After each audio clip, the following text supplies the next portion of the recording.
In the world exists a tower known as Yanyu Lu, presided over by its master, Li Qingzhi, renowned as an unparalleled genius who navigates life and death amidst the shadows of night. However, unbeknownst to the masses, there exists another figure behind Yanyu Lu, the true founder who, under the guise of a prodigal son, orchestrates the tides of fate and plots on a grand scale. Chapter 1. The Remarkable Talent of Li Qingzhi.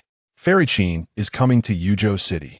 A piece of news, originating from an unknown source, instantly ignited the entire city of the great Shang dynasty. Fairy Qin? The plum blossom, sword fairy? What brings her to Yuzhou City? Surely, it is to accept disciples. For days, both storytellers and the city's elite have been engrossed in discussions about a singular individual, Qin Aina. To speak of Qin Aina is to engage in endless admiration. She is beautiful, powerful, and unmatched in this world. The prospect of such a divine figure accepting disciples sends the populace into a frenzy. Yet, to be chosen as her disciple demands not merely a decade or century of rare talent. It is a privilege that few dare to even envision. For the past 3 months, Qin Aina has traversed numerous cities of the Shang dynasty, yet she has yet to find a suitable candidate. Her visit to Yuzhou City is particularly for one individual, the legendary prodigy in the vast expanse of the 9 provinces. If one speaks of the most extraordinary talents of the younger generation, 5 names must be mentioned: the Buddhist disciple Sanzong, the divine son Yin Xiaoyu, the holy maiden Huoliner of the Zhuge sect, and our very own 4th Prince Mu Bai of the great Shang dynasty. Alas, all 4 have already taken on masters. Within the largest tavern of Yuzhou City, a storyteller brandishing a folding fan animatedly recounted tales, captivating the surrounding patrons, mostly merchants taking a respite. While indulging in the local culture, storyteller, did you not just mention 5 individuals? You have only named 4, interjected a man at a nearby table. Patience, replied the storyteller, taking a sip of tea. Do you know which family owns the greatest commercial enterprise in the great Shang dynasty? Who doesn't know? The Li family of Yuzhou, reputed to be as wealthy as a nation. What does this have to do with your tale? The man retorted, somewhat irritated. Of course, it is highly relevant. A knowing smile graced the storyteller's face. Li Baiwan, the head of the Li family, has a son named Li Qingzhi, a prodigy who rivals even Sanzong and Yin Xiaoyu. You're just boasting, scoffed a scholar at another table. What caliber of person are Sanzong and Yin Xiaoyu? And how can Li Qingzhi be compared to them? I speak no falsehood, dear scholar, the storyteller replied disdainfully. Have you heard of the sword madman? The storyteller continued. It is said that when the sword madman visited Yuzhou City recently, Li Baiwan sought to have his son become the sword madman's disciple. However, upon meeting Li Qingzhi, the sword madman declined outright, stating but a single phrase, "Ain't this?" The storyteller paused deliberately, creating a tantalizing suspense. Listeners leaned in, eager for the revelation. The sword madman was a famed master of the sword, known for his love of wine and blades, with substantial renown. Do not keep us in suspense. What did the sword madman say? A man at a nearby table urged, his voice rising with impatience. The scholar perked up, attentive to the impending answer. Seeing the crowd's anticipation, the storyteller sipped his tea leisurely and finally declared. The sword madman proclaimed that the son of the Li family possesses the demeanor of a sword fairy, and that his humble swordsmanship is unworthy to teach such a talent. Upon hearing this, the tavern erupted in astonishment. Before the tavern, a young man clad in resplendent garments paused to absorb the unfolding discourse. 3rd Prince. These storytellers are merely attention seekers. The Li family is a merchant household. How could they possibly produce a swordsmanship prodigy? Once Fairy Qin arrives in Yuzhou City, with your martial prowess, you will surely be able to become her disciple, remarked a young servant beside the elegantly dressed youth. The young man shook his head. He speaks true. The sword madman indeed made such a statement. This is why I have come to Yuzhou City, not only to seek to become Fairy Qin's disciple, but also to ascertain whether Li Qingzhi, the sole heir of the Li family, is truly as extraordinary as the rumors suggest. Within the tavern, the storyteller continued his eloquent narration.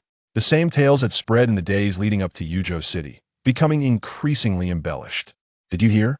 Li Qingzhi is said to possess the bearing of a sword fairy, and even the sword madman hesitated to accept him as a disciple, fearing to stifle a genuine talent. That is trivial. I have heard Li Qingzhi was born with a sword in hand, and when he came into the world, a celestial phenomenon occurred, with purple mist descending and sword energy, soaring into the heavens. That truly so extraordinary. It is indeed. I have also heard that at merely 10 years of age, Li Qingzhi created an unparalleled sword technique known as taiji. It is said that when this technique was first completed, winds and thunder surged, and celestial signs appeared. Your stories are commonplace that I have heard that Li Qingzhi recently comprehended an extraordinary sword intent, leveling a mountain with a single stroke, even startling the reclusive masters. It was this that prompted the Plum Blossom Sword Fairy to enter the world and seek him as a disciple. That is nothing. I have heard that Li Qingzhi is on the verge of ascending, achieving the supreme sword path. As one person spread a rumor, 3 believed it, and 5 spread it further. Within a mere 3 months, tales originating from Yuzhou City had spiraled out of control, transforming from claims of Li Qingzhi's sword fairy demeanor to assertions that he was soon to ascend to the heavens, leaving the uninformed populace bewildered. Yet, regardless of how ludicrous the rumors became, one fact remained unchanged. Li Qingzhi was on fire, an inferno of fame.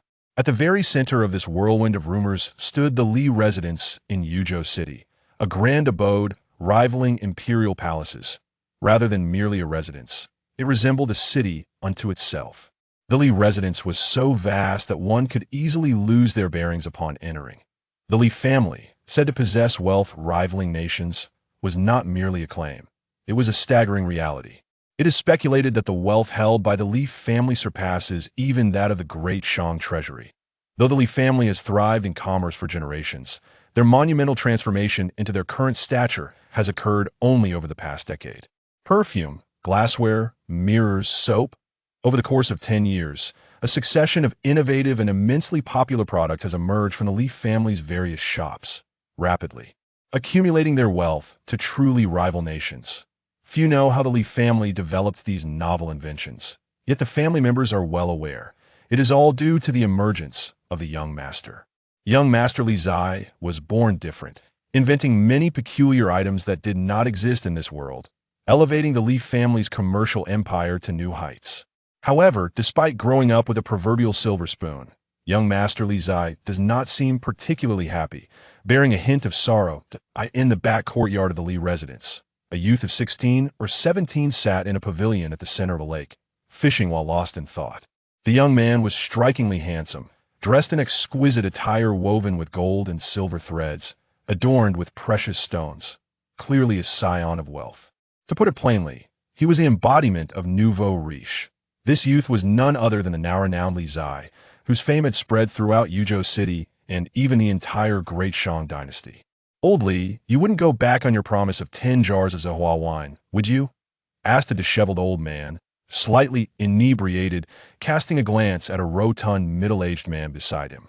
Beside the disheveled old man lay a sword, seemingly of notable quality, though it appeared somewhat neglected. This old man was the sword madman, surnamed Zhang, with his given name long forgotten.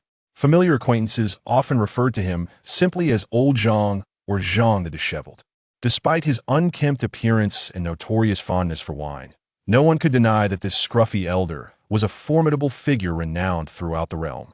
The rotund man beside him, adorned in luxurious attire, was none other than Li Qingzhi's father, Li Baiwan, if one could discern a hint of the gentlemanly aura in Li Qingzhi's persona.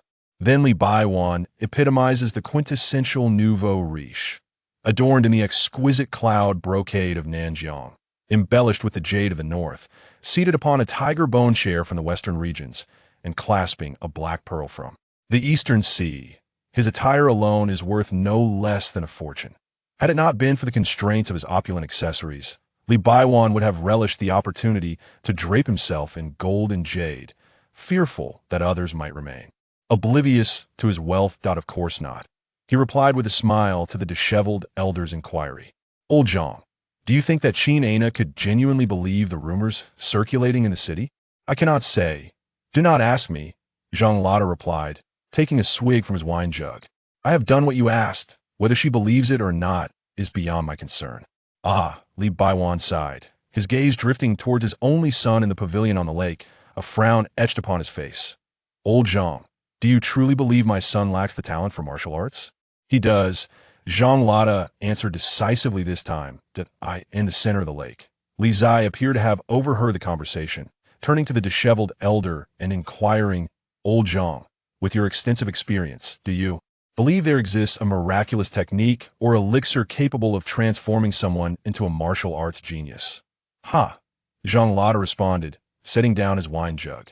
While there is no technique, there is indeed a method. Would you care to hear it? What method? Both Li Zai and Li Baiwan perked up at his words. Dreaming. Zhang Lada replied nonchalantly. Li Zai fell silent, at a loss for words. You need not fret, young man. Zhang Lada glanced at him. My inability to assist you in martial training does not imply that Qin Ana cannot. Her level surpasses mine, and her insights are not to be underestimated. She may possess a solution, provided you can find a way to become her disciple. That makes sense, Li Zai agreed, nodding thoughtfully.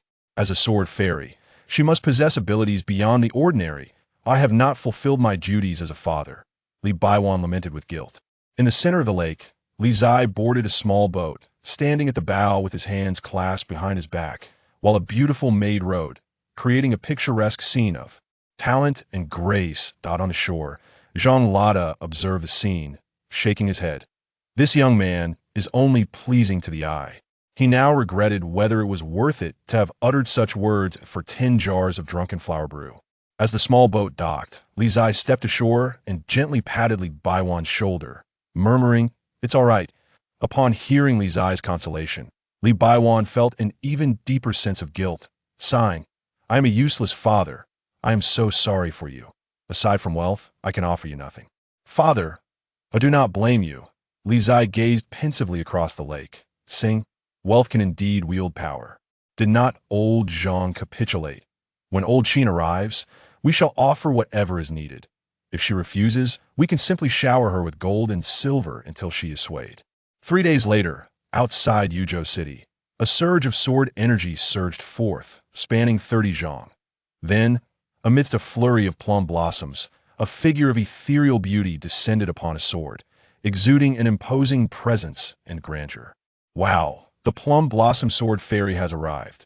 Within Yuzhou City, the populace gazed in awe and reverence at the celestial figure gliding through the air. As the gentle breeze swept through, scattering the blossoms, Qin Ana touched down, sheathing her ancient sword. Before them stood a woman akin to a celestial being, her features exquisite and almost otherworldly, clad in a pristine white dress, untainted by the dust of the world. Fairy, I adore you. You are my idol. In the bustling crowd, a somewhat bored Li Zai, witnessing Qin Ana's grand entrance, enthusiastically played the part of a supporting actor, extending his arms and loudly proclaiming his admiration. Perhaps due to the volume of Li Zai's voice, the surrounding citizens turned to regard him as if he were a fool, instinctively taking a step back. Thus, Li Zai became the most conspicuous figure amidst the crowd. Fairy. I love. Realizing the awkwardness of the situation, Li Zai's expression froze, the final word caught in his throat. What has gone awry? Why has no one joined in? Is this not how grand figures are received? I was merely participating. Isn't that Li Baiwan's son? Why does he seem so foolish? I had not heard that Li Baiwan's son was a simpleton before. You know nothing. This young Master Li is a genius, and geniuses often exhibit eccentricities. This is merely his character. Among the crowd, some recognized Li Zai, whispering amongst themselves, with some expressing confusion and others offering praise. Of course, the praise was clearly insincere. Li Zai felt utterly speechless. Sensing the tide turning against him, he quickly covered his face and slipped away in embarrassment. How humiliating! On the edge of the crowd, Qin Ana cast a glance at the retreating Li Zai, her eyes betraying a contemplative expression. A fool. Back at the Li residence, Li Zai returned to the lakeside in the backyard, where Zhang Lada, eyes closed in meditation, did not open them but asked, Did you see her? Li Zai sheepishly rubbed his nose, replying, I did. What did you think? Is Qin Ana worthy of being your master? Zhang Lada's tone remained indifferent. Li Zai halted, scrutinizing the elderly man for a long moment before retorting, Old Zhang, are you mocking me? Indeed, Zhang Lada nodded. Old man, how can you, who sold your principal for 10 jars of drunken flower brew, have the audacity to mock others? Li Zai scoffed, then reclined beside the elder, asking old Zhang, Do you truly believe that old Qin is as formidable as you claim despite her youth? In martial arts, age is not the sole measure of worth, Zhang Lada calmly stated, eyes still shut. You must acknowledge that there are individuals in this world known as geniuses, and Qin Aina is a paragon among them. What a sight to behold, Li Qingzhi mused. Each possesses their strengths and weaknesses. One cannot demand more than is possible, nor should you cling too tightly to your desires, Zhang Lada advised. What are my strengths? Li Qingzhi inquired. Zhang Lada fell silent, and after a considerable pause, finally spoke, You possess an acceptable appearance, fitting the description of golden exterior. Old Zhang, your insults are truly becoming more sophisticated. I am impressed, Li Qingzhi retorted with a forced smile, knowing that golden exterior was merely a euphemism for worthless inside. That, is it not true that what I say holds weight? Zhang Lada remarked.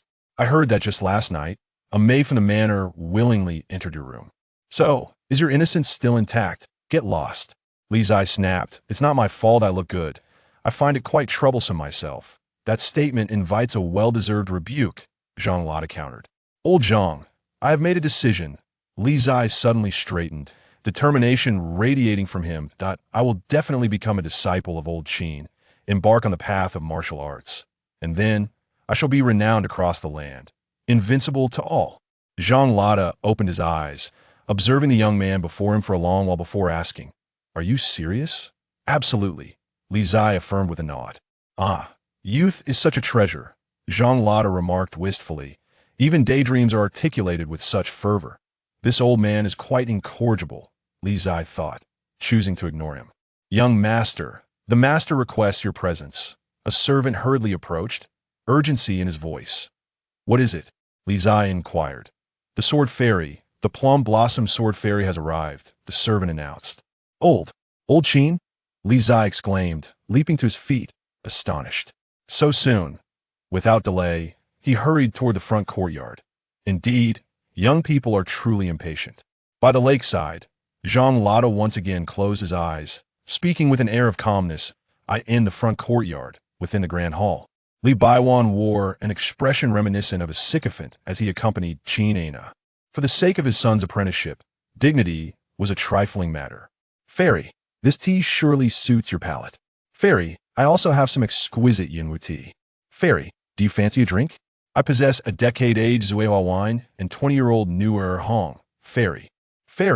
When Li Qingzhi entered the grand hall, witnessing his father's obsequious demeanor, he wished he could bury him in the ground. What disgrace! Fairy, after such a long journey, you must be weary. I learned a few techniques of massage from the physicians at home. May I assist you in alleviating your fatigue? Li Qingzhi hastened forward, his smile as radiant as blooming flowers. Not necessary. Qin Aina, unimpressed by the antics of the father and son, responded with indifference. You are surely aware of my purpose here. My conditions for accepting disciples are quite simple. As long as you pass my test, you may become my disciple. What test? Li Qingzhi perked up instantly, inquiring eagerly. Beside him, Li Baiwan leaned closer, straining to listen. Do not block my view. Your face is too large. Li Qingzhi pushed Li Baiwan aside irritably. Li Baiwan, embarrassed, offered a sheepish smile and took a couple of steps back. 3 tasks. Qin Aina glanced at the oddly matched father and son, stating calmly, Complete these 3 tasks, and I shall acknowledge your passing of the test. 3 tasks? Li Qingzhi's heart sank. That was quite a lot. This old Qin was not easily fooled. Of course, I will not require you to complete all 3 tasks immediately. I am here to inform you of the first test. Qin Aina rose and said coolly, For the first task, you have 1 day to either find or forge a sword, which must be unique and extraordinary. Having said that, Qin Aina offered no further hints and gracefully exited the hall. Inside the grand hall, the father and son exchanged glances, their expressions varying. Is old Qin being lenient? Li Qingzhi questioned, perplexed. Who doesn't know that his father is wealthy? 1 sword, let alone 1,000, could easily be bought. Could there be a catch? Fairy Qin mentioned it must be unique and extraordinary. Li Baiwan expressed his concern. Li Qingzhi shot him a disdainful look. Father, must you be so naive? What does it mean to be unique and extraordinary? This is akin to an open-ended question. The correctness of the answer lies solely in old Qin's judgment. At this point, Li Qingzhi suddenly seemed to recall something anxiously asking, "By the way, father, did you slip old Qin any silver when she arrived? Look at my memory." Li Baiwan slapped his thigh, his belly jiggling with regret. "I was too busy entertaining Fairy Qin and completely forgot about it." "Old Li, how could you forget to eat?" Li Zai lamented with exasperation. "Quickly send someone to find out where old Qin is staying and deliver some silver." "No need to investigate. I had someone follow Qin Aina as soon as she entered the city." Just then, a beautiful and graceful woman stepped into the hall, respectfully bowing to Li Baiwan, addressing him as foster father. Yongwei Jia. Seeing the newcomer, Li Zai stepped forward with delight, saying, "Yongwei Jia, you are the best. Your reliability is unmatched, unlike my father, who is utterly unreliable." Li Yongwei smiled gently and said, "Little brother, you have good taste. That Qin Aina is quite lovely, with a shapely figure. She seems like a fine prospect for bearing children. First, become her disciple, then win her over. What a splendid strategy." Li Zai, Li Baiwan. Such audacious words. Yongwei J.I.E.L. Zai quickly shifted the topic, asking, "You mentioned you've been following old Qin. Have you found out where she is?" "West of the city, at the Yu Lai Inn, which is part of our family's estate. Nothing particularly special, except for one thing. It's expensive." "This indicates that Fairy Qin is a person of discernment," Li Yongwei replied. "Being discerning makes things easier." "Father, did you hear that?" Li Zai immediately turned and exclaimed, "Hurry and prepare some gifts. Make them valuable as possible. We must ensure old Qin feels our sincerity." "On it." Li Baiwan chuckled awkwardly and exited the grand hall to make preparations. Once his father left, Li Zai turned back to his older sister in the hall, smiling. "Yongwei Jia, I will need your assistance in delivering the gifts to old Qin. I do not trust anyone else." "Understood." Li Yongwei nodded softly, replying, "Your matters are the most important affairs of the Li household." As the sun set, casting its golden hues, Li Yongwei approached the Yu Lai Inn alone. "Knock, knock." She knocked on the door, which was soon opened by Qin Aina. Li Yongwei, elder sister of Li Zai, she introduced herself directly. "What is it?" Qin Aina inquired. Li Yongwei stepped forward without any idle chatter, placing down her package and revealing 3 boxes, opening them one by one. East Sea Night Pearl, retrieved from the depths of the East Sea, worth 100,000 gold. Tiankin Soft Armor, impervious to blades and fire, worth 1 million gold. Yu Chong's Sword, an invaluable treasure once belonging to Duke Wei. 3 boxes displayed 3 worldly treasures. After laying down the items, Li Yongwei made to leave. Before exiting, she turned and asked, "Does the fairy have any guidance?" Qin Aina fell silent for a moment before responding. "Just do your best." Li Yongwei nodded, refraining from further inquiries, and stepped out. As night fell, Li Zai stood in the courtyard, gazing at the starry sky, feeling poetic inspiration welling up within him. Money can make the world go round. Indeed, money can make the world spin. My son is truly a prodigy. Inside the room, Li Baiwan looked through the window at his son, pride radiating from his expression. The following day, at the appointed time, all eyes were upon her as petals of plum blossoms danced in the air. The fairy descended upon her sword, exuding an otherworldly elegance, untouched by the dust of the mundane world. She resembled a snow fairy descending from the heavens, so perfect, so ethereal, so pure and untainted. In the grand hall, Li Zai presented a sword forged of pure gold, extending it towards her. The golden blade gleamed dazzlingly, almost blinding. Qin Aina accepted the golden sword, gazing at it for a long while before nodding with calm approval, stating, "Not bad. In sword cultivation, it is not the sword that matters, but the cultivation itself. At the highest realm, even falling petals may serve as a sword. Being overly fixated on external objects leads one to a lower path." This answer is quite satisfactory. You have passed. Li Baiwan. Li Zai. Chapter 3. The innate purity of Li Yuwei. The first trial has been passed, so casually, yet so intriguingly. Li Zai would not admit to having offered a gift, nor would Qin Aina confess that her leniency stemmed from it. As the sun set, Qin Aina departed, revealing the second trial before her exit. Within a single day, one must devise a new sword technique. A mere formality. Upon hearing this, Li Zai merely uttered 3 words. Even the citizens of Yuzhou City were abuzz with the tale that he had created a sword technique at the tender age of 10, named Taiji. His question was, without a doubt, a breeze. Old Qin, in his attempts to be lenient, had also exerted considerable effort. "My son, are you confident?" Li Baiwan observed his son's nonchalant demeanor with excitement. "A sure bet." Li Zai waved his hand dismissively and proceeded to the backyard to continue his fishing. Past. At the lake's edge, Zhang Lada, still in a state of tranquil meditation, inquired upon sensing Li Zai's arrival. "Indeed," Li Zai nodded. "Is it really just because of that broken sword forged from gold?" This time, Zhang Lada was taken aback, his eyes widening in surprise. "Of course not," Li Zai replied with a sardonic smile. "Yesterday, Sister Yue presented Old Qin with a Donghai Night Pearl, a piece of celestial silkworm armor, and that Yuchang sword. My family has truly invested heavily this time." "The Yuchang sword?"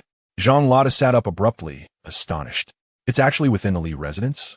What else could it be?" Li Zai picked up a stone and tossed it into the lake. If one does not present some treasure possessions, how could Old Qin possibly show leniency?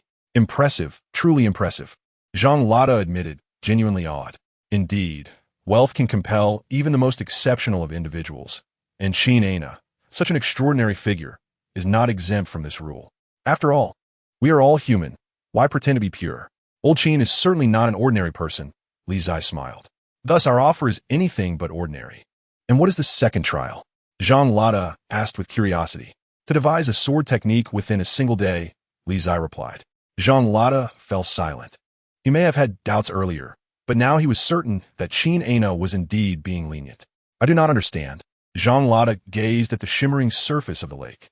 "Qin Ana has always valued her reputation. Does she not fear that in the end, she may take on a prodigal as her disciple, thereby tarnishing her lifelong legacy?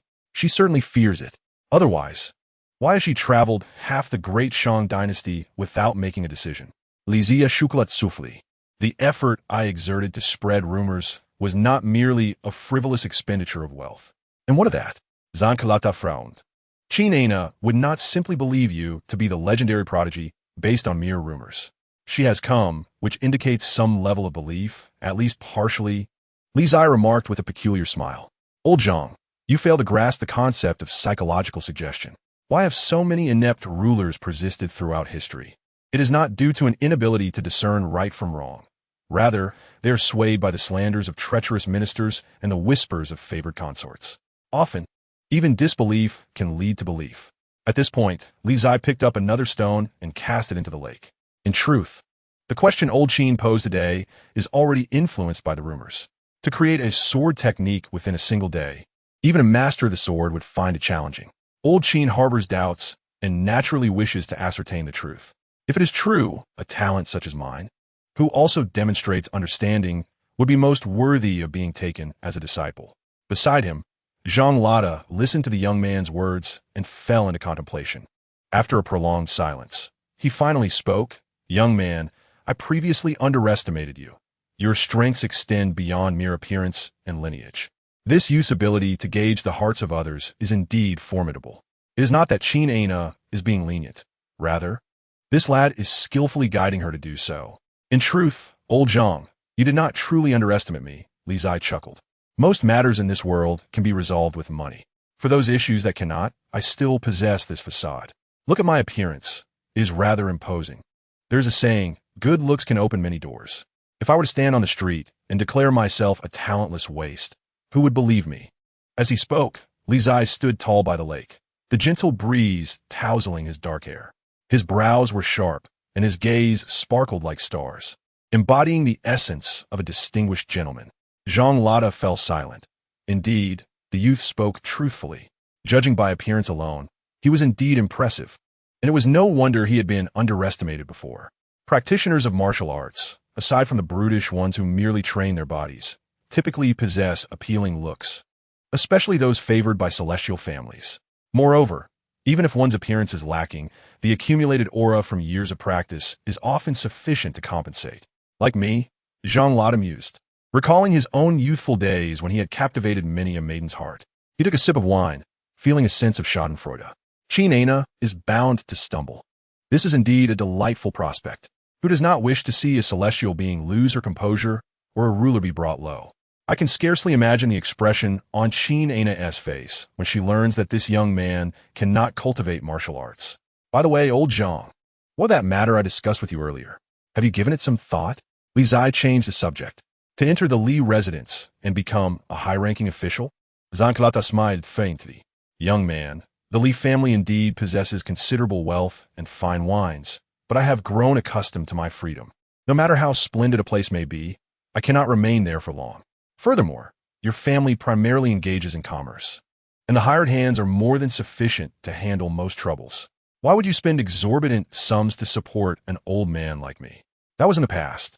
Li Qingzhi's calm gaze flickered with a hint of coldness.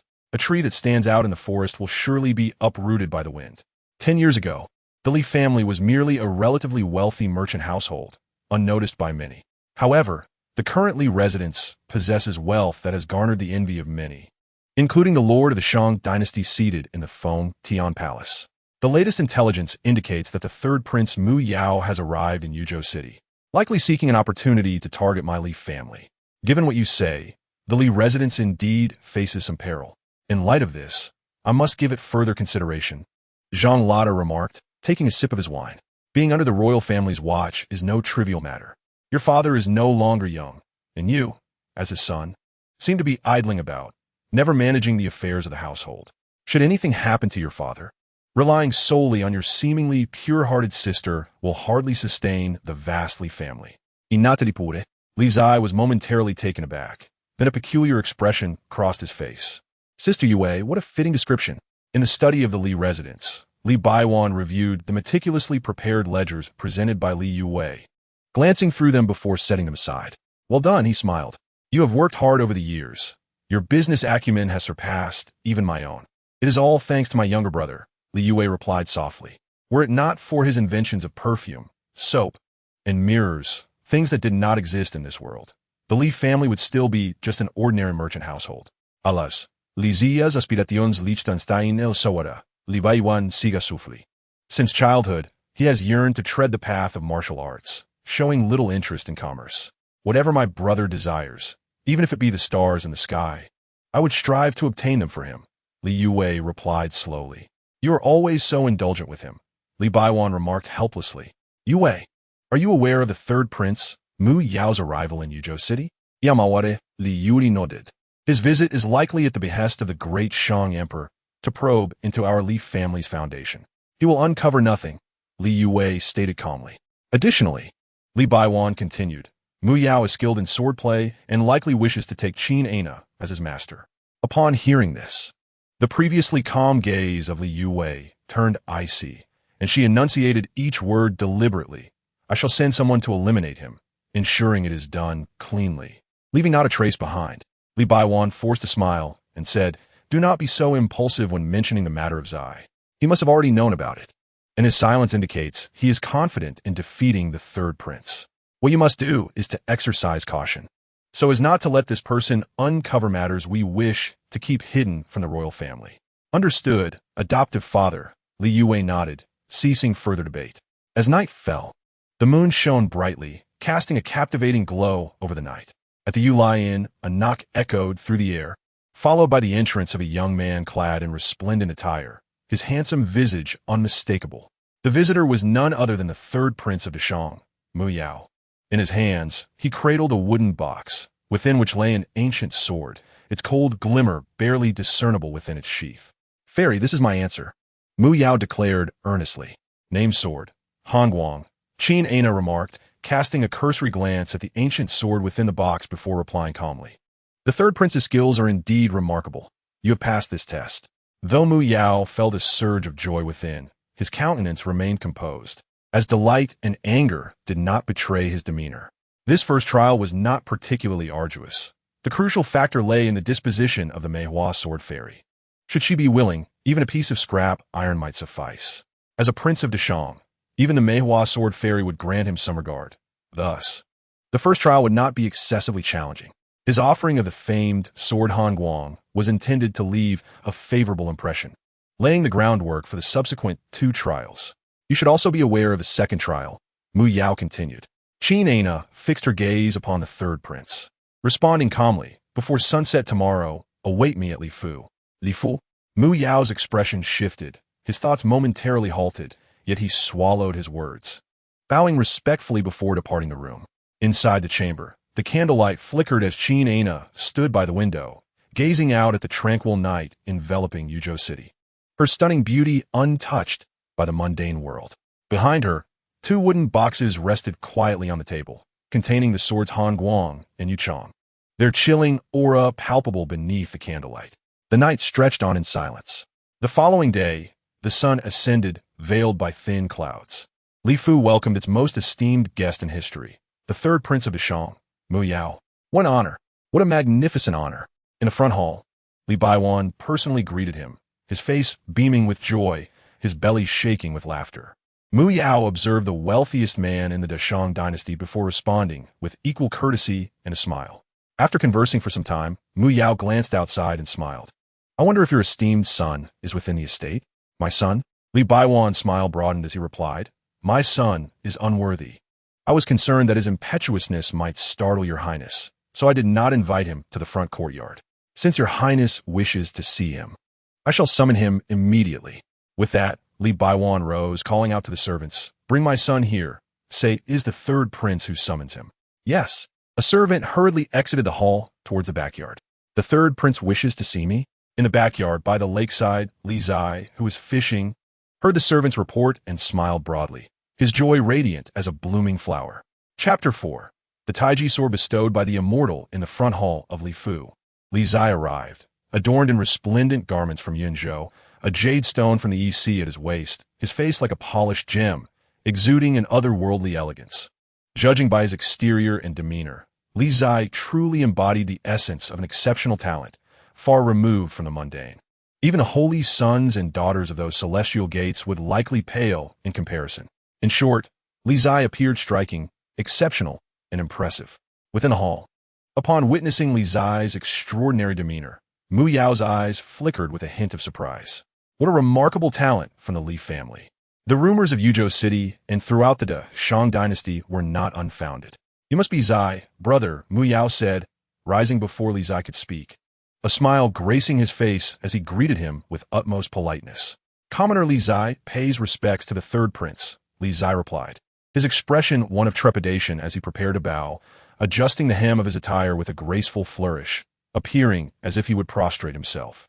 There is no need for excessive formalities, brother Zai, Mu Yao interjected, gently guiding him back up. This is not the palace. Such elaborate rituals are unnecessary.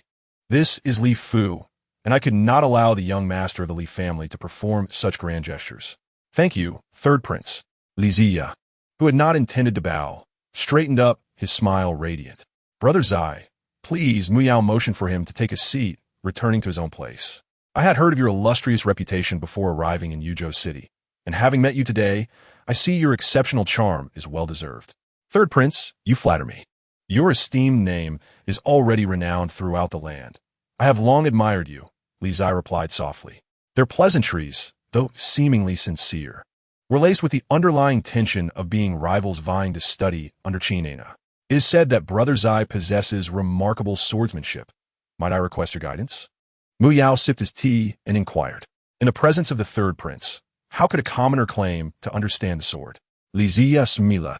There is no need for modesty, brother Zai.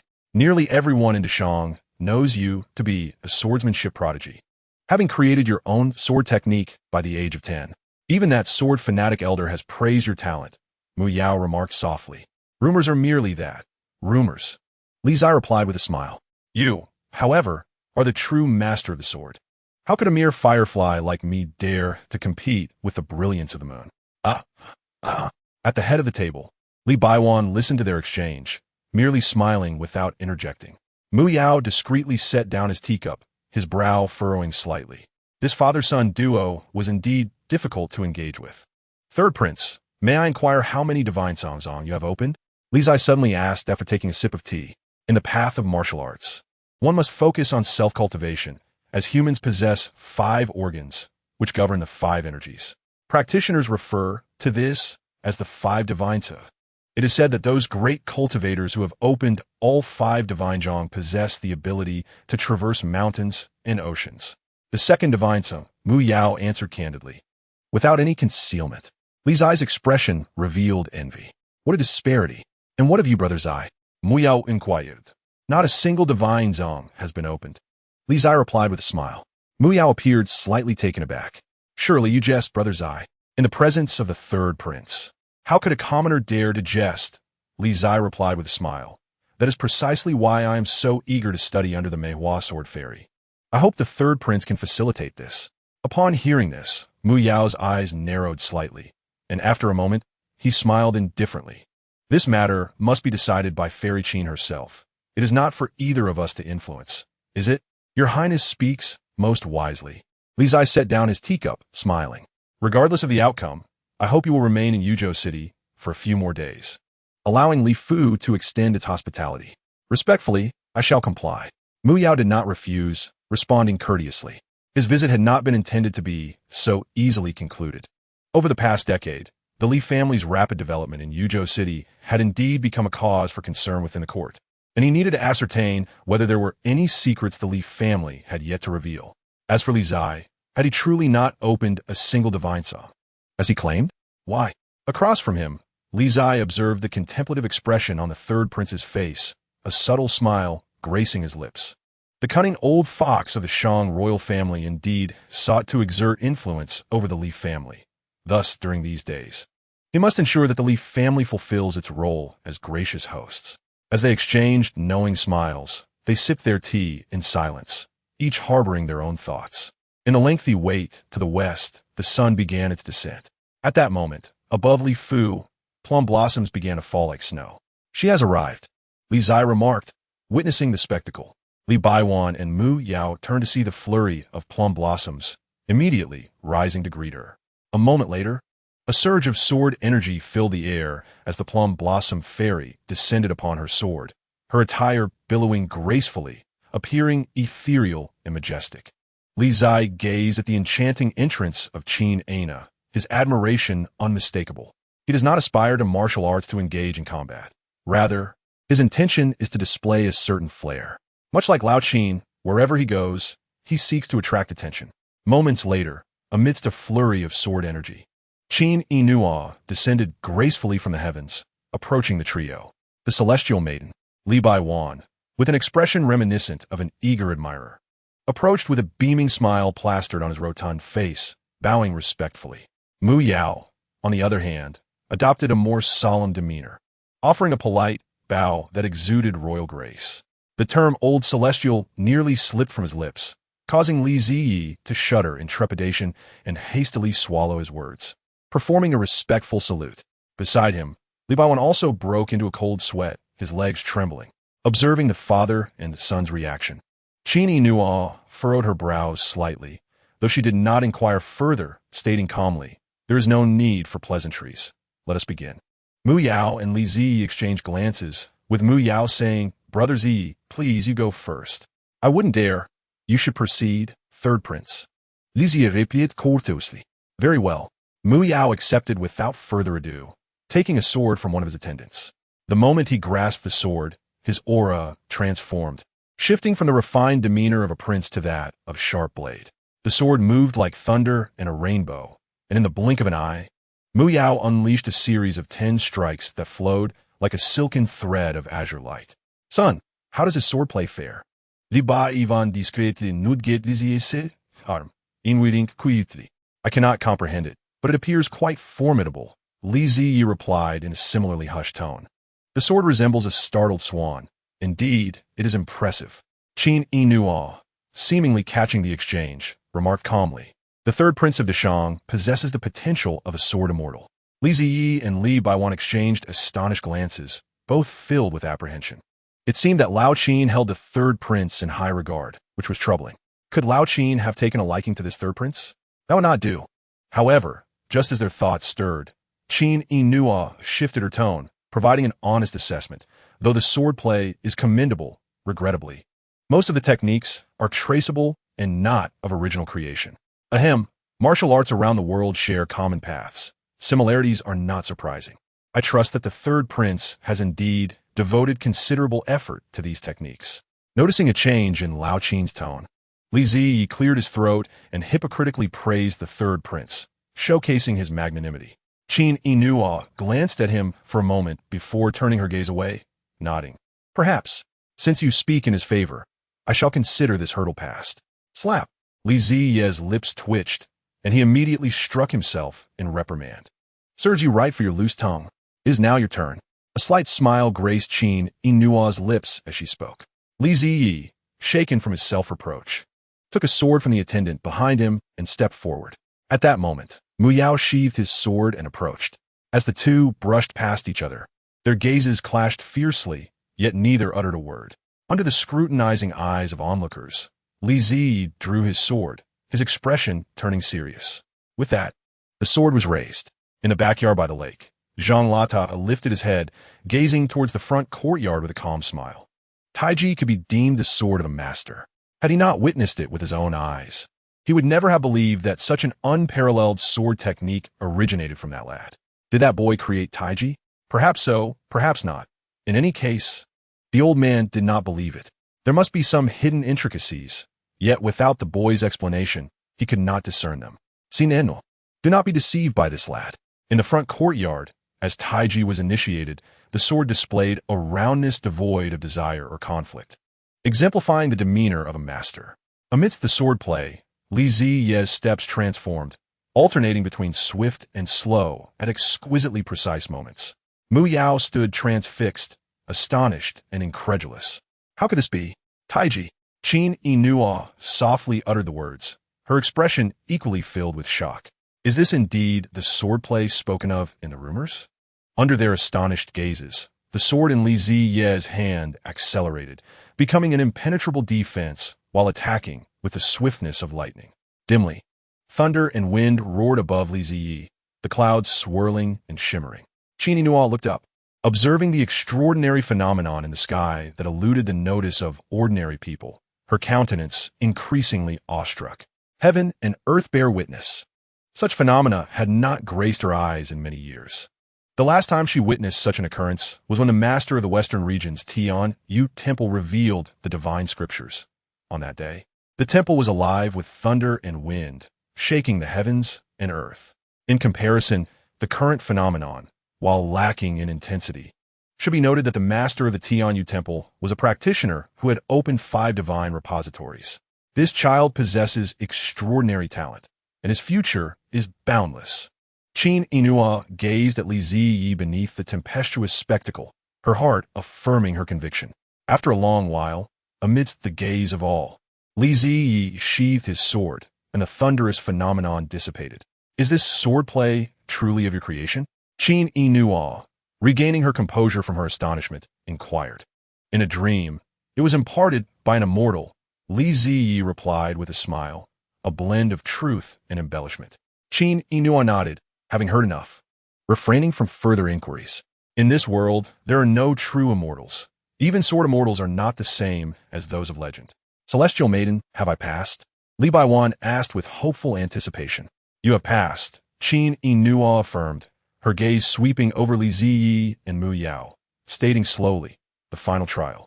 Upon hearing this, Li Ziyi immediately perked up. Mu Yao also focused intently, a hint of tension rising within him. At this time tomorrow, you two shall spar. The victor shall be accepted as my disciple, Qin Inua declared calmly. Li Ziye's expression hardened, his thoughts deepening. Conversely, a smile crept across Mu Yao's face, a sense of relief washing over him. Victory is assured. Celestial maiden. Li Baiwan interjected urgently, stepping forward and speaking earnestly. This is unfair to Ziyi. Unfair? Qin Inua replied coolly. Is there such a thing as absolute fairness in this world? The victor shall reign, and that is the essence of fairness. Prepare well. At this time tomorrow, the winner shall be my disciple. As the sun set and the moon rose, 2 figures sat by the lake in the backyard, the water reflecting the silvery light, shimmering gently in the stillness. Old Zhang, Li Ziyi said as he gazed at the lake, is there nothing you can do? None. Zhang Lata shook his head. Mu Yao has already opened his 2nd divine repository, while you have yet to open even one. The gap is too vast. I have riches, Li Ziyi whispered. Whatever you need, I can provide. Divine weapons, battle armor, all in abundance. That is not possible unless... Jean Lata gazed at the lake, speaking calmly. You sent someone to eliminate him tonight. That is a valid point. Li Qingzhi pondered, then nodded earnestly. Old Jean. Name your price. Umph. Jean Lata chuckled lightly. I am not so unscrupulous. 100 jars of 100-flower brew. Li Qingzhi offered. He is the Prince of Deshang. Jean Lata scoffed. Do you think I am a fool? 200. Li Qingzhi raised the bid. Absolutely not. Jean Lata shook his head. 500. Li Qingzhi directly escalated the offer. I do not favor murder. Jean Lata was silent for a moment before speaking again. 1,000 jars, plus 500 jars of fine daughter's red. Li Qingzhi stated his final offer. Deal. Jean Lata rose and strode towards the exit. Old Jean, Li Qingzhi called out from behind. Jean Lata turned, asking, what is it? Are you having second thoughts? Not at all. Li Qingzhi replied with a smile, but do not kill him. It is not yet the time to sever ties with the royal family. Just let him lie down for a few days. Pathetic, Jean Lata scoffed before departing.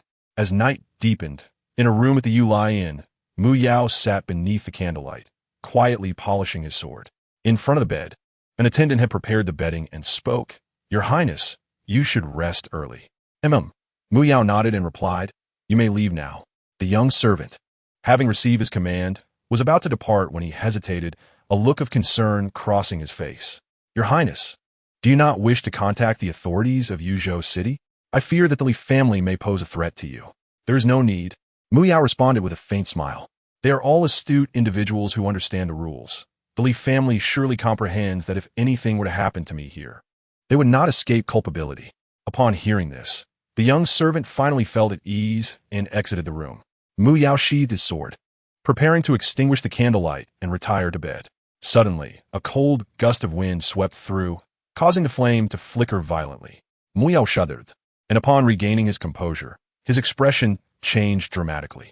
The wind intensified, and the room was shaken by an invisible force. In the blink of an eye, a figure entered, moving with a pace that appeared neither hurried nor slow, yet in mere breaths, it had traversed the room. Who goes there? Mu Yao exclaimed in alarm. The one who seeks your life, came the reply from a masked figure, whose restrained aura nonetheless exuded a terrifying pressure that was suffocating. Fairy Qin, save me. Fully aware of the threat posed by the intruder, Mu Yao retreated swiftly, desperately calling for Qin Xianzi, the only means of salvation he could envision.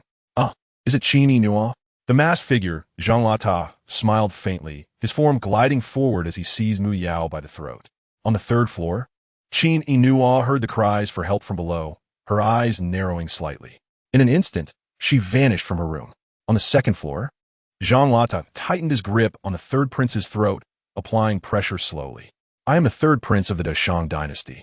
If you kill me, you will not escape unscathed, Mu Yao declared in terror. Bang!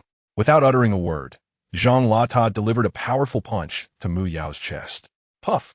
The forceful strike penetrated deeply, causing Mu Yao to cough up blood.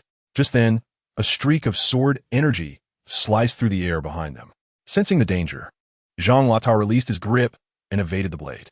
Mu Yao's body crumpled weakly to the ground, and, as the sword energy passed, a lock of his hair fell silently away. In the room, Qin Yinua and Jean Lata exchanged glances, an intense pressure radiating between them. The plum blossom, sword immortal, truly lives up to her name. Until we meet again, Jean Lata remarked calmly before leaping from the window. Qin Yinua frowned and followed suit, pursuing him. Beneath the night sky, two figures darted through the streets of Yuzhou City with incredible speed, traversing several blocks in mere moments. Ahead, Jean Lata leaped into the air, landing atop the buildings flanking the street, and then formed a sword with his fingers, unleashing a wave of sword energy. Qin Yinua focused intently, her delicate hand sweeping through the air as she gathered her own sword energy to counter the attack. A sword fanatic, recognizing her opponent's identity with their first clash, Qin Yinua understood that such swordsmanship in Yuzhou City could only belong to him. Oh, keen eyes you have, Jean Lata chuckled from the rooftop. How has the illustrious Plum Blossom, sword immortal, become a protector of the royal family? I did not expect that the renowned sword fanatic would stoop to taking on such menial tasks. Who is your master? Li Qingzhi. Refusing to back down. Jean Lata replied nonchalantly. You overestimate that fellow. My old man is not one to be swayed by wealth. Although the Li family is affluent, they cannot purchase my freedom. Not the Li family? Qin Yinua furrowed her brow, puzzled. Who else would dare target the third prince? Qin Yinua, do you wish to continue this fight?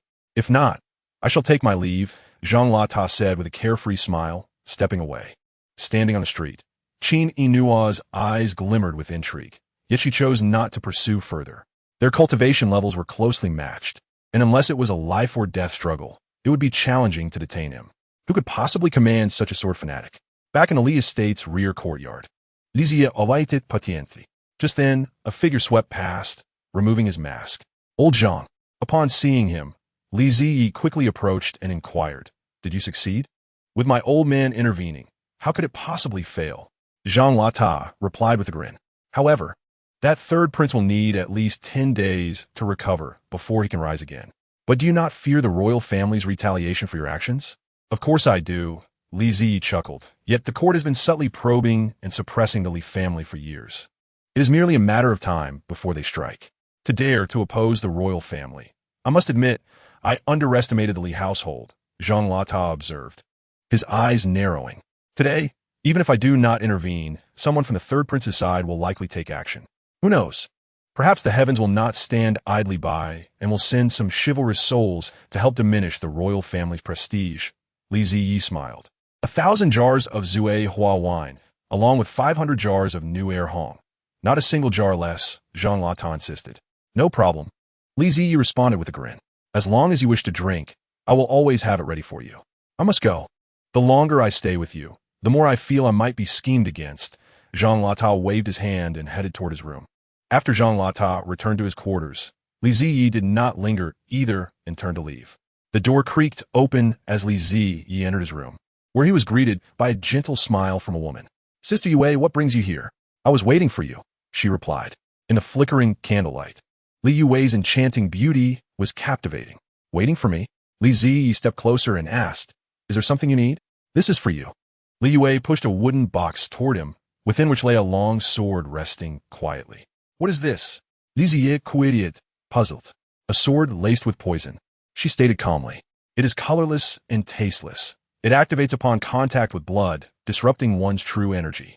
This poison lasts only 15 minutes before dissipating, making it undetectable and unresolvable." "Oh." Li Ziyi's expression shifted to one of astonishment. "Such a remarkable item. When was it developed?" "Your brother-in-law sent it today," Li Yue explained. "Second brother?" Li Ziyi said lipstaichit. "I thought he was dead after hearing no news from him." "Do not speak carelessly. Be cautious lest he finds out," Li Yue admonished. "He will not treat you kindly. Avoid provoking him to spare yourself any physical suffering." "I merely thought he was absent," Li Ziyi chuckled, acknowledging her concern. "Sister Yue, thank you. Please also convey my gratitude to second brother. Since he does not favor me, I shall refrain from expressing my thanks to him in person." "Understood. Rest early," Li Yue gently replied before rising to leave. Alone in the room, Li Ziyi gazed at the sword on the table, his eyes gleaming with a dangerous light. The night passed quietly. The following day, all members of the Li family gathered, even inviting many prominent figures from Yuzhou City to witness the final outcome. In the front courtyard, Li Ziyi, Li Baiwan, and Li Yue assembled, the leaders of the Li family present. The Li estate buzzed with activity, from dawn to noon, and then to the blazing afternoon sun. Everyone patiently awaited the resolution of this grand ceremony to honor an apprenticeship that had captured the attention of the entire Deshang dynasty. Amongst the crowd, Qin Yinua arrived, striding gracefully on her sword, as dazzling as ever. When it came to poise and beauty, the plum blossom sword immortal was unparalleled in this age. With nearly all the main characters present, only the third prince was missing. As time passed, the noble guests invited by the Li family began to show signs of impatience. "This third prince has quite the arrogance. Even the plum blossom fairy has arrived, yet he still does not show up. Let us wait a little longer. After all, he is a prince." "A prince? Ha! He is just a prince, not an emperor. He does not hold such significance." The crowd murmured, clearly growing discontented with the tardiness of the third prince. However, as the sun set, the second main character of this martial arts contest, Mu Yao, had yet to make his appearance. Li Zai, Li Baiwan, and Li Yue shared an unspoken understanding, leaving their hearts devoid of tumult. As the sun dipped below the horizon, The third prince had yet to arrive. What could be the reason for his absence? Time slipped away, and it seemed the third prince had grown timid in the face of battle. Within the confines of the Li residence, the prominent figures of Yuzhou City murmured amongst themselves, clearly unprepared for such an outcome. Fairy, Li Baiwan beamed, his visage adorned with a broad smile. The third prince has not graced us with his presence. What shall we do? The hour had arrived, and Li Zai emerged triumphant, having passed the trial. The conclusion had long been anticipated. Qin Ana cast a lingering glance at Li Zai, and without further hesitation, she proclaimed the result before the assembled crowd. Upon hearing the verdict, Li Zai's heart surged with exhilaration as he clenched his fist in jubilation. He had succeeded. All eyes turned toward him as Qin Ana, with earnest intent, addressed him. "Do you wish to take me as your master?" "Indeed," Li Zai replied, his face illuminated by a radiant smile. "From this day forth, regardless of fortune or misfortune, high or low status, or any other reason, I pledge to be your disciple, Fairy Qin, remaining eternally loyal and unwavering until the end of my days. Will you accept this bond?" Listening to the peculiar declaration before her, Qin Ana furrowed her brows slightly, yet she sensed no discord in the moment. Before the city's elite, she nodded in agreement. "Yes, I will." Beside her, Li Yue beamed, her beauty blossoming like a flower, captivating all who beheld her. It seemed inevitable that Fairy Qin would remain within the grasp of her younger brother. Marrying a sword fairy would not be a misfortune for him. In the 6th chapter, Self-Inflicted Consequences, an announcement rang out. Li Zai of the Li family in Yuzhou has taken the plump blossom sword fairy as his master. Another proclamation followed. Li Zai demonstrates the Taiji sword technique, provoking celestial phenomena, with myriad swords bowing in submission. Yet another. The plum blossom sword fairy declares that Li Zai possesses the essence of a sword saint. And one more. The plum blossom fairy expresses her intention to form a Taoist partnership with Li Zai in the rear courtyard of the Li residence. Upon hearing the rumors circulating through Yuzhou City delivered by a servant, Li Zai could not contain himself and spluttered his tea. "I did not instruct anyone to spread such words." Noticing the incredulous gaze of Zhang Lata, Li Zai swiftly clarified. "I merely requested that the news of old Qin accepting me as her disciple be disseminated. As for the Taoist partner business, I truly know nothing of it." "Oh," Zhang Lata replied nonchalantly, "I believe you. I believe you, my foot. Young master, Fairy Qin has arrived." At that moment, another servant rushed in, breathless with urgency. "Oh no!" Li Zai gasped, alarm flashing in his eyes. Could old Qin be coming to seek retribution? Yet, before he could collect his thoughts, a graceful figure approached. Her pace measured yet seemingly traversing great distances, arriving at the lakeside in an instant. Qin Ana glanced at Li Zai, but said nothing. Shifting her gaze to the side where Zhang Lata stood. "You are indeed here," she remarked calmly. "Fairy Qin, it has been a while," Zhang Lata replied, his eyes widening slightly in recognition. "It has not been long. We met just 2 days ago," Qin Ana responded as she stepped closer. "I am curious. Why did you choose to assist him?" "He possesses wealth. Money can move mountains," Zhang Lata replied with casual ease. "Did you not also release him multiple times after taking his Yuchong sword and heavenly silkworm armor?" Qin Ana fell silent. After a moment, she spoke earnestly. "I recognized his martial arts talent." "Martial arts talent?" Zhang Lata raised an eyebrow, a peculiar smile emerging on his face. Beside them, Li Zai coughed, choking on his tea. "Qin Ana, have you not yet examined his meridians?" Zhang Lata said with a glimmer of mischief in his eyes. "Meridians?" Qin Ana frowned ligel. "Why would I need to examine his meridians?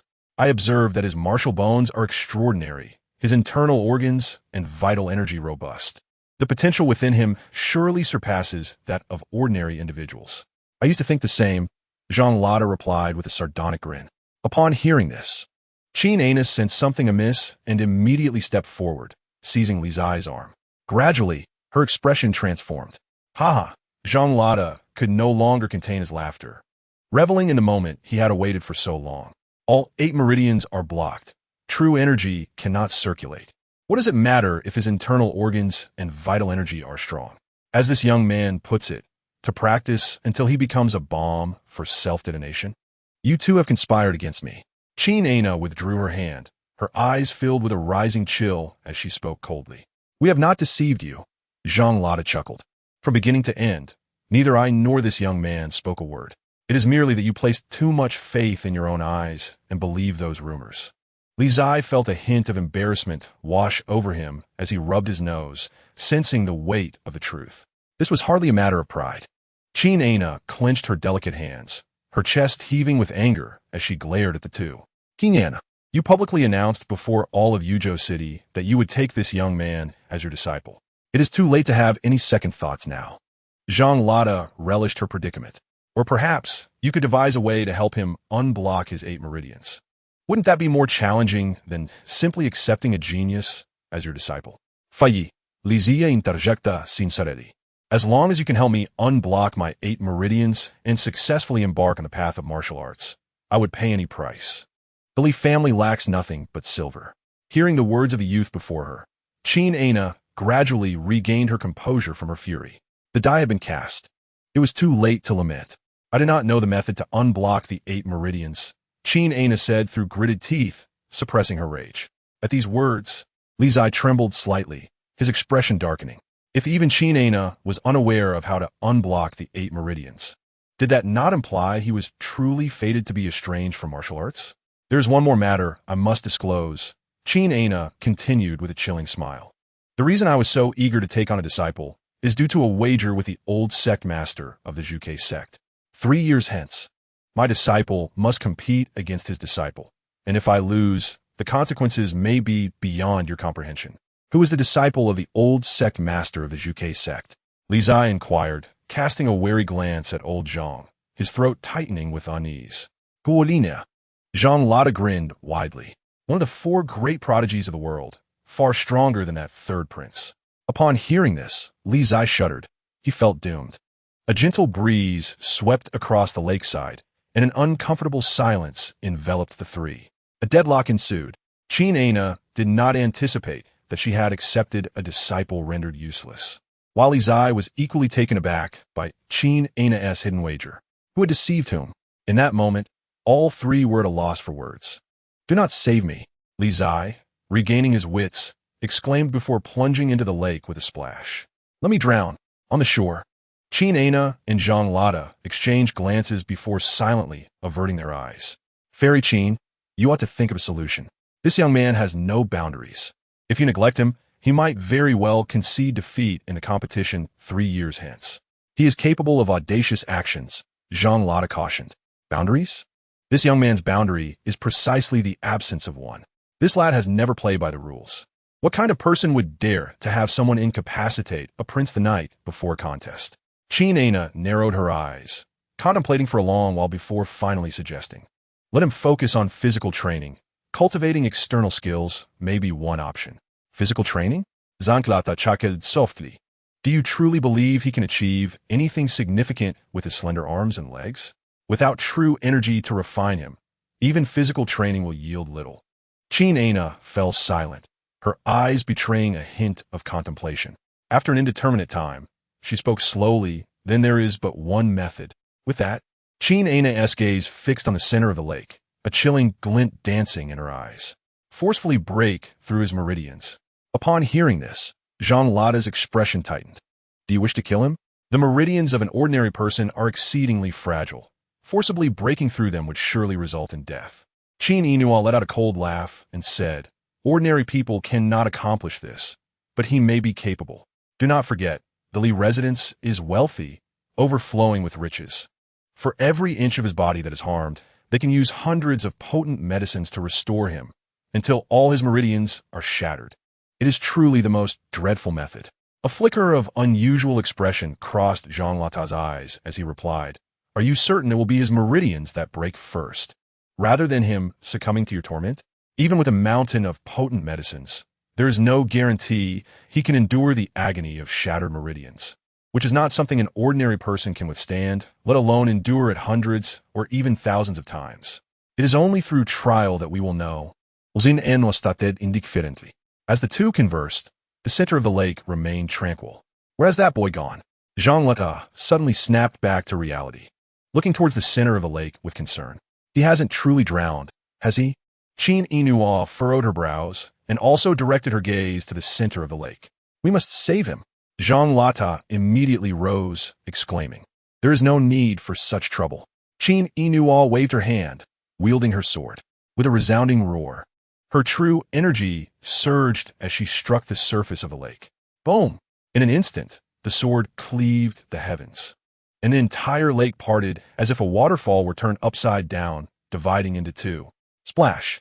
Simultaneously, from the left side of the parted lake, a figure surged forth from beneath the waters, twisting its head, and, upon seeing the lake's surface sliced apart, was taken aback. What the hell is going on? Li tremblait, exclaiming in surprise. This little brat nearly scared the life out of me. On the lake's surface, Jean Lata breathed a sigh of relief, nearly losing his 1,000 jars of Zue Huanyang. As the waters cascaded down, swirling in waves, Li Zi swam to the shore, gazing at the sword-wielding Qin Inuo with an expression of adoration that almost compelled him to kiss her. "Do you wish to learn?" Qin Inuo asked calmly. "Yes." Li Zi nodded vigorously. "It will be somewhat painful," Qin Inuo remarked casually. "That's fine. I can endure a bit of pain," Li Zi replied earnestly. Beside them, Jean Lata smirked. "That is quite an understatement. Prepare for your father to gather potent medicines. I will write down the names of the medicines you need to procure. The more the better," Qin Inuo stated nonchalantly. "How much is the more the better? Could you provide a rough estimate?" Li Zi inwided.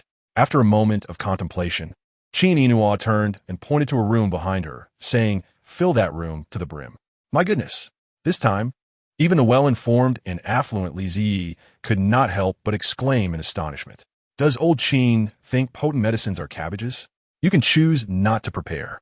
In 3 years, just wait to be killed by Huoliner, Qin Inuo replied coolly before turning to leave. Li Zi was momentarily stunned and, after a moment, turned to Jean Lata, asking, "Old Jean, do you know what old Qin intends to do?" "I do not know," Jean Lata replied decisively, shaking his head. "I only watch the show. The rest is none of my business." Li Zi's expression turned skeptical. Why did he have an ominous premonition about this? Half a day later, in the study of the Li residence, Li Baiwan's face, full of excess flesh, trembled incessantly as he gazed at the list of potent medicines on the table. "How much do we need?" Li Baiwan stammered. "My little brother said he needs a roomful," Li Yue replied softly. "My goodness!" Li Baiwan could not suppress his exclamation. "Adoptive father." Li Yue brought the list of potent medicines closer, smiling as she said, "Allow me to handle this. I'll find a way to gather the funds." "You know how much silver this will require?" Li Baiwan's face twitched. "I know," Li Yue replied with a faint smile. "It's merely silver.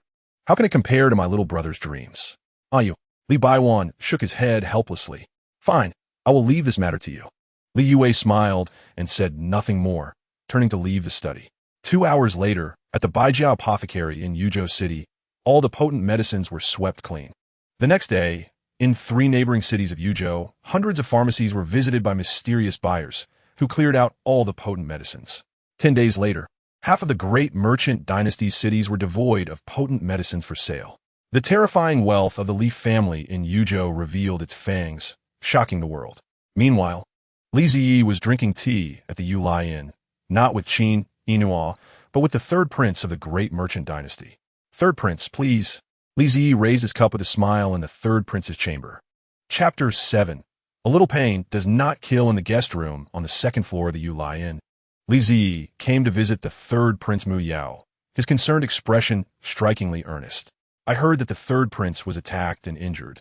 I have wanted to visit, but feared disturbing your recovery, so I have waited until today. I hope you will not take offense," Li Ziyi said softly, raising his teacup.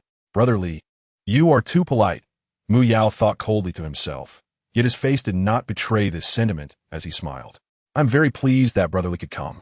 Although he did not know who the assailant was that night, he could easily guess that it had something to do with the Li family. However, without evidence, now is not the time to confront the Li family. "What are your plans, third prince? Will you return to the capital once you have healed?" Li Ziyi cautiously inwided. "There is no rush," Mu Yao replied with a smile. "Since I am here, I wish to see the customs and culture of Yuzhou City. I will surely rely on Brother Li for assistance." Upon hearing this, Li Zi narrowed his eyes slightly. This fool actually intends to stay longer.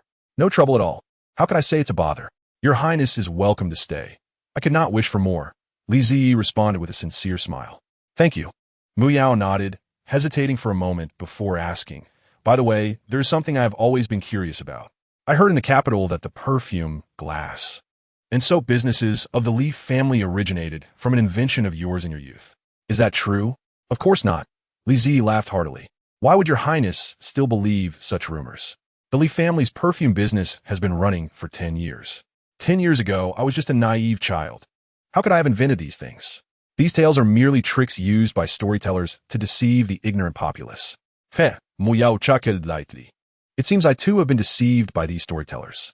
At this point, Mu Yao lifted the teapot and personally poured a cup of tea for Li Qingzhi, casually saying, "Has the Li family ever considered seeking partners for the perfume and glass businesses?" Upon hearing the third prince's words, Li Qingzhi's expression became serious. This was indeed the true purpose of the third prince's visit to Yuzhou City. The court was evidently seeking to meddle in the affairs of the Li residents. "Partners?" Li Qingzhi lifted the cup of tea poured by the third prince, taking a sip and appearing contemplative. "I seldom involve myself in the Li family's business, but I have heard from my elder sister that the Li residence is indeed encountering a bottleneck in its business. To advance further, it will require finding suitable business partners." Upon hearing this, Mu Yao's lips curved slightly. Over the past 2 years, the court had been subtly suppressing the Li family's business. Although the effects were minimal, they had still restrained the Li family's rampant expansion. However, this was merely a prelude. The court's true intention was to seize the opportunity to intervene in the Li family's affairs. There are indeed several good choices in the capital, financially robust with excellent connections. If Brother Li is willing, I can introduce you to them, Mu Yao suggested opportunistically. "Oh," Li Qingzhi perked up, asking which families are they. "The Changsun family, the Merchant Alliance, and the Yin Family Bank," Mu Yao replied. Upon hearing this, Li Qingzhi's expression tightened. So these 3 commercial giants in the capital were all affiliated with the court. Gaining this information made the trip worthwhile. He understood clearly that the third prince was not revealing this without conditions. These 3 families were the choices the royal family offered to the Li residents. Choices they could not refuse. At least, before the Li residents and the imperial family officially sever ties, the imperial family must maintain its dignity. "Third prince, I shall return to discuss this matter with my father and elder sister. I kindly ask the prince to wait for a day or 2. I will certainly provide a satisfactory response." Li Qingzhi stood, expressing his respect. "Very well, I shall await the good news from Brother Li." Mu Yao replied as he rose to see him off, a smile gracing his face. Li Qingzhi nodded and hurriedly departed. In the back courtyard of the Li residence, within the study, Li Baiwan and Li Yuwei were busy reconciling accounts when Li Qingzhi abruptly pushed open the door and strode in. "Impudent!" Li Baiwan was about to scold him, but upon recognizing his son, a smile instantly adorned his face. "Son, what brings you here? You seldom visit the study." "Sister Yuwei." Li Qingzhi ignored the ostentatious display before him and greeted Li Yuwei, inquiring, "Do we have business dealings with the Changsun family in the capital, or with the Yin Family S Bank?" "We have some dealings with the bank and the business alliance, but not much with the Changsun family." "Why do you ask?" "Li Yuwei Rublia, Pujlat." "They are backed by the court," Li Qingzhi stated gravely. "The court?" Both Li Baiwan and Li Yuwei exchanged glances, their expressions darkening. "Is the information confirmed?" Li Baiwan asked in a serious tone. "It was spoken by the third prince himself. It should be credible," Li Qingzhi answered. "If that is the case, it poses some trouble," Li Yuwei stated solemnly. "Over the years, we have been cautious to avoid the court's influence in our family's business, fearing it would strangle our livelihood. I never expected the court's reach to extend this far." "Sister Yuwei need not worry excessively," Li Qingzhi replied earnestly. "Every disadvantage harbors an advantage. The court's eagerness to intervene in our affairs, even at the cost of exposing certain information, means we must reciprocate in kind." "Do you mean?" Li Yuwei asked, perplexed. "Didn't the third prince provide 3 options?" Li Qingzhi's lips curved into a smile. "The Li family's business is substantial. Those 3 families must already be envious. Unfortunately, our family can only collaborate with one. Are you suggesting we let them engage in mutual destruction?" Li Yuwei remarca. "You are indeed the most astute, Sister Yuwei. People are driven by profit. Even if all 3 families are backed by the court, they cannot act in unison," Li Qingzhi replied with a smile. "Well, you all can decide these vexing matters. I shall concern myself with becoming a sword immortal. How is my elixir preparation coming along?" "It is nearly ready. I have also dispatched people to gather the remaining ingredients from various cities, so you need not worry.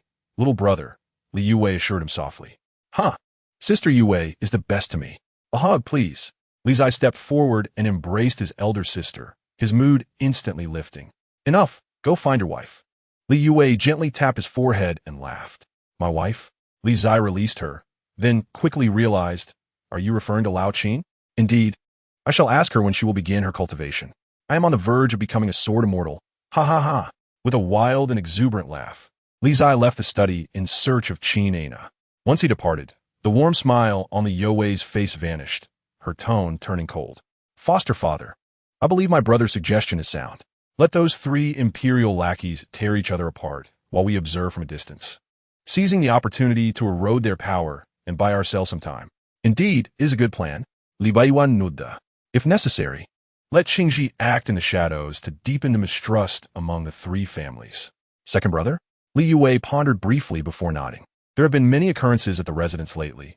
He should indeed return. However, we should avoid exposing his identity as much as possible, considering his true nature is not something to be revealed. The world knows that the Li family has 3 siblings, but only the name of the second brother, Li Qingzhi, is known. Little else is understood. Even within the Li residence, few have seen this second son, let alone know his true identity. However, she, her younger brother, and her foster father are aware of it. The first in the world, Yanyu Tower, has rapidly ascended as the most powerful assassin organization under the Great Shang dynasty over the past decade. And Qingzhi is the master of Yanyu Tower. The Li family possesses unparalleled financial resources. Thus, over the past 10 years, Yanyu Tower has recruited countless experts to stand in both light and shadow against the court. The initial proposal to establish Yanyu Tower was made by her younger brother. Reflecting on this, Li Yue sighed softly. It is precisely because of this that Qingzhi's relationship with her younger brother has always been strained. Qingzhi is a true martial genius, reaching the level of master-level fighters at a young age. Yet he has remained in the shadows for a decade due to her younger brother's proposal. His identity never to see the light of day. If one were to say that Qingzhi harbors no resentment, that would be impossible. She understands, and her younger brother does too. Thus, her younger brother, who never backs down from a challenge, has always tolerated Qingzhi, never opposing him. By the lake in the back courtyard, Li Zai searched in vain for his celestial master. Old Zhang, where is old Qin? He called out. By the lake. Zhang Lada smirked coldly and said, right behind you. Are you teasing me? Li Zai instinctively turned around, and upon seeing the woman behind him, his face immediately lit up with a fawning smile. Celestial Master, when did you arrive? Just now. Qin Ana replied coolly. What do you need? The elixir is ready. When do I begin my cultivation? Li Zai asked eagerly. Now, Qin Ana stated, then walked towards a nearby pharmacy. So soon? Li Zai expressed surprise and hurriedly followed her. As they approached the lakeside, he winked at old Zhang, mouthing, I am about to become a sword immortal. Zhang Lada did not respond, closing his eyes with a fake smile. Kid, just wait to die. It is said that women are vengeful creatures, and this is no exaggeration. He truly suspected that the method Qin Ana devised was purely for revenge, intending to bring this young man to the brink of death, shattering every meridian, then repairing it, and repeating this 100 times. What a delightful thought. In the pharmacy, a massive tub was already prepared, with servants continuously pouring boiling hot water into it, followed by tossing in baskets of medicinal herbs. Undress, Qin Ana commanded as she regarded the young man before her. This is inappropriate, Li Zai hesitated, his face betraying his discomfort. Although he regarded her as a master, he was no longer a child. Enough with the nonsense. Qin Ana colduscufed, grabbing his arm and tearing off his clothing before delivering a powerful strike that shattered the meridian in his right arm. The room echoed with a horrific scream, chilling the hearts of those who heard it. In the next moment, Qin Ana seized Li Zai and unceremoniously tossed him into the medicinal tub. Qin Ana, you wretched woman. In the scalding tub, Li Zai was in agony, cursing uncontrollably. Still cursing? It seems you have plenty of spirit. Indeed, a little pain won't kill you. Qin Ana retorted coldly, moving forward to grasp Li Zai's other arm, applying significant pressure that shattered the meridian in his left arm. Another blood-curdling scream reverberated through the room, causing the servants to tremble in fear. By the lake, Zhang Lada took a sip of Zuihua wine, humming a cheerful tune. Apricot trees bloom with white flowers, Today the celestial being visits my home. The celestial being blesses me, granting longevity. As the sun set, Qin Ana emerged from the pharmacy. Half an hour later, Li Qingzhi was carried out. How to describe it? The term dead dog might be the most fitting. The servants of the Li residence were too frightened to breathe.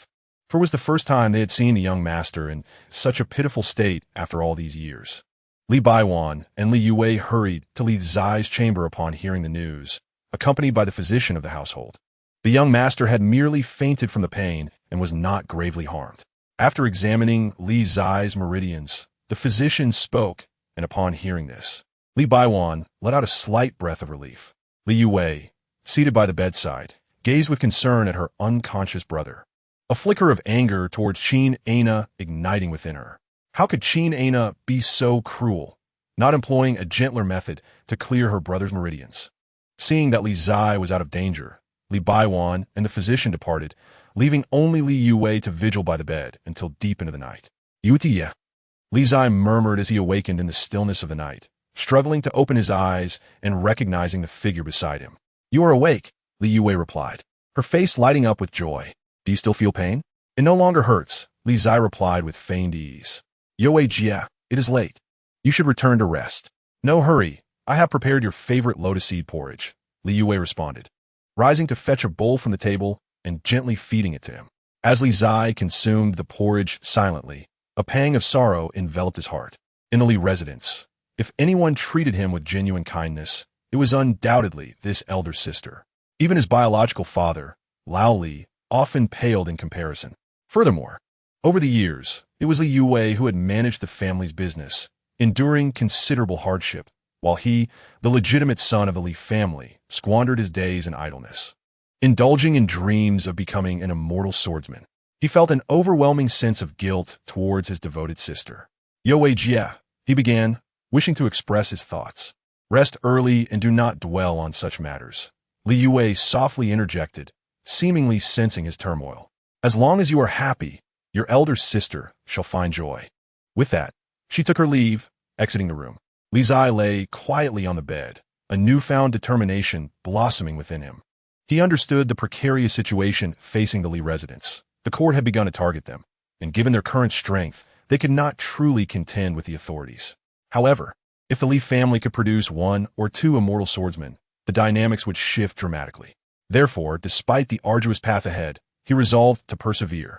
The people he wished to protect were all within the Li residence, and he could not allow it to fall into decline. A sleepless night passed, and at dawn, Li Qingzhi rose from his bed. During breakfast, his hands trembled so much that he could not even lift his chopsticks, a clear indication that his shattered meridians had yet to fully recuperate.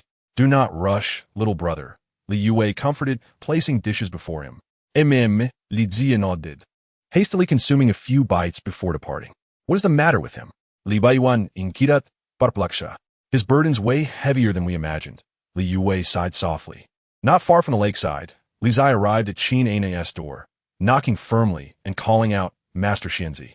With a creak, the door opened, and Qin Ana regarded him coolly. What is it? I am well now. We may continue, Li Qingzhi replied with a grin. Qin Ana scrutinized him for a moment before calmly stating, Your meridians have not fully healed. Are you certain your body can withstand it? Absolutely, Li Qingzhi affirmed with conviction. Then let us proceed, she said tersely, stepping out of her room and heading towards the pharmacy, with Li Qingzhi following without hesitation. Half an hour later, agonizing cries echoed once more from within the pharmacy. The pain of shattered meridians was unbearable, yet Li Qingzhi, with a heart steadfast as stone, endured with all his might. By the lakeside, Zhang Lada quietly sipped from his jug, no longer reveling in misfortune. The performance of Li Qingzhi had indeed surpassed his expectations. He had initially believed that after enduring such profound suffering the previous day, the young man would retreat. To his astonishment, Li Qingzhi's spirit proved remarkably resilient. After a while, the pharmacy doors swung open, and Qin Ana emerged, a light sheen of sweat adorning her forehead. Master Qingzhi, Li Qingzhi's voice called out from within. Today, I have not fainted. What is it? King Ana alted, hartonikao. Will you not teach me the sword? Li Qingzhi inquired, weariness evident in his voice. Can you still stand? She asked. I can, Li Qingzhi replied with determination. Qin Ana nodded, choosing not to elaborate further, and continued walking ahead. Inside the pharmacy, it took Li Qingzhi nearly half an hour to emerge.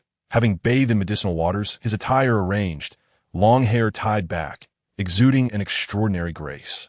By the lakeside, Qin Ana awaited him and asked, "What is a sword?" "The lord of all weapons," he responded. Qin Ana Fuhovid Harbro. Incorrect.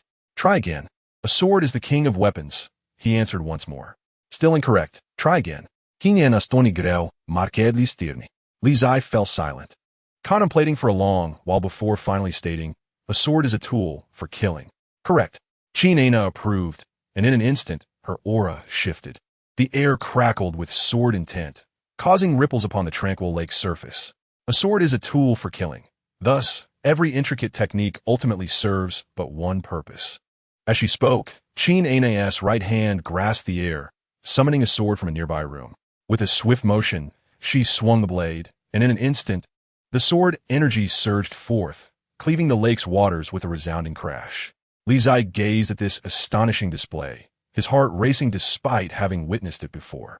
The essence of the sword lies in its speed, precision, and focus, while the core of its techniques revolves around a mere swing, slash, or thrust. Qin Ana is blinded calmly. From today onward, you need only practice 3 moves: swing, slash, and thrust. 1,000 repetitions each day, not a single one less, until your swordplay becomes instinctive, devoid of any superfluous motion or error. Understood? Lizie bovet respectfully. Acknowledging her instruction. Witnessing the young man's first formal bow, Qin Ana's demeanor softened slightly. If you can reach the level I have described, even if you ultimately fail to mend your meridians, few can disregard your sword in the Great Shang dynasty.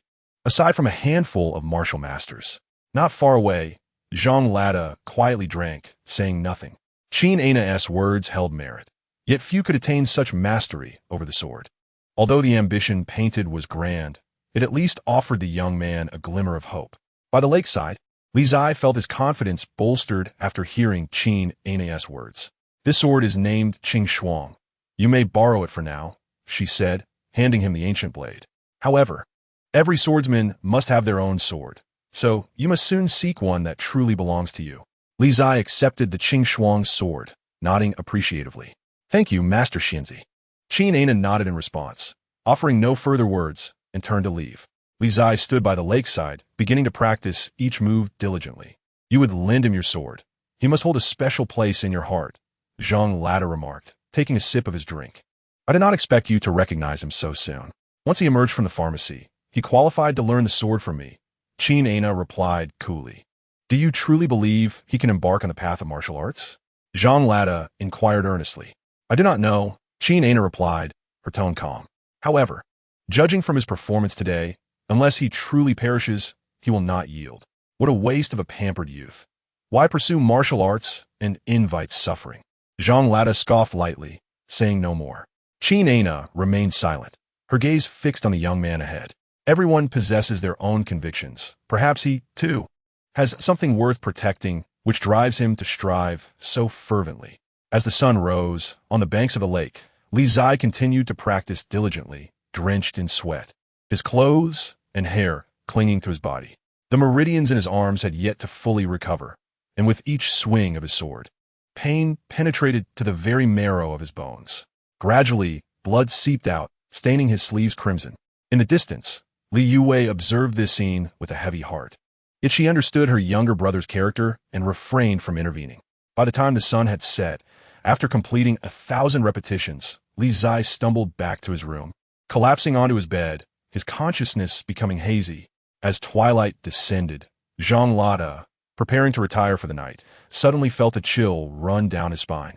His gaze fixated at the edge of the darkness. A master. Emerging from the shadows was a young man clad in a silver-gray robe, his demeanor stern and unsmiling, emanating a frigid aura that sent shivers down one's spine. Second young master. The servants of the estate, upon recognizing the visitor, were momentarily stunned before hastily bowing in respect. Li Qingzhi ignored them, striding directly toward the study. Zhang Lada squinted slightly. So, this was the legendary second son of the Li family. At such a tender age, he possessed such remarkable skill. Inside the study, Li Qingzhi entered and respectfully greeted adoptive father, elder sister. "Qingzhi, replied Li Baiwan and Li Yue, their expressions softening upon seeing him. May I ask why my adoptive father has summoned Qingzhi? Li Qingzhi inquirat calmly. Let your elder sister explain. Li Baiwan gesturat duart Li Yue. Indeed, Li Yue nodded, turning to the young man. Qingzhi, you are aware of the third prince's visit to Yuzhou City. But do you know the purpose of his journey, aside from seeking to apprentice under Qin Ana? I do not know. Li Qingzhi shook his head. He aims to investigate the Li family's strengths and weaknesses and, under the guise of the royal family, attempts to interfere in our business affairs, Li Yue stated earnestly. The Changsun family from the capital, the Merchant Alliance, and the Yin family bank are the options presented to us by the third prince. And we have no choice but to choose. Li Qingzhi fell silent, and after a moment, spoke. What does elder sister wish for me to do? In a few days, I will travel to the capital to discuss business cooperation with these three families. I need you to discreetly send someone to sabotage their relationships at that time. Can you manage that? Li Yue replied calmly. Li Qingzhi pondered for a moment before nodding. I can do that. This task must be carried out by others. You're not to take action personally, Li Baiwan reminded from aside. Yes, adoptive father, Li Qingzhi responded respectfully. Go, Li Baiwan waved his hand. Li Qingzhi took his leave, bowing before turning away. Li Baiwan stood up and walked to the front of the study. Watching the young man's retreating figure, he sighed lightly. Qingzhi's temperament is growing colder. If anything were to happen to me in the future, only Yue can restrain him. Adoptive father, Li Yue began, although Qingzhi harbors grievances. He ultimately cares for the Li family, and he does hold some affection for his younger brother. Perhaps, Li Baiwan replied with a bitter smile. I cannot speak for others, but when it comes to Zai, Qingzhi will undoubtedly show no kindness. The following morning, Li Zai practiced swordplay by the lake. On the opposite shore, Li Qingzhi approached, donned in his silver-gray robe. As Li Zai noticed him, he opened his mouth to speak, but was suddenly caught off guard and instinctively raised his sword in defense. In the blink of an eye, Li Qingzhi had closed the distance, his right hand forming a swift strike toward Li Zai's sword hand. With a resounding thud, Li Zai felt a jolt in his right hand, causing his sword to slip from his grasp. Unable to even hold onto his own weapon, he was deemed a failure. Waste, Li Qingzhi coldly remarked before turning away. On the nearby shore, Qin Ana and Zhang Lada witnessed the scene, exchanging glances without uttering a word. The second son of the Li family was indeed astonishing. At such a young age, his prowess was nothing short of terrifying. By the lake, Li Zai silently retrieved his sword from the ground, his usual stubbornness yielding to the situation as he refrained from retorting. Qingzhi, Li Yue observed her brother's approach and softly said, he has been working very hard. Grant him a little time. Elder sister, how long can you and adoptive father protect him? Li Qingzhi's expression remained indifferent. If he continues to be such a waste, the Li family will inevitably fall due to him. The Li family owes its present success largely to my younger brother. He is also striving to protect this family. Li Yue Siga. He has indeed brought glory to the Li family, but lacking the ability to safeguard it is his greatest fault. Li Qingzhi's gaze remained cold as he observed the youth by the lake. Li Zai handed the sword back to Qin Ana. Fairy, may I request a half-day leave? I will make up for the missed practices upon my return. Go ahead, Qin Ana replied without further inquiry, accepting the Qin Shuang ancient sword with a nod. Thank you. Fairy, Li Zai expressed his gratitude and began to walk away. Second brother, Li Zai approached briskly, still wearing a playful smile despite the recent reprimand. You are back.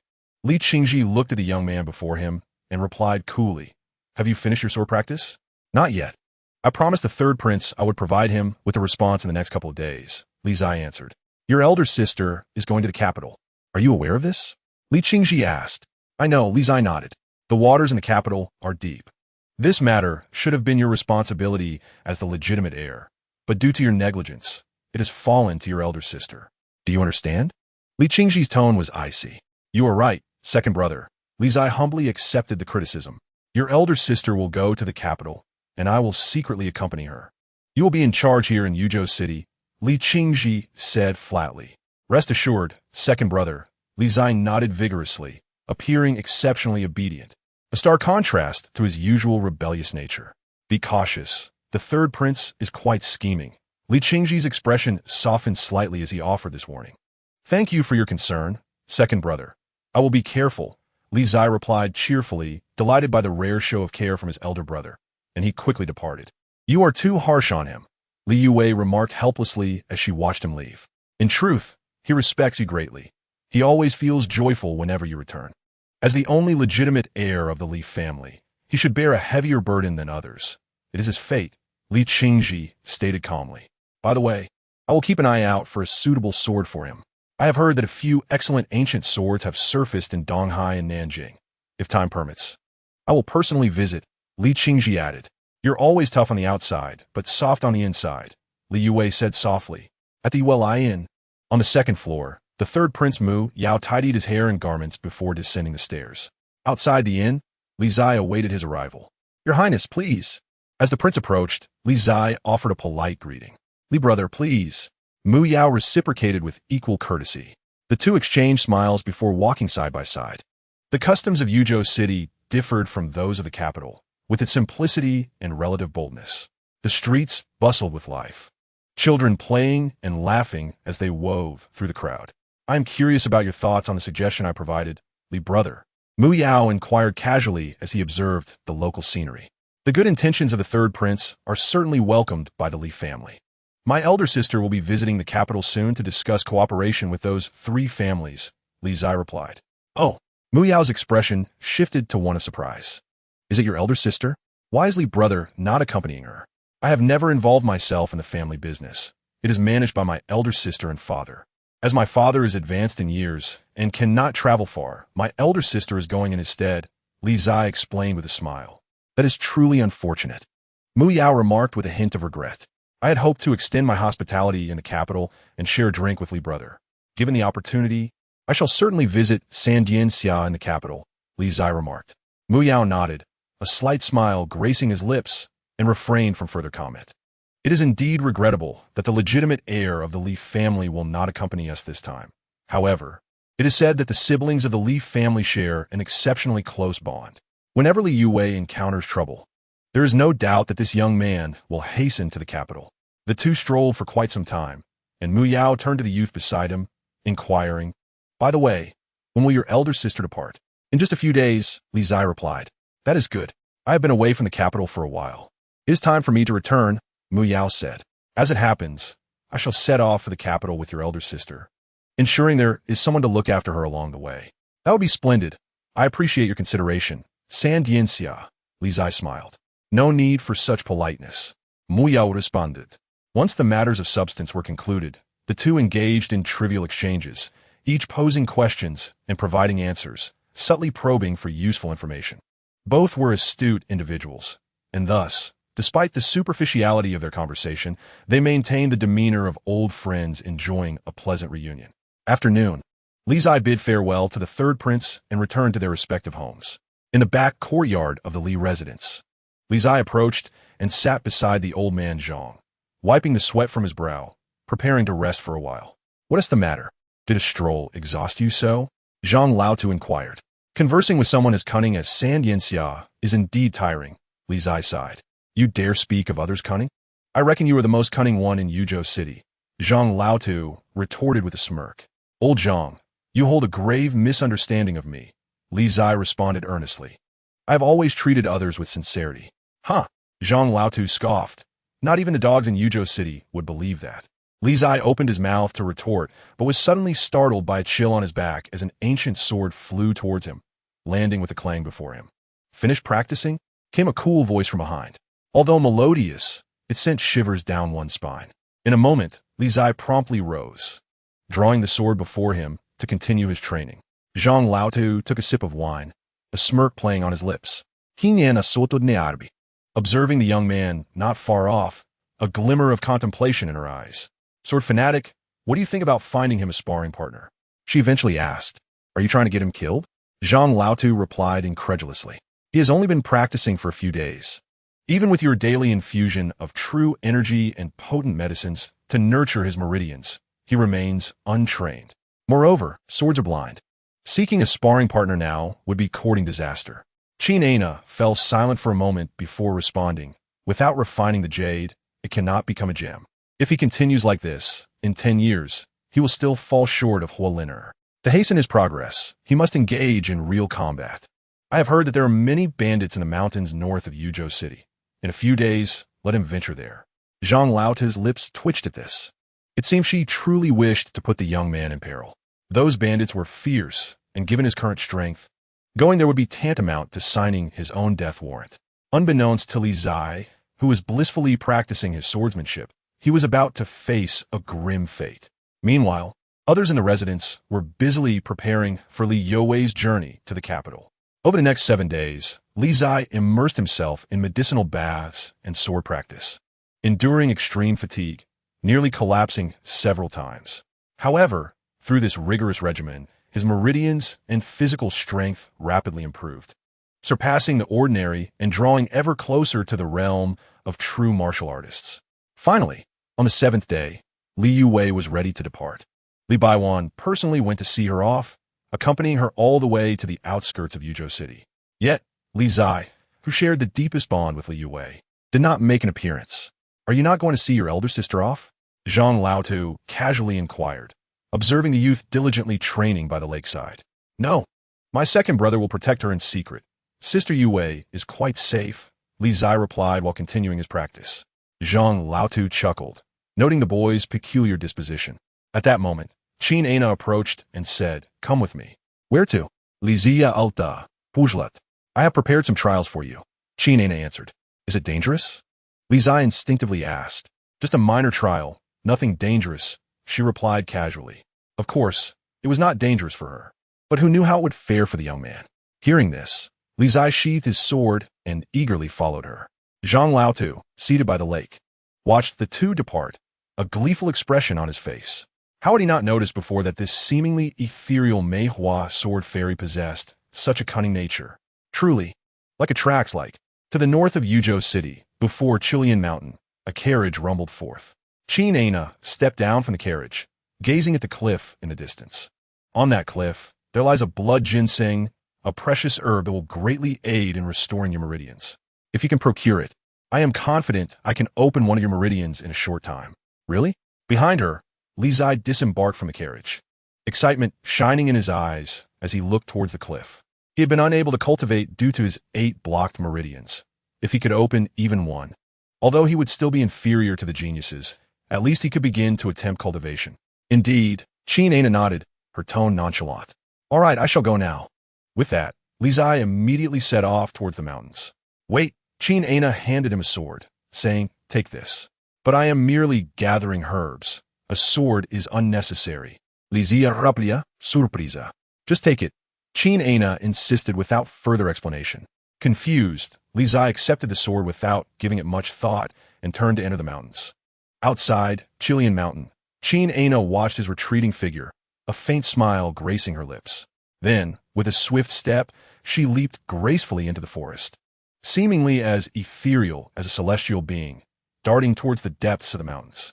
Half an hour later, deep within Qilian Mountain, not far from the cliff, Qin Ana arrived at a campsite, landing on a branch. She plucked a fallen leaf and, with a flick of her wrist, sent it flying towards the encampment. Boom! The leaf struck a wooden pillar, which promptly splintered, causing a corner of the camp to collapse. "Who goes there?" A burly, menacing man emerged from the camp. His features contorted in rage as he shouted, "What are you all standing there for? Go see what's happening." "Yes." Several bandits promptly responded and rushed out to investigate. On the branch, Qin Ana did not conceal her presence, departing under the gaze of the bewildered bandits. After her, the man bellowed furiously. Not far away, at the base of the cliff, Li Qingzhi, oblivious to the unfolding events, finally climbed up, utterly exhausted. "Blood ginseng," he called out, scanning his surroundings based on Qin Ana's directions. Where could it be? Just as he searched for the blood ginseng, a loud shout echoed nearby. "There he is!" At that moment, a dozen bandits charged towards him like madmen. "What the hell?" Li Qingzhi exclaimed, his expression shifting to one of alarm. "I've been set up by old Qin." No wonder she had insisted he take the sword. He was no fool. If he did not realize what was happening now, he would truly be a dolt. Seeing the frenzied bandits charging at him, Li Qingzhi snapped back to reality and without a second thought, turned to flee. "Old Qin, you scoundrel!" Amidst the stones, Li Qingzhi cautiously extended his head, surveying the positions of several bandits, his mind racing with calculations on how to escape. The sun was setting, and soon after darkness enveloped the land, He would take advantage of the night to flee. Ah, Qingzhi, you wish to scheme against me, but you are still young. Just as Li Qingzhi began to revel in his thoughts, a sharp sword aura sliced through the air from a distance, crashing violently against the massive stone before him. The resounding clamor was piercing, instantly alarming 4 or 5 nearby bandits. Li Qingzhi was momentarily stunned, but soon regained his composure, his face flushed with fury as he cursed. Qingzhi, I curse you. After venting his ire, he sprang to his feet and fled. There he is, brothers, kill him. The 5 bandits, witnessing Li Qingzhi's frantic escape, pursued him with all their might. In the distance, atop the treetops, a beautiful silhouette stood silently, observing the young man desperately fleeing through the forest, a slight smile gracing her lips. The horizon was painted with the hues of dusk, and the light within the woods began to dim. You shall die. One of the bandits caught up to Li Qingzhi, swinging his iron knife downwards. In a moment of panic, Li Qingzhi rolled to evade the blade, looking quite disheveled. Uzalas. The bandit laughed heartily, delivering a powerful kick. On the ground, Li Qingzhi hastily raised his sword to block, yet the force of the bandit's kick sent him tumbling several meters away. From afar, Qingzhi observed this scene, her brow furrowing slightly. Has this boy forgotten everything I taught him? A sword is not wielded in such a manner. It seems that allowing him to enter the mountains and confront these bandits was indeed the right decision, without experiencing life and death battles. No matter how strong his physique or how many times he practices swordplay, it is all in vain. Within the forest, Li Qingzhi, devoid of any combat experience, was tormented to the brink of despair by the bandits, rendering him almost powerless to retaliate. Not far away, several more bandits, drawn by the commotion, were rushing over. Look at this attire, this delicate skin. He is clearly the son of a wealthy family. Haha, instead of enjoying a comfortable life, he seeks death. How delightful. The bandit, observing Li Qingzhi's pitiful state, became increasingly brazen, advancing with his iron knife in hand. 10 steps away, Li Qingzhi glared at the approaching bandit, flames of anger igniting in his eyes. With the spirit of youth, how could he easily concede? This bandit was no martial artist. He was merely an ordinary person like Li Qingzhi. If he could not overcome him, what was the point of learning martial arts? 10 steps, 5 steps, 3 steps, he was drawing closer. Li Qingzhi held his breath, confronting the life and death crisis, forcing himself to calm down. At a distance of 3 steps, Li Qingzhi, who had originally been crouching on the ground, suddenly sprang up. He drew his sword and swung it in the blink of an eye. Whoosh! Under the remnants of the setting sun, the sword gleamed, akin to a startled swan, sealing the bandit's throat with a single strike. In the distance, atop the treetops, Qingzhi beheld this transformation, her eyes sparkling with intrigue. Not bad. In the forest, the bandit clutched his gushing throat, opened his mouth to utter something, but the words failed him as he collapsed to the ground. Villains often meet their demise through their own verbosity. Exhausted, Li Qingzhi slumped onto the ground, gazing at the bandit lying in a pool of blood, murmuring weakly, "Is this the feeling of taking a life? It truly leaves one feeling uneasy." Old Joe. At that moment, 3 bandits rushed over from a distance, their faces contorted with rage upon witnessing the scene. Seeing 3 approaching, Li Qingzhi forced himself to rise, turning without a second thought to escape. He was not yet capable of facing 3 at once. Chase him. The 3 bandits immediately pursued him. As the sun sank completely, night descended, and the forest gradually morphed into darkness. The bandits ignited torches, continuing their search through the woods, seemingly determined not to rest until they found Li Qingzhi. Truly relentless, Li Qingzhi watched the flickering flames within the forest, a chill passing through his gaze.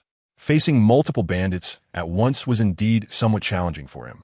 But with the cover of darkness and the advantage of stealth, it was an opportune moment to pick them off one by one. With this thought, Li Qingzhi crouched low, using the night and the underbrush to conceal his movements, stealthily approaching the nearest bandit. Whoosh! In the dark, Li Qingzhi silently crept behind the bandit, covering his mouth, and swiftly sliced through his throat with his sword. Gasp! The bandit trembled, attempting to speak, but soon lost all breath, collapsing lifelessly. After killing 2, Li Qingzhi felt a wave of nausea wash over him, yet he suppressed it and retreated into the underbrush. In an era of survival of the fittest, he had to adapt. If he did not kill, he would be the one who perished today. In the thicket, Li Qingzhi wiped the blood from his hands, carefully regulating his breathing, his gaze locked onto the flickering flames ahead, his expression gradually transforming into one of cold determination, much like a predator fixating on its prey. After enduring the crucible of life and death, Li Zai's mindset began to shift. Tension and fear ebbed away, and the more perilous the situation, the calmer he became. From a distance, amidst the shadows of the trees, Qin Ana observed the transformation occurring within Li Zai, feeling reassured, her gaze drifting towards the distant bandit camp. Now, she could focus on her own tasks. Regarding the blood ginseng king, she had not spoken falsely. Days prior, when she entered the mountains, that precious plant indeed thrived atop a precipice. To be honest, when she first encountered that herb, she was taken aback. Its rarity was beyond imagination, incomparable to any grand medicine. To refine Li Zai, she had chosen not to harvest it. Little did she expect that upon her return today, the blood ginseng atop the cliff had vanished. The only possibility was that the bandits within the mountains had discovered and harvested it, hiding it within their camp. Hopefully, that boy has better luck, and the ginseng has not yet been consumed. Otherwise, seeking another herb of such caliber would not be as simple as one might think. With this thought in mind, Qin Ana lightly stepped forward, leaping gracefully through the woods towards the distant bandit camp. Mere moments later, deep within the forest, before the camp, a graceful silhouette descended from the sky, akin to a startled swan, swiftly entering the camp. Inside the camp, most of the bandits had succumbed to slumber, with only a few still patrolling. Qin Ana evaded the patrolling bandits and began her search for the blood ginseng's whereabouts. Within the camp, treasures of gold, silver, and precious gems were plentiful, stacked in boxes. Clearly, these bandits had not refrained from plundering. As for gold and silver, Qin Ana paid them no heed, not out of disinterest, but rather because they held no allure for her. No matter how wealthy these bandits became, could they rival her mediocre disciple? Overlooking the riches, Qin Ana's gaze shifted to several boxes containing medicinal herbs, eagerly rummaging through them. Inside the boxes lay an abundance of herbs, ginseng, deer antler, Hisho Wu, everything one could imagine. Exceptionally comprehensive. Finally, after searching for what felt like an eternity, Qin Ana opened a delicate wooden box and, upon seeing the blood ginseng king within, let out a gentle sigh of relief. That boy is fortunate. The ginseng remains unharmed by these bandits. Who goes there? At that moment, a furious voice erupted from within the camp. A hulking man with a fierce visage, seated upon a tiger skin chair, suddenly opened his eyes, sprang to his feet, and hurled a nearby wine jar at her. 10 paces away, Qin Ana calmly tucked away the blood ginseng, slightly shifting her body to evade the flying jar. You dare to come here and steal from me, woman? You must be tired of living. In the dim firelight, the burly man could not discern Qin Ana's appearance, but he stomped his feet and charged forward like a cannonball. How noisy! Qin Ana frowned slightly, casually waving her hand. Instant-ly, un formidable sword aura surgi fort, roaring as it sent the burly man flying several meters away. He landed several paces away, spitting out blood, his expression one of shock. How is this possible? I shall spare you this time. In the future, someone will come to take your life, Qin Ana stated coolly, before striding away. This bandit leader was a martial artist who had opened a hidden chamber. He was neither particularly strong nor weak, perfectly suited to be his rival. Her master truly put in great effort. In the depths of the forest, Qin Ana walked gracefully under the moonlight, yet after an extensive search, she found neither Li Zai nor any sign of bandits. Along the path, only blood stained the ground. A flicker of unusual emotion crossed Qin Ana's eyes as she stepped toward the forest's edge. At the end of the woods sat a frail young figure, bloodied and gasping for breath. Where is everyone? Qin Ana inquired as she approached. They're all dead, Li Zai replied wearily. Qin Ana narrowed her eyes, realizing she had underestimated him. This young man was more ruthless than she had anticipated. Before the forest, Li Zai took a deep breath, turning his gaze toward the woman beside him. Master, you did this on purpose. Indeed, Qin Ana replied without attempting to deny it. Li Zai, surprised by her straightforward admission, found himself at a loss for words. How does it feel to kill for the first time? King Ana Eskichi. Not good. Li Zai answered honestly, feeling a bit nauseated. You'll get used to it, she replied nonchalantly, and then began walking towards the carriage outside the forest. Let's go back, she said. Li Qingzhi nodded and followed her. Master, he called as the carriage rumbled under the moonlight. What is it? King Inahisponde. If I were to die at the hands of those bandits, would you intervene? Li Qingzhi asked tentatively. I don't know. You can find out, Qin Ina answered calmly. Li Qingzhi fell silent. He valued his life too much to take that gamble. The atmosphere inside the carriage grew somewhat heavy. After a while, Qin Ina spoke up. From today onward, in addition to practicing your swordsmanship, you must also participate in eliminating bandits in this forest. I must remind you, their leader is a martial artist who has opened a divine passage. A martial artist? Li Qingzhi exclaimed, then quickly backed down.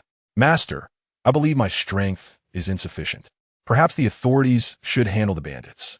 I have made my decision. There is no need for further discussion. With that, Qin Ina tossed a wooden box toward him. Li Qingzhi opened the box, and upon seeing the blood ginseng inside, his expression transformed into one of elation. Master, I love you. Let me hug you, he exclaimed, nearly forgetting his own name as he reached out to embrace her. Qin Ina's eyes turned icy, and suddenly, the air in the carriage seemed to freeze. Li Qingzhi shivered slightly, quickly realizing his mistake, his expression faltering as his arms became stiff. In the next moment, a powerful surge of true energy erupted from the carriage, shattering it, and Li Qingzhi was thrown out, landing in a heap. The carriage rumbled away swiftly under the moonlight. Chapter 11. Opening the meridians outside Yuzhou City. The sun rose as Li Qingzhi walked back, drenched in dew and appearing quite disheveled. After an entire night, he finally returned. Offending a woman, especially one as formidable as Qin Ina, had dire consequences. At the Li residence, Li Million was anxiously pacing, unable to do anything due to the terrifying woman by the lake in the backyard. There was no need to ask or search. He wouldn't he die? Last night, when Qin Ina returned, she simply uttered one sentence before retreating to her room to rest. Li Million, filled with anxiety, could only fume silently, afraid to speak or inquire. Sir, the young master has returned. A servant rushed in to report. Li Million hurried to greet him. Before the residence, Li Qingzhi returned looking like a beggar, his clothes tattered and hair disheveled, astonishing everyone in the household. What happened to the young master? Why does he look as if he has been mistreated? Son, are you all right? Li Million rushed forward, concerned. Do I look fine? Li Qingzhi extended his arms, gesturing to his appearance, and replied irritably, I'm just not dead yet. Afterward, Li Qingzhi scanned the surroundings and demanded angrily, Where is Lao Qin? Has she returned? In the backyard, Li Million answered. I'm going to find her, Li Qingzhi declared furiously, striding towards the backyard. Son, don't be impulsive. You can't defeat her, Li Million exclaimed, quickly grabbing his arm to warn him. Hearing this, Li Qingzhi paused, his face filled with indignation. Here he was, the third young master of the Li family, the wealthiest scion in the world, a transcendent being, and yet he was afraid of a woman. Wasn't he, it said, that those who traverse would be invincible? He invented soap, created glass, and everything seemed to unfold according to the script. Yet, why was he unable to open his meridians and practice martial arts? Was this a cruel joke? Son, let us discuss this calmly. That woman is truly formidable. Li Million comforted, clearly apprehensive. Old Li, you really lack ambition. How can a woman intimidate you so? Li Qingzhi collected himself, casting a disdainful glance back at Li Million before marching confidently towards the backyard. Li Million was taken aback, but soon regained his composure and hurried to follow. Is my son today so resolute that he intends to confront Qin Qingzhi directly? By the lakeside in the backyard, Qin Ina stood still, gazing at the water surface, her expression as tranquil as the lake itself.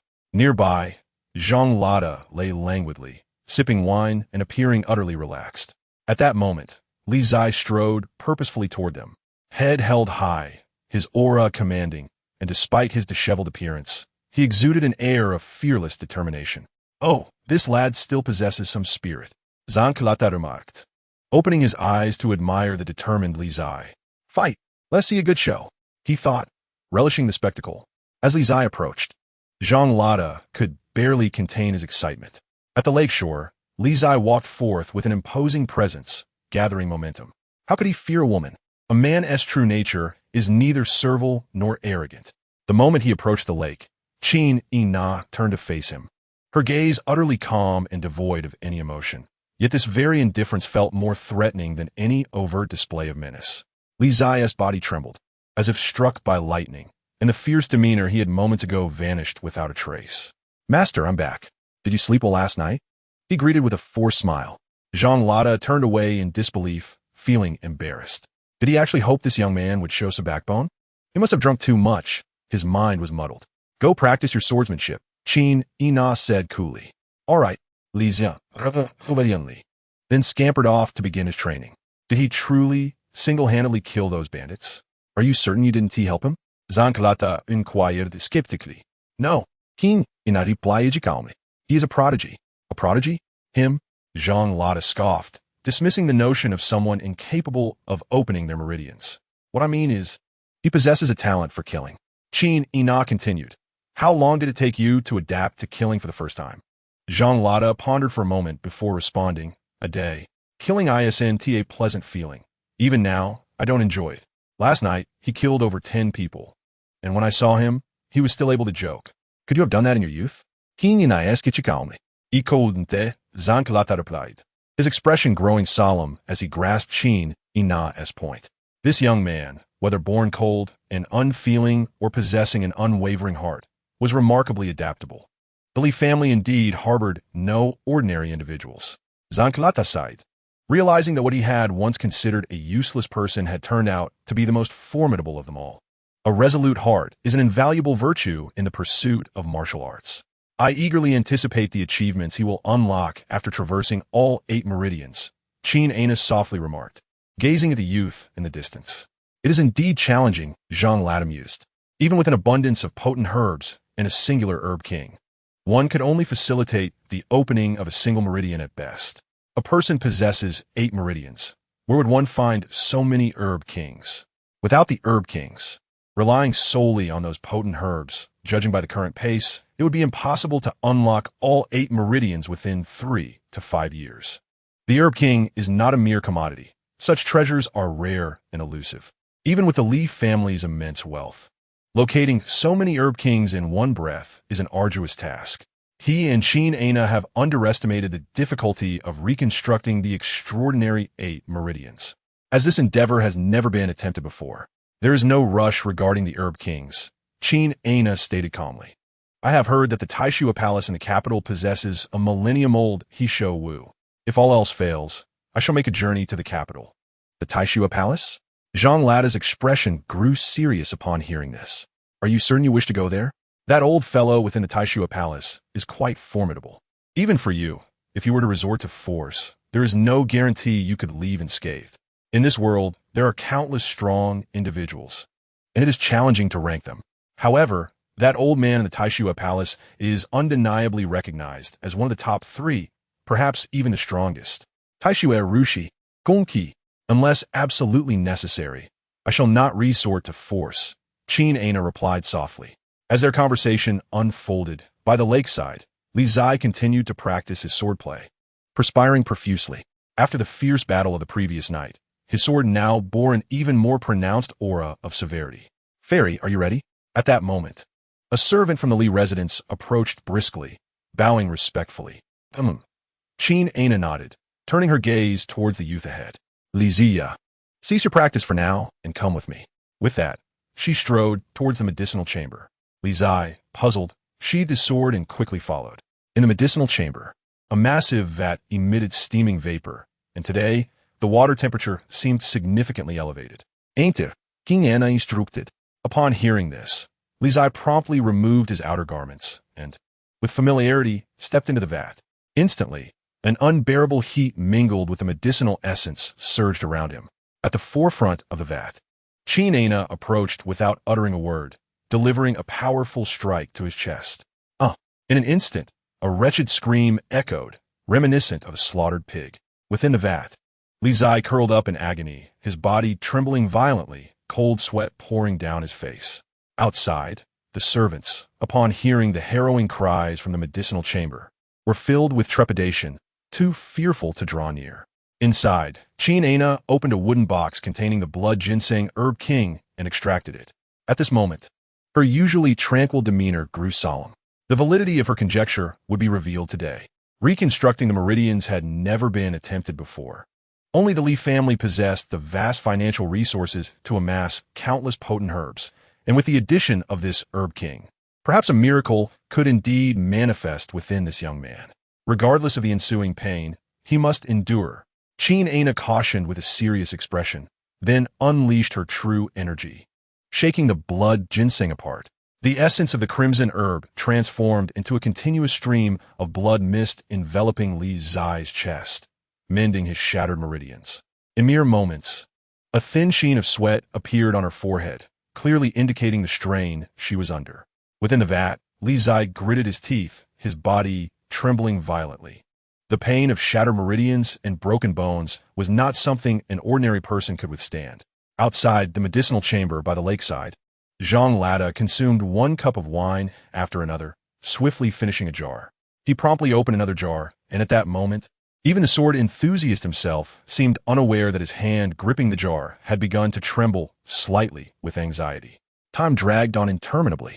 After an unknown duration, a piercing scream suddenly erupted from the medicinal chamber, sending chills down the spine. Following that, a tremendous crash resounded as the immense force within the chamber exploded. The vat bursting apart, water splashing everywhere. On the ground, Li Zai sat weakly, gasping for breath, sweat covering his face. In front of him, Qingzhi was equally disheveled. The splashing water had soaked her long hair and garment, a trace of red staining the corner of her mouth, a sight of unprecedented disarray. After a lengthy pause, Qingzhi suppressed her chaotic true energy and, weary, instructed, rest for half a day, then practice your swordsmanship. With that, she said no more and hurriedly exited the medicinal chamber, making her way to her own quarters. Inside the medicinal chamber, Li Zai staggered to his feet and made his way to the lake, collapsing weakly onto the ground. Old Zhang, it was successful, Li Zai spoke in a feeble voice. His emotions complex, not quite filled with joy. The cost to open his meridians was immense. It was the first time he had seen Qingzhi in such disarray. This favor weighed heavily. Qingzhi is remarkable, Zhang Lada remarked, taking a sip of wine, his tone earnest, especially towards you. Chapter 12. A Pig at the Li Residence. With half a day of leisure, Li Zai lay by the lakeside for the entire duration, not even wishing to lift a finger. As noon approached, Qingzhi emerged from her room, clad in a fresh set of garments, still radiating an extraordinary and unparalleled grace. Let us practice the sword, she declared, arriving at the lakeside. All right, Li Zai replied, sitting up straight and then walking to the side to practice his swordplay. Qingzhi, I admire you. Zhang Lada spoke, his tone serious. It is his steadfast heart. Had it been anyone else, I cannot guarantee success. Though that lad is commendable, without your intervention, he would never be able to open even a single meridian in his lifetime, Zhang Lada replied. Currently, despite his cultivation talent being the poorest among all martial artists, at least he can begin his training. Opening one meridian allows him to attempt to develop his internal sanctuary. If successful, he will have formally embarked on the path of martial arts. Of course, merely opening one meridian would ensure his cultivation speed remained exceedingly slow, possibly to an infuriating degree. Fortunately, the Li residence possesses ample wealth, allowing this young man to compensate for his lack of martial talent with an abundance of potent herbs and elixirs. There is another issue, Zhang Lada inquired, glancing at the youth not far away. What cultivation method do you intend for him to practice? There is a particular technique I wish for him to try. Qingzhi responded, her gaze fixed on the surface of the lake. Fei Xianju. A sword comes from the west. A celestial immortal descends from the heavens. Zhang Lada's expression shifted in shock. You truly intend for this lad to learn the sword technique of the first sword god from 1,000 years ago during the establishment of the Great Shang? This method bears almost no distinction from external training and is exceedingly difficult to master. For centuries, apart from that first sword god, no one has been able to succeed. One must grasp at straws, Qingzhi replied calmly. He is only 3 years. What cultivation method do you believe could enable him to catch up to Hualiner? Zhang Lada, having heard this, fell silent. 3 years is indeed too brief. Hualiner is one of the 4 great prodigies of the age, possessing terrifying martial talent. While this lad has only opened one meridian, regardless of the cultivation method, he cannot possibly catch up to Hualiner. This is the harsh reality, though it is cruel. It remains unchangeable. If his cultivation cannot keep pace, one must focus on the techniques. Qin Ana asserted with gravity. Fei Xianju emphasizes techniques rather than cultivation. His ability to create Tai Chi demonstrates his talent for swordsmanship. Perhaps, by pushing his sword techniques to the utmost, he may carve his own path in martial arts. Much like that sword god from 1,000 years ago. Is indeed difficult, Zhang laid aside. In a millennium, how many have truly forged their own path in martial arts? Even you and I cannot entirely escape the constraints of our predecessors. This lad's journey in martial arts begins under such arduous circumstances, and the challenges he will face in the future will undoubtedly multiply. It is hard to imagine how long he can endure. What is it? Do you have something to say? Zhang Lada inquired. You possess extraordinary martial arts, yet lack a disciple. Do you not feel regret? Qingyan inquired calmly. Huh? Zhang Lata responded with a faint smile, stating, with wine and a sword, that is sufficient. Qin Ana, speak your mind directly.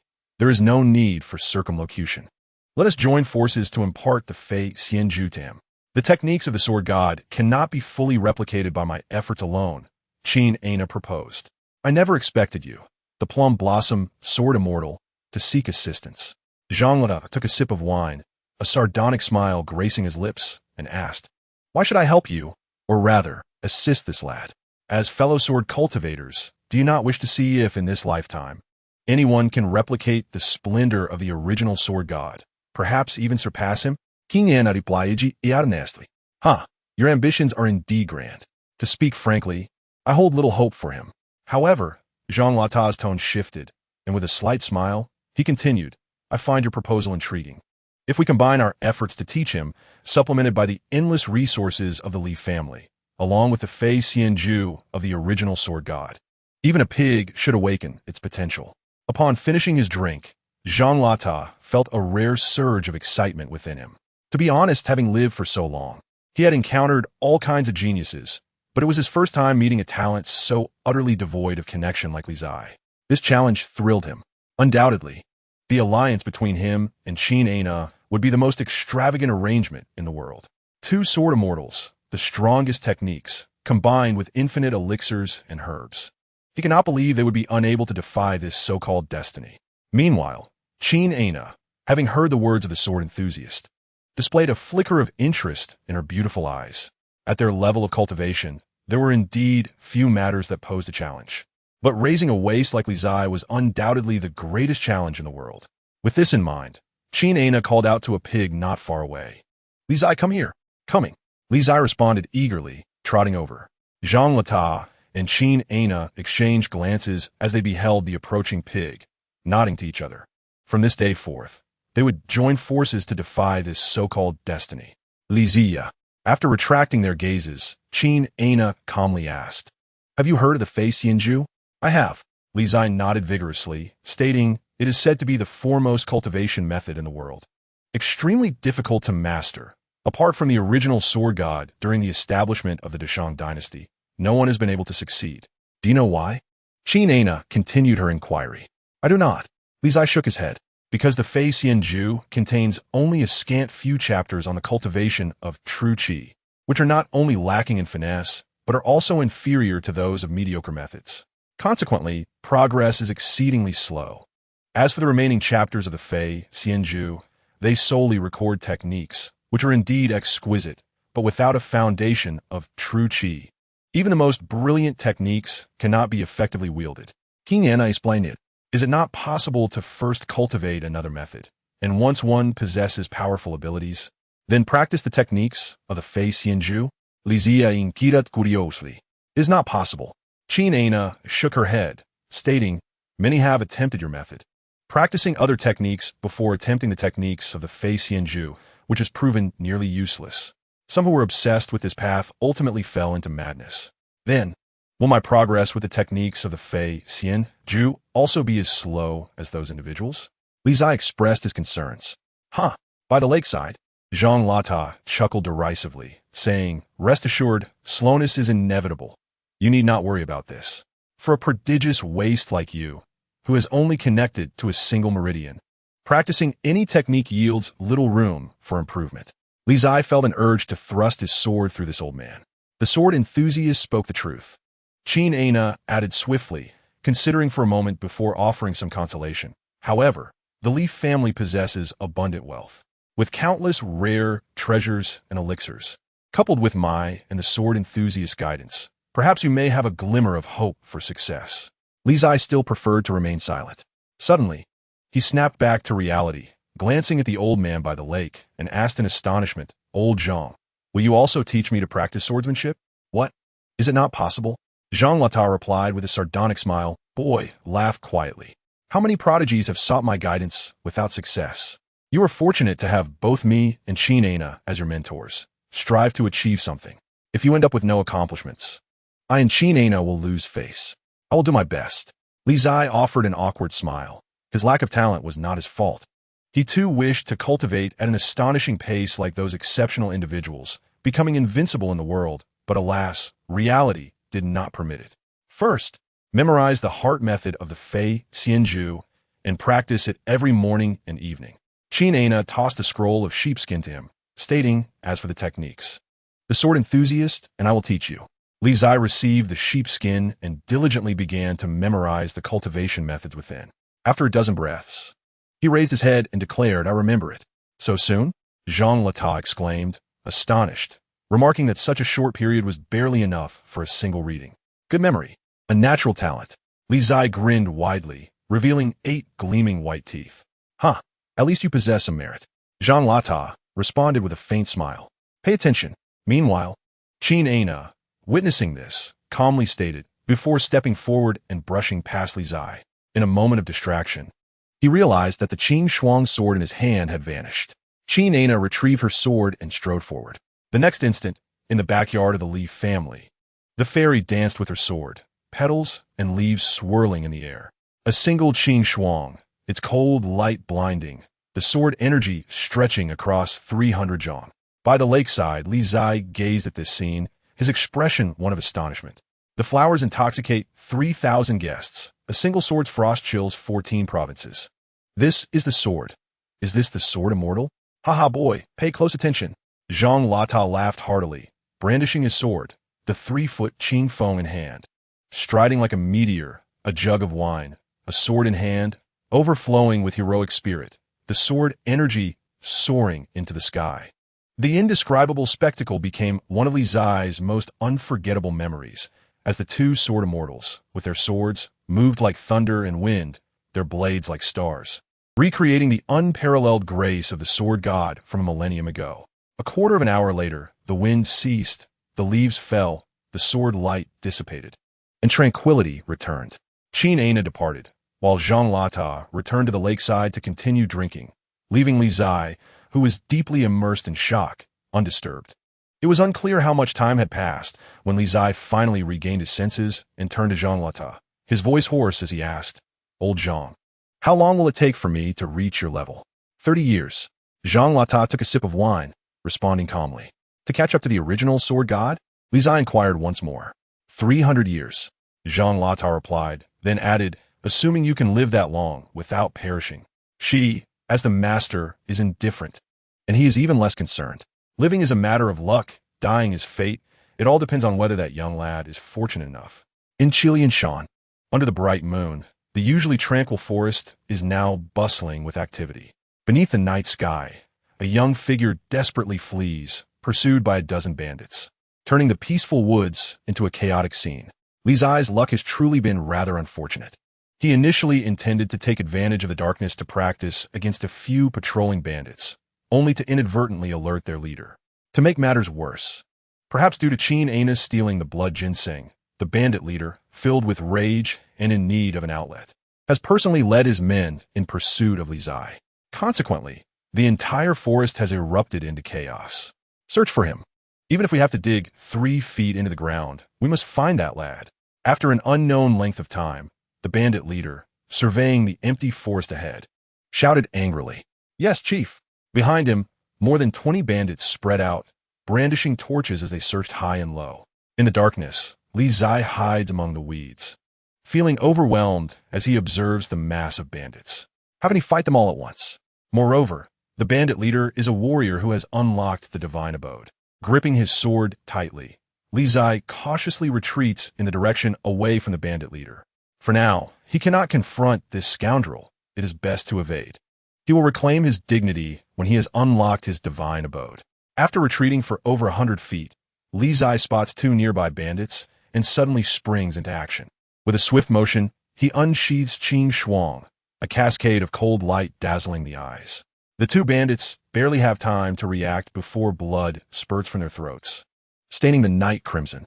Over there, in the distance, the bandit leader, sensing the commotion, erupts with fury and commands, "Pursue him. Scoundrel, I won't keep you company any longer. Farewell." 100 feet away, Li Zai raises his hand and gestures with a middle finger before turning and sprinting away. Half an hour later, outside the forest, a disheveled young figure bursts forth, leaping onto a horse and galloping away. The night is enchanting.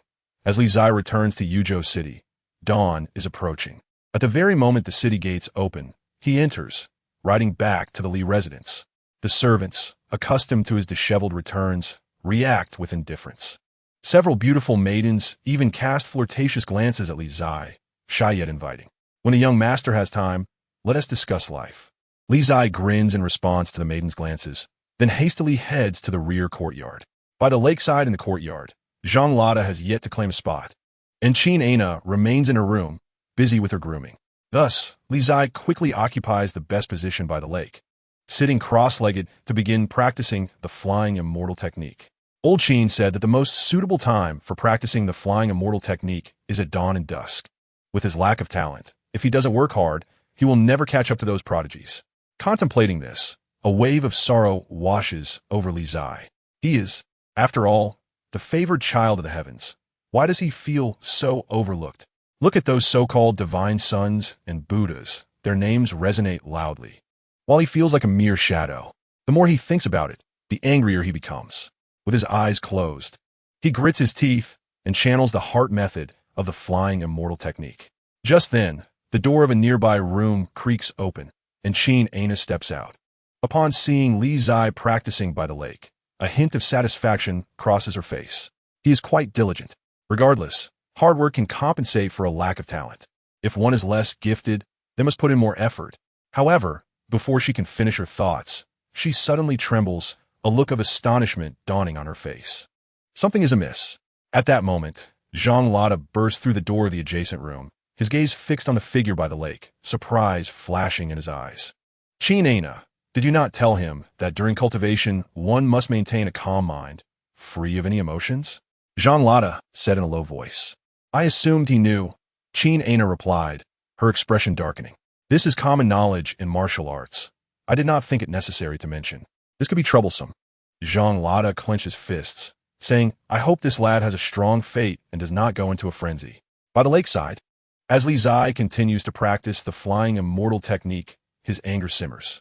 Unbeknownst to him, behind him, Qin Ana and Zhang Lada are in a state of panic. Time passes slowly, and Qin Ana and Zhang Lada grow increasingly anxious, their palms sweating, fearing that Li Zai might ruin himself so early in his training. If that were to happen, it would be a grand joke. The two sword immortals instructing a disciple only to turn him into a fool in less than 10 days. It would indeed be the greatest joke in the land of Jiuzhou in a millennium. Something is not right. Half an hour later, Zhang Lada observes Li Zai still in meditation by the lake, frowning as he says, why is there no movement at all? Logically speaking, if one's mind is not calm during cultivation, even if they do not go into a frenzy, they should at least cough up some blood to signify the struggle.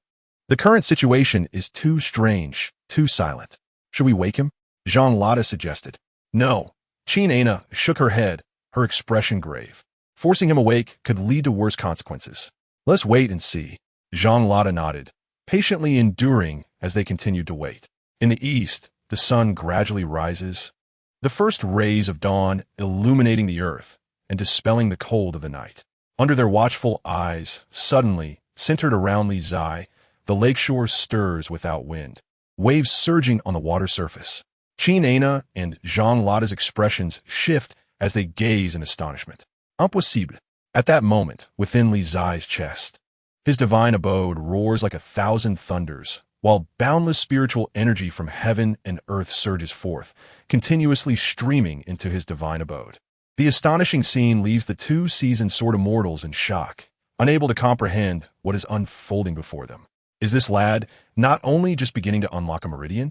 Jean Lotta stammered, struggling to articulate what is happening. I do not know, Qin Aina murmured, suppressing her tumultuous emotions, her voice barely above a whisper. Perhaps we have all been mistaken for centuries. What do you mean? Jean Lotta's expression shifted, as if grasping the significance, saying, the flying immortal technique differs from all other cultivation methods. For 1,000 years, everyone who has attempted to practice this method has been wrong, while this lad, by sheer coincidence, has found the correct way to cultivate? That is the only explanation, Qin Aina replied calmly. Otherwise, with his martial arts aptitude, it would be impossible for him to open his first divine abode so swiftly. We will know for certain when he awakens, and we can ask him. Jean Lotta gazed at the young figure ahead, clicking his tongue. This lad's luck is truly remarkable. How fortunate he is to stumble upon the right path. As they converse, by the lakeside, with the influx of spiritual energy, Li Zai's chest bursts forth with dazzling radiance, the sound of thunder reverberating as if a miniature world is unfolding, resonating with chaos and tumult. Half an hour later, Li Zai suddenly opens his eyes, his gaze electric, a vibrant light dancing within as surging true energy erupts from his chest's divine abode, rapidly radiating outward. Dust swirls, ripples dance across the water, and an astonishing aura captivates all who behold it. Is this what it means to be a warrior? Li Zai muses as he gazes at his hands, excitement flickering in his eyes. I can do it. I am capable. He feels as if he could take on 3 fiery lins. Lad, what daydreams are you indulging in? You're drooling, Jean Lotta remarks, observing Li Zai's shining eyes. Li Zai snaps back to reality, hurriedly wiping the corner of his mouth, grinning as he replies. I just opened my divine abode. I'm a bit excited. How did you accomplish that? Qin Aina approaches and inquires. What do you mean by how? Li Zia responds, Pujlat. Originally, based on my calculations, even if I were to join forces with Jian Shi to guide you, coupled with the boundless treasures from the Li residence, it would still require at least 10 days to assist you in unlocking the first divine vault. If fortune does not favor us, it is entirely possible that it could take a year and a half. Qin Aina stated calmly, I ask you, what were you thinking when you practiced the Fei Xianju? Thinking about what? Li Zai was taken aback, then scratched his nose, feeling somewhat embarrassed as he replied. I was pondering why someone as exceptional as myself lacks martial talent, while that so-called divine son and Buddha son can be so impressive. It's infuriating. Qin Aina and Zhang Lotta exchanged glances and nodded slightly. It must indeed be the reason. Practicing the Fei Xianju likely accelerates with heightened emotional fluctuations. A calm demeanor may hinder the circulation of true energy. Perhaps when emotions surge strongly, the flow of blood energy accelerates, allowing the true energy of the Fei Xianju to navigate more swiftly through the meridians. How bizarre, Jean Lotta remarked, feeling as if he had swallowed a fly. After dedicating my life to martial arts, today I find myself learning from a younger generation. King Anna sighed softly. It wasn't just Jian Shi, she too felt the same. For millennia, no one had considered altering their fixed mindset. Nearby, Li Zai listened to their conversation and grinned widely. Although he didn't fully grasp their words, he did discern one thing. He was indeed remarkable. Perhaps, if he trained for another year and a half, he could truly contend with 3 Huoliners. Just 2 exchanges. With excitement bubbling over, Li Zai turned to Qin Aina and Zhang Lotta and declared. Qin Aina was momentarily stunned, and Zhang Lotta was equally taken aback. Has this lad lost his mind? Jian Qi soon. Qin Aina regained her composure and said calmly, Go ahead, but do not incapacitate him. I shall try, Zhang Lotta replied with a forced smile, waving his right hand. Instantly, an ancient sword flew out into the room. The sword had yet to be unsheathed, yet its aura was palpable. In the next moment, the sword moved, filling the air with a flurry of sword energy, causing the waters to recoil violently for 30 zhang. Wow!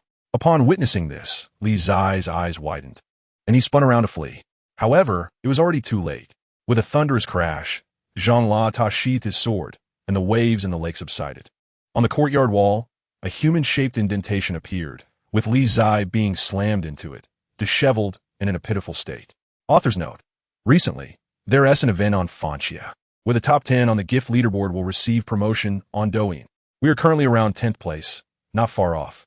If any capable uncles and aunts could lend a hand. Chapter 14. The Rosewood Box. Where is that brat? You useless lot.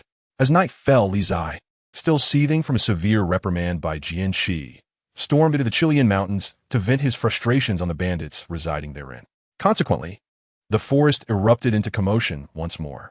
After opening the divine vault, the true energy surged within the only meridian he had unblocked, enhancing both his speed and strength significantly.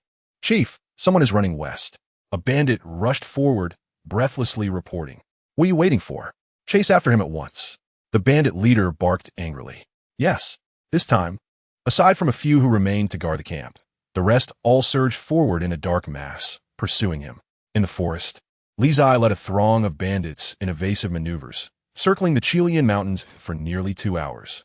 Chief, what does this kid intend to do? Doesn't he tire? A bandit with a sharp, monkey-like face asked, panting as he observed the youth nearing the edge of their sight. Whatever he plans, capture him alive. I want to flay his skin. The bandit leader shouted furiously, rallying his men to continue the chase.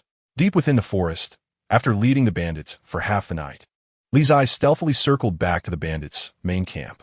Who goes there? Inside the camp, only a handful remained to guard it, their expressions instantly turning alarmed upon spotting him. The wheel of fortune turns. Let us see how you can be so arrogant now. Li Qingzhi grinned maliciously at the 10-odd bandits remaining, declaring, drop your weapons. You are surrounded. Surrender, and you shall not perish. Brothers, he is but one person. Let us kill him. One bandit, noticing the absence of others behind Li Qingzhi, felt somewhat reassured and shouted loudly. Kill. The remaining bandits, emboldened, charged forward with their sabers. You would refuse my invitation to drink and instead choose punishment. Li Qingzhi grinned, stepping forward with his sword raised.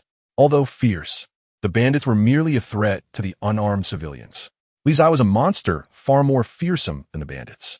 Under the night sky, Li Qingzhi, wielding Qing Shuang, swung his sword with wild abandon, resembling a madman as he swiftly felled more than 10 bandits.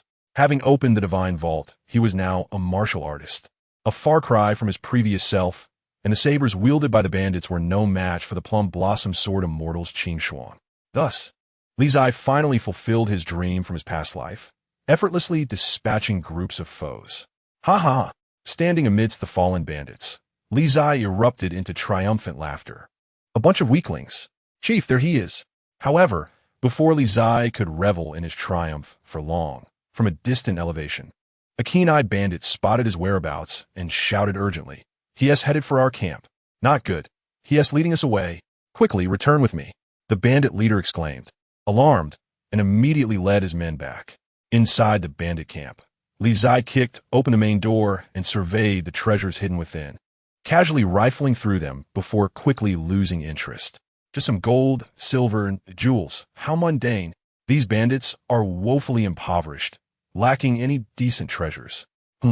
Glancing around, Li Qingzhi noticed the tiger skin chair occupied by the bandit leader and strode over. After searching for a moment without any findings, Li Qingzhi contemplated and raised his sword, bringing it down. With a thunderous crash, the tiger skin chair splintered in two. Ha! I knew there had to be something valuable. Li Qingzhi exclaimed, his eyes lighting up as he discovered a rosewood box beneath the chair. Brat, seeking death? Put down what you have in your hands.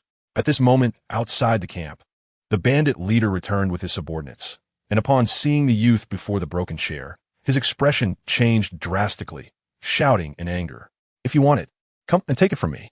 Li Qingzhi waved the rosewood box and, with a swift step, shattered a window and fled. Chase him. We must retrieve that box. The bandit leader bellowed furiously. Yes. The remaining bandits promptly pursued him once more. Within the forest, clutching the rosewood box, Li Qingzhi ran desperately, not daring to pause even for a moment. Behind him, a dark mass of bandits pursued relentlessly, with the leader's eyes bulging in rage, wishing nothing more than to slay the thief ahead. That item must not fall into others' hands. As the night deepened, Li Qingzhi lost track of how long he had been fleeing. However, the number of bandits behind him diminished significantly, with few able to keep pace. Yet, the bandit leader continued to chase him without losing ground. Thus, Li Qingzhi clutched the rosewood box even tighter. aware that whatever it was that held the bandit leader's attention must be extraordinary. After another half-hour of flight, only two were still able to run in the forest, both panting heavily and forced to halt for a moment to catch their breath. The bandit leader leaned against a large tree, gasping for air, and shouted, "Brat, if you hand over that box, we can resolve our grievances amicably, and I will allow you to leave alive." "Huh, what a dream you're having. If you have the ability, then catch me." Li Qingzhi was exhausted, nearly unable to stand upright, yet his spirit remained unyielding as he responded, "In that case, you may relinquish the box, and you are free to choose whatever treasures you desire from my stronghold. Gold and silver aplenty, all yours." The bandit leader's expression shifted. Suppressing his rising fury, he spoke in a measured tone, "Do not waste your breath. I lack for nothing except silver. If you do not pursue, I shall take my leave." With these words, Li Qingzhi struggled to straighten his back and resumed his flight. "Boy, do not let me catch you, or I shall ensure your suffering is beyond imagination." The bandit leader's countenance darkened as he forced himself to stand upright, staggering after Li Qingzhi. In the east, a hint of dawn began to break, signaling the approach of morning. The exit of the forest was in sight, and as Li Qingzhi glanced back at the pursuing bandit leader, he was momentarily taken aback. Where had he gone? Had he lost him? "Boy, prepare to meet your end." At that moment, a figure surged forth, fists flying through the air with a booming force, shattering the silence. An unforeseen punch, akin to the might of a mountain, struck without warning, the air crackling with explosive sounds. With no time to evade, Li Qingzhi's expression darkened as he brandished his weapon, attempting to block the impending blow. The impact was thunderous, sending him crashing into a nearby tree. With a cough, the immense force caused blood to spurt from his throat. "You dare refuse my offer? Hand over the box." The bandit leader advanced step by step, his expression grim. "Dream on." Li Qingzhi gritted his teeth, suppressing his injuries as he calculated the distance between them. As the bandit closed in within 3 steps, he suddenly lunged forward, thrusting his sword. The bandit leader's eyes widened in surprise. He had not expected the youth to possess such resilience. Caught off guard, he could not evade, and the blade pierced his chest. With a shriek, blood sprayed forth as the bandit staggered back, gasping in pain. "Do you truly believe you can capture me?" Li Qingzhi withdrew his sword. Injured yet unwilling to linger, he stumbled toward the forest's edge. Behind him, the bandit leader attempted to pursue, but stumbled, blood spilling from his mouth. "Boy!" The bandit leader glared at the youth disappearing into the forest, his eyes brimming with murderous intent. Outside Yuzhou City, a swift horse galloped forth, carrying a youth who lay slumped, seemingly unconscious. The guards at the gate halted the horse, and upon recognizing the young man, were instantly alarmed. "Isn't this the third young master of the Li family? How has he sustained such grave injuries?" One soldier exclaimed. "Do not ask questions now. We must hasten to bring him back to the Li residence," another soldier urged, his voice grave. The Li family was among the most powerful in Yuzhou City. Even the city's lord would treat their patriarch with utmost respect. Should anything happen to the third young master, the entire city would surely tremble. In the rear courtyard of the Li residence, chaos erupted upon Li Qingzhi's return. Li Baiwan rushed back, his heart aching as he beheld the injured, unconscious figure of Li Qingzhi. "Fairy, what has happened to Qingzhi?" Li Baiwan implored, turning to the Meihua fairy beside the bed. "Several ribs are broken, but he will survive." Qingzhi assessed the injuries, her voice steady. "Take him to the pharmacy at once." With that, she rose and strode toward the door. By the lakeshore, Zhang Lada observed the tumultuous scene in the courtyard, quietly sipping his drink, opting not to complicate matters further. This boy must have confronted that bandit leader directly, he mused. Qingzhi mentioned that the bandit leader had reached mid-stage of the first divine vault, while this lad has only just opened his divine vault. It is remarkable that he returned alive. Still too weak, he continued. That was merely a bandit leader. His true rival is the renowned Huoliner, one of the 4 great prodigies of the world. Without finding alternative methods, he may never catch up. In the pharmacy, Li Qingzhi was placed in a medicinal tub. Qingzhi approached, her expression serious, and her true essence surged, directing it into his body. Moments later, steam rose from the tub, enveloping the entire pharmacy in a thick mist. In his unconscious state, Li Qingzhi emitted a muffled groan, his body trembling as the potent medicinal energy coursed through him, visibly mending his wounds in a miraculous display. After more than half an hour, Qingzhi emerged from the pharmacy, her face weary and fatigued. "How is he?" Zhang Lada inquired. He is fine now, Qin Ana replied, fatigue evident in her voice. He is quite fortunate. Zhang Lada breathed a sigh of relief. What did this lad do? That bandit leader was clearly furious, intent on ensuring his demise. It may be connected to this item. Qin Ana tossed a redwood box to Zhang Lada. As he caught it, his expression shifted to one of confusion as he opened the box, his demeanor transforming in an instant. Chapter 15. The divine fire iron. Before him lay a piece of pitch-black stone, quietly resting within the redwood box, appearing unremarkable at first glance. Yet upon seeing the stone, Zhang Lada's demeanor changed significantly. What is so special about this stone? King Ana Kidiad, having previously examined it without discovering anything extraordinary. Though your cultivation surpasses mine slightly, your knowledge of this object pales in comparison to my own, Zhang Lada replied, regaining his composure and smiling at her. Do you know what it is? I do not. Qin Ana shook her head. This is the divine fire iron. As he spoke, Zhang Lada infused a strand of true essence into the stone, causing it to shift as cracks appeared, heat radiating from it. Seeing this, Qin Ana's expression grew serious. This divine iron is among the most young materials in existence, said to have formed over millennia from fallen stars in the Earth's fire. In some respects, it is even more precious than the millennium cold iron used in your Qin Shuang sword, Zhang Lada explained. In some respects? Qin Ana narrowed her eyes. What do you mean? It means it is visually appealing but practically useless, Zhang Lada replied with a sardonic smile. Are you considering forging a sword for that boy from this divine iron? I advise against it. This material is born of the Earth's fire, and it is unlikely any flames in this world could melt it. Attempting to forge a sword from it is virtually impossible, rendering it a mere trinket. Is there truly no way? King Ana frowned. There is, but it is exceedingly difficult, Zhang Lada pondered before responding. I once read in an ancient text that in the art of forging, master smiths would incorporate materials of opposing properties to prevent the divine material from becoming brittle and assist in shaping it. Opposing properties? King Ana murmured. Then we would need something of extreme een. Indeed, however, finding an item of equal rank to this divine fire iron that possesses extreme een is no easy feat, Zhang Lada stated solemnly. Yes, it is indeed a challenge, Qin Ana nodded. Sword enthusiast, do you not find this situation rather peculiar? What do you mean? Zhang Lada asked, puzzled. How could those insignificant bandits in Chilean Mountain possess such a divine object? Moreover, this divine iron is unknown even to me. Yet the bandit leader recognized its value and hid it so securely. Does that not seem strange? King Ana remarked. Now that you mention it, it does indeed appear suspicious.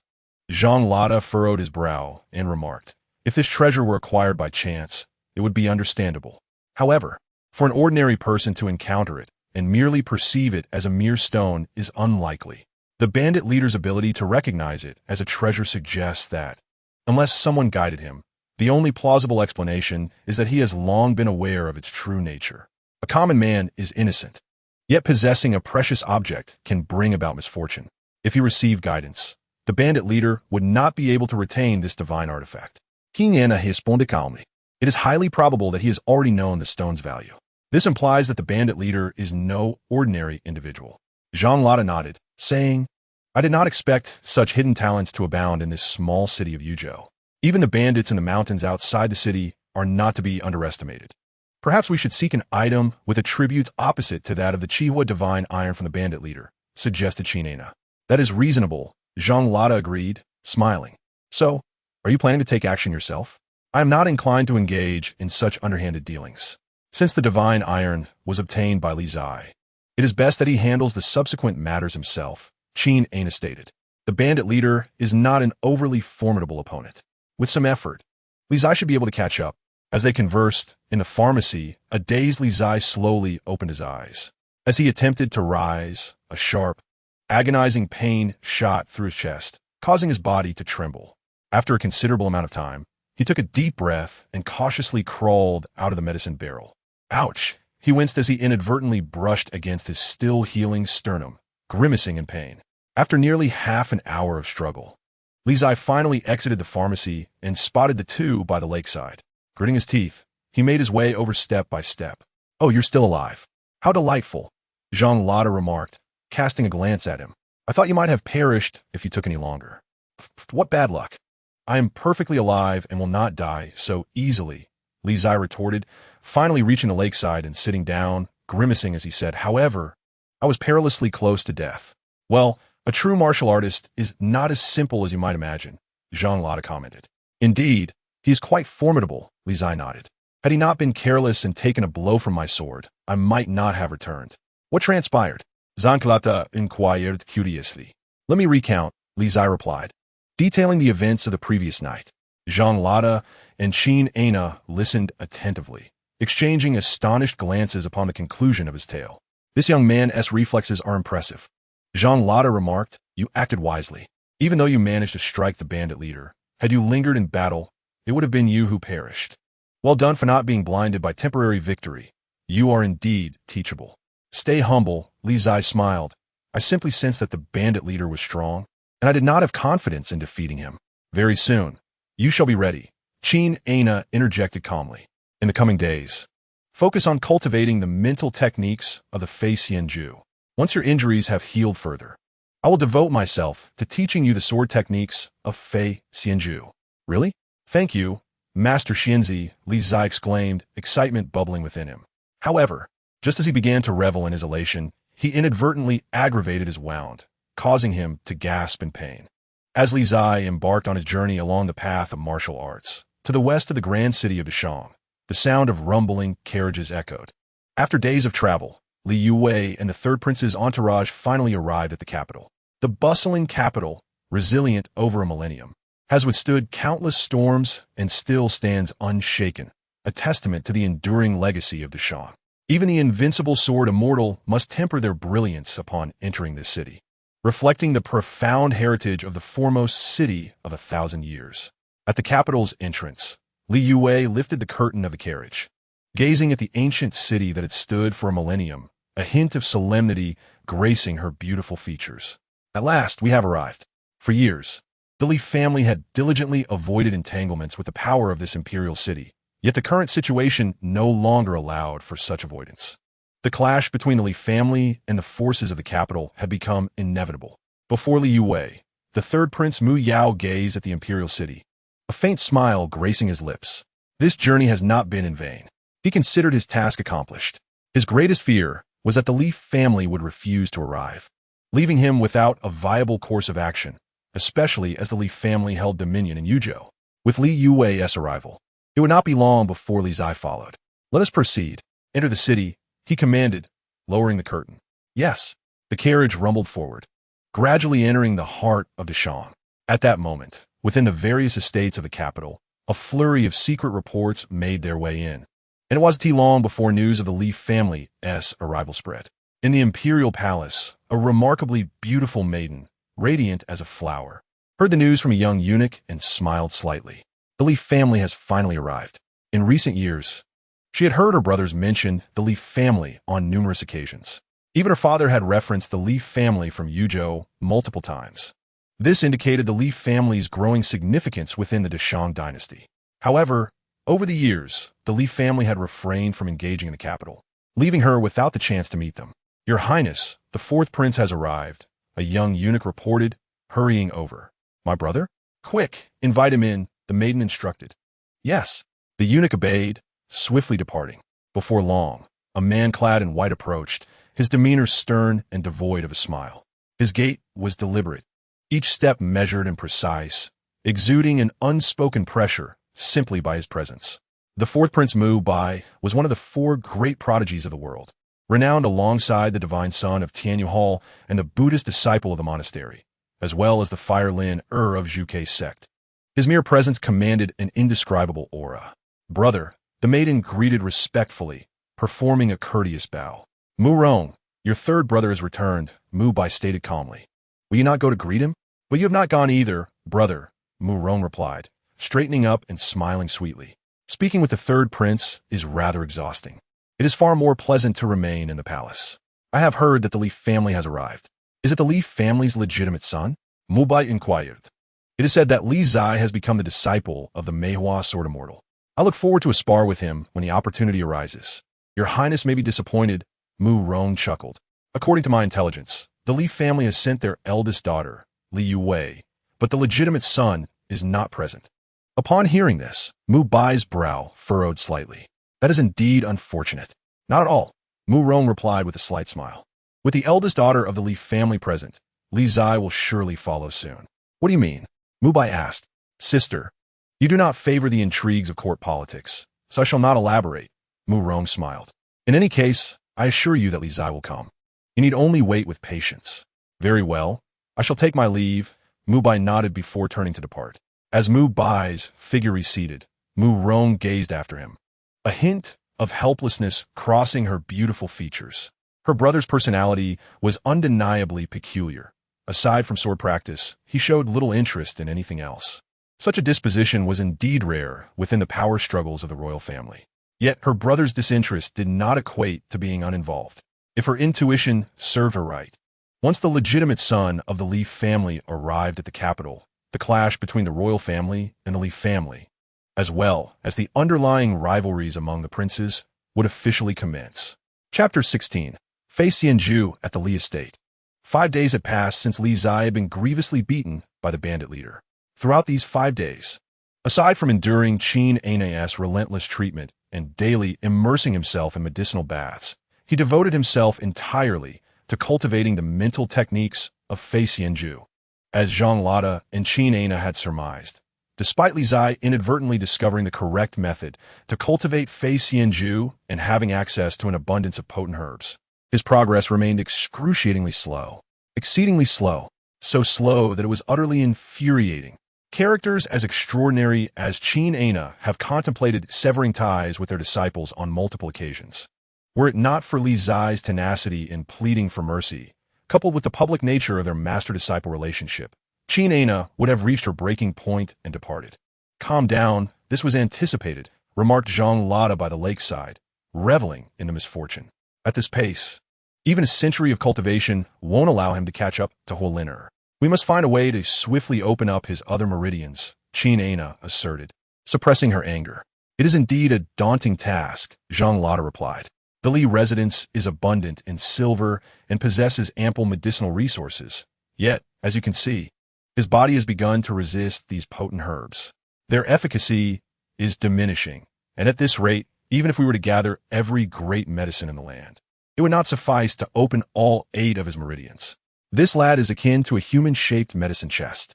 The amount spent on him could likely purchase an entire city. It is only due to the Li family's immense wealth that they can endure such a terrifying expenditure. If all else fails, I shall make a trip to the capital, Qin Ana declared solemnly. If I can procure the medicinal king from the Tai Shui Gong to assist Li Zai in opening his second meridian, his cultivation speed could indeed increase. This matter requires careful deliberation. The Confucian leader is formidable, and in Deshan's capital, he has never faced defeat. Even if he were to go in person, success would be elusive, Zhang Lada cautioned. To attempt to seize the millennium, he show Wu beneath the leader's watchful gaze through force would be a foolish course of action. Qin Ana regained her composure and observed, I shall consider alternative methods. If I can negotiate a trade for the medicinal king from the Tai Shui Gong, it might prove to be the most advantageous approach. Confucian leader Kong Qiu, the sovereign of scholars, possesses a remarkable status. What could possibly entice him? Zhang Kalata sighed. Qin Ana's eyes narrowed slightly as she remarked, that lad has a point. People pursue profit, and the only distinction lies in the nature of that profit. Although the Confucian leader's position is exalted, he surely has desires, perhaps even unattainable ones. Speaking of that lad, where is he? Zhang Lada inquired, wishing to change the subject. He's gone to Chilean Mountain, Qin Ana replied calmly. He left early this morning. By now, he should be returning. Master Fairy. Indeed, as if summoned by fate. Li Zai's boisterous voice echoed, announcing his arrival even before he appeared. Qin Ana frowned and turned her gaze towards the courtyard. A disheveled figure stumbled into view, his attire in tatters, hair resembling a bird's nest, as if he had endured a harrowing ordeal. Ah, what a unique style. Have you filched a maiden from someone and faced retribution? Zhang Lada quipped, a smirk on his face. Get lost, old Zhang. Can't you wish me some good fortune? Li Zai retorted irritably, hastening towards them, his expression filled with indignation. Master Fairy, I was ambushed by those shameless bandits and nearly did not return. Oh, Qin Ana replied nonchalantly. Feeling hurt by her indifference, Li Zai pressed, Master Fairy, why do you show no concern for your disciple? You frequently seek trouble in others' camps. If I were in their position, I would also consider ambushing you, Qingzhi said coolly, adding, as long as you are alive, that is sufficient. Li Qingzhi ruffled his disheveled hair, at a loss for words. Why was his fate so cruel? Your injuries seem to have healed adequately. From today onward, I shall teach you the techniques of the Fei, Xianju, Qingzhi stated, extending her hand. Give me the sword. Here. Upon hearing that he could learn the sword techniques of Fei Xianju, Li Qingzhi's spirits soared as he handed over his Qin Shuang sword. Qingzhi accepted the sword, lightly stepping forward, her figure soaring gracefully through the courtyard, leaving a radiant arc in her wake. With a swift motion, she drew the sword, and the winds began to stir. A thunderous crash resonated as the Qin Shuang sword cleaved through the air, the sword's energy sending dust swirling, splitting the stone slabs beneath into two, its unparalleled sharpness indisputable. After executing the strike, Qingzhi retracted her movements, returning to Li Qingzhi and tossing the Qin Shuang sword back to him. Practice according to the footprints left on the ground. When you can replicate them flawlessly, I shall teach you the next move. Li Qingzhi looked down at the footprints that had mysteriously appeared on the ground, astonished. Just moments ago, Qingzhi had been so swift that he had barely perceived anything aside from the final flash of the sword. Had it not been for the footprints, he would have thought she had been flying the entire time. Since there are footprints, I can do it too, he mused. With that thought, Li Qingzhi approached the nearest footprint, stepping forward to mimic the path left by Qingzhi. However, as he lunged towards the second footprint, he lost control and soared uncontrollably, crashing into a nearby tree. By the lakeside, Zhang Lada, sipping from his jug of wine, chuckled softly. If the Fei Xianju were so easily mastered, there wouldn't have been a single person who failed to achieve it over the centuries. Just these techniques alone would be enough for this lad to drink a jug. Plop! Before Zhang Lada could further contemplate, a gust of wind swept past, and Li Qingzhi's figure soared out, plunging straight into the lake. What happened here? Are you contemplating a leap into the depths? Zankalatatist, shaking off the splashes of water. Old Zhang, spare me the sarcasm. Why is this so difficult to practice? Can't you lend a hand? Li Qingzhi clambered out of the water, drenched and disheveled. The techniques of the Fei Xianju, both in body and sword, are inherently challenging to master, especially when utilizing true energy. If you cannot adeptly wield the techniques, it may lead to self-inflicted injuries. Much like your current predicament, Zhang Lada replied with a grin. As for lending assistance, I must responsibly inform you that I am unable to help. You must seek your own fortune. What a careless friend. Li Qingzhi grumbled, rising to his feet and resuming his sword practice. Thus, the courtyard of the Li residence echoed with the sounds of crashing against walls and trees, interspersed with the splashes of falling into the lake. All the servants in the courtyard walked with trepidation, fearful of being swept into the lake by the frenzied young master. As the sun set, Li Qingzhi had yet to successfully traverse more than 3 steps, while the footprints left by Qingzhi number 9. Time to go. I shall retire for the night. As nightfall descended, Zhang Lada rose, brushing off the dirt on his garments, and made his way to his room. By the lakeside, only Li Qingzhi remained, tirelessly practicing his swordsmanship, repeatedly thrown back, but rising again each time. In a nearby room, Qingzhi stood by the window, observing the determined youth outside, a glimmer of admiration flickering in her beautiful eyes. At the very least, his unwavering spirit and refusal to concede were qualities that many could not rival.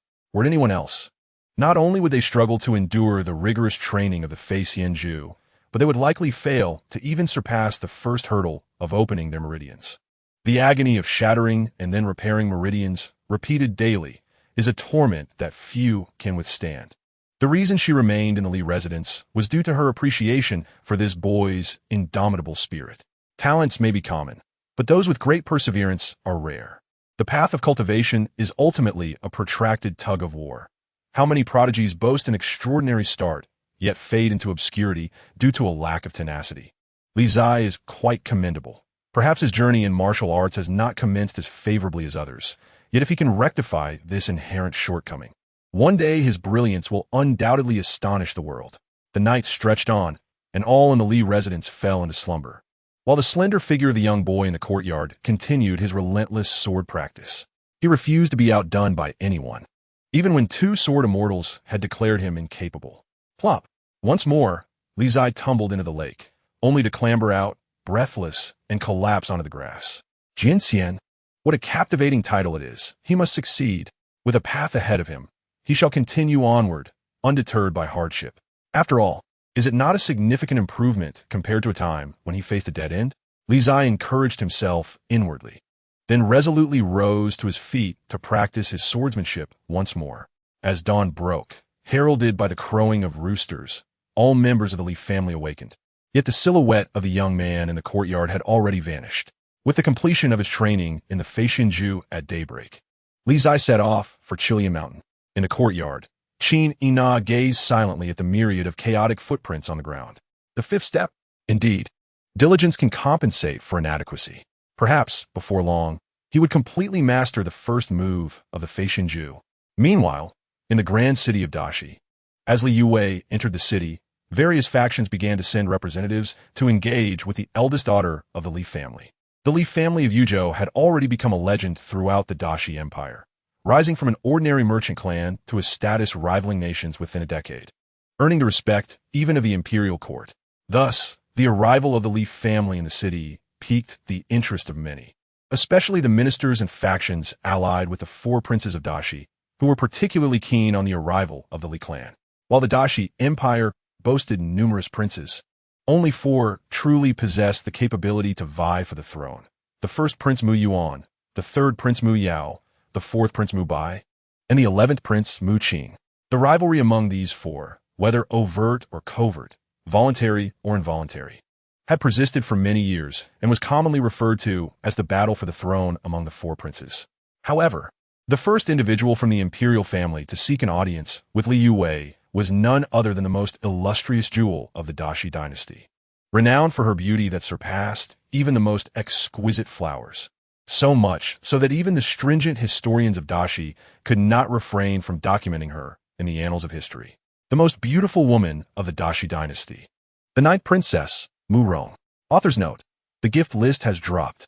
Brothers, let us rally together. Yin Yu, keep up the updates. Chapter 17. Mu Rong in the grand city of Dashi. At Wangxiang Tower, two women sat at a table by the window on the second floor, overlooking the bustling scenery of the city. Their striking beauty inevitably drew the gaze of passers-by. Sister Li, please, Mu Rong spoke, raising her cup in a gesture of respect towards the woman before her, accompanied by a warm smile. Thank you, Your Highness, Li Yue replied, also lifting her cup and taking a delicate sip. I have heard that you traveled to the capital alongside my third brother. Did you encounter any troubles along the way? Mu Rong inquired softly. None. Li Yue gently shook her head, saying, thanks to the care of His Highness, the journey went smoothly. That is good to hear. Mu Rong smiled, expressing her long-held admiration for Li Yue. Upon learning of her arrival in the capital, she could hardly wait to meet her, and she hoped Li Yue would forgive her abruptness. Your Highness is being too courteous. It is an honor for me to be summoned by you, Li Yue replied softly. Upon hearing this, Mu Rong smiled gently and said, let us dispense with such formalities, sisterly. I wonder what your plans are during your stay in the capital? Why not reside in my princess manor for a few days? I have not stayed in my residence outside the palace for quite a while. If you could come, it would also give me the opportunity to request my mother for a few days away from the palace. Thank you for your kind invitation, Your Highness. But I have come to the capital to discuss matters of cooperation, and my itinerary and accommodations are already arranged. I must apologize for that, Li Yue said with a composed expression. I see. That is indeed a pity, Mu Rong replied, displaying a hint of regret, but quickly returning to her cheerful demeanor. Nevertheless, since you are in the capital, I shall have ample opportunities to see you. Indeed, Li Yue nodded gently, saying nothing further. By the way, regarding the matter of cooperation you mentioned earlier, may I ask if you have any particular candidates in mind? I happen to have a few commendable options that I could recommend to you, Mu Rong said, half in courtesy and half in sincerity. While in Yuzhou, His Highness did mention three families, the Changsun family, the Shangming, and the Yin family bank. He said he would assist in making introductions. But I have yet to meet them, Li Yue responded. Shangmeng, Yin family bank, Mu Rong murmured softly, a glimmer of insight flashing in her beautiful eyes. My third brother truly knows how to make introductions. Although both of these families have connections to the court, they are also deeply intertwined with my brother's interests. The choices from those three families are evidently advantageous to him, revealing that while he has fulfilled the task assigned by our father, he has also harbored considerable self-interest. Since my third brother has promised to introduce you, I shall refrain from meddling further. Mu Rong opened her mouth as if about to say something, but then swallowed her words. Noticing this, Li Yue responded cooperatively, Your Highness, as I am new to the capital, I am not familiar with many matters here. I hope you can offer me some guidance. Indeed, there are a few words I wish to share with you. Mu Rong contemplated before earnestly advising. The dynamics of power in the capital are intricate. While everyone ostensibly serves the court, there are many with ulterior motives. You should exercise caution when searching for partners. Could you be more explicit, Your Highness? Li Yue asked earnestly. Walls have ears. I cannot speak too plainly. Mu Rong glanced at the lively second floor and continued. Just be cautious, sister. Of course, if you trust me, you might consider the Changsun family during your search for cooperation. That is my mother's family, and I can still speak on your behalf. Having heard the ninth princess words, Li Yue nodded gently, saying, Your Highness's guidance is duly noted. Now, let's not dwell on such troubling matters. Could you share some tales from Yuzhou?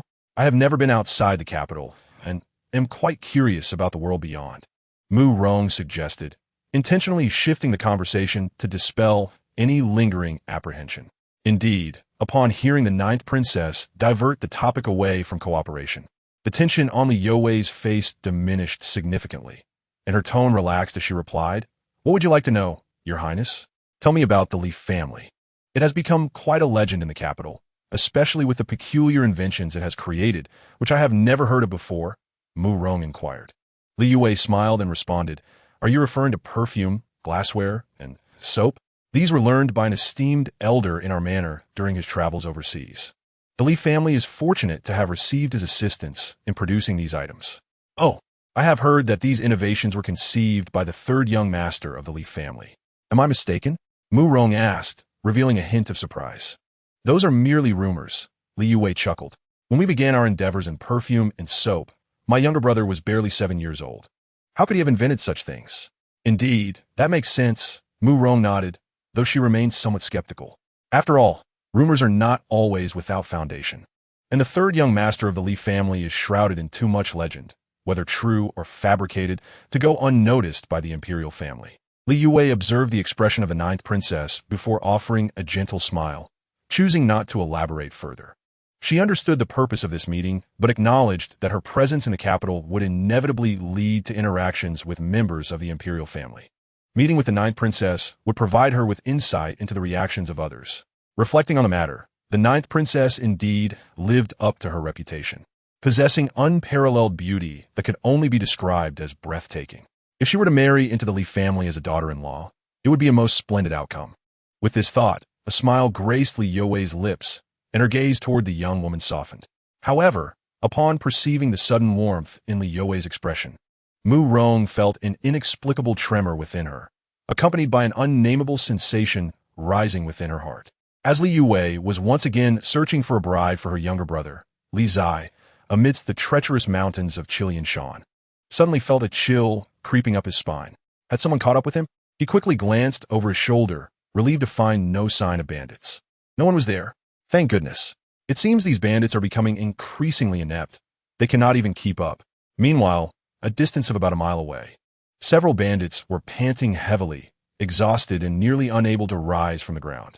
Boss, how did this kid become so formidable? Even with 7 or 8 of us lying in ambush, we could not stop him, one bandit remarked, bewildered. That kid has likely unlocked the divine concealment. He has become a martial artist, the bandit leader replied grimly. In any case, if you encounter him, you must not act alone. It is best to attack in groups of 10 or 20. Otherwise, you will not be able to stop him. Understood. The bandits nodded in agreement. Hey, are you still chasing me?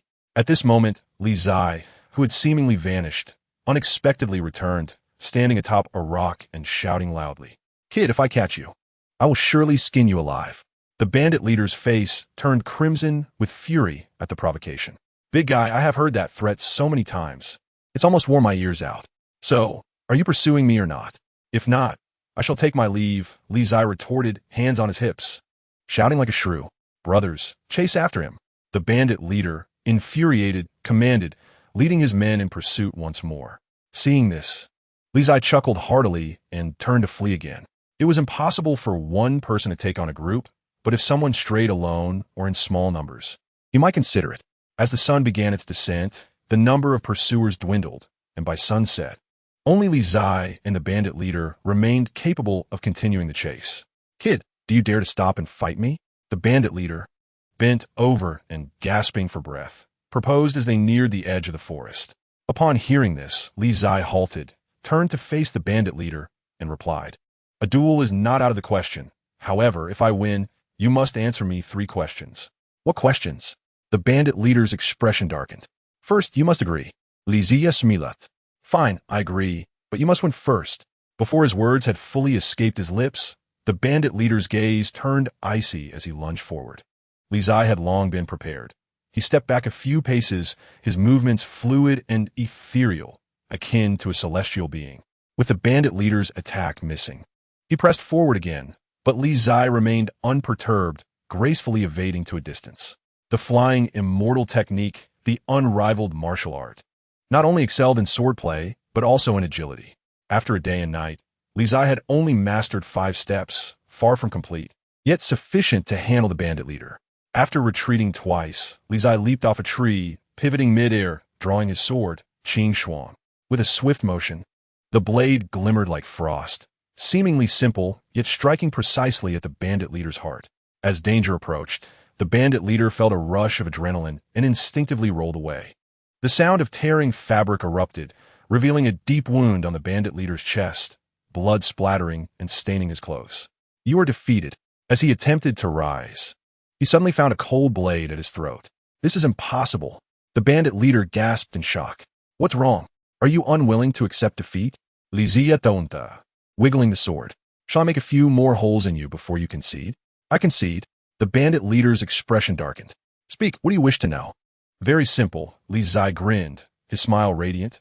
"Where did you acquire that Qihua iron essence?" Chapter 18. Xiaozai has grown up as dusk fell and the sun began to set. The bandit leader trembled at Li Qingzhi's inquiry. He had recognized that the stone was indeed Qihua iron essence.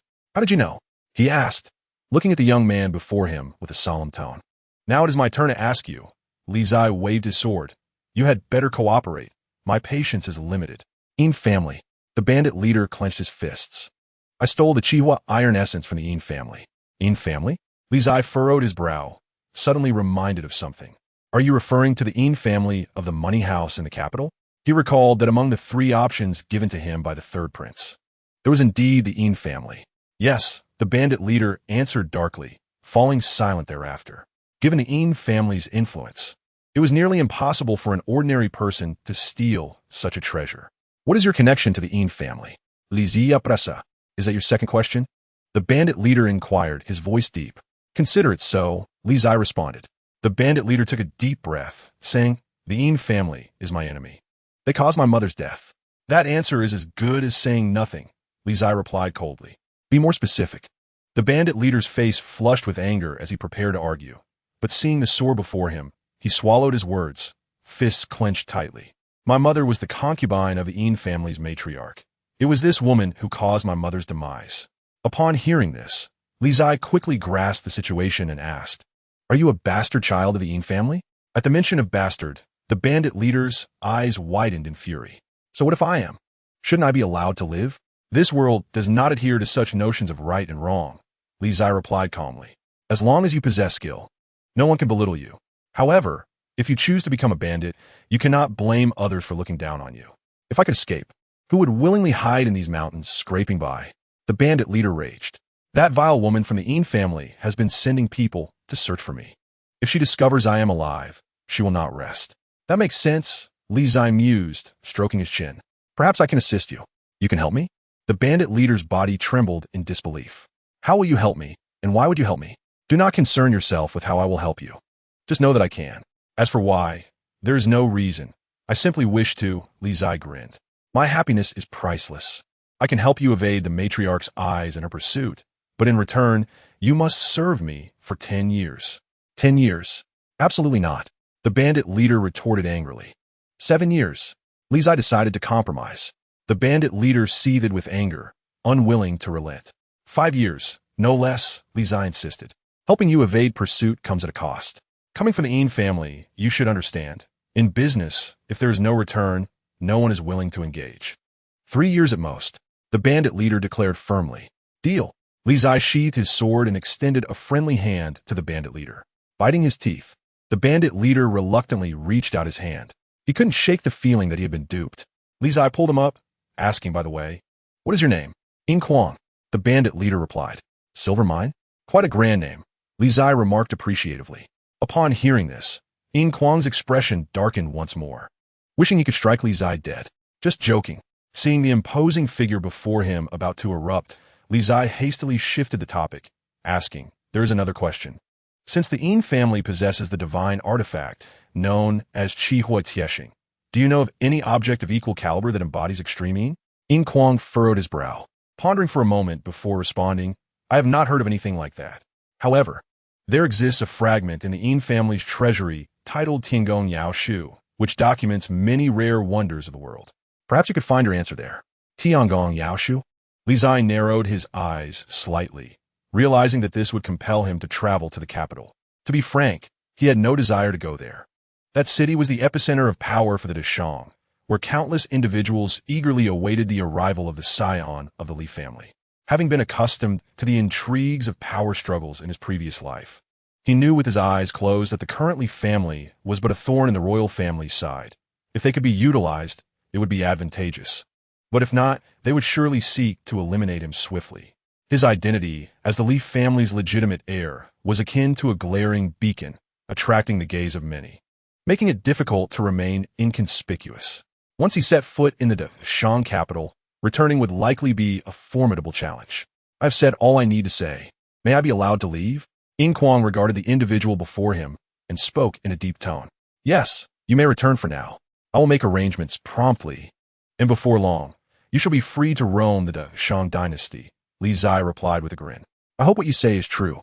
Yin Quang scoffed softly before turning to depart. Li Qingzhi waved his hand and stepped toward the forest's edge. As the sun set in the west, a lone rider galloped outside Yuzhou City, kicking up 10 miles of dust behind. Finally, just as the city gates were about to close, Li Qingzhi returned. Upon his return to the Li residence, the first thing Li Qingzhi did was write a letter to Li Qingzhi. The matter concerning Yin Quang required careful handling. Should he venture to the Deshang capital in the future, this individual would prove invaluable. He felt uneasy entrusting this to others and decided to seek his second brother's assistance. Although their relationship was rather ordinary, he considered him the most trustworthy. Having completed the letter, a homing pigeon soon took flight from the Li residence's courtyard, heading eastward. 2 days later, in the Deshang capital at the Huashan Yuan near the Xiang River, a young woman clad in red approached, delivering a confidential missive to the man within the room. "Master, a confidential letter from Yuzhou City," the woman in red announced. Inside, a young man wearing a silver-gray robe received the letter, and upon reading its contents, his expression grew serious. "A letter from my third brother." Beneath the flickering candlelight, Li Qingzhi scrutinized the letter, narrowing his eyes slightly. After finishing the letter, he burned it over the candle flame and instructed, "Hongzhu." "Yes, master," the woman in red responded respectfully. "Return to Yuzhou City and heed the third young master's commands," Li Qingzhi ordered, then turned to a nearby table, retrieving a wooden box over 3 feet long. "Deliver this Chun Jun's sword to him." "Understood, master," the woman in red said, accepting the sword box before promptly leaving. At dawn, outside the west gate of the Deshang capital, Hongzhu mounted her steed and set off at a gallop towards Yuzhou City. In the Li residence's rear courtyard, Li Qingzhi had remained inside for 5 consecutive days, practicing his swordsmanship. The primary reason was that Yin Quang was now under his command, and he felt reluctant to trouble his own people. On the 6th day, as dawn broke, a swift horse approached the eastern gate of Yuzhou City, carrying a striking young woman clad in red, her beauty exuding an air of confidence. Before long, Hongzhu arrived at the Li residence. Upon hearing the news, Li Qingzhi immediately exited the courtyard to greet her. "Sister Hongzhu," he exclaimed, employing his charm and unabashed demeanor, "you've had a long journey." "Third young master," Hongzhu bowed respectfully, stating softly, "The master has sent me to follow your commands." "To say commands is rather excessive," Li Qingzhi replied with an innocent smile. I invited Sister Hong Zhu here simply to ask for a small favor. What does the third young master require? I shall do my utmost to assist, she responded earnestly. With that, Hong Zhu presented a sword box measuring over 3 feet and said, "This is the sword the master instructed me to deliver to you." A sword? Li Zai's eyes lit up with delight. Anything gifted by his second brother could not be ordinary. He had been troubled over how to forge a suitable sword from the broken iron he received from Yin Kuang, unable to tarnish old Qin's Qing Shuang sword. Taking the sword box, he opened it to reveal an ancient sword of deep azure, quietly resting within, its blade sharp and imposing like autumn waters. What a remarkable sword! Li Zai marveled, recognizing it as a Chun Jun sword. By the lakeside in the courtyard, Qin Aina gazed at the sword in Li Zai's hand, her beautiful visage reflecting surprise. The Li family truly possesses extraordinary connections. The Chun Jun sword was forged by a master craftsman a century ago, renowned for its unparalleled sharpness. Its whereabouts have remained unknown since his passing. To have recovered such a sword speaks volumes of the Li family's intelligence network. What a waste of such a fine sword, Zhang Lada remarked, displeased. To let that boy use it is indeed a squander. Yet that girl is quite impressive, Zhang Lada added, referring to Hongzhu. A master of poison, Qin Aina stated calmly, observing the blue glow emanating from the girl's ear ornaments, hairpins, and bracelets, all evidently laced with toxins. Where did the Li family find such peculiar individuals? Even a mere girl possesses such extraordinary traits, Zhang Lada lamented, noting the boy's obsequious demeanor. Clearly aware of the girl's prowess, I can guarantee that this boy harbors no good intentions. Indeed, Qin Aina replied nonchalantly, having a fair understanding of her disciple's temperament. She was boundless in her pursuits when seeking assistance. Sister Hongzhu, let us discuss matters in the room, Li Zai suggested, leading the way, unfazed by the unusual gazes from the 2 sword masters as he crossed the lake surface. Once inside the room, Li Zai closed the door behind them. Hongzhu, undetected, displayed a playful smile upon seeing the door shut. She understood the nature of the third young master well. To have a thieving heart, yet lack the courage, she mused, recalling how she had often bullied the young master of the Li residence in their childhood. However, as she grew older and understood the hierarchy, she had tempered her behavior in public. Little Zai has grown up, she remarked meaningfully, glancing at the young man's legs. Li Zai's smile faltered, instinctively tightening his legs together. Why you rogue? Chapter 19. Is it comfortable? Let me check if you've truly grown up, Hongzhu teased, stepping closer to him, reaching out to unfasten his clothing. Is that appropriate? Li Zai retreated 2 steps, his face filled with hesitation. What is inappropriate? I have seen you when you were younger, she replied, her smile becoming increasingly enchanting. I was just a child then, not understanding, Li Zai said, his cheeks flushing. Are you grown now? Hongzhu quailed, her hand gliding over his chest, slowly descending. Am I grown now? Li Zai shivered and retreated once more. However, retreating further would lead him to the bed behind him. Oh no! Li Zai stumbled, losing his balance and instinctively reaching for the girl in front of him as he fell. Hongzhu cried out, tumbling down alongside him. Thus, their bodies intertwined, lying close together, enveloped in warmth and fragrance. A triumphant smile crept across Li Zai's lips. Is it comfortable? Hongzhu whispered. Very comfortable. Li Zai responded with a phrase, suddenly feeling something amiss. He instinctively clenched his hands, and at once, a soft sensation washed over him. Oh no! Li Zai was startled, cold sweat immediately beading on his forehead. In the next moment, a mournful cry echoed throughout the room, leaving the servants of the Li residence outside too frightened to utter a word. What has befallen the young master? Li Qingzhi was evidently still present. By the lakeside, Qin Aina and Zhang Lada exchanged knowing smiles, clearly finding satisfaction in the situation. Serve him right. Sister Hongzhu, I didn't mean to, Li Zai whimpered, curled up on the floor, unable to straighten his aching back, speaking in fragmented sentences. I didn't mean to. Hongzhu clenched her slender right hand, a dangerous smile flickering in her eyes as she remarked, Little Zai, you've truly grown up. Seeing the ominous sound of her hand clenching, Li Zai's lower half trembled anew, and he forced a smile, saying, Sister Hongzhu, let us discuss serious matters. Now you wish to discuss serious matters? Speak, what do you need from me? Hongzhu approached the table and seated herself, inquiring, To avoid delaying your affairs, I have journeyed tirelessly for 3 days and nights, several horses have perished along the way. Sister Hongzhu, your efforts are commendable. Li Qingzhi pulled over a stool to sit across from the woman, pouring a cup of tea and offering it with deference. Hongzhu accepted the cup and took a sip, her irritation somewhat dissipating. Could she truly harm him? Of course not. After all, he was the young master. One could only envy such privilege. Sister Hongzhu, I have a love child from the Du Qingyin family, Li Qingzhi spoke softly, explaining that he had to take refuge in the Chilean mountains outside Yuzhou due to being pursued by the Yin family matriarch and had recently subdued him. A love child of the Yin family? Hongzhu exclaimed. What? Do you find him useful? Indeed, Li Qingzhi nodded. Sister Hongzhu, you are skilled in the art of disguise. Could you help him alter his appearance and then send him to the great Shan capital? Can this person be trusted? Hongzhu frowned. Sister Hongzhu, you never ask such questions. Li Qingzhi raplia. Isn't it because of your esteemed status as the young master that I must be a bit more cautious? Hongzhu replied with irritation. Understood. I will add a little extra to his disguise, and I will also prepare the antidote for you as soon as possible. I knew Sister Hongzhu would treat me the best to hug. Li Qingzhi's face lit up as he extended his arms in anticipation. Stop right there. Hongzhu interjected, placing a finger against his forehead, blocking the advances of the little rascal. You have truly grown. Not only do you possess a cunning heart, but also the audacity to act on it. You must be more vigilant in the future. Go fetch the person. All right, Li Qingzhi replied, and immediately rose to exit the room. In the backyard by the lake, Qin Ana and Zhang Lada exchanged peculiar glances as they observed Li Qingzhi's departure. He just stepped out. Li Qingzhi chuckled awkwardly, hastening his pace. The earlier scream had indeed been quite misleading. Sneaky, what is that boy up to? Zhang Lada inquired with curiosity. I do not know. Qin Ana shook her head, replying coolly, but it seems related to that bandit leader. As expected, at sunset, Li Qingzhi stealthily led a man wearing a conical hat into the residence. Qin Ana recognized the identity of the man beneath the hat at a glance.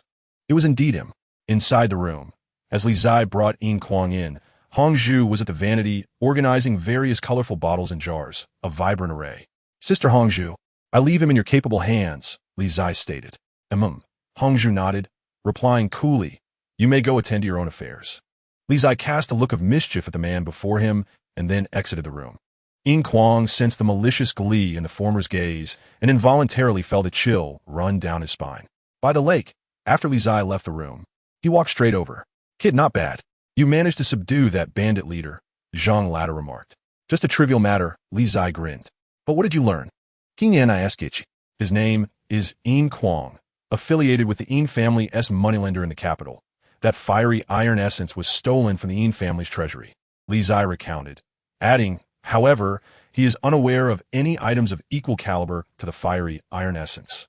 Merely mentioning that the Yin family possesses a book titled Tiangong Yao Shu, which documents many rare treasures, perhaps leading to some clues. Tiangong Yao Shu? Zhang Lada's expression turned to one of astonishment. This fragment is actually with the Yin family. Do you know about this? Now, it was Li Qingzhi's turn to be surprised. How did this old fellow know so much? I've heard of it. Zhang Lada nodded. It is said that the author lived in the same era as the ancestors of the Great Shan, traversing the 9 provinces and documenting his observations, containing many rare treasures and extraordinary tales that the world has never heard of. In that case, we must devise a plan to obtain this book. Li Qingzhi's eyes gleamed with fervor. If he could find a comparable item to the fiery iron essence, he could have someone forge a sword that belonged to him. The Yin family is not to be trifled with. Accessing their possessions is no easier than entering the academy. Zhang Lada cautioned. I am aware. Li Qingzhi regained his composure and smiled. That is why I intend to take Yin Quang under my wing. After all, he is of the Yin family and is well acquainted with their affairs. That woman can perform disguise techniques? Qin Ana seemed to piece together the puzzle and inquired. Li Qingzhi looked astonished, then nodded. Indeed, Sister Qingzhi, you are the most astute. Sister Hongzhu is indeed skilled in disguise. I plan to alter Yin Quang's appearance and send him to the great Shan capital, waiting for the right moment to infiltrate the Yin family. Impressive. Zhang Lada raised his thumb. You indeed are full of schemes. Thank you for the compliment, Li Qingzhi grinned. Just then, a pained cry erupted from the back room, piercing through the tranquil night. Zhang Lada's expression froze. Isn't it just a disguise? Why the commotion? Li Qingzhi rubbed his nose, awkwardly explaining. It's just that I was worried he might be recognized. So, I employed a slightly more intense method to ensure a more thorough transformation. Zhang Lada's expression turned peculiar. Can you revert back? That depends on luck, Li Qingzhi replied sheepishly. Zhang Lada chuckled with schadenfreude. So he can't revert back? Indeed. Collaborating with this boy always posed the risk of being sold out. He must be more cautious in the future. Approximately half an hour later, the door creaked open, and Hongzhu, clad in red, stepped out. Upon seeing this, Li Qingzhi eagerly asked, Sister Hongzhu, did it succeed? I did not fail my mission. Noticing the presence of strangers, Hongzhu immediately adopted a respectful demeanor and bowed. Sister Hongzhu, both Master Qianzi and the Elder Sword Enthusiast are trustworthy individuals. No need for pretense, Li Qingzhi chuckled. Hongzhu shot him a glare. Had you said so earlier, the person fainted from the pain. It will likely take 3 to 4 hours for him to regain consciousness. Little girl, who is your master? Zhang Lada suddenly inquired. Hongzhu's crescent-like eyes narrowed, a bright smile gracing her face as she replied, self-taught. Ah, Zhang Lada, chuckled softly, refraining from further inquiries. Self-taught? You must be joking. In this world, few excel in the arts of poison and disguise, and most hail from Yaojiang. However, this young girl's demeanor and attire did not resemble that of a Miaojiang native, which was indeed strange. Old Zhang, you need not pry. If I couldn't uncover it. How could you? Li Qingzhi remarca. No more questions. You two continue your conversation. I shall retire to my quarters. Zhang Lada waved dismissively, then rose to brush off the dust from his clothes, swaying slightly as he ambled back to his room.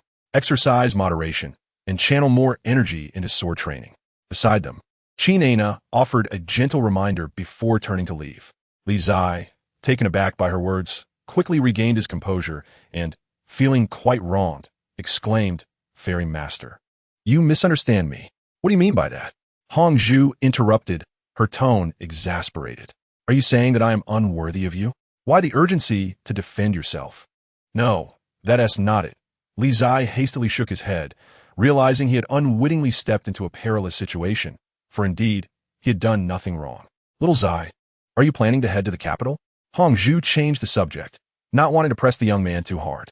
Over the years, she had traveled extensively with the owner of the tower and had gathered some insight into the arrangements of the Li family.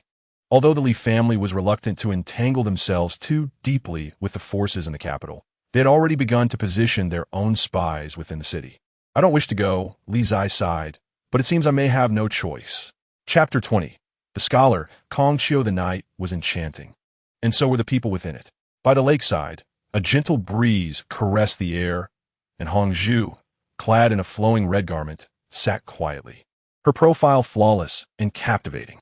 Li Qingzhi, seated beside her, inhaled the fragrant aroma that wafted through the air, momentarily entranced. Sister Hongzhu, you have grown up. He recalled their first meeting in the streets of Yuzhou City, where she wore tattered clothes and had holes in her shoes, looking utterly pitiable. He had brought her back to the Li residence when he was merely 7 years old, while she was just 10. It was astonishing how swiftly a decade had passed.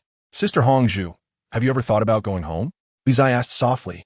He had inquired about her origins before, but she had been reluctant to share, and he had refrained from pressing further. I have no home, Hongzhu replied after a moment of silence. As long as you wish. The Li residence will always be your home, Li Qingzhi said gently. Upon hearing this, Hongzhu was momentarily startled. Then her beautiful face broke into a radiant smile. Little Qingzhi, you have truly grown up. You know how to say sweet words to charm a girl. Li Qingzhi returned her smile, saying, It seems Sister Hongzhu has seen through me. Well, it's getting late.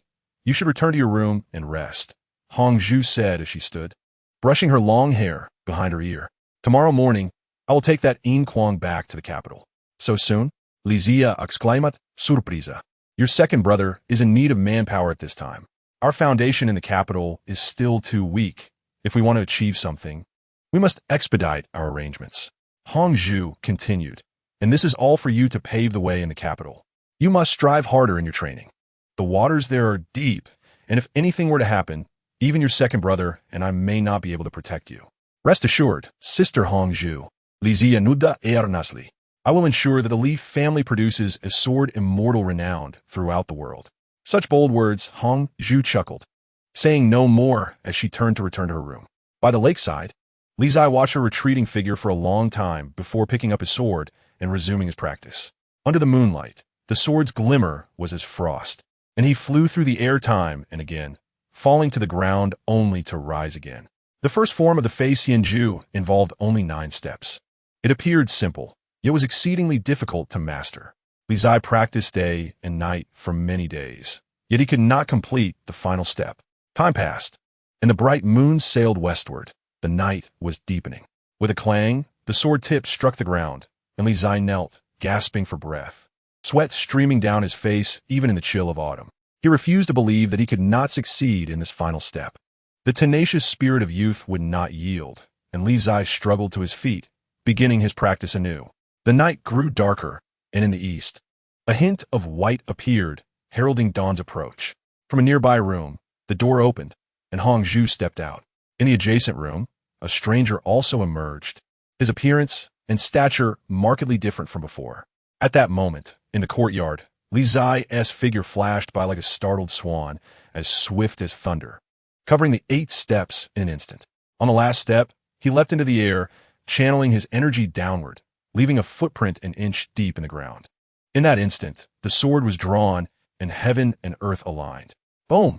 Ahead, the ancient sword sliced through the air, and the rockery crumbled in response, debris raining down like a storm. After that strike, Li Qingzhi landed, panting heavily, barely able to stand. Hongzhu approached, supporting him and gently saying, "While practicing swordsmanship is important, do not push yourself too hard." Creak! On the other side, the door opened, and Qin Ana and Zhang Lata, having heard the commotion, stepped out of their rooms simultaneously. "Did you succeed?" Qin Ana asked, astonished at the sight of the scattered stones. "Not bad," Zhang Lata grinned, revealing his large front teeth. Under their watchful eyes, Li Qingzhi straightened up, glancing at the women beside him, exhausted. "Is Sister Hongzhu leaving?" "Yes," Hongzhu nodded. Li Qingzhi turned to the unfamiliar man nearby, a flicker of concern crossing his face. "Once in the capital, I will follow Sister Hongzhu's arrangements, understand?" "I understand," Yin Kuang replied solemnly. "Sister Hongzhu, allow me to see you off." With that, Li Qingzhi and the two of them walked toward the front courtyard. At the front of the residence, Hongzhu and Yin Kuang boarded the carriage, and as Li Qingzhi watched the carriage depart in silence for a long time, he turned to return to the residence.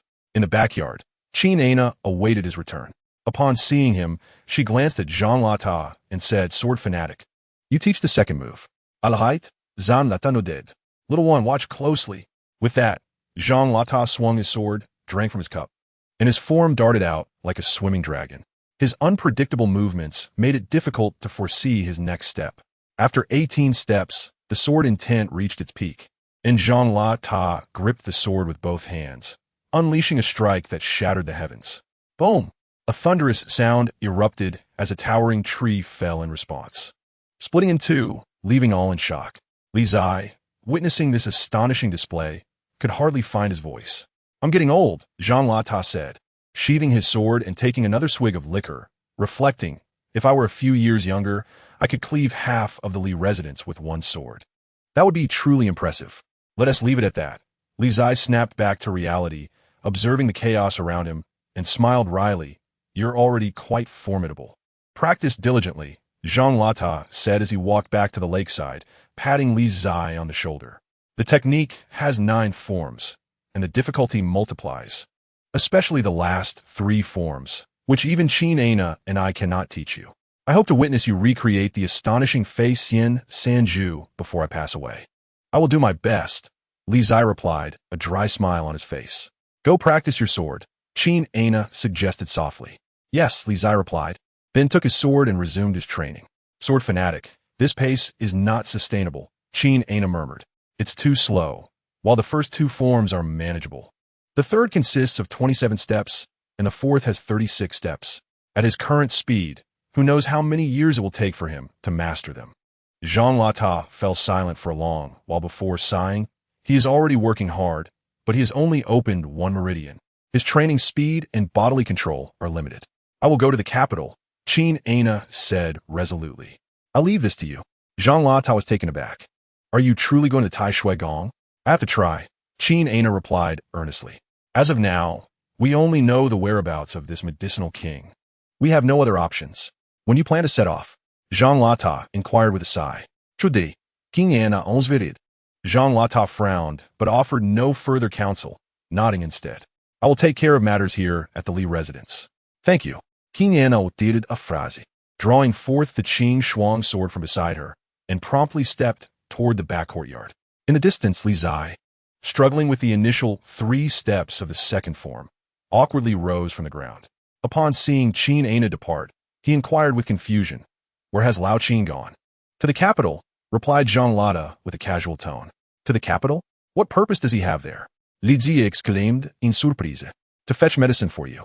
Jean Lata answered nonchalantly. "Enough with the chatter. Continue your sword practice." Li Zai glanced in the direction of Qin Ana's departure, then withdrew his thoughts and resumed his training. Why is Lao Qin leaving without bidding him farewell? Outside Yuzhou City, the carriage carrying Hong Zhu and Yin Kuang had just exited the city gates when a graceful figure leaped forward, wielding an ancient sword, her movements ethereal like that of an immortal. Moments later, she surpassed the carriage and continued onward into the distance. 2 days later, in the grand capital of the Shang dynasty, Qin Ana entered the city with her sword in hand. Within the Mistveil Palace, in a modest courtyard, vibrant flowers and plants flourished. The courtyard was filled with green vegetables, and chickens and ducks occasionally pecked at insects, creating a lively atmosphere. In the courtyard, an elderly man dressed in simple scholar's robes scooped a ladle of water, diligently watering the garden's vegetables. The old man appeared genuinely aged, his face a tapestry of wrinkles, his eyes seemingly clouded. Yet, despite his appearance, none dared to underestimate this venerable figure. Confucius, the revered sage, was a beacon of faith for scholars across the realm. Often hailed as a living saint of the contemporary age, no one truly comprehended the extent of his strength, for he seldom left the capital. And within the grand capital of the Shang, he had never known defeat. In a world brimming with formidable individuals, only Confucius could boldly claim invincibility. Thus, as long as he remained in the grand capital, none would dare challenge this living saint. "Since you've arrived, then reveal yourself," he spoke as autumn leaves fell. In the courtyard, Confucius continued to water the vegetables while addressing Qin Ana. "Qin Ana, I pay my respects to the sage," she said, appearing at the courtyard's entrance and bowing courteously. "The plum blossom sword immortal graces us. What brings you here?" Confucius inquired without lifting his gaze. "I seek an item." Qin Ana stated earnestly, the 1,000-year-old Heeshou Wu from the Mistveil Palace. "I seek this medicine. Is it to save someone?" Confucius asked calmly. "No." Qin Ana shook her head and replied truthfully, "It is to open meridians." "Isn't the 3rd son of the Li family a martial prodigy?" Confucius continued to inquire. "No." Qin Ana shook her head once more. "Ah, Confucius shuklat, I suspecta, iad miscalculata." Hearing this, Qin Ana narrowed her eyes. It was said that the sage could discern matters of the world, and perhaps there was truth in those words. The 1,000-year-old Heeshou Wu is indeed in the Mistveil Palace, and it can be given to the 3rd son of the Li family. At this point, Confucius shifted his tone, adding, however, "Not at this moment." "What does the sage mean?" Qin Ana asked with a serious tone. "When the 3rd son of the Li family arrives at the Mistveil Palace, I will personally inform him," Confucius responded. "He likely won't come to the capital." Qin Ana frowned and remarked, as she could sense Li Zai's aversion to the grand capital and his reluctance to visit. "Whether he comes or not is not for his will to decide." Confucius put down the ladle. "Shall we make a wager? If the 3rd son of the Li family arrives in the capital within 10 days, the plum blossom sword immortal shall teach you the Mistveil Palace for a year. If he does not come, I shall present the 1,000-year-old Heeshou Wu with my own hands." Upon hearing this, an unusual glint appeared in Qin Ana's eyes. After pondering, she nodded. "Very well, I shall wager with the sage." Chapter 21. The beginning of concealed skill splash. In the Li family's back courtyard, the sound of something plunging into the water echoed, creating a spray that soared over 10 feet high. "Ah, that's the 11th time," Jean Lata exclaimed gleefully, sitting by the lakeside, drinking and making snide remarks. "Old Zhang, your mouth truly is irksome," Li Zai grumbled as he clambered onto the shore, panting heavily and lying on the ground. "Why hasn't T. Lao Qin returned yet? It's been almost 10 days. Perhaps things are not going smoothly." Jean Lata sighed softly. "The Mistveil Palace is the domain of the sage. Who in the world can take anything from him? You've mentioned this sage more than once. Is he truly formidable?" Li Zai questioned, perplexed, as he knew little of other experts, having only encountered this old man and his celestial master. Not merely formidable. Zhang Lada replied with a tone of reflection. In the grand capital of Deshang, the sage is the foremost person. So powerful? Li Zai expressed astonishment. In the grand capital, the sage has never been defeated because it is the gathering place of scholars from across the realm, rich in auspiciousness. As the master of all scholars, the sage can harness this auspicious power, rendering him unmatched. Zhang Lada elucidated. What is auspiciousness? Lizia Kariya, Pujlat. It is an ethereal and intangible force, Zhang Lada contemplated, akin to the spiritual energy of heaven and earth. It cannot be seen or touched, yet it undeniably exists. Only by reaching the sage's level can one wield this auspicious power. Ordinary individuals cannot achieve it. And you and Li Qingzhi cannot either? Li Zai asked in surprise. We cannot, Zhang Lada replied calmly. Our realms are insufficient. Aren't you both sword immortals? Is there a realm beyond the immortal sword? Lizia Inkirat Bufflat. There is. Zhang Lada stated evenly. The human body comprises 5 organs, corresponding to the 5 divine repositories of practitioners. Opening each repository leads one to a new realm. Thus, on the path of cultivation, there are 5 realms in total. Both Qin Aina and I have reached the 5th divine repository, which is the 5th realm of martial artists. As for the title of Sword Immortal, it is merely a common designation. At this point, Zhang Lada paused before continuing. Legend has it that above the 5th realm lies an even higher realm, where the 5 organs refine the 5 energies. Those who reach this stage of cultivation practice the 5 energies and gather the 3 flowers. On the day of completion, they ascend to immortality. It sounds absurd, Li Zai exclaimed in shock. Is there truly ascension to immortality? I have not seen it, Zhang Lada replied nonchalantly. In truth, I also find it absurd. It is merely something to hear. For 1,000 years, only the sage may have touched realms beyond the 5th. Then the sage is invincible in the world? Lizia Musa. At the very least, in the grand capital of Deshang, the sage is unmatched, Zhang Lada affirmed. However, the sage rarely ventures out of the capital, and no one knows whether he has truly surpassed the 5th realm or by how much. What about the original sword god from 1,000 years ago? Li Zai seemed to recall something and inquired. He should be at a level similar to the sage, Zhang Lada reflected. It has been too long for anyone to be certain. I truly envy that, Li Zai remarked, but then a hint of concern crept in. With the sage being so formidable, will Li Qingzhi be in trouble? Not at all. Zhang Lada shook his head. The sage is not a man of bloodshed, and besides, with Qin Aina's strength, even if she cannot defeat him, she should still be able to escape. Young master. Just then, as their conversation concluded, a young servant hurriedly approached from outside the courtyard, exclaiming, a letter from the capital. Upon hearing this, Li Zai's expression turned to one of surprise as he extended his hand to receive the letter. However, his countenance soon darkened, a chilling aura emanating from his gaze. What has transpired? Zhang Lada sensed something amiss, having never seen Li Zai so enraged during his time at the Li residence. Something has happened to Sister Yue. Li Zai rose, speaking in a solemn tone. Old Zhang, I must go to the grand capital. The inevitable had finally arrived. There was no escaping it. Now? Zhang Lada asked, astonished. Now, Li Zai affirmed, turning to stride toward the study. His father must have received news as well. In the study, Li Baiwan sat with a grim expression, his typically jovial demeanor replaced by an aura of murderous intent. With a loud crash, Li Zai pushed open the door and entered the study, declaring, Old Li, I am going to the capital. Good, came the reply. Li Baiwan did not hinder him. Speaking in a low voice, once we arrive in the capital, exercise caution. Remember, no matter what actions you take, the Li family will always be your strongest support.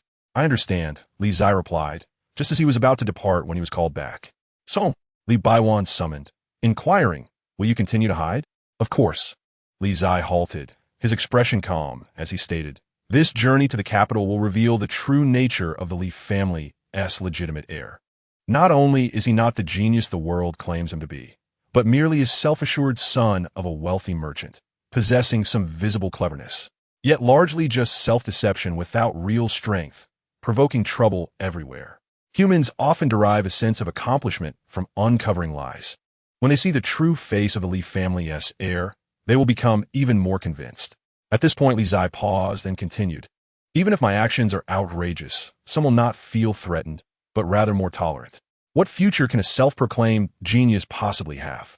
After hearing his son's words, Li Baiwan fell into silence. After a moment, he nodded. I will heed your advice.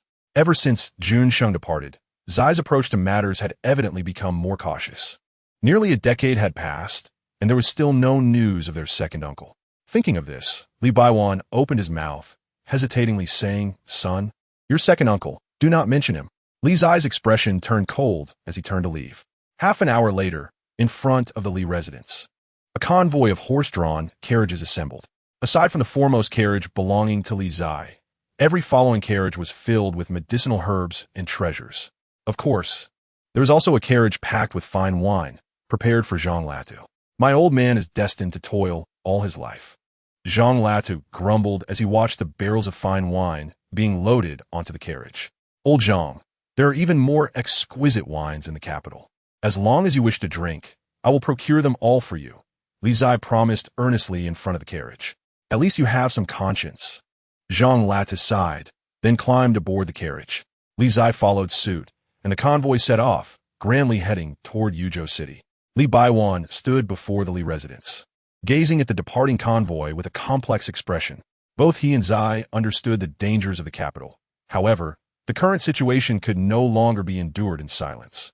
Others had already raised their hands to their faces. Should they remain passive and allow themselves to be struck?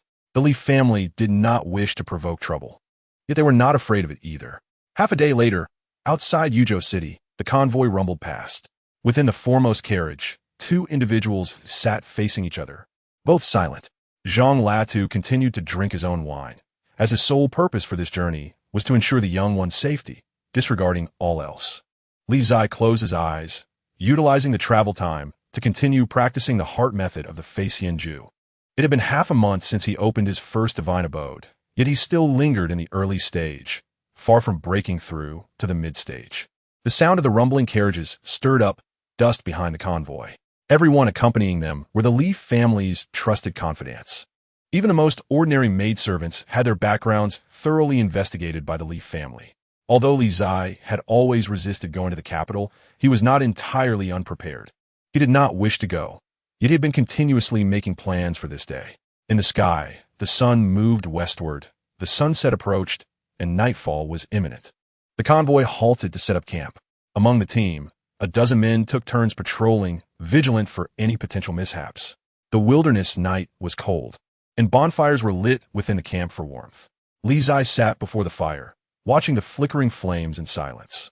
Zhang Latu tossed a jar of wine over, saying, Drink some wine to ward off the chill. Thank you. Li Qingzhi accepted the wine, tilting his head back for a sip, his left hand clenched tightly, a glint of coldness flashing in his eyes. Once in the capital, you must be more cautious in your actions. There are hidden dragons and crouching tigers there. It is not like Yuzhou City where you can act as you please, Zhang Latu cautioned. I know. Li Qingzhi took another sip of wine, feeling the warmth spread within him, commenting, the wine is quite good. Monkey wine, Zhang Latu replied calmly. Drink sparingly, I do not have much. I did not expect you to possess such good stuff. Li Qingzhi took another swig, then wiped his mouth and tossed the remaining wine back. I shall not drink anymore. I still need to practice my sword. Actually, there is no need for such urgency. Zhang Latu advised, everything has its limits. Too much is as bad as too little. If you practice too intensely, your body may not withstand it. I understand. I'll be mindful. Li Qingzhi nodded. Old Zhang, given my current cultivation level, how much chance do I stand against a warrior of the third prince's caliber? None at all, Zhang Latu replied honestly. That third prince has already opened his second divine abode, placing him a full realm above you. In martial arts, one realm is a sky apart. The possibility of overcoming him is extremely slim. At this point, Zhang Latu paused slightly before continuing. Your late start and lack of innate talent make it normal to lag behind the third prince and the others. Take your time. As long as you can master the Fei Xianju, your future martial achievements will not pale in comparison to anyone. I fear I cannot wait that long. Enough talk. I will practice my sword, Li Qingzhi said softly, then picked up his pure Jun sword, continuing to practice the second style of the Fei Xianju. Before the bonfire, Zhang Latu watched the young man, practicing his sword in the wilderness, a flicker of unusual light passing through his weathered gaze. It is indeed a bit early to head to the capital. However, he holds great hope for this young man, because this fellow is ruthless enough, not only toward others, but even more so toward himself. To put it bluntly, this lad is a madman. Boom! In the wilderness, the sword light pierced the air, shattering a massive stone. The young man danced with his sword, each movement slow, yet visibly improving. At dawn, Li Qingzhi was so exhausted that he could barely move. Yet he persevered through the fatigue, sitting cross-legged to take advantage of the most concentrated moment of spiritual energy in the world during the transition from day to night. Diligently practicing the heart method of the Fei Xianju. Half an hour later, everyone finished packing and prepared to set off. Li Qingzhi slowly opened his eyes, exhaling a breath of turbid air, distinctly feeling that the sea of true essence within his divine abode had grown significantly compared to before. It seems that the more exhausted one becomes, the more effective the practice of the Fei Xianju is when one is drained. Li Qingzhi clenched his fist. If this were the case, he had not been harsh enough on himself. Madman, Zhang Latu shook his head helplessly, then bent down to enter the carriage. If he had possessed half of this young man's diligence back in the day, he would not have lost to that charlatan from the western regions in that competition. Not far off, Li Qingzhi strode forward, casting a glance toward the east before boarding the carriage, a cold glint flashing in his eyes. Sister Yue, I am coming. The Li family is not to be trifled with. Chapter 22. Forced marriage in the capital of the great merchant, Li Yuan. Li Yue arrived at the newly acquired estate in the capital, serving as the foundation for the Li family. What was once a fresh and elegant residence had, in recent days, become somewhat murky due to the presence of one individual, Prince Xuanwu's son, Chen Yifei. In the great merchant capital, countless powerful clans exist. However, among them, the most influential are undoubtedly the 10 martial kings. The great merchant values martial prowess, and to be conferred as a king through martial skill is a tremendous honor. It can be said that the 10 martial kings of the great merchant hold sway over half of the entire great merchant empire. Prince Xuanwu is one of these 10 martial kings, possessing immense power. More alarmingly, Prince Xuanwu's sister, Chen Yifei's aunt, entered the palace as a concubine in her youth and bore a son, who is now the highly favored third prince. This has rendered the already illustrious Xuanwu family even more formidable, making them a clan that no one dares to provoke. Thus, Chen Yifei's status, while not quite on par with that of a prince, is certainly not far removed. At a grand banquet hosted by the third prince, Chen Yifei encountered Li Yue for the first time and was utterly captivated by her beauty. For days on end, he became entangled in thoughts of her, even going so far as to publicly send betrothal gifts, making the entire capital aware of his intentions. This was a blatant attempt at coercion. The heir of the Xuanwu Wang had dispatched gifts, and who in the capital would dare to resist? Yet, to everyone's astonishment, Li Yue did. In front of all, she unhesitatingly cast aside all the betrothal gifts sent by the Xuanwu Wang's heir. This incited Chen Yifei's wrath, and when Li Yue ventured out to conduct her affairs, he sent men to capture her. Were it not for the skilled guards secretly arranged by Li Qingzhi to protect her, she might have suffered greatly. As the situation escalated, the entire capital of Dashang awaited the outcome of this farce. Yifei, do not act excessively. The royal family and the Li family cannot afford to sever ties, advised Mu Yao, observing the young man before him. Your cousin's recent actions have indeed crossed the line. He is but a merchant. Must we elevate them so? Across the tea table sat a young man, handsome yet pale, who disdainfully remarked, the Li family is no ordinary merchant clan. Their business extends throughout Dashang. Their wealth is staggering, and even the court must tread carefully around them. Mu Yao replied earnestly, what of their wealth? Once you ascend to the throne, the realm shall belong to you. And what is a mere Li family then? Chen Yifei dismissed this, saying, such talk is nonsensical. Mu Yao's expression shifted, and he admonished sternly, this realm belongs to our father. Only he decides who ascends to the throne. Startled by his cousin's rebuke, Chen Yifei realized his error and refrained from further comment. Mu Yao, observing Chen Yifei's frightened demeanor, sighed softly, Yifei, it is not that I am being harsh. The imperial city is fraught with peril. One misstep could lead to irreparable consequences. Although your mother enjoys favor in the palace, she is still subject to the queen's constraints. It is not as glamorous as it appears. Therefore, Avoid unnecessary troubles outside, understand? I understand. Chen Yifei nodded quietly. Mu Yao shook his head in resignation, taking a sip of his tea, hoping his cousin truly absorbed his words. Half an hour later, as Chen Yifei departed the third prince's residence, his previously docile demeanor vanished, replaced by a look of disdain. What a nuisance. Lecturing me simply because of his status, he muttered before stepping onto his palanquin, declaring, to Li Garden. Within the third prince's estate, a servant hurried in, reporting, Your Highness, the heir has indeed gone to Li Garden. Mu Yao narrowed his eyes at this news, realizing the irredeemable nature of Chen Yifei's actions. Pressing the Li family could lead to consequences far more severe than he anticipated. At Li Garden, Chen Yifei disembarked and strode toward the residence. Young master, our miss has stated she will not receive guests today. Two servants stepped forward to obstruct his path. I am your future uncle. I am no guest. Chen Yifei smiled as he pushed past them, continuing forward. Young master, our miss has made her wishes clear. Please do not make things difficult for us, the servants insisted. Begone. Chen Yifei's smile vanished as he shouted. The two servants exchanged glances, their expressions shifting. Yet they remained resolute in blocking his way. Ungrateful wretches, seize him. Chen Yifei's expression turned cold as he commanded. Understood. Four burly men stepped forward, forcefully parting the two servants and beginning to assault them.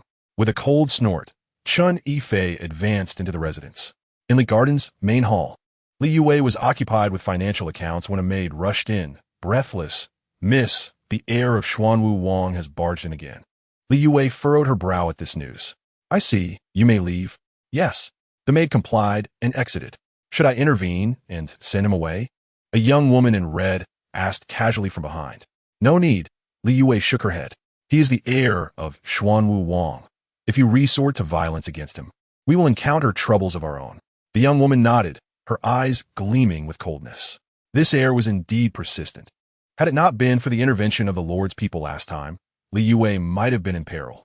Thus, the Lord had dispatched her to protect Li Yue closely. Meanwhile, the young Master Yi had likely received news as well, considering the time he would soon arrive.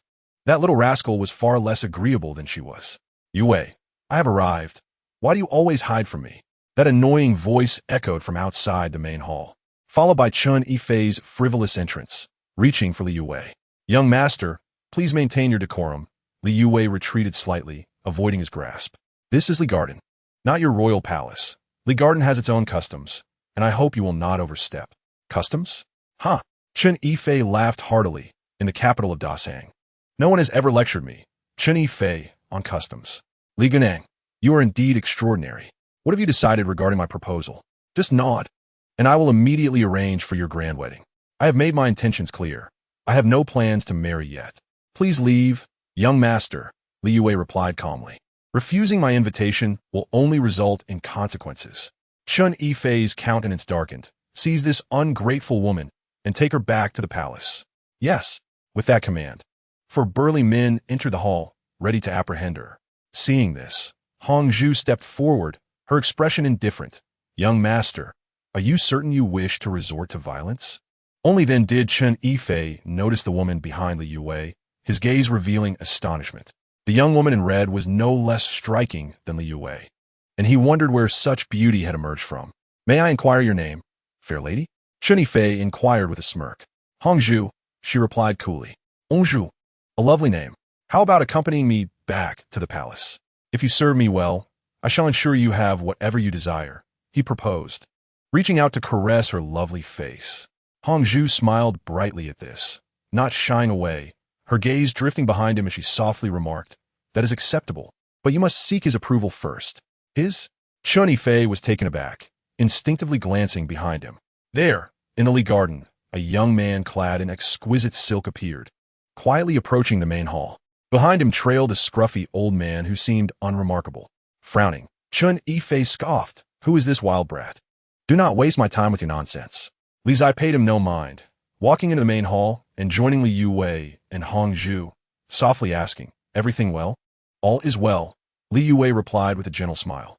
If you had delayed further, there might have been trouble. Hongzhu chimed in, fanning the flames of the situation. Is it him? Li Zai turned to inquire. Yes, the heir of Xuanwu Wang. His father is one of the 10 warriors of Dasang. A formidable figure not to be trifled with, Hong Zhu explained. Having a good father is advantageous, Li Qingzhi nodded. I too have a good father. As Chun Yifei observed the two bantering, his expression darkened further. He barked at his men. Why are you still standing there? Seize them. Seize them. Li Ziyaloga. An unsettling grin spreading across his face. Old Zhang, lend a hand and bring 10 jars of drunken revelry. In the rear, upon hearing the words, Lao Zhang grinned broadly, and in the blink of an eye, his figure flashed past, instantly arriving before the 4 individuals. In a mere moment, the 4 felt as though they had been struck hard, and the next second, they all spewed blood and were sent flying. Chun Yifei, witnessing this, displayed an expression of horror, his eyes flashing with fear. Li Qingzhi gazed at the one before him, his face still adorned with a radiant smile, and said, Will you leave of your own accord, or shall I assist you? How audacious! I am the heir of the Xuanwu king. If you dare to disrespect me, I will ensure that my father annihilates your entire clan. Chun Yifei shouted, his demeanor fierce yet cowardly. Does that mean you wish for my assistance? Li Qingzhi laughed as he reached out, grasping the former's throat, his smile vanishing, and his tone turning ominous as he declared, I await your move, to see whether you will be the one to annihilate my clan, or if I shall be the one to flay you alive. With that, Li Qingzhi seized the heir of the Xuanwu king and kicked him away. With a resounding thud, Chun Yifei crashed to the ground, sliding over a distance of more than a yard. Cough, cough, cough. Outside the hall, Chun Yifei clutched his throat, violently coughing several times. His gaze fixed upon the young man inside, fear evident as he said, You wait. All of you shall pay for this affront to me. After speaking, Chun Yifei struggled to rise and staggered out of the estate. Little brother, you have acted too rashly. Inside the hall, Li Yue glanced at the disheveled retreat of the heir of the Xuanwu king and spoke softly. Who told her to bully Yue? Li Zi replied in a gentle tone. I have already shown great restraint. You see, I did not kill him. You, Li Yue said, her face displaying helplessness, and she chose not to elaborate further. Ungrateful wretch. Just now, I too was nearly taken advantage of. Why was there no one to comfort me? Red Candle remarked playfully from aside. Hearing this, Li Qingzhi smiled and said, I thought Sister Hong Zhu was willing. You seek a beating. Red Candle's almond eyes widened as she pretended to strike. Meanwhile, news of the appearance of the Li family's legitimate heir in the capital quickly spread across the various estates of the Great Shan. In the third prince's residence, Mu Yao's expression changed immediately upon receiving the news. Li Qingzhi has arrived. How swift! Chapter 23. A reunion in the third prince's residence. Mu Yao scrutinized the intelligence laid before him, his expression grave. Li Qingzhi has ultimately come, even sooner than I anticipated. Your Highness, the heir has gone to Li Garden. Could there be trouble? A servant resembling a scholar interjected, offering a word of caution. Mu Yao, upon hearing this, was momentarily taken aback, and then immediately rose. However, moments later, Mu Yao sat down again, his countenance darkening. It is too late. Now I can only hope that my foolish cousin does not provoke that heir of the Li family too much. Li Qingzhi is a madman. He dares to strike at even a prince, let alone the heir of the Xuanwu king. Ultimately, this matter is a result of my cousin's own fault. Before the royal family and the Li family completely sever ties, I will not intervene to trouble the Li family. Thus, even if Chun Yifei suffered a beating at the Li estate, it is a fruitless endeavor. If that fool of a cousin wishes to reclaim his honor, he must resolve it himself. In the Xuanwu king's residence, amidst the astonished gazes of all present, Chun Yifei returned in a disheveled state, his face twisted with rage, and burst into the study. Father, I want him dead. I want him dead. Chun Yifei glared at the man in the study, his fury boiling over. In the study, the Xuanwu king raised his head, looking at his son who had intruded unceremoniously, and said coolly, Get out.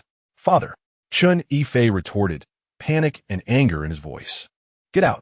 The Xuanwu king's gaze turned icy as he barked. Chun Yifei's body trembled, and only then did he notice that besides his father, there was a woman in the room. The woman was exceedingly beautiful, clad in vibrant red, her appearance alluring and radiant, with lips like vermilion, adorned with blossoms, and her long hair cascading down to her waist, embodying the essence of a femme fatale. However, upon seeing her visage, Chun Yifei not only did not display infatuation, but instead felt a jolt of terror and stumbled out. The Rakshasa king Tao Yao Yao. Why is this madwoman here? Chun Yifei harbored a profound dread towards this woman. This was due to an incident where, having failed to recognize her identity as the Rakshasa woman, he had foolishly jested with his attendants, only to witness this deranged woman brutally extracting the hearts of all his servants. That blood-soaked scene remained etched in his memory. The heir seems to be quite afraid of me, Tao Yao Yao remarked with a slight curve of her lips as she observed Chun Yifei's disheveled retreat. The Rakshasa king's renown is known throughout the realm. It is only natural that his son harbors fear, the Xuanwu king replied calmly.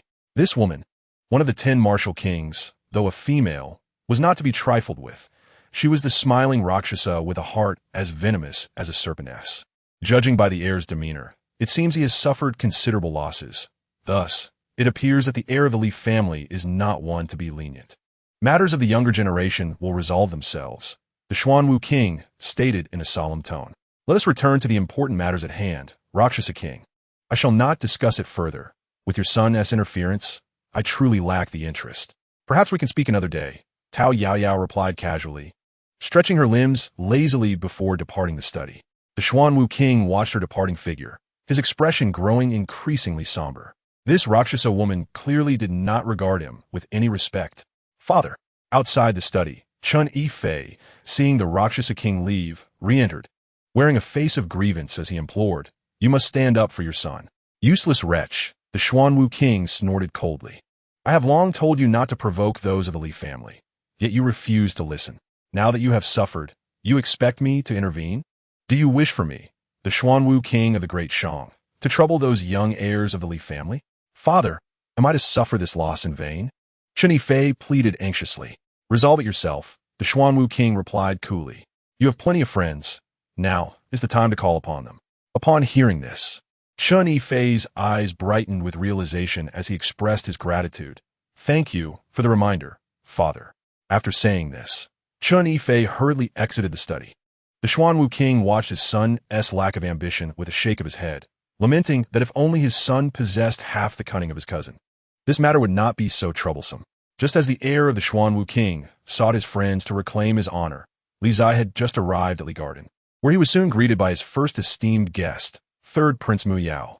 Naturally, to Li Zai, the third prince was no stranger. An old friend indeed. What brings your highness here in person? I had intended to settle in and then pay a visit to your residence.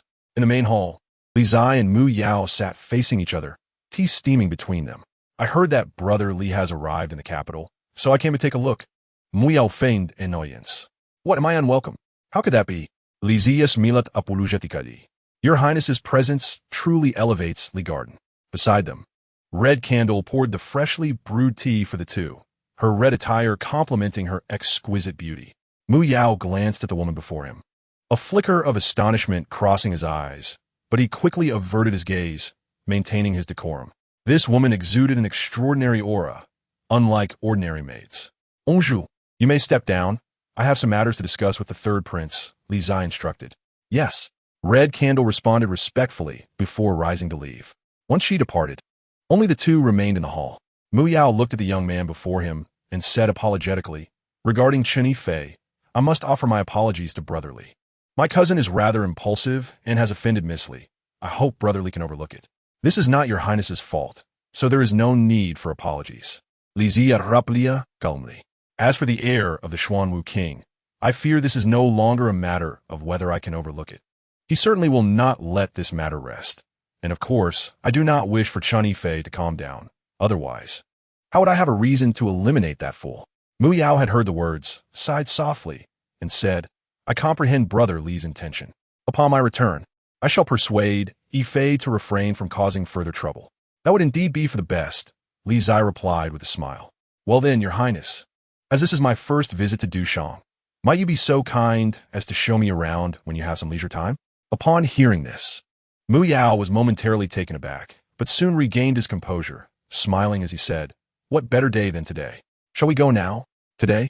Li Zai glanced outside and replied, Very well, then I shall trouble you, please. The two rose and gestured to one another, proceeding towards the main hall. Young master, outside the hall, Hong Zhu bowed and inquired, Shall I accompany you? No need, Li Zai shook his head. You stay here and guard the garden. If anyone causes a disturbance, drive them out directly. Yes, on joue en soir de respectfully. Mu Yao, overhearing their conversation, was slightly astonished. Indeed, this woman in red was no ordinary person. The depths of the Li family's influence would likely surpass their expectations. On the bustling streets of the capital, Li Zai and Mu Yao walked side by side, marveling at the vibrant scenery. Compared to Yuzhou City, the capital was evidently much more lively, with a constant flow of people and the sounds of merchants calling out everywhere. However, after only a short distance, the citizens ahead hurriedly parted ways as a group approached with urgency. Upon seeing the newcomers, Mu Yao froze, while a brilliant smile spread across Li Zai's face. What a coincidence! It is him. At the forefront of the group, Chun Yifei, upon spotting Li Zai, shouted angrily, "Brothers, attack! Yifei, do not be reckless!" Mu Yao warned, his expression darkening. "Leave this to me, cousin." Chun Yifei disregarded the warning, calling out to his friends behind him, "Ruin him. Tonight, I'll treat you all at Shihua Garden."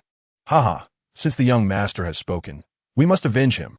The group of ruffians echoed loudly, their faces twisted into malicious grins as they advanced. "You brat, you truly seek your own demise by provoking our young master." Faced with this group of arrogant youths, Li Zai found no desire to retaliate. It seemed that such foolish individuals were everywhere. "Brothers, let us get to it, and afterwards we'll go for drinks," one of the ruffians shouted as he charged forward. Meanwhile, within the courtyard of the Taishua Palace, Qin Yina remained silent, while the elderly Confucian head wore a faint smile. "What do you think?" "Gonqianquayod softly." "I accept the wager," Qin Yina replied calmly. "For the next year, I shall lecture at the Taishua Palace. I am sure the students there will be delighted to hear about the Meihua Xianjian." Kong Chiu chuckled and asked, "Shall we wager again?" "Let us bet on when Li Zai will come to my Taishua Palace." "No wager." Qin Yina shook her head. "The Confucian head can foresee the affairs of the world. Having experienced it myself, how could I dare to wager again? The Taishua Palace has been too quiet for too long. It is time to bring some excitement," Kong Chiu remarked softly. On the streets of the capital, anguished cries echoed, and the surrounding citizens looked on in shock as all of Chun Yifei's ruffians were knocked to the ground, writhing in pain.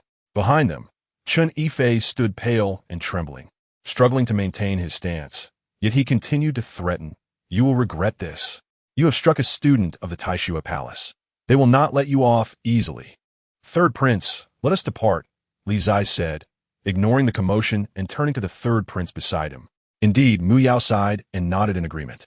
As they walked away, Li Zai paused briefly and whispered into Chun Yifei's ear, "Today, I shall spare you for the sake of the third prince. Next time, you shall not be so fortunate." After speaking, Li Zai continued forward.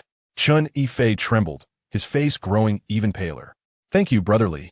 Mu Yao expressed his gratitude beside him, knowing that Li Zai's restraint was due to his presence. "Your Highness is too kind," Li Zai replied with a smile. He could not very well strike his cousin in front of the third prince, as that would be tantamount to slapping the third prince's face publicly. After all, he and the third prince were brothers. How could he betray his brother in such a manner? However, he mused. Hearing Chun Yifei mention the Taishua Palace reminded him that his master, the fairy, had gone there and had yet to return with news. He hoped that the Taishua Palace would indeed seek him out. Otherwise, he would truly be at a loss for how to infiltrate and uncover his master's whereabouts. "Master, your obedient disciple misses you dearly." Chapter 24. Tao Yao Yao in the capital. After leisurely wandering for half a day, Li Zai and Mu Yao, old friends reunited, engaged in hearty conversation. During their stroll, Li Zai took particular note of the 10 imposing mansions standing at various positions within the city. Their formidable presence could be felt even from a distance. The 10 martial kings of Dashi. Li Zai silently noted the locations of these 10 powerful residences, aware that if the Li family were ever to confront the imperial family, these 10 martial kings would pose a significant threat. After half a day, Li Zai parted ways with the third prince, preparing to return to the estate.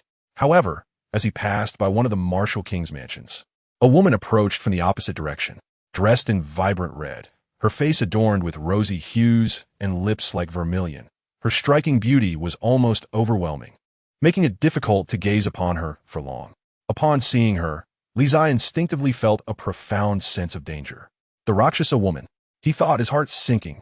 Before coming here, He had deliberately studied the various forces in Dashi's capital, particularly the 10 martial kings, whose details he remembered vividly. Among them, the Rakshasa woman was the only female, and despite her gender, she was exceptionally formidable, ranking among the top martial kings. It was said that she was ruthless, and anyone who offended her would meet a grim fate. As Li Zai's thoughts raced, Tao Yaoyao also caught sight of the young man before her. A subtle smile crept upon her lips. Is this the Li family scion that the Confucian head spoke of? Qin Ina's disciple seems rather unremarkable, aside from his decent appearance.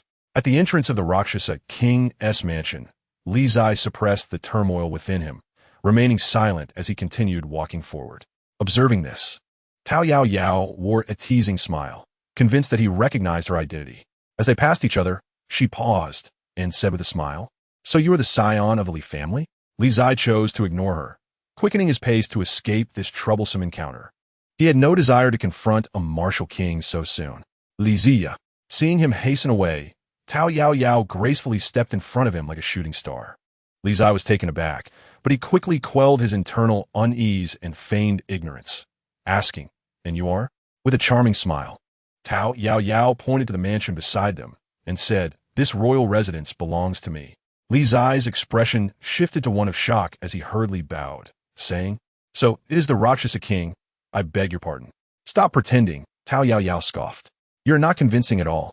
Did Qin Ina not teach you to greet your elders?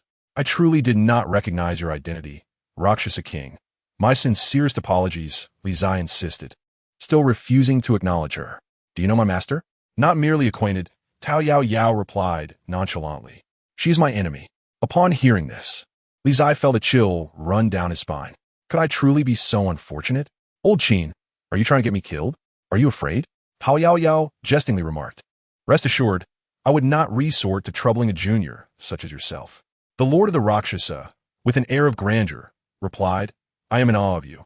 "My junior," Li Zai flattered him, his eyes darting playfully, and respectfully stated, "Today, as I have just arrived in the capital, there are many matters to arrange in my residence, so I shall take my leave for now." After bowing once more, Li Zai turned to depart. This place, rife with disputes, is not suitable for prolonged stay. "Stop." From behind, Tao Yaoyao spoke nonchalantly. "Did I permit you to leave?" Li Zai halted, his body reluctantly turning back. "Old Qin, help me," he called out silently. "Where is your master now?" Tao Yaoyao inquired. "In the capital," Li Zai responded decisively, betraying old Qin, and added, "Most likely at the Tai Shui Gong." Tai Shui Gong. Tao Yaoyao furrowed her brow. What purpose does she have there? Upon finishing her words, she cast her gaze upon the youth before her and asked, "I have heard that you created your own sword technique at the age of 10. Is that true?" "A mere rumor, indeed," Li Zai immediately denied. "At 10, how could I have created my own sword technique? Lord of the Rakshasa, do not believe such tales." Tao Yaoyao scrutinized him and remarked, "You must possess some skill. Otherwise, Qin Inua would not have taken you as her disciple. Today, I shall test what she has taught you these past days." With that, Tao Yaoyao raised her hand and struck forward. The force of a martial king was unleashed, and even before her palm reached him, the chilling wind surged forth. Li Zai, startled, instinctively fled, his graceful movements carrying him 9 steps away in an instant. "Fei Xianju?" Tao Yaoyao gasped in astonishment, realizing that Qin Inua had taught this boy the Fei Xianju. Had that woman lost her senses? Who in the world does not know that Fei Xianju is the most challenging technique to master, both in its mental discipline and its moves? Had Qin Inua truly abandoned her 3-year agreement with the old master of Zhu Keizong? This was indeed uncharacteristic of her. At 9 steps away, Li Zai observed the shifting expression of the Lord of the Rakshasa. Suppressing his anger, he stated neither humbly nor arrogantly, "Lord of the Rakshasa, I am unaware of the grievances between you and my master, nor do I wish to involve myself. As my master is currently in the capital, if you have matters to discuss, you may seek her out instead of venting your frustrations on me, which is unbecoming of your stature as a martial king." "You are quite eloquent for a lad," Tao Yaoyao conceded. "Very well, you may go, lest others accuse me of bullying the young." With a fist salute, Li Zai took his leave and quickly departed. "A variable outside of destiny. What do your words truly mean?" Tao Yaoyao pondered as she watched the youth's retreating figure, her eyes shimmering with intrigue. Previously, during her visit to Tai Shuigong, the ruler had mentioned this Li family scion multiple times, uttering words she could not comprehend.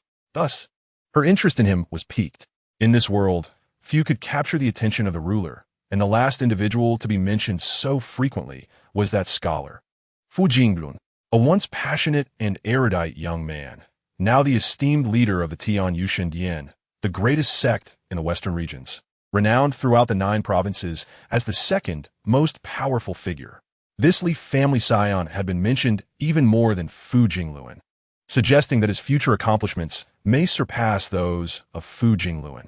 As Li Zai returned to Li Yuan, the sun was setting.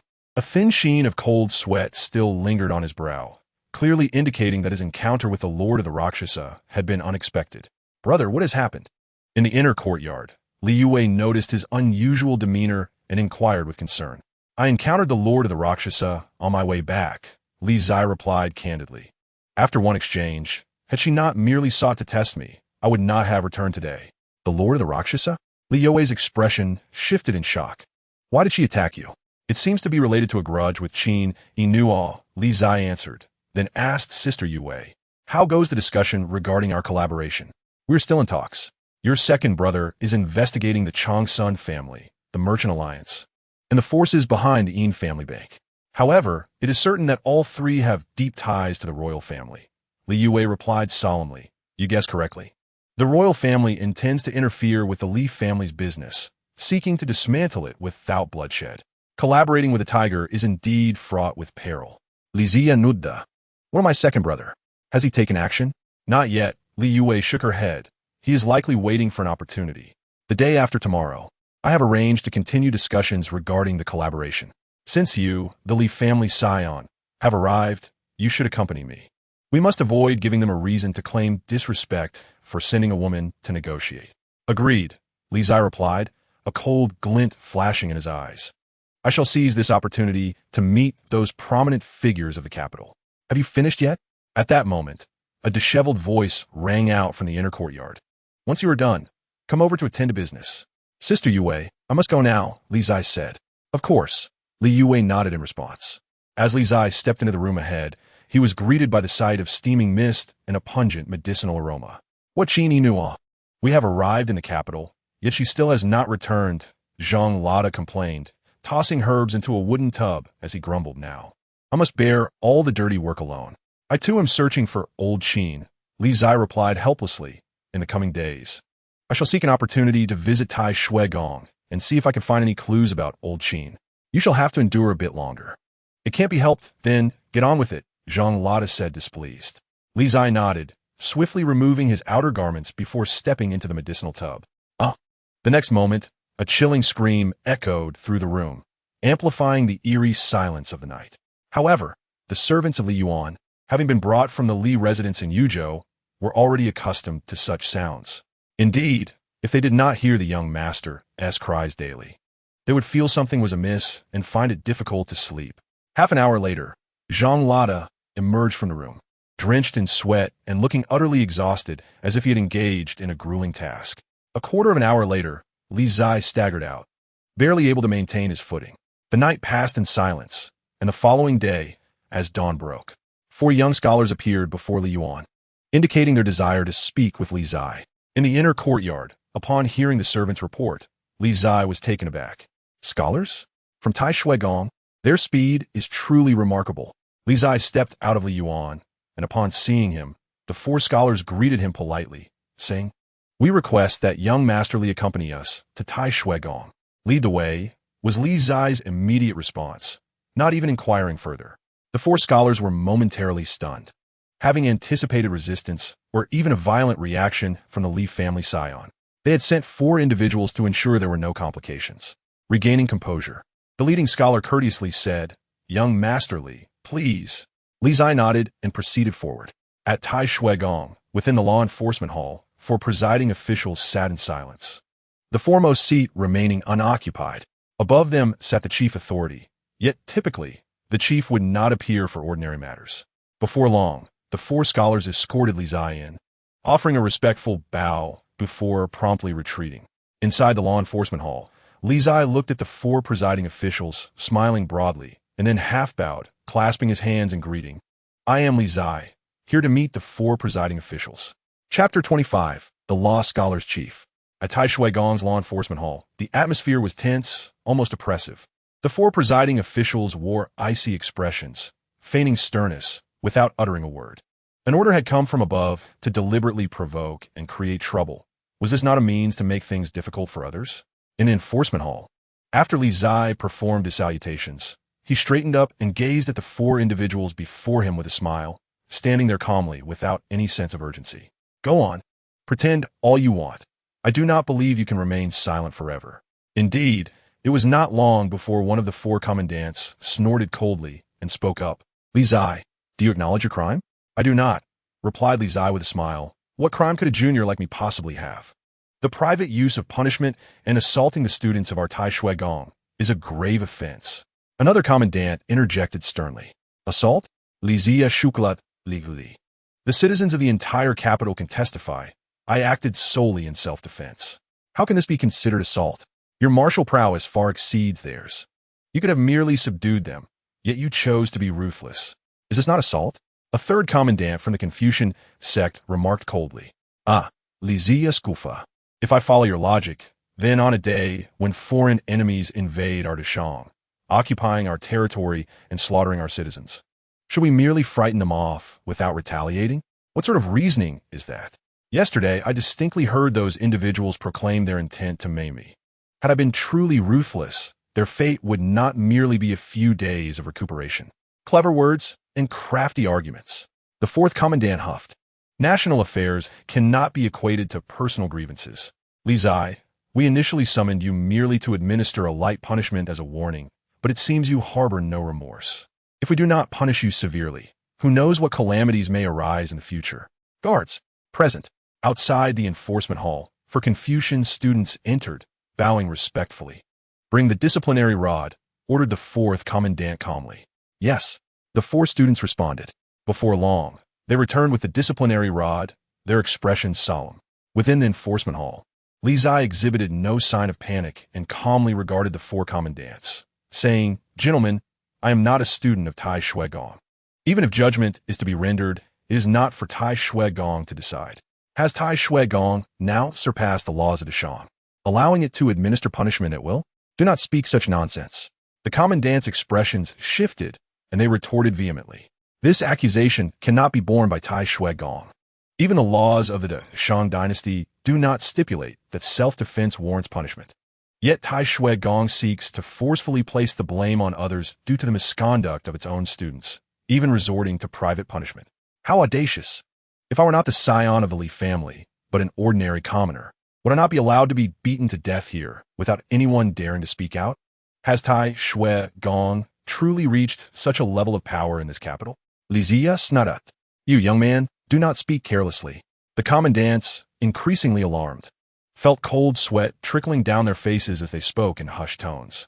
We cannot withstand this. This young man is articulate and difficult to deal with. We should not have taken on this task. Go ahead and strike, Li Qingzhi remarked with a faint smile, standing unwaveringly. I will not resist, but Tai Shuigong ought to consider how to silence the voices of the world. Of course, Tai Shuigong may choose to ignore entirely. Behind him, the 4 students exchanged glances, appearing conflicted. Striking was not an option, nor was refraining. The 4 commandants also wore awkward expressions, hesitant to issue orders.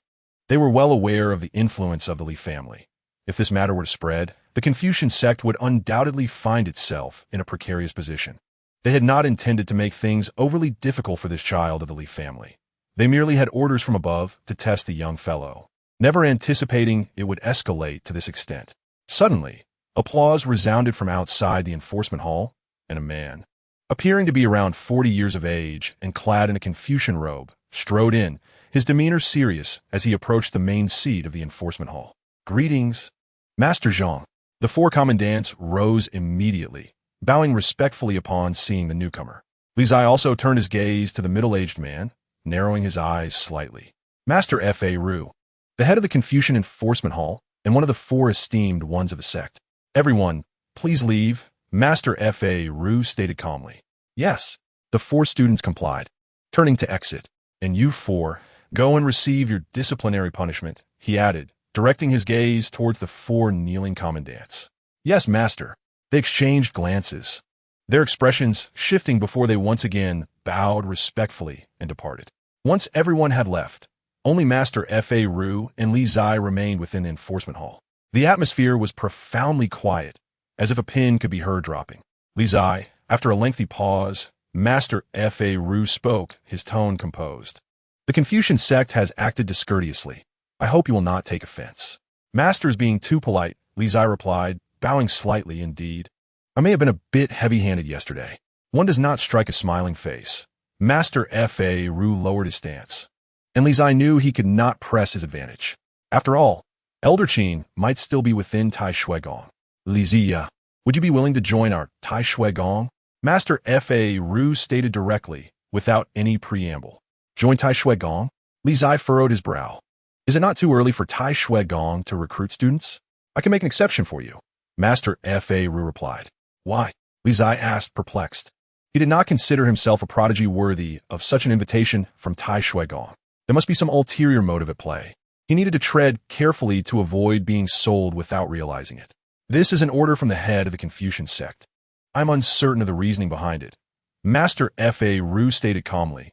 You need only answer whether you are willing or not. An order from the head of the Confucian sect? May I meet him? Li Qingzhi inquired in astonishment.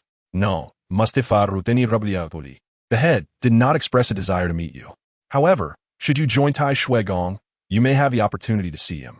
May I take some time to consider? Li Qingzhi pondered momentarily before speaking. Certainly. Master Fa Ru nodded. Whenever you have made your decision, provide me your answer. There is no rush. Thank you, Master. Li Qingzhi bowed gratefully. Unless there is anything else, I will take my leave. Master Fa Ru nodded, making no attempt to retain him. Li Qingzhi turned to depart, his mind filled with questions. The head of the Confucian sect? I have never met him. Why would he mention me? After Li Qingzhi exited, Master Fa Ru also rose to leave. In a modest corner of Tai Shui Gong, within a small courtyard, Master Fa Ru approached and bowed. Head, he has left. Did he not agree? The elder inquired, smiling. He said he would consider it. Master Fa Ru responded. The elder nodded. It stands to reason he would not agree so quickly. Let him be. Such matters cannot be forced. Yes. Master Fa Ru replied respectfully. By the way, the elder added thoughtfully, your disciple is too rigid. Have him get closer to the scion of the Li family. Master Fa Ru's expression shifted slightly at these words. He wished to say something, but ultimately refrained. Bowing respectfully once more, understood. Go back to your duties, the elder instructed with a smile. That young man will likely need to hide his talents for a long time. The capital will undoubtedly become quite lively. Master Fa Ru accepted the order and then turned to leave. Half a day later, within Tai Shui Gong, a young man clad in a white Confucian robe departed, heading straight toward the garden. After finishing his sword practice, Li Qingzhi, who rarely took a moment to sit and enjoy tea, sprayed out his drink upon hearing the words of the young man in white. Cough, cough, cough. Li Qingzhi wiped the tea from the corner of his mouth, his face one of disbelief as he asked, You wish to stay here? Did Master Fa Ru send you? Yes, Bai Wangyu replied, bowing earnestly. I hope Brotherly will take me in, otherwise I will have no explanation for Master. Allowing you to stay is indeed feasible, but Li Qingzhi's eyes darted as he glanced back at the red candle and whispered, Is this person formidable? Not just formidable, Hong Zhu replied quietly. Bai Wangyu is the foremost disciple of the Fa Ru, the elder brother of all students in the Tai Shui Gong. It is said that his cultivation has reached the pinnacle of the second realm, and he is not far from opening the third divine repository. Wow, that's impressive, Li Qingzhi exclaimed, his expression startled. While I am still struggling in the early stages of the first realm, he is already preparing to break into the third realm. Could there be a trick? Li Qingzhi asked uneasily. It should not be the case, Hong Zhu replied softly. Bai Wangyu is known for his rigidity. If Fa Ru had ulterior motives, they would not have sent him here. Accept him first, and we can discuss other matters later. Li Yuan is currently in need of capable individuals, and keeping Bai Wangyu means we have an additional free enforcer. Moreover, with his noble status, anyone who wishes to cause trouble at Li Yuan will think twice. That makes sense, Li Qingzhi praised, then cleared his throat, sitting up straight to face the young man in white. You may stay, but Li Yuan has its own rules.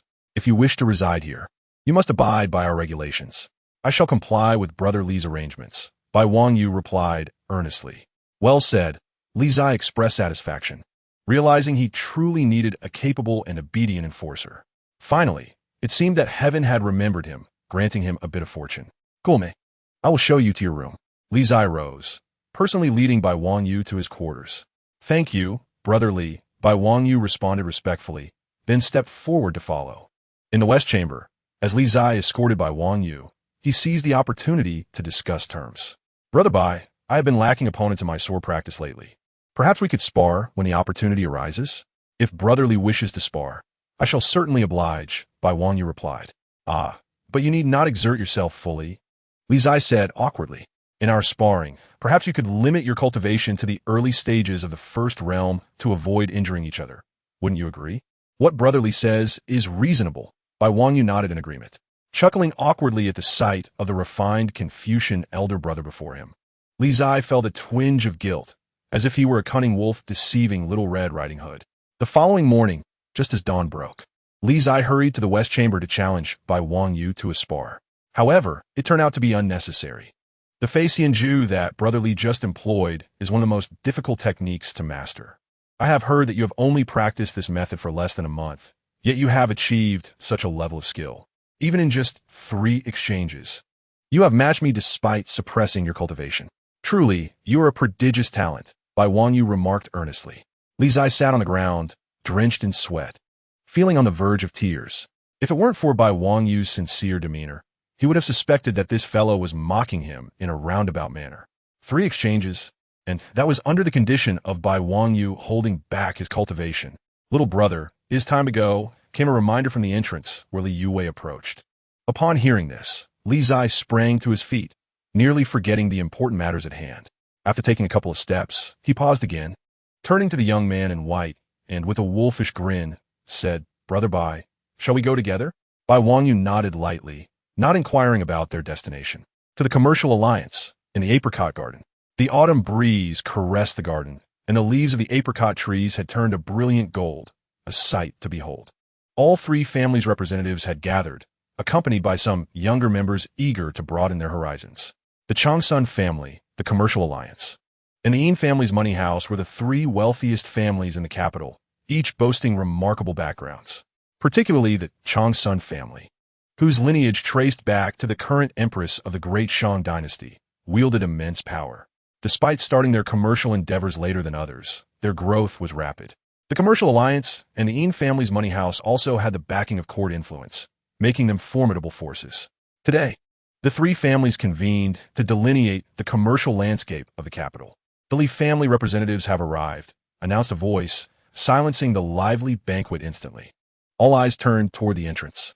3 figures approached, the leading youth adorned in cloud-patterned silk, his appearance resembling that of an ethereal being, a paragon of elegance and grace. The heir of the Li family. The representatives of the 3 families displayed astonishment upon recognizing the young man at the forefront. It was no wonder he was a disciple of the renowned Mei Hua Xianjian. Many younger female members of the 3 families felt a flutter in their hearts as they beheld Li Zai. Li Zai surveyed the crowd, feeling quite pleased with himself. This was more like it. Previously encountered individuals had looked at him as if he were a fool. However, before he could bask in his pride, the representatives of the 3 families were taken aback upon noticing the white-clad man behind him, immediately rising to greet him. Young Master Bai, what brings you here in person? They inquired with smiles that sought to ingratiate themselves. Bai Wangyu, esteemed as the elder brother of the Confucian sect, held a transcendent status, and it was likely he would one day become a leader within the Confucian order. Bai Wangyu is indeed Bai Wangyu. The younger members accompanying the 3 families exclaimed in recognition, their excitement palpable. Li Zai regretted bringing this big light bulb along, feeling it overshadowed his own brilliance. Behind him, however, Bai Wangyu remained unaffected by the flattery from the 3 families, calmly stating, Brother Li invited me, and so I have come. At these words, a hush fell over the crowd. Brother Li summoned him? What did this mean? In that moment, the way everyone looked at Li Zai shifted dramatically. Noticing the change in expressions, Li Zai stood tall, his heart swelling with joy. He had known that bringing this young man along was a wise decision. Young Master Li, please right this way. The crowd parted, their attitudes transformed, and their thoughts raced. What did it mean for Bai Wangyu to come on behalf of the Confucian sect? Did it imply that the Confucian sect was aligning itself with the Li family? Hadn't they just summoned the Li family heir to account for his actions? As Li Zai observed the shifting expressions of the crowd, a smile crept onto his lips as he made his way toward the banquet. The three took their seats. With Bai Wangyu and Li Yuwei positioned at either side of Li Zai, the hierarchy unmistakable. This sight left everyone present even more astonished. Young Master Li, shall we continue our discussions regarding collaboration? One of the managers from the Changsun family inquired amiably. Absolutely. Li Zia raplia da Sizibedi. Then turned to the young woman beside him and whispered, Sister Yue, how shall we proceed? Ask for exorbitant prices and negotiate downwards, she advised quietly. In essence, give the three families some hope without genuinely agreeing to anything, and aim to sow discord among them. Reliable. Li Zai gave a thumbs up, then turned his gaze toward the three representatives and cheerfully announced, Let us begin. Younger Master Li, our commercial alliance is keen on collaborating with the Li family in the soap and perfume business. As for profit distribution, a 50-50 split, with the Li family providing the formula, while our commercial alliance offers connections, ensuring mutual benefit. The representative from the commercial alliance said earnestly. 1-9. Li Zai raised his cup of tea casually. The representatives from the other two families sputtered, exchanging incredulous glances. The representative from the commercial alliance's expression darkened as he said, Young Master Li, our commercial alliance sincerely wishes to discuss collaboration. Please take this matter seriously. I am indeed quite serious. Li Zai took a sip of tea and remarked, The formulas for soap and perfume are exclusive to the Li family. Connections are abundant within the Shangling, as well as with the Changsun and Yin families. However, the Li family need not necessarily collaborate with the Shangling. All present are astute individuals. Merchants pursue profit. Whoever offers the Li family a higher price shall secure our partnership. Upon hearing this, the representative of the Shangming wore an increasingly grim expression, while the representatives of the Changsun and Yin families exchanged contemplative glances. They could discern that Li Zai intended to sow discord among the three families. Nevertheless, his words held considerable allure. Young Master Li, the Yin family is quite interested in your family's glass business. How about this? The Li family takes 60%, and we of the Yin family take 40%. The representative of the Yin family proposed earnestly. Li Zai pondered for a moment, then turned his gaze towards the representative of the Changsun family. And you? The representative from the Changsun family was a middle-aged man. Yet it was well known to all present that the true leader of the Changsun family business was the woman beside him, dressed in a flowing gown. With stunning features and cascading black hair, she appeared to be in her 30s, exuding both youthful beauty and the maturity of a woman, captivating the attention of the men in attendance. Changsun Nanjiao, the third daughter of the Changsun family and the younger sister of the current empress, returned to her family after her husband's death a decade ago and had not remarried since. Her thoughts were profoundly intricate, embodying the essence of a thorny rose. Our Changsun family desires the Li family's techniques for producing saltpeter ice and brewing. Should the Li family be willing to part with them, we can negotiate favorable terms, she stated, capturing the attention of all present. Upon hearing her words, the attendees exchanged glances, taken aback by such audacity. Rather than discussing collaboration, she proposed outright purchasing the Li family's technical expertise, a move that could undermine them fundamentally. Though they may have harbored similar thoughts, none dared to voice them. How forthright! Li Zai chuckled at the woman's words. Acquiring the Li family's techniques is certainly feasible, but what price is the Changsun family willing to pay? What does young Master Li desire? Changsun Nanjiao inquired, her beautiful face lighting up with a radiant smile. I want you, Li Zai replied, locking his gaze on her. At this moment, not only the representatives from the three families, but even Bai Wangyu, who stood nearby, sputtered out their tea in shock. The younger women present displayed expressions of disappointment, having not anticipated that the heir of the Li family would be such a brazen libertine. Only Li Yue remained unfazed, instead scrutinizing Changsun Nanjiao with earnest eyes, assessing whether she met the criteria of a suitable daughter-in-law for the Li family. Though slightly older, she was well preserved with ample curves, which could be deemed acceptable. Li Zai was oblivious to the lewd thoughts swirling in his older sister's mind, or else he would have been thoroughly alarmed.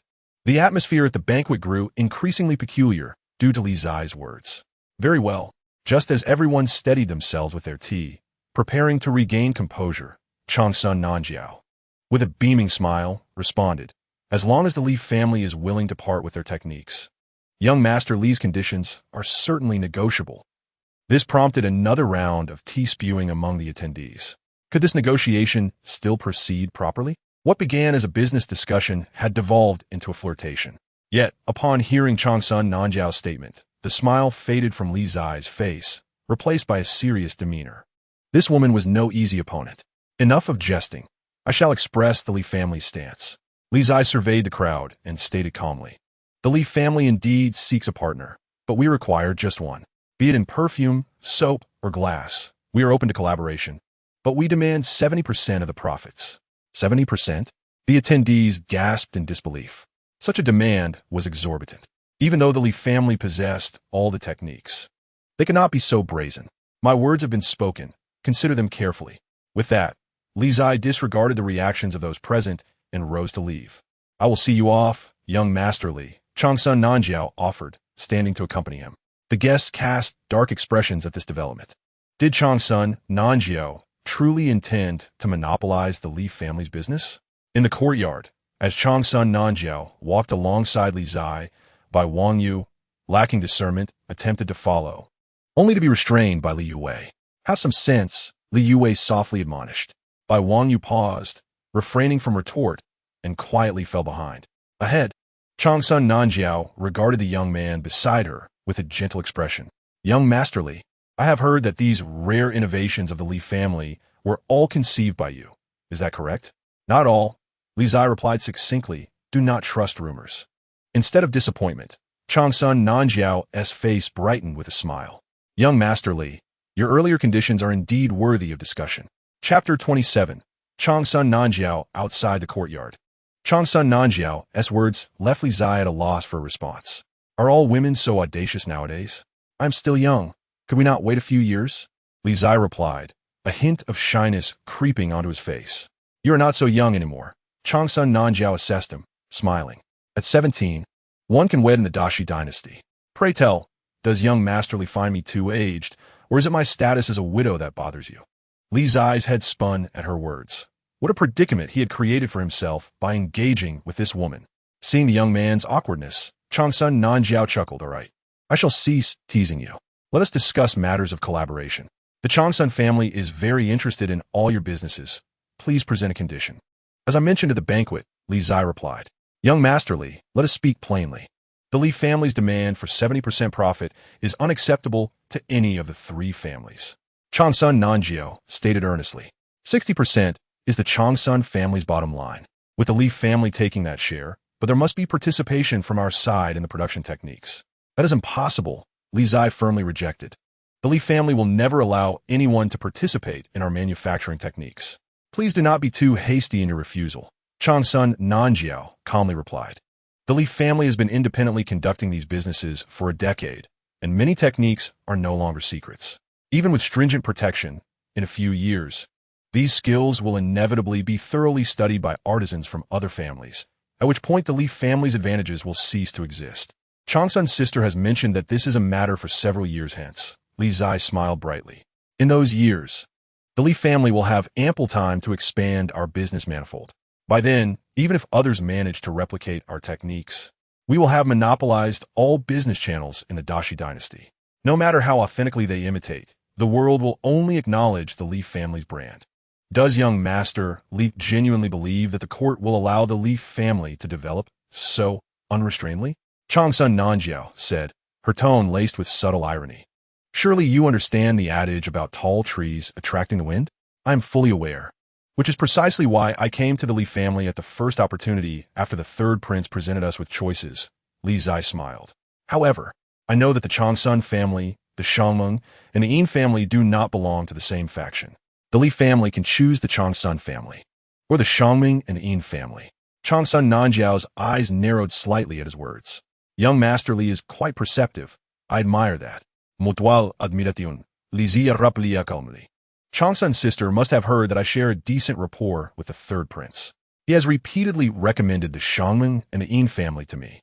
What the third prince can offer, The Changsun family can provide as well, Changsun Nanjiao asserted, her gaze shimmering with intrigue. Perhaps even more.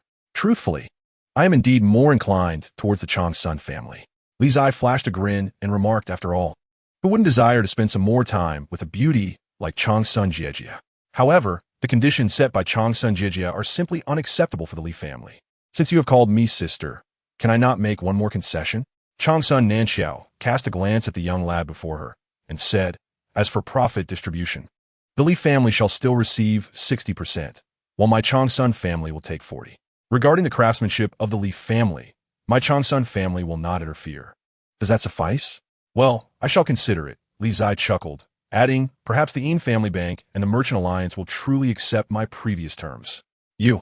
Changsun Nanxiao paused in her speech, visibly irritated, her chest rising and falling with emotion, her alluring demeanor quite captivating. Farewell, Changsun Jiejia, until we meet again. With a sense of triumph, Li Zai waved his hand and strode away, followed closely by Li Yuwei and by Wang Yu. Before the apricot garden, Changsun Nanxiao watched the retreating figure of the young man for a long while before breaking into a smile that resembled 100 flowers blooming, utterly enchanting. This little fellow is quite intriguing. It has been a long time since I encountered someone so captivating. Upon their return to Li Yuan, the trio of Li Zai arrived as the sun began to set. Li Zai proceeded to take a medicinal bath, enduring his daily trial. After a considerable time, he emerged, his legs trembling, barely able to stand. In the west chamber, Li Zai and Bai Wangyu sat on the stone steps before the room, gazing at the moon and lost in thought. Old Bai, Li Zai began. Bai Wangyu replied. Your cultivation is so formidable, your status so distinguished, and you possess such looks. As he spoke, Li Zai glanced at the figure beside him, feeling a twinge of jealousy. This young man was also rather handsome. Under the moonlight, Bai Wangyu donned a white scholar's robe, his starry brows and piercing eyes radiating righteousness, the quintessential favored child of heaven.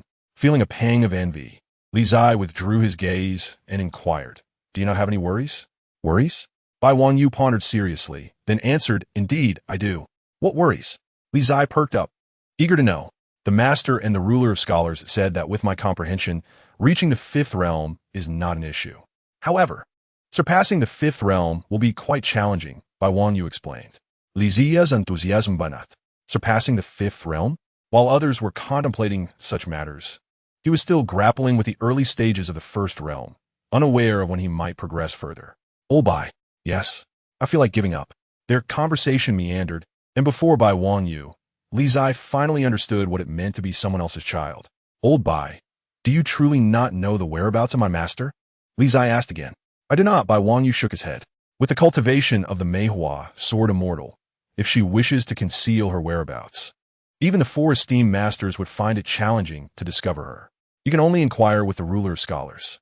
The ruler of scholars, Li Ziya Siga, for it seemed you would have to meet this master of the Tai Shui Gong. Brother Bai, have you ever met the ruler of scholars? Li Zai asked curiously about the nature of this individual. I have only seen him once, Bai Wangyu replied softly. Only the four esteemed masters can enter the ruler's courtyard. I was fortunate enough to accompany the law scholar master to meet him. As for what kind of person the ruler of scholars is, if you have the chance to meet him in the future, you will understand that he is no ordinary man, but a sage of our time. Li Zai felt a headache coming on. To learn of old Qin's whereabouts, he must seek the ruler of scholars, yet he currently had no access to him. This truly vexed him. What if I were to capture the senior brother of the ruler of scholars and use him as leverage to exchange for my master? Li Zai glanced at Bai Wangyu, quickly dismissing this wild thought, realizing he could not possibly overpower him.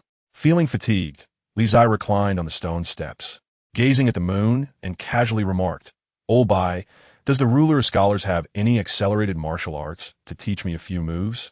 Accelerated martial arts? Bai Wangyu pondered, and after a while, he said, Yes, but their power is rather ordinary. Do you wish to learn? Upon hearing this, Li Zai immediately sat up, exclaiming, Let me see. Bai Wangyu nodded, stepping forward 2 paces and pointed his sword. Instantly, the Tai sword was drawn, its blade vibrating sharply, creating numerous afterimages that were indistinguishable. In the next moment, several beams of sword light shot forth, resembling meteors streaking across the night sky.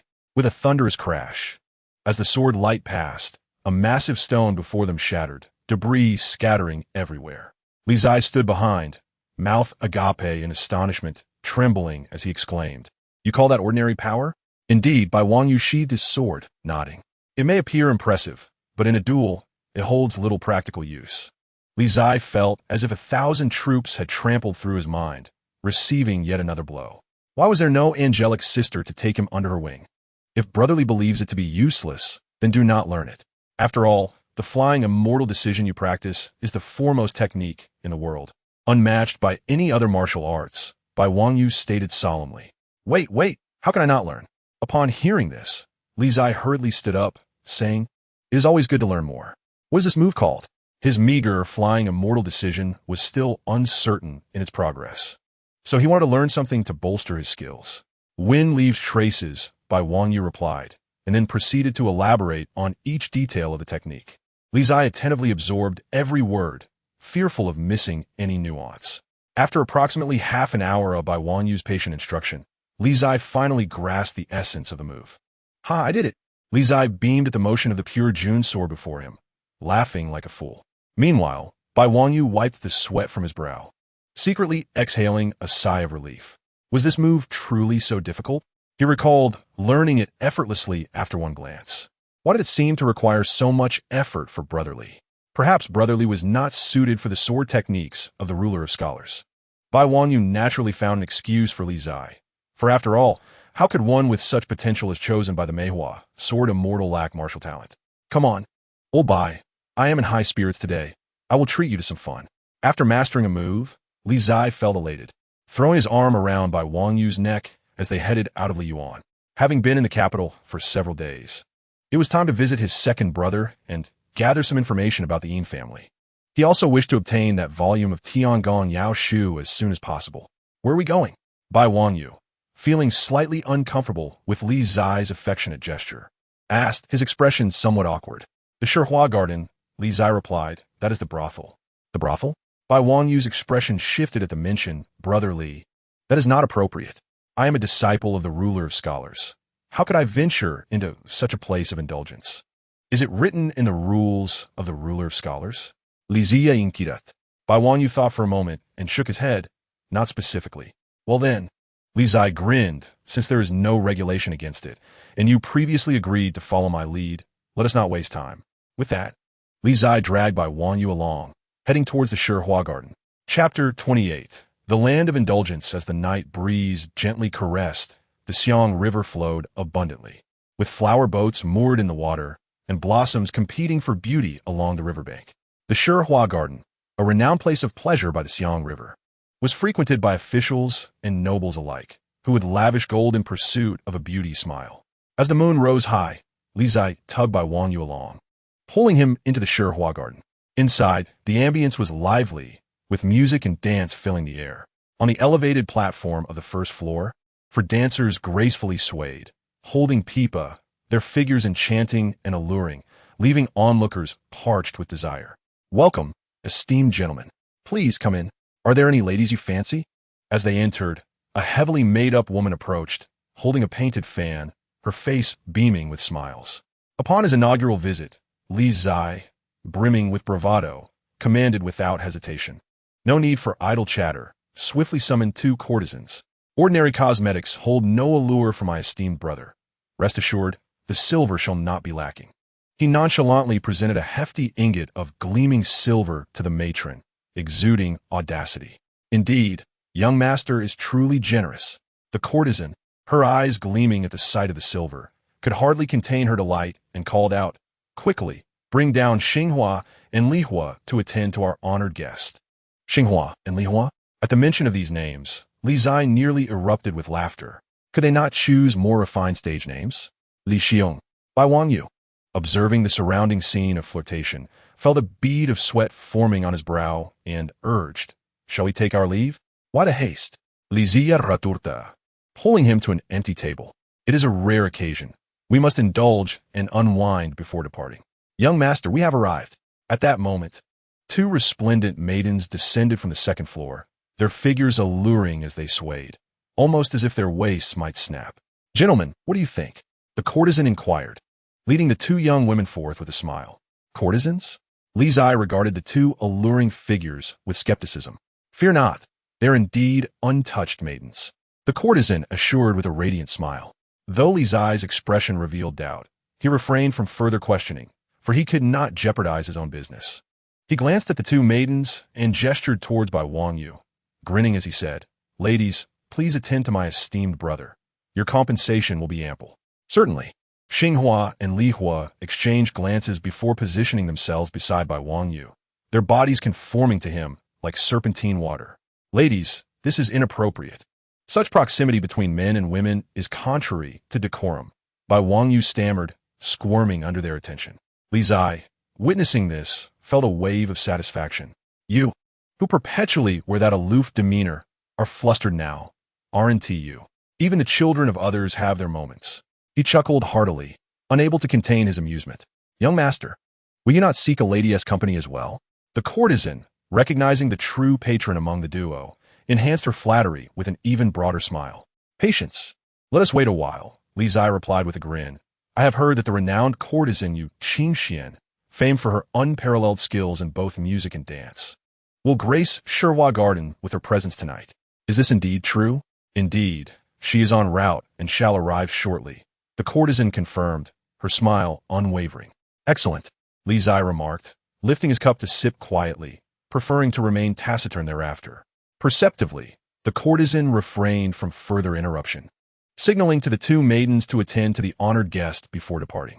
The atmosphere on the first floor grew increasingly lively, as whispers of Li Qingzhi's impending arrival spread among the guests.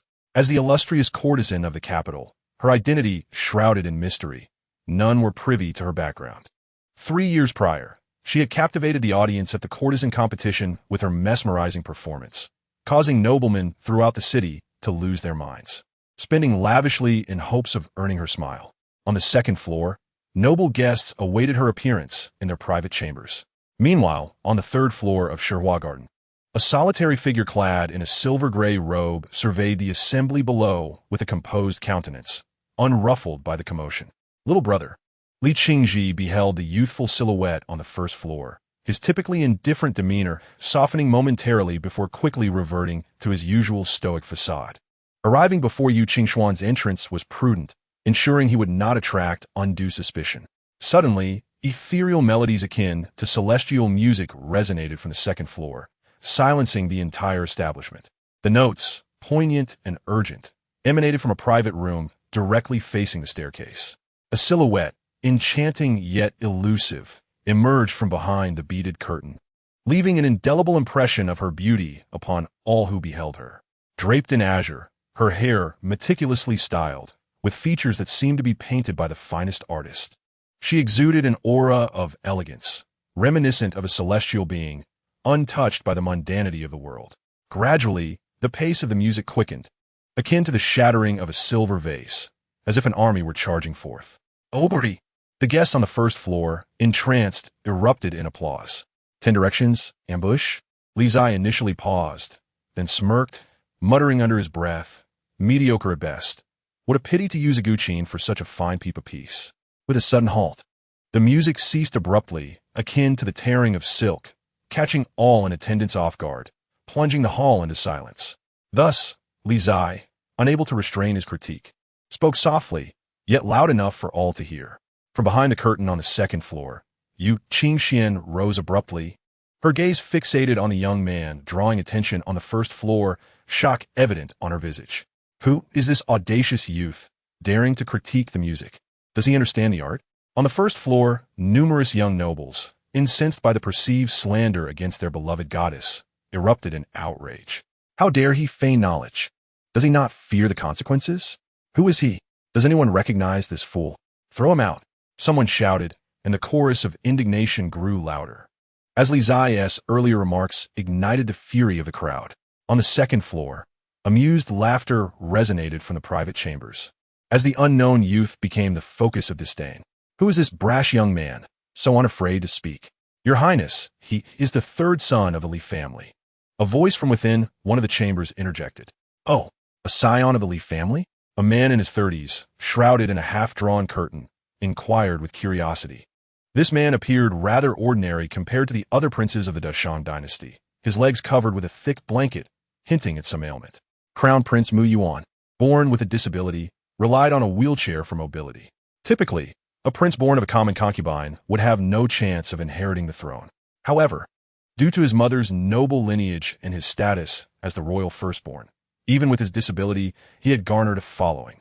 Behind Mu Yuan stood Zhao Jia, a slightly older eunuch who had served him for many years, renowned for his martial prowess. "Should I summon him, Your Highness?" Zhou Ye invited. "Not yet," Mu Yuan replied, shaking his head. "Let us observe. I wish to see what distinguishes this scion of the Li family." "Understood." Zhao Jia acquiesced, standing silently, refraining from further comment. On the first floor, Li Zai regarded the agitated crowd with a quizzical expression. "Is it truly necessary? I merely voiced an opinion. The fervor with which they react suggests they might devour me. Devoted fans are perpetually terrifying, regardless of the era. I recall now, he is Li Zai, the son of Li Million from Yuzhou." At that moment, one of the young nobles recognized Li Zai's identity and exclaimed, "Li Million? That nouveau riche? It makes sense. What insight could the offspring of such a parvenu possess?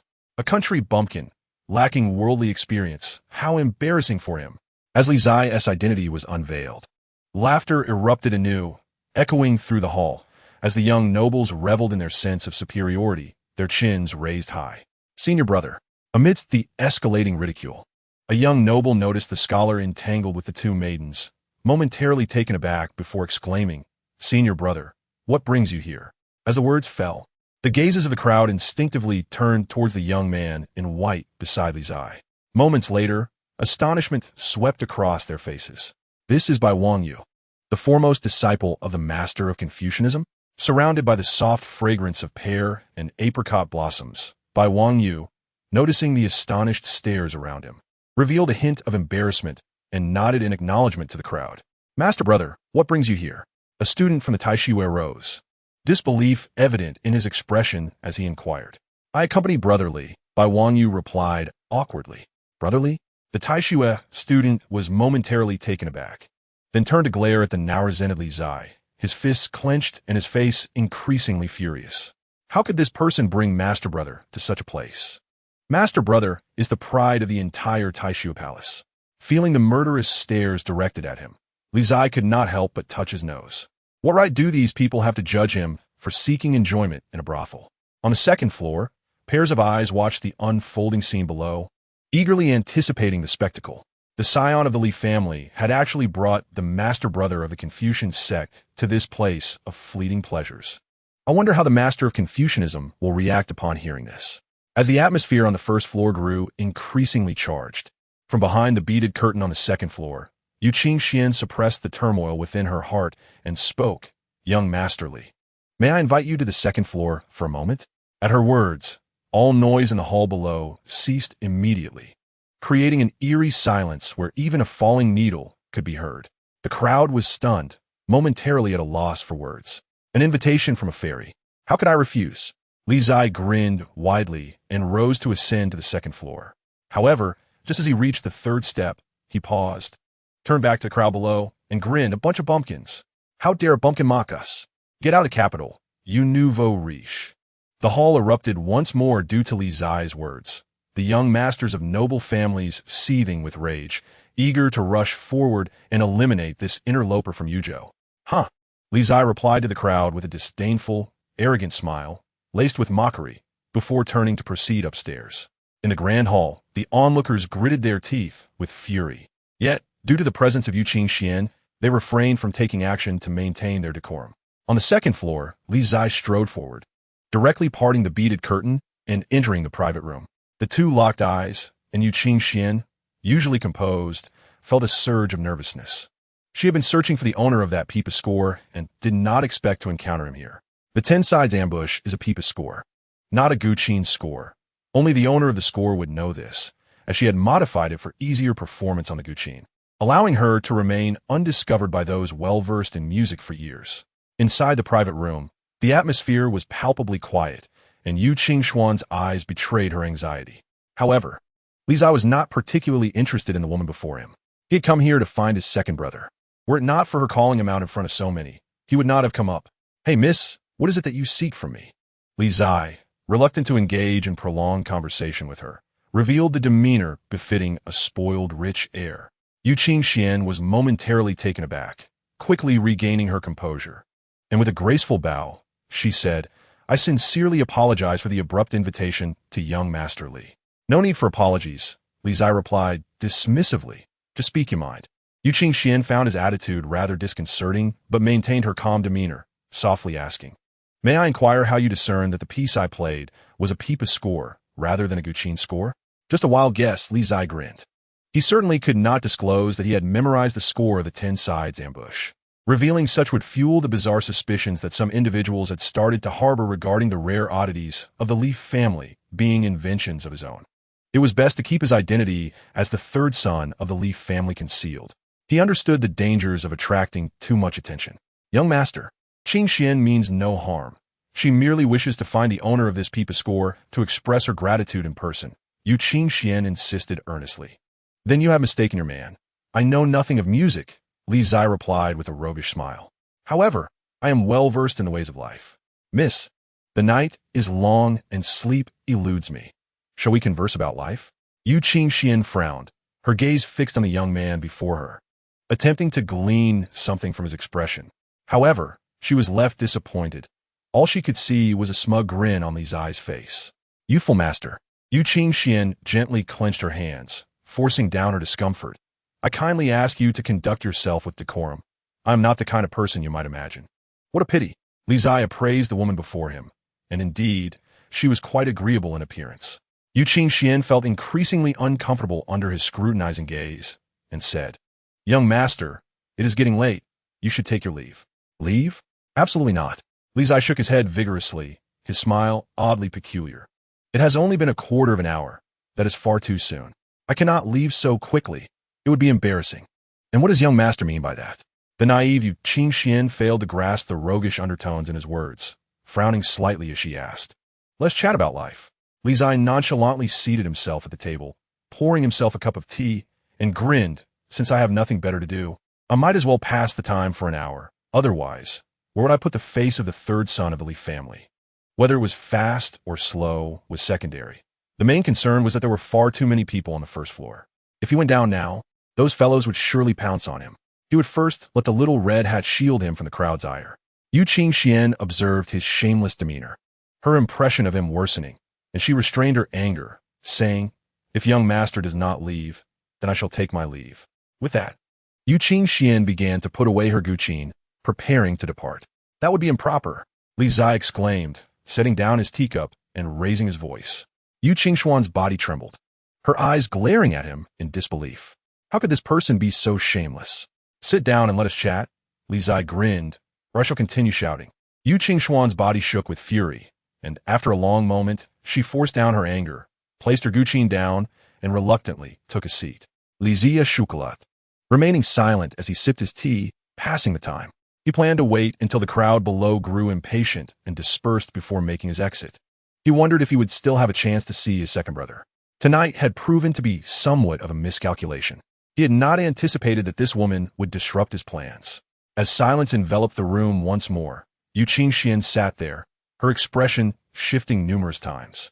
She could never have imagined that the third son of the Li family would be such an audacious individual. If that were the case, then the pipa score could not possibly have been penned by him. She believed that anyone capable of composing such an exquisite piece must be far from reckless. As time gradually passed, the private room remained silent, and the atmosphere grew increasingly awkward. The teapot on the table was completely emptied by Li Zai. Yet not much time had elapsed, and the crowd on the first floor remained as fervent as ever, their eyes bloodshot and teeth clenched, waiting within the hall. They were waiting for the bumpkin from the Li family to emerge, so they could flay him alive. On the second floor, Li Zai could distinctly sense the resentment emanating from the first floor, rendering it impossible for him to venture out. Noticing that the tea on the table had been consumed, he turned his gaze to the woman before him and grinned. Is there any tea left? None, Li Qingzhi replied, biting her silver teeth.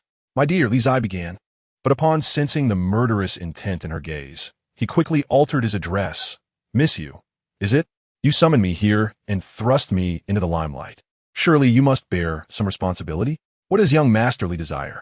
Yu Qingzhi, struggling to contain her rising fury, retorted. Akemuma, Li Pundarat. Is there any Yao Wang available? None. Yu Qingzhi replied through clenched teeth. What about one Yanhan Tai? Do you have any of that? Li Zai continued his inquiries. None. Yu Qingzhi exclaimed in anger. How can you possess nothing at all? Li Zai lamented with a look of disappointment. Hearing this, Yu Qingzhi's chest heaved with indignation. Her silver teeth gritted, the last vestiges of her reason fading. How about this? If you provide me with 10,000 medicinal herbs, I shall forgive you. Li Zai declared nonchalantly. Bang! Finally, unable to restrain herself any longer, Yu Qingzhi slammed her palm on the table, standing up in a violent tremor. You, Li Ziya, startled, exclaimed, what s with the agitation? If you disagree, you can always negotiate. Isn't that how commerce works? High asking prices and low offers? Why the fury? Yu Qingzhi closed her eyes, taking several deep breaths, and stated, Young Master Li, I take my leave. It may be a long time before we meet again. With that, she picked up the guqin beside her and turned to exit through the door at the back of the room. Fairy, don't go. Hey, oh, what manners? Li Zai called after her, shaking his head in resignation. Fine, go if you must. Is that Miss Qingxuan's carriage? Miss Qingxi is leaving. At that moment, someone in the main hall below caught sight of Yu Qingxi's carriage departing from Shihua courtyard and exclaimed. Instantly, many in the hall rushed out, their faces painted with disappointment. Oh, bye. Let us go. Seizing the rare opportunity, Li Zai hurried downstairs, grabbing by Wang Yu, and amid the chaos, they slipped out of Shihua courtyard. Li Ziya. In the turmoil, someone spotted the two and shouted angrily, Don't let him escape. Everyone capture him. As the words fell, everyone turned their attention to the pair, and a frenzy ensued as they pursued them. Thus, by the Xiangshui River, a farcical scene unfolded. Li Zai was dragging by Wang Yu ahead, desperately fleeing, while a throng of pursuers followed frantically, hurling insults. Li Zai was not one to suffer in silence. As he ran, he turned to shout back, exchanging barbs with the crowd. Consequently, the frenzy of those pursuing grew even more fervent, each individual spurred on as if invigorated by a surge of adrenaline. The once tranquil Xiangshui River now buzzed with commotion. As night deepened, Li Zai and Bai Wangyu navigated through street after street, with fewer and fewer people able to keep pace. A bunch of simpletons thinking they can catch me. They ought to consider their own weight. After traversing 2 more streets, Li Zai noticed no one was following anymore, prompting him to pause, bending over to catch his breath. Utterly exhausted. Li Xiong, Bai Wangyu gasped beside him, still shaken. It's best we avoid such places in the future. This time was a misstep. Next time, I shall ensure everything is arranged perfectly. Wait, they're still chasing. Li Zai straightened up, patting his chest in assurance. However, just as he finished speaking, his peripheral vision caught movement at the end of the street, prompting him to grab by Wang Yu and flee once again. Behind them, a dozen individuals rushed forward, wielding wooden sticks they had scavenged from who knows where. By the time Li Zai and Bai Wangyu returned to Li Garden, dawn was breaking. After a night of escape, both were in disarray. Even Bai Wangyu, the esteemed senior brother of the Confucian sect, had lost his composure, his hair disheveled and face glistening with sweat. Without exchanging farewells, they each retreated to their respective rooms. Inside the inner courtyard, as Li Zai pushed open his door, he was taken aback to find a young man clad in a silver-gray robe sitting quietly at the table. Second brother, Li Zai exclaimed, momentarily stunned, before hastily closing the door. What brings you here personally? Did you not wish to see me? Li Qingzhi raplia calmly. If you seek to remain inconspicuous, why provoke Yu Qingxi? Unexpected, Li Zai mused, scratching his nose awkwardly. I never imagined that a melody I casually penned years ago would end up in Yu Qingxuan's hands. Li Qingzhi nodded, choosing not to dwell on that topic. Redirecting the conversation, you sought me out to inquire about the Yin family, correct? Yes. Li Zai's demeanor grew serious as he replied, Second brother, has the matter regarding Yin Kuang progressed smoothly? The personnel have been arranged within the Yin family. Li Qingzhi stated calmly. However, the item you desire from their treasury is difficult to procure given his current status and capabilities. If only we could infiltrate the Yin family ourselves, then our chances of success would greatly increase. Li Zai pondered. Is there a way to enter the Yin family? Li Qingzhi contemplated for a moment. There is indeed a method. Do you have a plan, second brother? Li Zai inquired with excitement. In a few days, It will be the 60th birthday of the Yin family's patriarch, and Yu Qingxian is scheduled to perform. Li Qingzhi, rapia, serenity. If you wish to enter the Yin family, you may seek Yu Qingxuan's assistance. Cough, cough. At this, Li Zai was instantly choked by his own saliva, erupting into a fit of coughs. Why didn't you mention this sooner? He exclaimed. After all, he had thoroughly offended Yu Qingxian the previous night. She would hardly be inclined to assist him now. Chapter 30. Continuing to seek the courtesan for life's discussions in the garden, as the rooster crowed at dawn. Li Zai had once again vanished. In the southeastern part of the capital, the quietest corner of the entire city, the bustling world seemed a distant memory, devoid of opulent palaces or extravagant entertainment venues. All that remained were the mundane lives of common folk.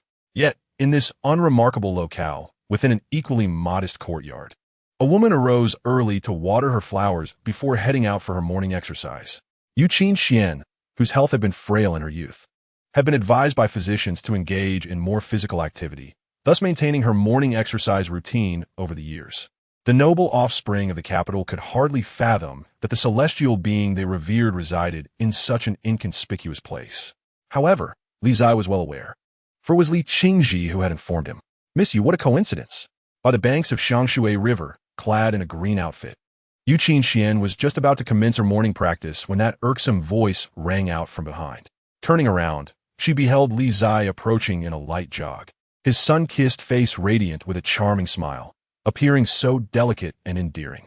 Regrettably, at this moment, Li Zai's reputation in Yu Qingxuan's eyes had plummeted to an all-time low. Thus, upon seeing him, she uttered not a word and turned to leave. "Miss you. Fairy, you don't go. Let us chat about life, or perhaps about music or poetry." Li Zai trailed after her, persistently hovering at her side with a grin plastered across his face. "Young Master Li, I have matters to attend to.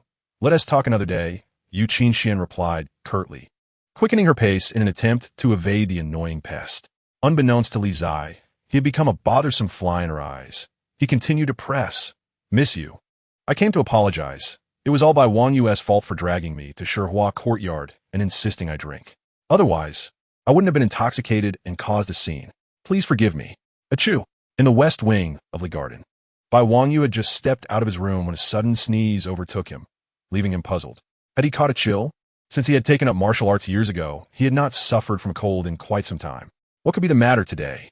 In the southwestern part of the capital, by the banks of the Shangshui River, Yu Qingxian gazed at the shameless youth before her, her irritation growing by the moment. Who did not know the nature of that esteemed disciple from the Confucian sect? This person could brazenly tarnish others without a flicker of shame. "Young Master Li."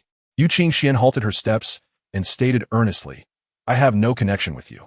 Whether you forgive me or not is of no consequence. Why persist in this futile pursuit?" "Of course there is a connection," Li Zai quickly retorted. "Were you not seeking the composer of Shimming My Fu?" "Indeed, it was I who penned it." Yu Qingxian frowned and inquired, "Was the 12 tones? Or the 7 sounds?" Li Zai was taken aback, confused by her question. "What do you mean?" Hearing this, Yu Qingxuan's impatience intensified. How could young Master Li claim to write a masterpiece like Shimming My Fu without even possessing the basic knowledge of musical theory? Li Zai wore a troubled expression. He was not versed in ancient musical theory. His memory was simply exceptional. He could recall anything he had read with ease. As for the score of Shimming My Fu, he had merely glanced at it, never imagining that such knowledge would be required for an examination. "Young Master Li, if you cannot answer, I kindly ask you to cease your pursuit," Yu Qingxian said, then turned to leave once more. Li Zai ruffled his hair in frustration, a bitter smile on his face. He did not relent and continued to follow her. It seemed that redeeming himself in Yu Qingxuan's eyes would not be an easy task. He had truly overstepped the previous night, never anticipating that he would need to seek favor from this flower of the brothel. After a considerable distance, Yu Qingxian, realizing that Li Zai still trailed behind her, found her anger increasingly hard to contain. Why is this person so relentless? After a quarter of an hour, just as she was about to return to her residence, she had to stop and turn to the young man behind her, her voice low and firm. "Young Master Li, what is it that you truly desire?" "Nothing at all. Merely wishing to befriend Miss Yu," Li Zai replied with a broad smile. Given the circumstances, he couldn't divulge his intentions regarding the Yin family. "Your esteemed status is far beyond my reach. Miss Yu, who is but a woman of the world. I implore you to return." Yu Qingxian spoke with gravity. In this world, All are equal. There exists no distinction of nobility.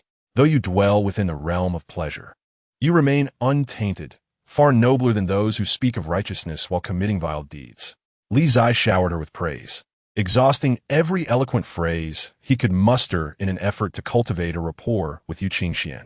Indeed, upon hearing his unique perspective on status, her expression revealed a hint of surprise. All are equal? This is the first time I have heard such words. Seeing her reaction, Li Qingzhi hastened to continue. Miss you. I hail from a merchant family. My status is hardly noble. Yet, I have never considered myself inferior. Kings and nobles possess no inherent superiority. The people are like water, capable of supporting or capsizing a boat. Thus, in life, there truly exists no distinction of nobility. Such notions reside solely in the hearts of men. Li Qingzhi felt a sense of satisfaction upon finishing his discourse. It had been ages since he had so brazenly spun tales. Does young master truly believe such things? Li Qingzhi whispered, her heart stirred as she regarded the ever-changing visage of the youth before her. The distinction of nobility lies solely in the hearts of men. This statement resonated deeply within her. For years, countless scions of the powerful had pursued her, yet their interest lay solely in her beauty and her physical form, holding her identity as a woman of the world in disdain.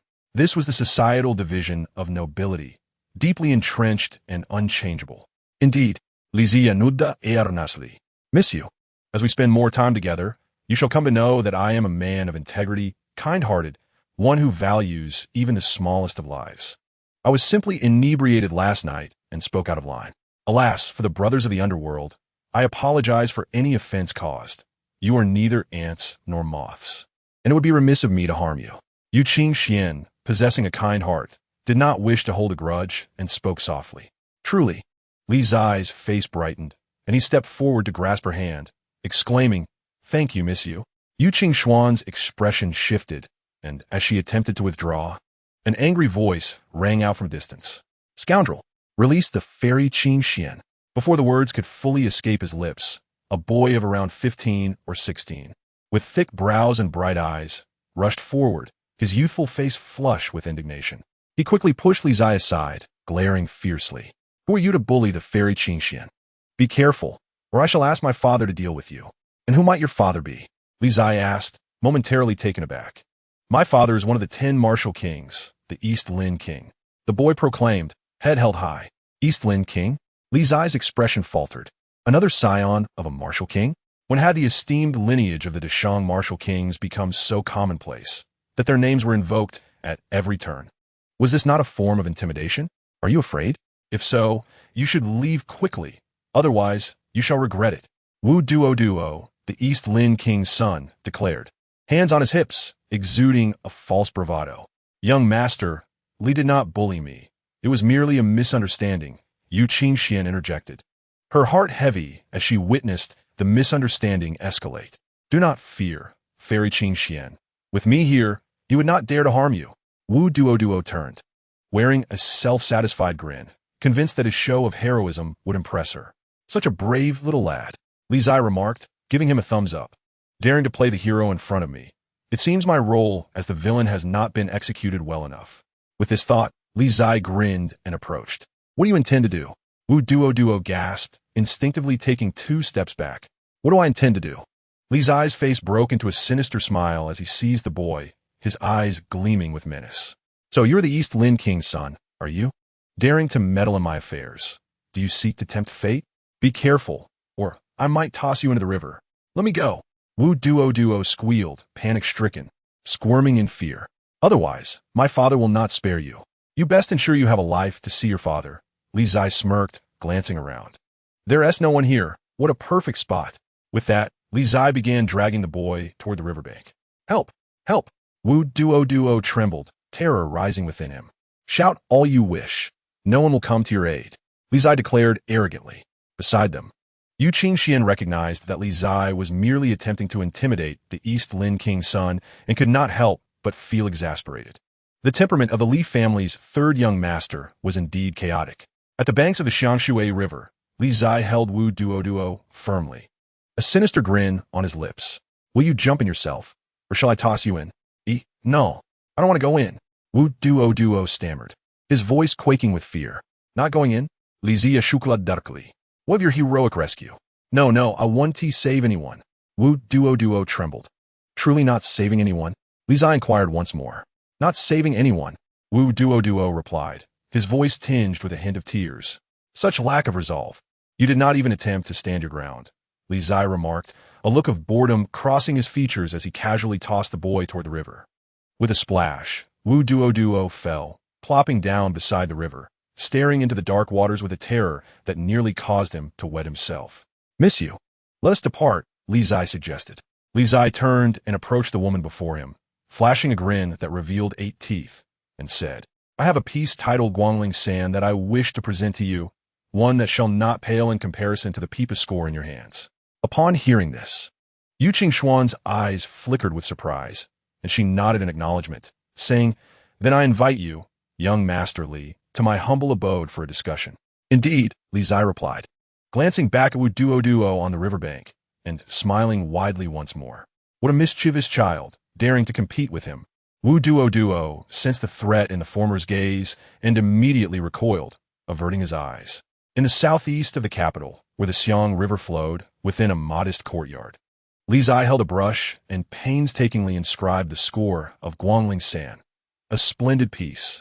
He remarked to himself as he gazed upon his creation on the stone table. Beside him, Yu Qingxian scrutinized the score, unperturbed by the crooked characters resembling tadpoles, and her lovely countenance gradually displayed astonishment. Guangling San, such an extraordinary score exists in this world. Waves of emotion surged in her eyes, difficult to contain. The mastery of this piece, once unveiled, would leave no room for rivalry among the world's scores. Should it spread, countless musicians would surely be driven to madness over it. Li Zai observed the shocked expression of the woman beside him, feeling quite pleased. This was the proper way to win favor. He was the favored son of this world. How could he possibly be outdone by the likes of Huoliner or by Wang Yu? Could they compose Guangling San? Could they recite Tang poetry or song lyrics? Could they even invent soap? Young Master Li. After a lengthy silence, Yu Qingxian regained her composure, her expression complex. I cannot accept this Guangling San. This score is worth a fortune. Merely witnessing it is enough for me. Do not be so polite, Miss Yu. I promised to gift it to you, and I shall keep my word, Li Zai insisted, placing the score into her hands with a broad smile. Moreover, we are friends now. Why be so calculative? Unless, of course, you refuse to acknowledge me as your wealthy friend. That's not it. Yu Qingxian was momentarily taken aback by his resolute stance and sighed softly, offering a graceful bow. Then I shall express my gratitude for your generous gift, young Master Li. That's more like it. Li Zai smiled with satisfaction. Miss you. Since we are friends, there is no need for formality. Just call me Zai. Zai. Yu Qingxian uttered the name, feeling somewhat awkward. Qingxian. Li Zai climbed the conversational ladder with a beaming smile. Do you practice every morning by the Xiang River? Yes, she nodded gently. I was advised by a physician to exercise more due to my frail health during childhood, so I have maintained this habit. What a coincidence. I also practice swordsmanship every morning.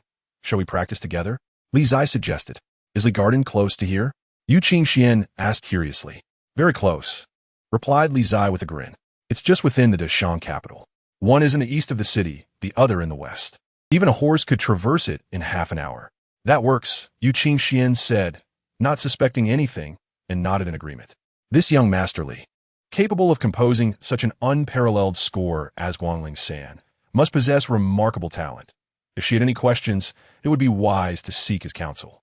In the courtyard, a gentle breeze rustled, causing a strand of Yu Qingxuan's hair to flutter, and a subtle fragrance wafted into Li Zai's nostrils, soothing and refreshing. Instinctively, he inhaled deeply. Such brazenly audacious behavior. Yu Qingxian was momentarily stunned, quickly regaining her composure as a blush spread across her cheeks. The two fell into silence, and the atmosphere grew slightly ambiguous. Letcher, come out.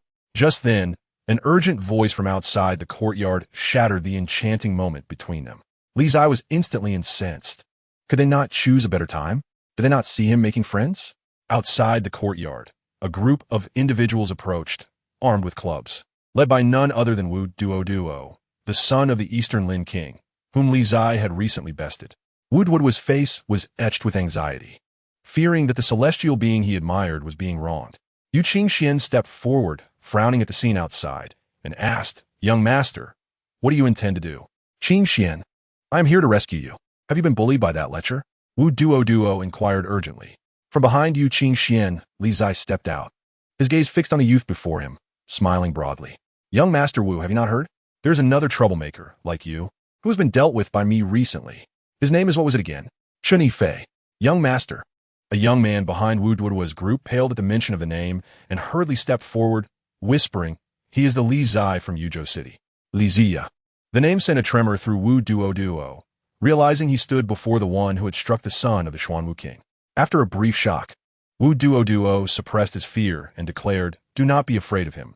We are many. Why bother?" Li Zai's smile grew even brighter. "In fact, Chen Yifei brought more people than you.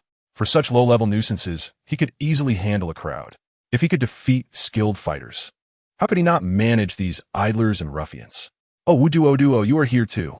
Just as Li Zai prepared to showcase his prowess against a multitude once more, an incredibly grating voice pierced through the air, far more detestable than Wu Duo was. Before him, a young man clad in luxurious silk robes approached, wielding a folding fan, his pale face betraying a hint of malice. Two men in embroidered gold robes followed him, exuding an extraordinary aura. "Chen Yifei." Wu Duo's expression shifted slightly upon seeing him. "Why is he here?" In that moment, Li Zai's demeanor grew serious, though his gaze remained fixed not on Chen Yifei, but on the two formidable men behind him. "Skilled fighters. Li Zai, we meet again." Chen Yifei surveyed the crowd, then turned his gaze to the young man in front of him, speaking coolly. "The son of the Xuanwu king, you truly are persistent." Li Zai's expression hardened as he retorted, "It seems the lessons I imparted previously were insufficient." "Huh." Chen Yifei closed his folding fan with a chilling smile. "Today, it remains uncertain who will teach whom a lesson." Turning his attention to Wu Duo, he continued, "Young Master Wu, you appear to have grievances with Li Zai. Why not join forces?" "No need." Wu Duo glanced at the two men behind Chen Yifei, shook his head, and declined, "I will not interfere in your enmity." As he spoke, Wu Duo turned to lead his group away. "Be careful." As Wu Duo brushed past Li Zai, he whispered a warning. "Those two are the embroidered guards of the Xuanwu king. They are very strong." "Thank you," Li Zai replied, his expression thoughtful as he nodded. It seemed that young Master Wu was not entirely detestable. Although he was also a young rake, he possessed a certain integrity that set him apart, at least more so than Chen Yifei, who was also the son of a martial king. Chen Yifei observed Wu Duo's departure with disdain and paid it no heed. Turning his gaze back to the young man he had been fixated on for days, speaking in a cold tone, "Li Zai, today if I do not cripple you, I shall take your surname. I do not have such a large son as you." Li Zai responded in a low voice, channeling his inner energy. "Prepare to strike at any moment." It appeared trouble was brewing today. The embroidered guards of the Xuanwu king were undoubtedly experts at the late stage of the first realm. If it were just one, he could barely manage, but with two, his chances of victory were slim. However, he could not retreat. Young Master Li, beside him, Li Qingzhi's face flashed with concern, her delicate hands clenched tightly, a sheen of perspiration forming on her brow. Qingzhi stepped back. Li Zai softly uttered a few words, then stepped forward, placing himself protectively behind Li Qingzhi. While jesting was one thing, at this moment, if he did not stand up, he would not even qualify as a man. Yet, he still harbored thoughts of heroism. Chen Yifei sneered, assuring him, "Do not worry. If I incapacitate you, I shall take this courtesan for myself and enjoy her at my leisure." Li Qingzhi trembled, a flicker of panic flashing in her beautiful eyes as she instinctively clutched the hem of the youth's garment. "What are you hesitating for? Attack!" Chen Yifei commanded the two men behind him coldly. "Yes, young master." The two Sui guards exchanged glances before stepping forward. In an instant, a powerful surge of true energy enveloped them, with their chests resonating as their cultivation at the late stage of the first realm was fully displayed. Seeing this, Li Zai squinted slightly. His own divine reservoir began to hum in response, an unending flow of true energy pouring forth. However, the disparity in cultivation was glaringly evident. The Fei Xianju was not focused on cultivation itself, and with Li Zai having only mastered a single meridian, his training speed was lamentable. He was still at the early stage of the first realm. For the first time, Li Zai deeply felt the pressure of being outclassed in cultivation. He needed strength, immense strength. Otherwise, he would be unable to protect those around him. In the next moment, the two Sui guards moved, their figures darting forward with astonishing speed. Li Zai stepped forward, ready to activate the Fei Xianju, when suddenly, he halted and turned his gaze westward. Just then, a sword aura surged into the sky. An ancient sword slicing through the air, exuding righteousness that spanned 30 feet. With a resounding clang, the ancient sword struck the ground, sending the two Sui guards flying. In the astonished eyes of Li Zai and Chen Yifei, a young man in a white scholar's robe approached, each step firm and unhurried, his handsome visage radiating calmness and overwhelming righteousness. In a word, striking. Li Zai nearly wept at the entrance of Bai Wangyu, overwhelmed by the impressive display. A mere 100 feet distance, Bai Wangyu had traversed in the blink of an eye, appearing remarkably swift despite his seemingly leisurely pace. Li brother, are you unharmed? Bai Wangyu inquired, concern etched across his face. I'm fine, Li Zai gritted through his teeth, confused as he asked, how did you know I was here? Sister Yue informed me, saying you might be in danger, and urged me to fetch you, Bai Wangyu replied. Sister Yue? Li Zai was taken aback. Then realization dawned upon him. There were numerous spies from the Li family within the capital. It must have been Sister Yue who sensed the anomaly with the young master of Xuanwu Wang, prompting her to send this little red hat to come for him. Bai Wangyu. Chen Yifei seethed, glaring at the emerging scholar master causing disruption. Do you intend to oppose the Xuanwu Wang residents as well? Oppose? Bai Wangyu's expression shifted. Drawing forth the Tai sword from the ground, he turned and asked, is it serious? Li Zai nearly burst into tears upon hearing this. Such overwhelming charisma. How could the little red hat be so incredibly handsome? You. Chen Yifei was choked with rage, wanting to explode but dared not. The person before him was indeed the esteemed scholar master, of noble status and formidable cultivation. The two Sui guards he brought were no match for him. Leave. A man does not suffer losses before his eyes. Chen Yifei forcefully suppressed his anger, bellowing as he turned to depart. The two Sui guards followed silently, not daring to linger any longer. Young master, remember to inquire with the Xuanwu Wang whether he allows you to share my surname. Li.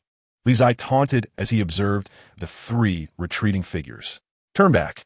Turn back. Let the little red hat obliterate you. 10 steps away, Chen Yifei stumbled, clenching his fists and taking a deep breath before striding away. He vowed to avenge this grievance. Seeing this, Li Zai felt a tinge of disappointment. Why wouldn't he turn back? After successfully sending off the young master of Xuanwu Wang, Li Zai and Bai Wangyu did not linger further. After bidding farewell to Yu Qingzhi, they proceeded towards Li Garden in the west of the city. Old Bai, Li Zai spoke after a long silence on the way back. Bai Wangyu responded, I wish to meet the Ru Shou. Li Zai said softly. Only by meeting the Ru Shou could he ascertain the whereabouts of his master. The immortal. His master had come to the capital to obtain the medicinal herb Wang, and it was only by acquiring this herb that he could forge a second meridian in the shortest time possible. He yearned for strength and needed to swiftly open all 8 meridians. Otherwise, he would encounter situations like today repeatedly. The waters of the capital were too deep. If a mere young master of Xuanwu Wang posed such trouble, what if it were the Xuanwu Wang himself today? He would not always be so fortunate as to be rescued by a benefactor like the little red hat. His fate could not remain in the hands of others. Relying on others was ultimately not a sustainable path.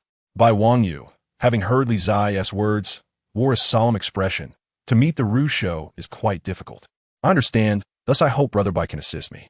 Li Zai calmly replied, I am willing to pay any price to meet the Ru Shou. Bai Wangyu pondered for a long moment before nodding. I shall return to the Tai Shui to plead with the Fa Ru Zhangzuan to convey a message on your behalf. However, I cannot guarantee that you will be able to meet the Ru Shou. That is sufficient, thank you. Li Zai gazed into the distance, his hands clenched tightly in response. Chapter 32. Breaking through in the tranquil small courtyard on the eastern side of Tai Shui Gong, the autumn weather gradually turned chilly, causing the flowers and vegetables in the garden to wither considerably. Nevertheless, the old man continued to water the garden every day, day after day, year after year. In truth, no one in this Tai Shui Gong, or even in the entire Dashang, could clearly state how many years the old man had lived. It was simply understood that he would remain as long as the Tai Shui Gong stood. Oh, Did the third son of the Li family truly say that?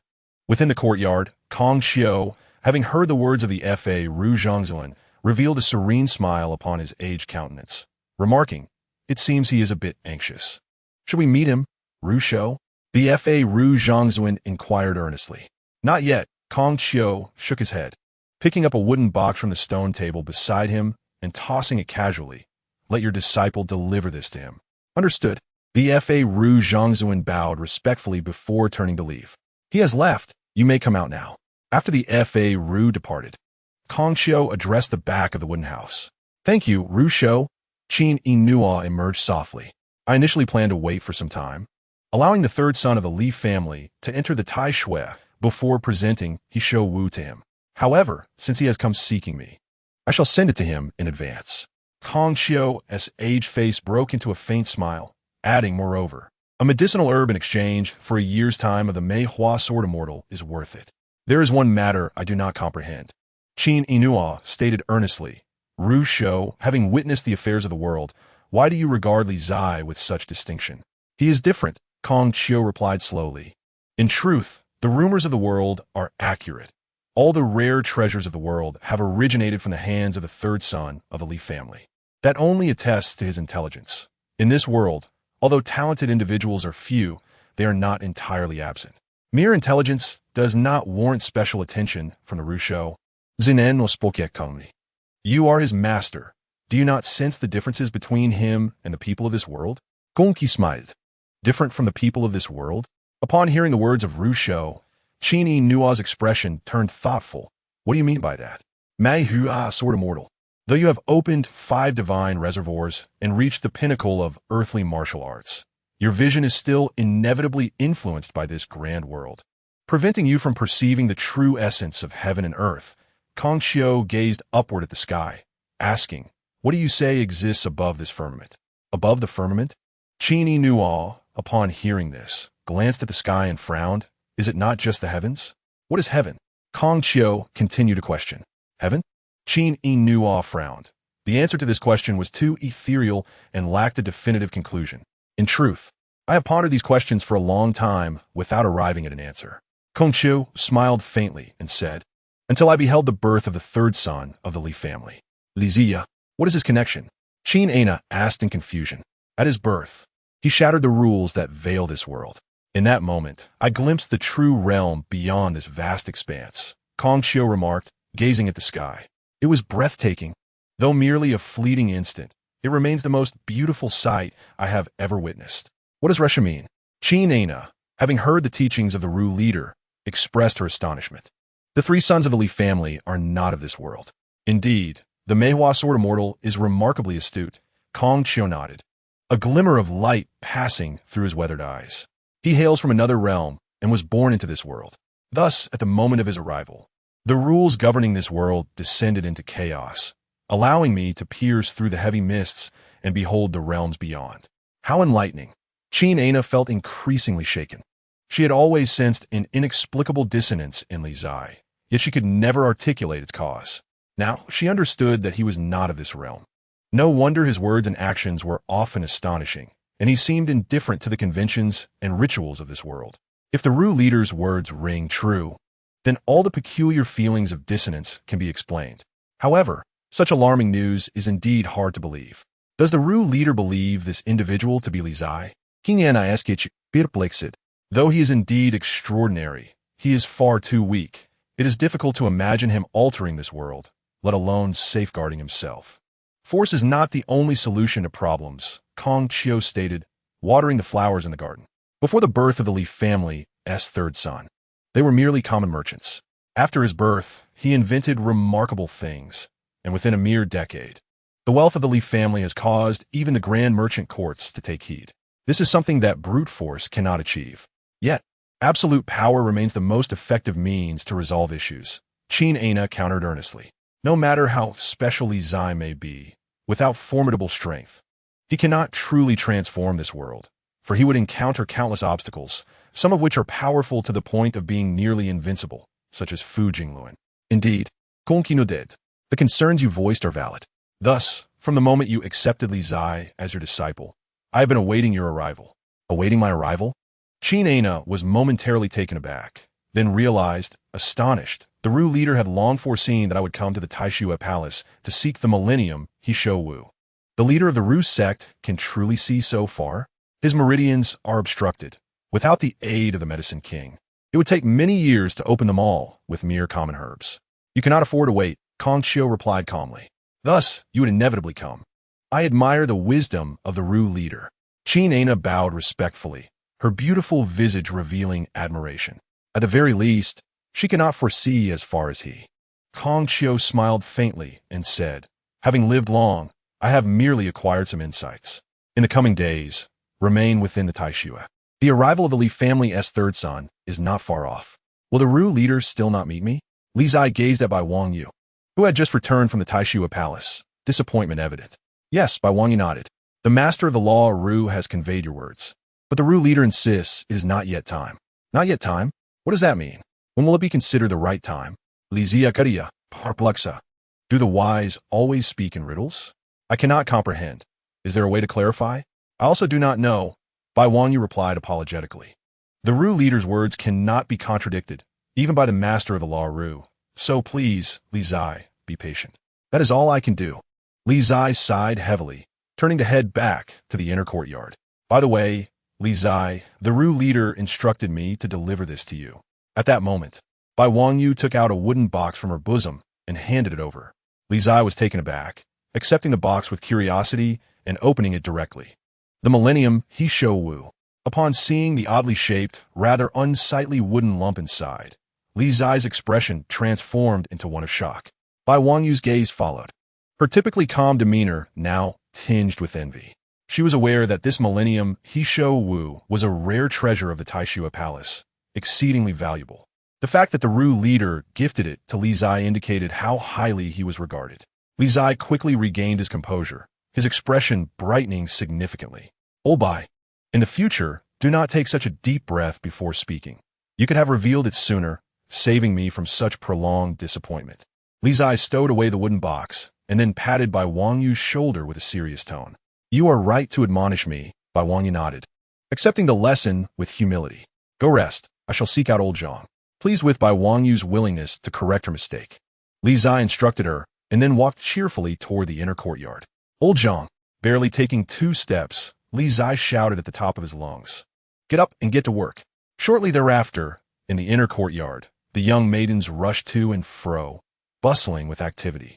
The large wooden barrel in the pharmacy was steaming, as large quantities of medicinal concoctions were poured into it. Li Zai shed his outer garments and stepped into the medicinal barrel. Hold on. Before the barrel, Zhang Lata spoke with a grave expression, then flipped his hand and crushed the millennium Wu he held. In the next moment, 5 divine sanctuaries within Zhang Lata awakened simultaneously, the rumbling sound faintly echoing, the brilliance of the sanctuaries shining like stars, revealing his extraordinary cultivation. The sword fanatic struck, forming a sword from his finger. The sword energy overwhelming, breaking a major vein within Li Zai's body with a single thrust. Simultaneously, Zhang Lata concentrated his true essence, continuously infusing the essence of the Millennium Medicine King into Li Zai's being. A surge of excruciating pain washed over Li Zai, causing his body to tremble violently, blood dripping from the corner of his mouth, staining the water's surface crimson. Xixiang, Bai Wangyu sensed a strong surge of true energy emanating from the inner courtyard, her expression momentarily tightening. Within the estate, there existed an unparalleled powerhouse of the 5th realm. Suddenly, within the pharmacy of the inner courtyard, a violent shockwave erupted, shattering medicine barrels and flinging open the door, sending water splashing everywhere. A young boy, drenched from head to toe, knelt on the ground, gasping for breath. Before him, a disheveled old man appeared equally flustered, soaked through, with wet hair clinging messily to his face, devoid of the demeanor befitting a formidable master. The second meridian. The boy knelt on the ground, fists clenched tightly, having drawn closer to breaking through all 8 meridians. Just as Bai Wangyu was about to withdraw her gaze, her expression suddenly froze, revealing her astonishment. Breaking through. At that moment, the once calm inner courtyard was inundated with a ferocious surge of spiritual energy, akin to a raging tide, continuously flooding into the pharmacy from all directions. Chapter 33. The proposal of Changsun Nanjiao Li Garden, inner courtyard, the spiritual energy surged wildly, flooding into the pharmacy. Inside, Li Zai felt a tremor in his body. The miniature world within his chest crackled with thunder. The sea of true essence roiling as boundless spiritual energy poured in, expanding his sea of true essence evermore. As he opened the second meridian, Li Zai's absorption of spiritual energy accelerated significantly, and with the accumulation from previous days, he finally made a breakthrough in his cultivation. In the midst of the first realm of martial arts, at the moment of breaking through, Li Zai distinctly felt the intensity of the true essence within his divine storage surge dramatically, even enhancing his perception abilities. Familiarize yourself with your body, Zhang Lata spoke, casually waving his hand as the ancient sword, Chun Jun, flew before Li Zai. Li Zai glanced at his hands, then reached out to draw the ancient sword, stepping forward with determination. The sword aura crackled and crisscrossed as Li Zai's figure flickered throughout the inner courtyard, leaving behind a flurry of afterimages. Executing 18 steps in one fluid motion. With the final step, Li Zai stood firm, gripping the sword with both hands, channeling his strength into a downward strike. Boom! The 3-foot blade, indomitable, shattered a stone table before him, cleaving it cleanly in two. Clap, clap, clap. Outside the pharmacy, Zhang Latu applauded, stepping forward with a look of satisfaction, saying, "At last, you made some progress and haven't let this old man down." "Old Zhang, am I impressive or what? Teach me the third move," Li Zai exclaimed, buoyed by the rare praise. "Are you sure?" Zhang Lata's expression turned peculiar at his words. "What, is it not possible?" Li Ziyi queried in confusion. "Of course it is," Zhang Latu replied with a slight smile, not refusing. He brandished his sword, moving swiftly, the sword's momentum fierce as a mountain falling, showcasing dominance in 27 steps. After demonstrating, Zhang Lata sheathed his sword, took a swig of wine, and with a grin that didn't quite reach his eyes, said, "Practice this. Once you master the third move in the second realm, no one will be your match. Even if you encounter a powerful adversary like the third prince, who has opened their second divine storage, you would still be able to retreat unscathed." That formidable. Li Zai's face brightened with astonishment before a moment of doubt crossed his mind. "But you mentioned that with a difference of a major realm, even the most exquisite techniques cannot bridge the gap." "There are always exceptions," Zhang Lata replied with an enigmatic smile. "The Fei Xianju is called the #1 technique under heaven precisely because 1,000 years ago, the first sword deity used this sword art to defeat opponents who surpassed him by a major realm on multiple occasions." At this point, Zhang Lata paused, his smile gradually morphing into something more sinister, as he grinned. To put it simply, the relationship between the 5 realms of martial arts and the 9 styles of Fei Xian is fundamentally a simple 1-to-2 dynamic. For instance, if you remain in the first realm, you can at most utilize the first 2 moves of the Fei Xianju. To master the third move belonging to the next major realm is akin to dreaming during the day, without entering the second realm. Neither the strength of your true energy nor your physical control will suffice to complete these 27 steps. Of course, the sword deity from 1,000 years ago achieved it, so he could confront enemies across a major realm. If you believe you can do the same, then give it a try. I refuse to believe that. Li Zai gripped the sword, casting a defiant glance at the imprints left on the ground. "Who do you look down upon?" With determination, Li Zai channeled his true energy and boldly took 3 steps forward. Then, "Old Zhang, help." In a swift motion, Li Zai's body flew uncontrollably, crashing into the tall wall of the inner courtyard before he could utter another word. Bang! Half of Li Zai's face and his entire body slammed into the wall, leaving him sprawled out in a shape, collapsing straight down. "Oh dear, what happened?" "If you're feeling down, don't go banging your head against the wall."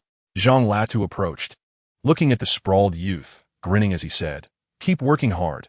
This old man has high hopes for you." With that, Zhang Lata laughed heartily and departed with his wine jar. Li Zai lay on the ground, seething with indignation, feeling utterly wronged. "Young master." At that moment, outside the inner courtyard, a beautiful maid hurried over, pausing in surprise upon seeing Li Zai sprawled beneath the wall. She quickly stifled a laugh and said, "There is a lady named Changsun Nanjiao outside, seeking an audience with you." "Changsun Nanjiao? Looking for me?" Li Zai, with his face covered in dirt and dust, revealed a hint of intrigue. Why had that vixen come here? And to seek him out specifically, did she not realize that it was his elder sister, Li Yue, who managed the family business? It was evident that the enemy aimed to undermine our resistance from within. Was he the sort to be easily swayed by beauty?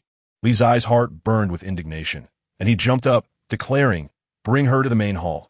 I will change my clothes and meet this female demoness." Yes. The maid stifled a smile and promptly turned to leave.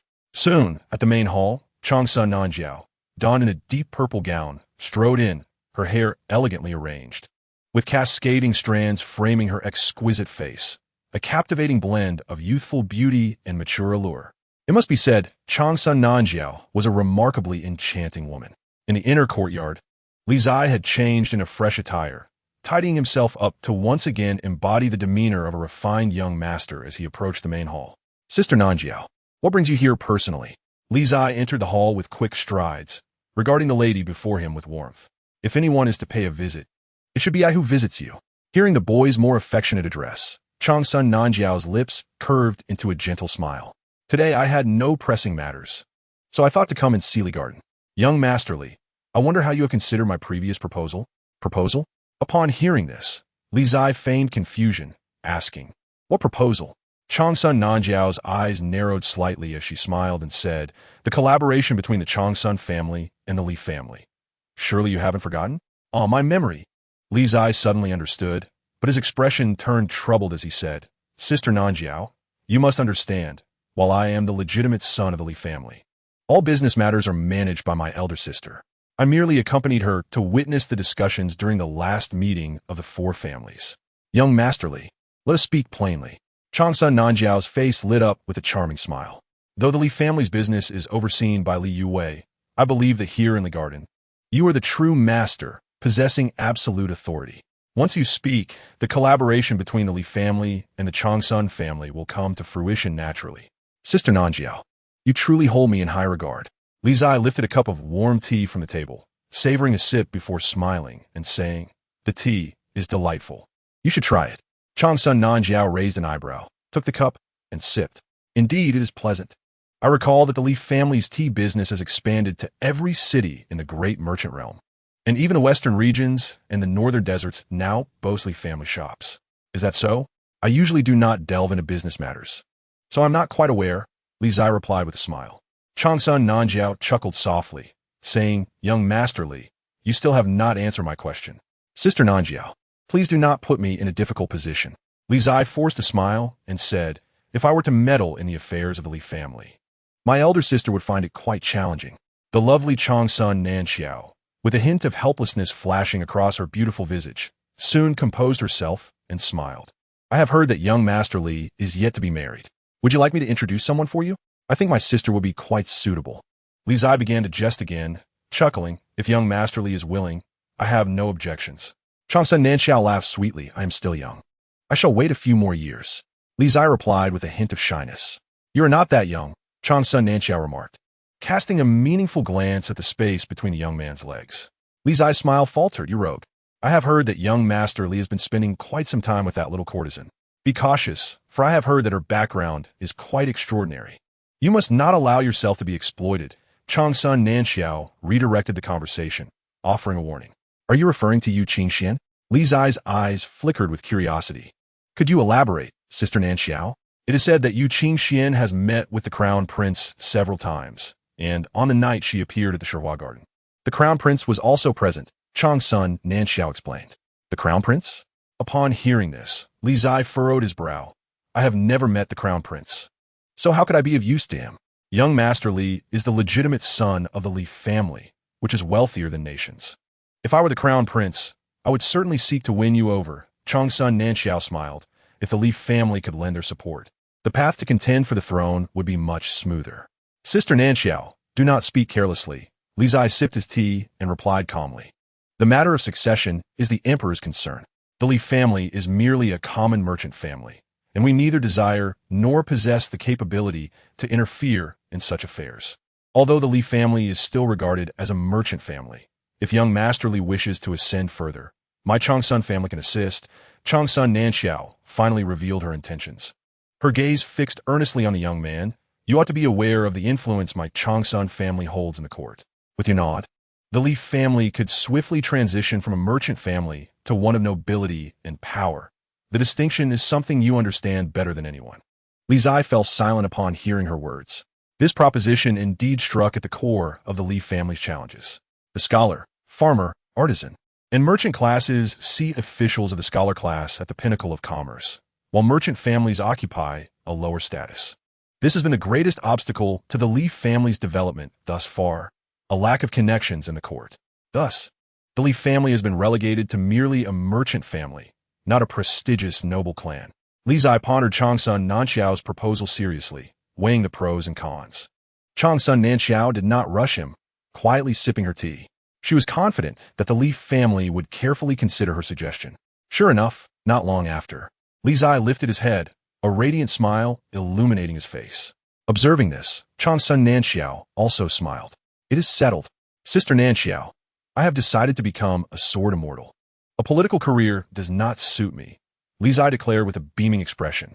Changsun Nanxiao was taken aback, her smile gradually fading. Chapter 34. The Deceiver in the Li Garden. As Changsun Nanxiao departed, her countenance was far less favorable than when she had arrived. Li Zai's indifference truly infuriated her. Soon, news of Changsun Nanxiao's setback in the Li Garden reached the Yin family and the Merchant Alliance. The three families were already at odds. And with the Li family's business being a coveted prize, their unity was merely superficial. If possible, all three aimed to monopolize the opportunity to collaborate with the Li family, seeking to suppress the others entirely. As night fell, a great fire blazed within the Merchant Alliance, illuminating half the imperial city as brightly as day. In the Li Garden, Li Zai, practicing his sword under the moonlight, noticed the distant flames, a dangerous smile curling at the corners of his lips. Finally, my second brother has begun to take action. The timing is perfect. The next day, before dawn had broken, chaos erupted throughout half the imperial city. Members of the Merchant Alliance stormed into the Yin family's money house, demanding answers. They had discovered a badge carelessly left behind by a member of the Yin family among the goods destroyed in last night's fire. Outside the Yin family money house, a crowd of onlookers had gathered, eager to ascertain the unfolding events. They had heard about the fire at the Merchant Alliance, but now it seemed that the situation was somehow connected to the Yin family money house. Everyone, please remain calm. The elderly patriarch of the Yin family, Yin Zhong, who was on the cusp of his 60th birthday, quickly emerged, leaning on his cane. Elder Yin, provide us with an explanation. The manager of the Merchant Alliance threw a badge inscribed with the character for Yin onto the ground, his voice filled with anger. A young servant hurried forward, picked up the badge, and respectfully presented it to the elderly patriarch. Yin Zhong took the badge, his expression darkening. After a moment, he spoke. The badge does indeed belong to my Yin family, but I assure you, this fire was not set by anyone from my family. I stake the century-long reputation of the Yin family on this claim. This was certainly not the doing of the Yin family.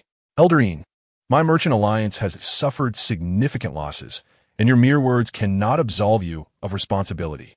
The manager of the Merchant Alliance retorted angrily. What do you want? Yin Zhong, feeling a bit embarrassed by the unfounded accusations, replied sternly. What do we want? Compensation, of course. The manager of the Merchant Alliance shouted. I have calculated the damages. It amounts to 300,000 taels of silver.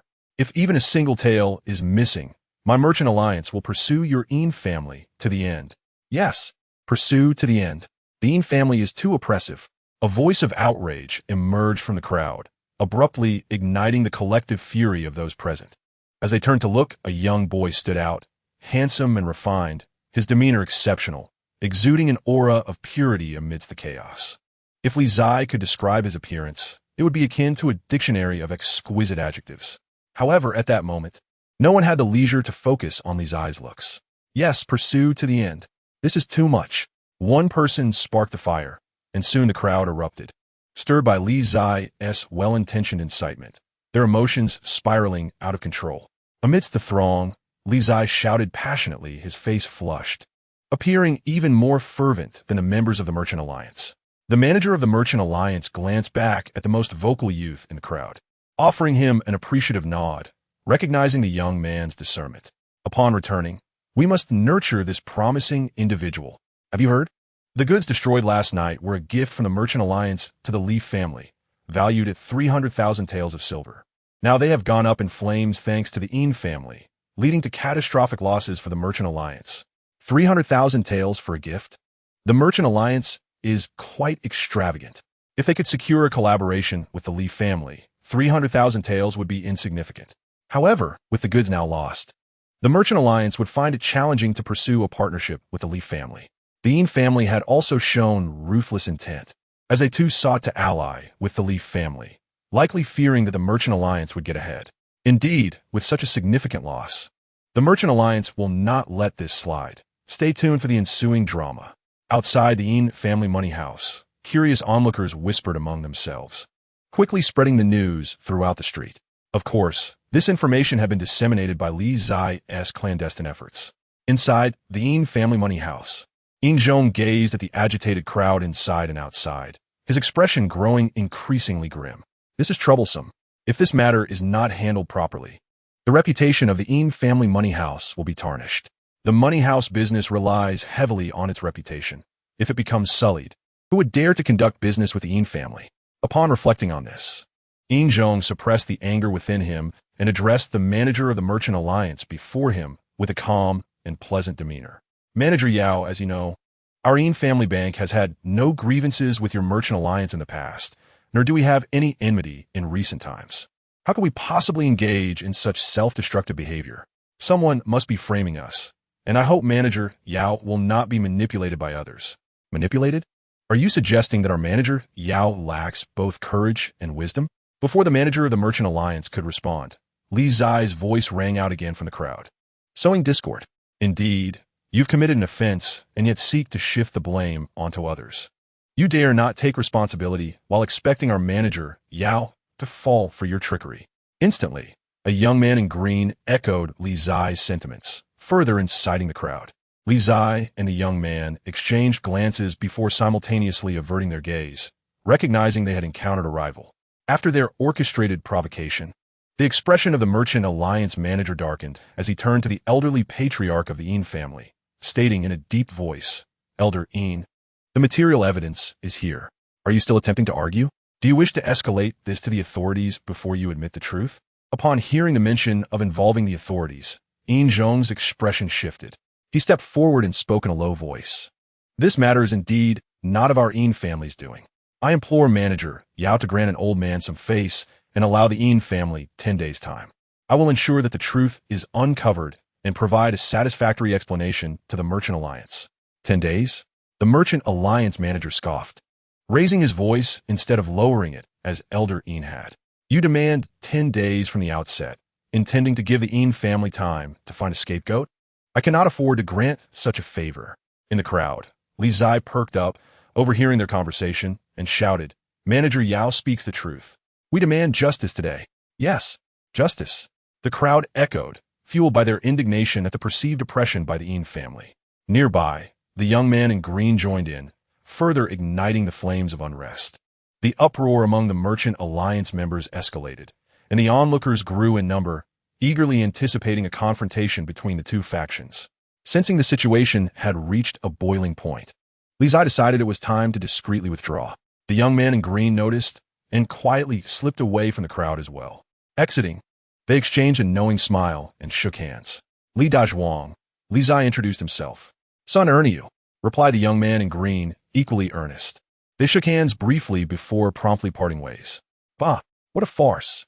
Both Li Qingzhi and son Erniu silently belittled each other in their minds. Upon returning to Li Yuan, Li Qingzhi sent someone to investigate the origins of the young man in green. Similarly, son Erniu returned home and immediately dispatched someone to look into Li Qingzhi's identity. Li Ziya, son Erniu recognized the figure after scrutinizing various portraits. A fraud. Both Li Qingzhi and son Erniu disparaged the other's character once again. Are you saying that the scion of the Li family has infiltrated the Merchant Alliance to cause trouble at the Yin family bank? In the Changsun residence, Changsun Nanxiao expressed surprise at her nephew's words. Indeed, Changsun Fengyu replied, taking a sip of tea, his expression one of disdain. I have never encountered such brazen individuals, deceiving me with the name Li Dazhuang. Yet you too lied, calling yourself son Erniu. Changsun Nanxiao pointed out, unrelenting in exposing his hypocrisy. "Aunt, why are you defending an outsider?" Changsun Fengyu questioned, incredulous. "Could it be true, as the rumors suggest, that you have taken a liking to that scion of the Li family? You must think twice. He is even younger than I am." "Enough," Changsun Nanxiao scolded. "You seem to have a death wish. Shall I inform your father to loosen your joints?" "I concede, Aunt." Changsun Fengyu quickly retreated. "However, what do you think the scion of the Li family intends with this?" "To incite discord among the three families," Changsun Nanxiao replied calmly.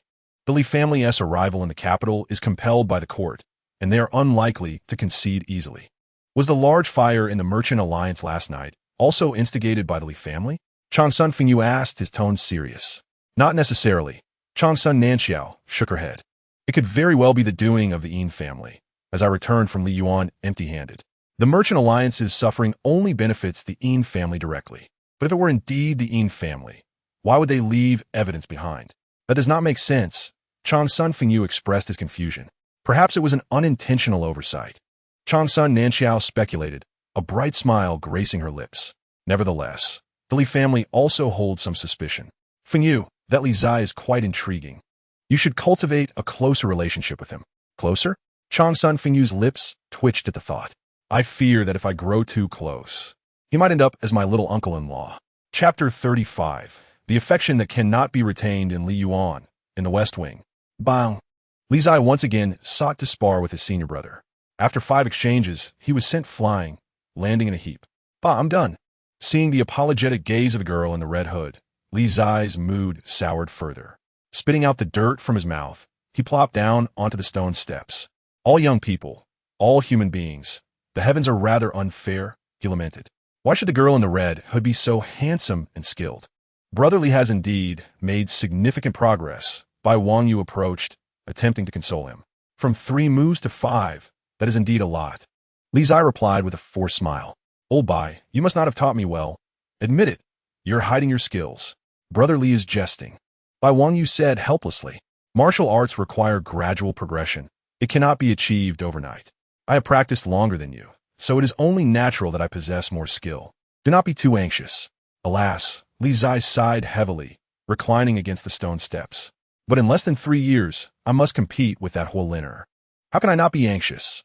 Upon hearing this, Bai Wangyu fell silent for a moment before softly saying, "That Huoliner is indeed formidable." "You know Huoliner?" Li Zai sat up immediately, inquiring, "Have you crossed blades?" "I have not," Bai Wangyu shook his head. "However, I once sparred with Yin Xiaoyu, the son of the Tianyu Divine Hall. If Huoliner is on par with Yin Xiaoyu, then Brother Li will indeed find it difficult to win in the competition 3 years hence." "You've sparred with that divine son?" Li Zai's eyes widened in surprise. "What was the outcome?" "There was no victor. Neither of us lost," Bai Wangyu replied softly. "It was more or less a draw." "Old Bai, I feel a twinge of jealousy," Li Zai exclaimed, his face filled with envy.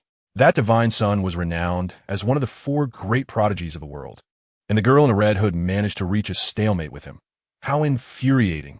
Although Brother Li may be weaker now, your potential is remarkable. With your cultivation of the legendary Fei Xianju, which is said to be the #1 technique in the world, you will surely surpass me one day," Bai Wangyu stated earnestly. Li Zai gazed at the serious expression on the girl in the red hood and felt even more like crying. Can potential be eaten?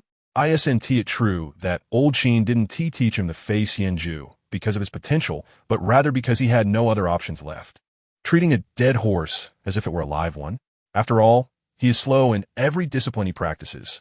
I'm off to speak with the courtesan about life. Chatting with you is rather dull, Li Zai retorted after yet another blow to his ego, before rising and heading toward the exit of Li Yuan. Brother Li. In the rear, Bai Wangyu called out, "What is it?" Li Zai turned around and inquired, "Do you need me to protect you closely?" Bai Wangyu asked earnestly. "Get lost," Li Zai replied with a refined tone, uttering a single word. Bai Wangyu chuckled lightly, choosing not to elaborate further. Li Zai, feeling quite vexed, departed from Li Yuan. In just a few days, even Little Red Riding Hood had gone astray. In a modest courtyard not far from the Huai River in the southeast of the capital, Li Qingzhi sat serenely beneath a maple tree, tuning her guqin. The vibrant red leaves surrounded her, contrasting beautifully with her delicate features, creating a breathtaking scene. Li Zai arrived and stood quietly outside the courtyard, admiring the enchanting view, reluctant to intrude. Time passed, and Li Qingzhi sensed a gaze from outside. She looked up and smiled, her expression blooming like a garden of flowers, so radiant that it was almost blinding. In that moment, Li Zai felt as though something within him had stirred. Li Qingzhi, Li Qingzhi began, rising to greet him, but then appeared to recall something, her face slightly flushed. Zai, have you been here for long? Just arrived, Li Zai replied as he stepped into the courtyard, smiling. Are you tuning the guqin? Yes, Li Qingzhi nodded, about to say more when a sharp voice interrupted from outside. The crown prince has arrived. The crown prince? Li Qingzhi's expression shifted upon hearing this. Beside her, Li Zai's eyes flickered with concern. Longsun Nanxiao had warned him that the crown prince was acquainted with Li Qingzhi, suggesting that there was indeed some truth to the rumors. Zai, you should hide inside. The crown prince's arrival could spell trouble, Li Qingzhi advised after regaining her composure. Li Zai nodded, refraining from further questions, and stepped into the small room. Li Qingzhi collected her thoughts and moved forward to greet the visitors. Soon, the creaking of a wheelchair echoed in the courtyard as an old eunuch pushed the crown prince forward. I pay my respects to your highness. Li Qingzhi greeted with a graceful bow. No need for excessive formalities. The crown prince, Mu Yuan, looked at the young woman before him and asked, How have you prepared for what I instructed? I have prepared everything as per your highness's orders, Li Qingzhi replied. Very good, Mu Yuan nodded, his gaze sweeping over the guqin and the music scores on the stone table. I have heard that you have been spending considerable time with the heir of the Li family. Is that true? Li Qingzhi instinctively glanced towards the small house. Hesitating before answering, we are merely acquaintances. Do not be tense. I harbor no ill will, Mu Yuan replied calmly. Since you know the heir of the Li family, you should get along well. This piece on the chessboard is useful to us. Yes, Li Qingzhi responded respectfully after a moment of silence. As they conversed, the older eunuch, Zhao Jie, cast a scrutinizing glance towards the wooden house, his eyes narrowing ominously, before gently tapping the wheelchair as a signal.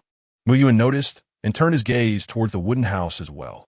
Li Qingzhi, sensing the tension, felt her heart race. Mu Yuan looked at the woman before him and, without further inquiry, stated indifferently, Let us leave. Zhao Jie nodded and pushed the wheelchair towards the courtyard exit. I bid you farewell, your highness, Li Qingzhi said respectfully, a thin sheen of sweat forming on her beautiful face. That was close. Outside the courtyard, Zhao Jie asked, Your highness, should I bring that person out? No need, Mu Yuan replied, gazing at the courtyard, a cold smile playing on his lips. I can guess who resides within that house. I just did not expect Li Qingzhi's relationship with him to develop so swiftly. Will Li Qingzhi betray you, your highness? Zhao Jie asked solemnly. She wouldn't dare, Mu Yuan answered calmly. Moreover, I have not coerced her into anything. Growing closer to the heir of the Li family is precisely what she desires. Your highness is indeed wise, Zhao Jie replied respectfully. Let us return to the palace. Mu Yuan concluded. Understood, Zhao Jie acknowledged, then drove the carriage away. After the crown prince's departure, Li Zai emerged from the room. Li Qingzhi looked at him, opening her mouth to explain, but uncertain of how to begin. No need for explanations, Li Zai smiled and said, Everyone has their own secrets. You have never pried in my affairs, have you? Hearing this, Li Qingzhi relaxed slightly, her smile returning as she replied, Zai, I have never intended to use you. I know, Li Zai nodded, smiling. However, there is indeed one matter I wish to seek your assistance with. You need my help? Li Qingzhi exclaimed, What is it? In a few days, it will be the 60th birthday of the elder of the Yin family. I have heard you are invited to perform there. May I accompany you? Li Zai asked earnestly. Li Qingzhi was taken aback for a moment before nodding. That can be arranged, but may I ask what you intend to do? Li Zai glanced around, then leaned close to her ear and whispered a few words. Feeling the warmth of his breath, Li Qingzhi's face flushed crimson. Upon hearing his proposition, she gasped, Stealing something? Shoo! Li Zai placed a finger on her lips, saying, Keep your voice down, lest others overhear. Li Qingzhi jumped, quickly covering her mouth and looking around before whispering, Stealing from the Yin family? Are you insane? I have no choice. This item is of great importance to me and must be taken, Li Zai admitted with an apologetic smile, his eyes filled with anticipation. Qingzhi, you must help me. Otherwise, I truly do not know how to infiltrate the Yin family. Li Qingzhi bit her lip, contemplating for a long moment before finally nodding. All right, I will take you in. Really? That's wonderful. A hug. Li Ziya's face lit up with joy as he embraced her. Yu Qingzhi, taken by surprise, blushed deeply and quickly wriggled free, feigning anger as she scolded, "Zai, if you continue like this, I shall be upset." It was a reflex.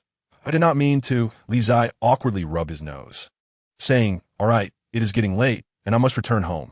Do come visit Li Yuan when you have time." Yu Qingzhi nodded softly in reply. As Li Zai waved goodbye and prepared to leave, she called out, "Zai." Li Zai paused and turned back. "Is there something you need?" Yu Qingzhi explained quietly. "The crown prince has been kind to me, and I promised to assist him with 3 tasks. Apart from that, we have no other relationship." Upon hearing this, Li Ziya's face broke into a radiant smile. "I understand. If you ever find yourself in a difficult situation, do not hesitate to seek me out. In this world, wealth can move mountains, and coincidentally, the Li family is in one of nothing but silver."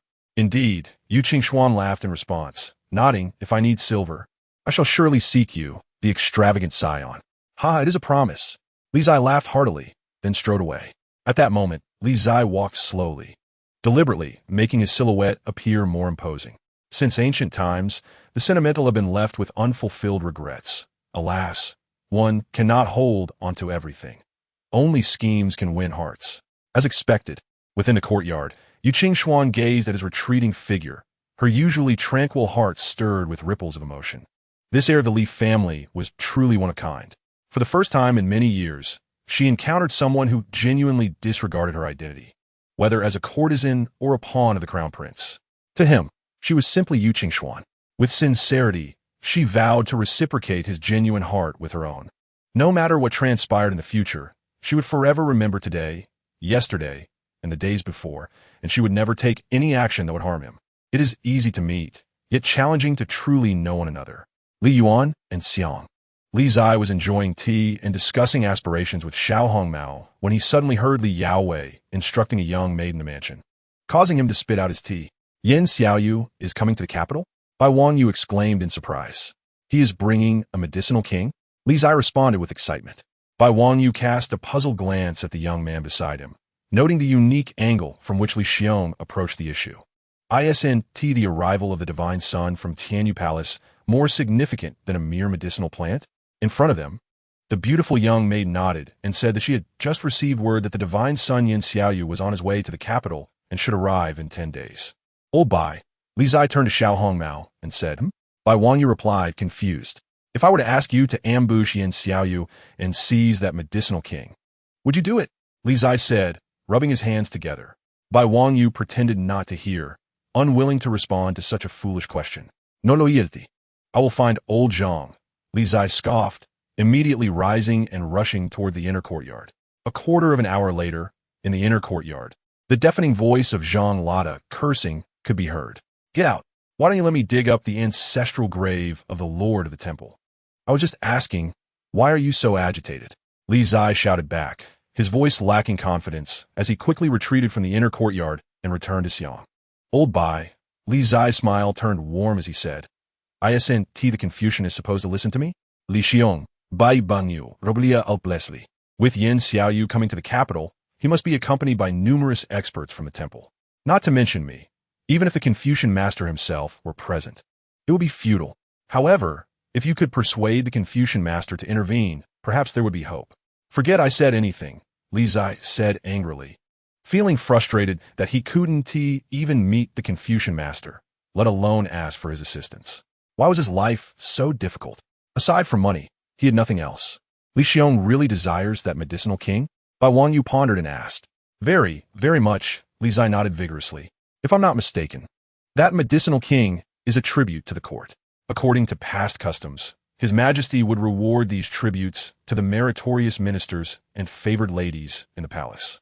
If Li Xiong wishes to acquire it, perhaps you could find a way through this route," Bai Wangyu advised. "That makes sense," Li Zai mused, stroking his chin.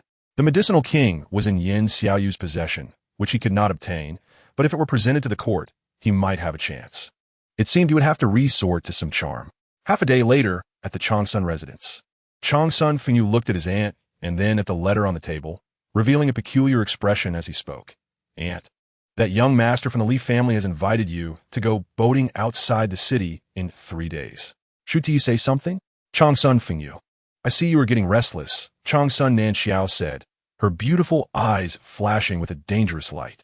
Aunt, spare me, a 1T dare again, Changsun Fengyu quickly conceded. However, Aunt, you must be cautious. From my dealings with that young master from the Li family, he is quite cunning and difficult to deal with. His initiative in seeking you out surely has ulterior motives. I understand. You need not remind me, Changsun Nanxiao replied, then seemed to recall something, asking, by the way, how is the matter I entrusted you with? You must persuade your fourth prince cousin not to be so stubborn. Our Changsun family has gone through great lengths to fight for power for him, and yet he remains indifferent, neglecting the throne to practice with that broken sword. Aunt, please do not urge me. I have done my best, Changsun Fengyu said with a wry smile. You know well my cousin Mu by S character. If he could be easily persuaded, we wouldn't have had to endure so much hardship over the years. Born into royalty as a prince, he should not neglect his duties. I truly do not understand how my sister could give birth to such an unambitious son, Changsun Nanxiao said, frustrated with his lack of ambition. Aunt, Changsun Fengyu's expression suddenly turned strange. Didn't that young master from the Li family say he only wants to become a sword immortal? Coincidentally, my cousin Mu aspires the same. Why not arrange for them to meet? Perhaps they will find common ground and help us bring the Li family over. It would be a miracle if they don't end up fighting. Mutual admiration is unlikely, Changsun Nanxiao replied sharply. That young master trained under the plum blossom sword immortal.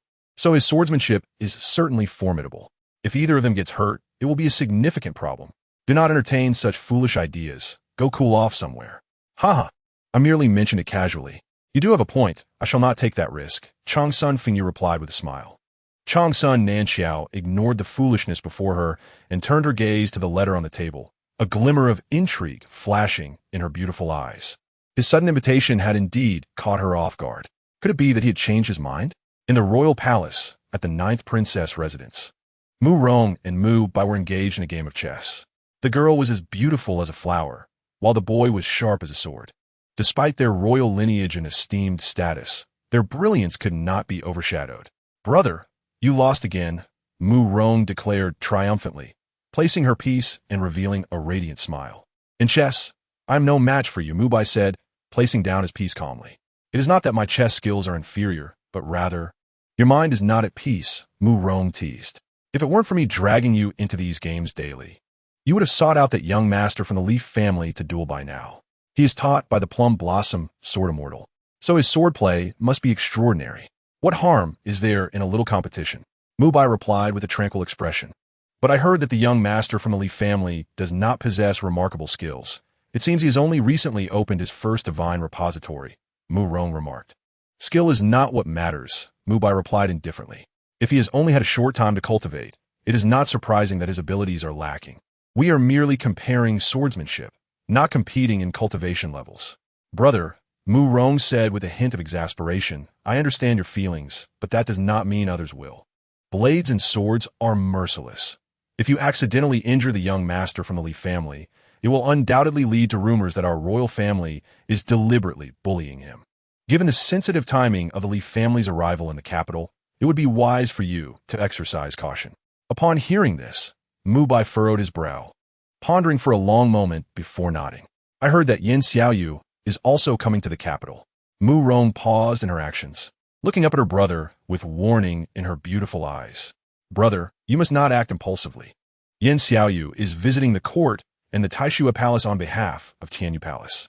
If you harm him, our dashi will have no explanation to give to Tianyu Palace. Do not worry. I am not so foolish as to act without understanding, Mu Bai replied calmly. This capital is becoming increasingly tedious. Everyone is bound by so-called rules and cannot truly be themselves. Brother, do not let Aunt hear you say that. Otherwise, she will accuse you of being unambitious again. Mu Rong laughed. She is a madwoman, Mu Bai responded, feeling a headache coming on at the mention of Changsun Nanxiao. He could do nothing against this aunt, who was only a few years older than him, but held a higher status.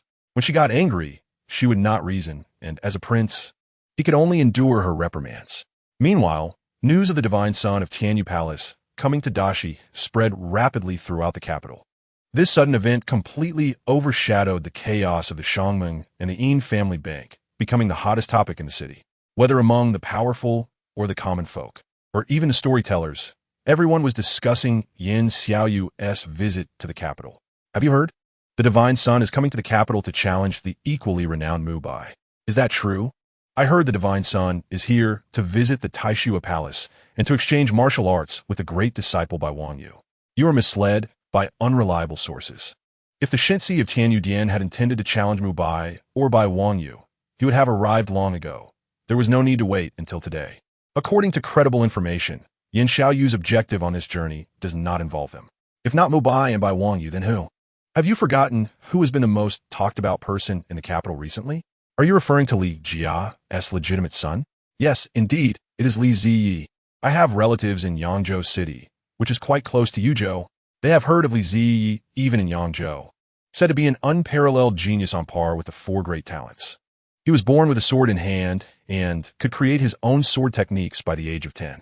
Meihua Jianxian took notice of his talent and specifically traveled to Yuzhou to take him as a disciple. Is Li Ziyi truly that formidable? Certainly. You see, Li Ziyi arrived in the capital just a few days ago, and shortly thereafter, the Shensi followed. Is not the target obvious? Your reasoning holds merit. The Li family of Yuzhou is indeed remarkable. Their wealth rivals nations, and they have produced such a prodigious talent. The Li family is destined for greatness. The heavens did not give birth to me, Li Ziyi. The eternal sword path is as dark as night. Humus, mia humus. Li Yiwan, upon hearing the raucous gossip outside, spat out his tea. This time it was not me. With a look of misunderstanding, Li Ziyi retorted. These individuals truly lack education. The phrase is the heavens did not give birth to Zhong Ni, the ages are like a long night. How can they recklessly alter a classic? Meanwhile, Bai Wang Yu maintained his aloof demeanor, calmly observing the unfolding drama. Zhang Lata took a sip of wine, his smile devoid of warmth. He believed not a single word of Li Ziyi's claims. Hong Zhu casually passed by, holding a plate of dried fruits, tossing a piece each to Bai Wang Yu and Zhang Lata before gracefully departing. The words of a young master? One should merely listen. Anyone who believes them is a fool. You all. Li Ziyi, filled with indignation, felt utterly wronged. Which scoundrel spread these rumors? He had finally hoped to keep a low profile, only to be thrust into the spotlight once more. Ensure Hua Yuan. On the third floor, a servant entered, bowing respectfully. Master, as per your instructions, the rumors have been disseminated. Understood, you may leave, replied Li Qingzhi, clad in a silver-gray robe with a faint nod. The servant complied and exited. Li Qingzhi approached the window, observing the bustling capital outside, a barely perceptible smile gracing his stern countenance. Little brother, are you pleased with the gift from second brother? Chapter 37. How shall I perform next? In the western territories of Deshang, the sound of carriages echoed, and the hooves of horses thundered as they journeyed from Tianyu Dian in the western regions towards the capital of Deshang. Accompanying the procession were 100 fully armored divine temple cavalry, each man and horse clad in silver armor, with only their eyes visible, effectively armed to the teeth. At the center of the convoy, an opulent carriage adorned with gold and jade bore the most esteemed individual in the world, Tianyu Dian Shensi, Yin Xiaoyu. His handsome visage seemed sculpted by divine hands, with sword-like brows and starry eyes, exuding an air of heroism. Dressed in a moon-white long robe embellished with gold threads. His grandeur accentuated his flawless features, rendering all accompanying individuals pale in comparison. Yin Xiaoyu, the most formidable Shensi in the history of the Divine Temple, stands unrivaled. He is often mentioned alongside the Buddhist disciple, Zhu Keizong's Huolin heir, and the fourth prince of Deshang, Mu Bai, as one of the four great talents of the world. Judging by his displayed strength and innate gifts, Yin Xiaoyu has subtly eclipsed the other three, positioning himself at the forefront. This could also be attributed to the relatively low profiles of the others. However, regardless of the reasons, Yin Xiaoyu's might is indisputable, marking him as the strongest of the younger generation. Shensi, ahead lies a rugged mountain path, fraught with dangers from lurking bandits. Please exercise caution. The commander of the silver-armored cavalry, Mu Shouji, urged respectfully as they approached a mountain gorge. With my protection, you need only lead the way. Yin Xiaoyu replied before a figure in a red robe, ambiguous in gender and gaunt in appearance, interjected in a raspy voice. Mu Shouji glanced at the red-robed elder and nodded, then urged his horse forward. Rongnu, you may join us, Yin Xiaoyu said gently, observing the elder. Though this Rong Nu seemed like a frail old person, her status was remarkably esteemed, ranking among the 4 red-robed archbishops of Tianyudian, second only to the master, deserving of courtesy even from him. "No need," Rong Nu calmly replied. "I prefer to walk." Yin Xiaoyu smiled and nodded, refraining from further persuasion. The divine temple harbors an array of peculiar individuals, and this archbishop is particularly eccentric, resembling an ascetic with no zest for life. Nonetheless, her cultivation is immensely formidable, deterring anyone from provoking her. The carriage rumbled as it traversed the gorge, loose stones occasionally cascading from the slopes, creating an increasingly eerie atmosphere. The commander, Mu Shouji, narrowed his eyes, sensing something amiss. Something feels off. Suddenly, a raucous laugh erupted from the slope, finally caught a fat sheep after waiting so long. "Brothers, the silver is ours. Kill." At that moment, figures surged from the underbrush, hurling stones and logs down the slope. The thunderous sound of boulders rolling echoed through the gorge. "Form ranks, hold," Mu Shouji commanded, his demeanor unwavering. "Yes." The 100 silver-armored cavalry responded in unison, quickly organizing into a defensive formation, their long spears interlocking to withstand the onslaught of stones and logs. The sounds of fierce collisions rang out as countless boulders and logs fell. Yet not a single one penetrated the ranks of the cavalry. As the debris settled and the warhorses neighed amidst the rising dust, hundreds of bandits charged down from the mountain, shouting fervently, "Kill!" Armed with sabers, the 300 to 400 bandits, brimming with menace, were led by a scarred leader wielding a long blade, charging forward with ferocity. "Prepare to attack," Mu Shouji commanded calmly amid the swirling dust. "Yes." The 100 silver-armored cavalry moved in unison, their armor clanging as they charged forth, spears at the ready. In an instant, the cavalry clashed with the bandits, resulting in an inevitable slaughter as bandit after bandit fell into the swirling dust, staining the gorge with crimson. Some bandits breached the defensive line, rushing towards Yin Xiaoyu's carriage. Before they could even glimpse the youth within, they were met with an overwhelming wave of terror. With a thunderous boom, all who approached the carriage were sent flying by this formidable force, the encroaching dust dissipating completely. As the dust settled, the scene revealed writhing bandits in agony, while the red-robed elder stood firm, emanating an aura that resonated like the roar of 1,000 mountains. "Leave." Rong Nu's ancient eyes surveyed the crowd, her voice cold as ice. Her voice, like thunder, reverberated throughout the gorge, causing all bandits, including their leader, to recoil in shock, spewing blood as they fled in terror up the mountainside. The practitioners of the 5th realm, filled with trepidation, dispatched the mountain bandits, allowing the divine procession to continue onward. Within the carriage, Yin Xiaoyu turned to the elder in the crimson robe beside her and nodded respectfully, saying, "Rong Nu de Zhujiao, I appreciate your efforts." "It is my duty," replied Lu Rong Nu with a calm demeanor, thereafter falling silent and continuing to follow the procession. Observing this, a subtle smile graced Yin Xiaoyu's lips, realizing that winning over this de Zhujiao would not be an easy task. In the grand capital of Deshang, news of the divine procession's ambush swiftly reached the ears of several influential factions.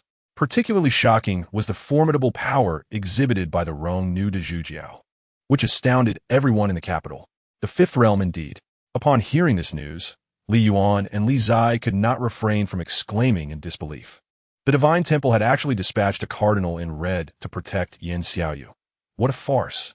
Surely, one could not send someone to ambush Yin Xiaoyu under the watchful eye of such an unparalleled 5th realm expert. And Lu Rongnu had joined as well. Bai Wang Yu, known for his composure, displayed a moment of surprise upon hearing the news, recognizing the potential troubles ahead. The strength of the Rongnu de Zhujiao was unfathomable, likely surpassing even that of Fa Ru Zhongzuan. Li Zai responded, his face etched with frustration. The notion of forcibly seizing the 3rd medicinal king was utterly dashed. Perhaps he should contemplate a plan that involved leveraging his charm instead. Indeed, he seemed more suited to basking in the comforts of other support. If all else fails, he could resign himself to his fate during tomorrow's lakeside outing with Changsun Nanxiao. Thinking thus, Li Zai turned to the little red hat beside him and reiterated, "Tomorrow, you will accompany me." Be prepared to act according to the situation. Should Chun Yifei and his rascally companions seek to cause me trouble, incapacitate them.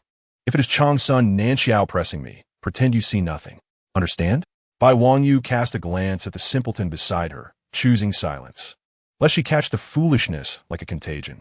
At dawn the following day, Li Zai eagerly led the little red hat to the Changsun residence to meet Changsun Nanxiao. Outside the estate, they did not wait long before Changsun Nanxiao emerged in a flowing gown, her exquisite features evidently having been carefully prepared, looking enchanting. Sister Nanxiao, please, Li Zai offered, assisting her into the carriage, then casting a glance at the little red hat, saying, Old Bai, drive the carriage. With that, he too climbed into the carriage. Bai Wangyu took her place as the driver in silence, quietly steering the carriage. Inside, Li Zai beamed at the young lady before him, entirely oblivious to the impropriety of his conduct. It was a rare audacity to have the esteemed brother of the Confucian sect serve as a mere coachman. Only Li Zai would dare to act thus, and with such nonchalance. Young Master Li seeks my company. Is there something afoot? Changsun Nanxiao inquired, her voice tinged with an awkwardness that she could not suppress. Lakeside leisure and springtime revelry. Li Zai replied, flashing a wide grin. But it is autumn. Changsun Nanxiao reminded him, noting that it was her first time hearing of such a pastime in this season. What of autumn? As long as Sister Nanxiao is here. It feels like spring anywhere, Li Zai declared, unabashedly deploying his charm. To win a lady's favor, one must cast aside all shame, utterly, completely, and irretrievably. What has gotten into young Master Li today? Such sweet words, Changsun Nanxiao remarked, a smile gracing her lips. In the days past, when Sister Nanxiao visited Li Yuan, I failed to grasp your kind intentions. Only after your departure did I realize my folly, filled with regret. Thus, I invite you today for a lakeside excursion. To make amends, Li Zai explained with a grin. Outside, Bai Wangyu, overhearing the fanciful tales within the carriage, could not help but twitch her lips in disbelief. Regret? Had it not been for the medicinal king brought by Yin Xiaoyu, she doubted this fellow would possess an ounce of remorse. Yet, Bai Wangyu chose not to expose the lies of the character within, but rather to indulge in the charade, for they were allies now. On the outskirts of the city, the Xiang River meandered through the capital, its rushing waters gradually calming into a picturesque lake. Surrounding the area, perhaps due to the warmth of the waters, hints of greenery remained. We have arrived, Bai Wangyu called out, halting the carriage 100 paces from the lakeside. Sister Nanxiao, please.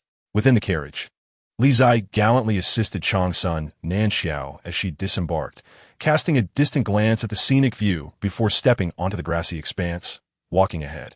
Bai Wangyu, ever perceptive, remained by the carriage, tending to the horses. As they approached the lakeside, Li Zai, gazing at the water before him, was struck by poetic inspiration and recited. The water gleams beautifully under clear skies. The mountains shroud themselves in mystique amidst the rain. After delivering half of the splendid verse, he shifted his gaze back to the lady beside him, beginning to borrow poetry to extol her beauty, proclaiming, if I were to compare the Xiang River to Shishir, both light and heavy makeup would suit her well. Upon completing his recitation, Li Zai could not help but commend himself inwardly for his poetic prowess. Fortunately, he still had some literary talent stored away. Young Master Li's eloquence indeed surpasses that of others. Is it always your method to win a lady's affection? Changsun Nanxiao complimented, then teasingly added, should I feign being moved? Had she still been a naive young girl, she might have been swayed by his verses. However, nearing her 28th year, she was no longer the innocent made easily beguiled by a couplet of love poetry. Beside her, having just crafted a fine poem and prepared to bask in admiration, Li Zai was momentarily taken aback. This was not how it was supposed to unfold. Shouldn't she gaze upon him with adoration, then weep and declare her devotion? At the very least, she should lament the passage of time with a sigh of I was born after you, and now I am old before I can be with you. Li Zai stared blankly at the lady beside him, caught in a moment of confusion. Your reaction leaves me at a loss. How shall I proceed? By the shores of Xiang water, Changsun Nanxiao, observing the young man's bewilderment, seemed to comprehend his thoughts and stifled a laugh behind her hand. Are you dazed? After her laughter subsided, she composed her expression, her eyes sparkling with emotion, and said, Young Master Li, you are truly remarkable. I find myself regretting the years I have already lived. Otherwise, I would surely marry no one but you. Li Qingzhi fell silent. Sister, could you be any more insincere? As the autumn breeze brushed through Changsun Nanxiao's hair, a strand danced across Li Qingzhi's face, causing a ticklish sensation. He discreetly inhaled, relishing the fragrance. Is it pleasant? Changsun Nanxiao asked, tilting her head. What? Li Qingzhi responded, bewildered. Are you inquiring of me, Sister Nanxiao? With a charming smile. Changsun Nanxiao chose not to press further, thinking to herself, little rascal, let us see how you play this game. At that moment, a figure in a conical hat paddled a canoe across the lake, ready to earn his daily fare from those like Li Qingzhi who came to enjoy the waters. As expected, the moment the elder approached, Li Qingzhi's voice rang out, Elder, a boat ride. Coming right up, young master. The elder replied with a smile, maneuvering the boat toward the shore. Once the vessel docked, Li Qingzhi produced a small piece of silver and handed it to the elder, boldly stating, no need for change. Young master, the fare for my rowing is 2 pieces of silver, the elder replied with a hint of embarrassment. Changsun Nanxiao, overhearing, chuckled softly, so expensive. Li Qingzhi, undeterred by the prospect of embarrassment, exclaimed in astonishment, what a robbery. Young master, this is but 1 piece of silver, not a whole tale, Changsun Nanxiao laughed, covering her mouth. Then I shall row myself. Surely 1 piece will suffice. Li Qingzhi grimaced in pain, lamenting the exorbitant prices in the capital, even in the suburbs. You intend to row the boat yourself? The old man glanced at the young woman beside him and then at the youth in front of him, his aged face revealing a look of disdain. He had never encountered such a miserly man, wasting the beauty of this lovely maiden. Old man, what kind of gaze is that? Li Qingzhi felt insulted by the elder's scornful look. Let us go. Beside him, Changsun Nanxiao chuckled lightly before stepping onto the small boat. Under the old man's derisive gaze, Li Qingzhi climbed aboard, grasping the bamboo pole, intending to take the fair maiden for a leisurely row across the lake. However, he had naively forgotten that he did not know how to row. Consequently, amidst his frantic attempts, the small boat began to sway violently, teetering dangerously as if it might capsize at any moment. Changsun Nanxiao gasped in alarm, filled with trepidation. Young master, if you are unable, allow this old man to row. It's merely a coin. After all, your attire indicates wealth. Why be so stingy? The elder mocked, observing the chaotic scene aboard the boat. I have no money, Li Qingzhi retorted angrily, refusing to yield even a single coin, determined that he would rather drown than part with it. As he spoke, he lost his balance, and the boat lurched sharply to one side. Splash! Both of them were unceremoniously thrown into the water. The autumn lake, while not bone-chilling, was certainly cold. Changsun Nanxiao's dress became soaked, clinging to her form and revealing her exquisite curves. Gulp! Li Qingzhi stole a glance, unable to avert his gaze, feeling an involuntary swallow. This time, it was truly unintentional. The boat had capsized on its own. He bore no blame. By the way, had this woman truly been married before? Her figure was exceptionally well maintained. Quite impressive. If she were to be forceful, should he resist? After all, he had needs. Perhaps he could acquiesce? It seemed he would not be at a loss. In that fleeting moment, Li Qingzhi's mind raced, with countless thoughts swirling. The speed of his thoughts at that instant was unparalleled. Stop looking, sensing the boy's predatory gaze. Changsun Nanxiao quickly curled up, angrily admonishing. How rude. We should return to shore. Regaining his composure, Li Qingzhi offered an awkward smile and assisted the young woman back toward the shore. There is no need for that. It's merely a coin. The elder continued to suppress laughter while delivering another jab. Li Qingzhi shot a glance at the old man, then looked around to ensure no one else was present. Should he not teach this bothersome elder a lesson? Since no one was around, if the old man attempted to extort him, he could easily deny it. If the matter reached the authorities, he could counter-accuse, claiming the old man was a swindler who took his money and then deliberately capsized their boat. This way, he could reclaim that coin. With that thought, a sinister smile crept across Li Qingzhi's face. He was truly clever. 5 paces away, the elder felt a chill as he caught the boy's menacing glare, instinctively stepping back. Achoo! A cold breeze swept by, and Changsun Nanxiao beside Li Qingzhi sneezed, her body trembling involuntarily. Sister Nanxiao, let us go change our clothes. Seeing the young woman shivering, Li Qingzhi reluctantly let go of his thoughts of the old man, guiding Changsun Nanxiao toward the carriage. In front of the carriage, Bai Wangyu lounged against it, absorbed in a Confucian text, exuding an air of tranquility. Regardless of the situation, The senior disciple of the Confucian school remained unperturbed, a stark contrast to the panicked Li Qingzhi. "Oh, bye."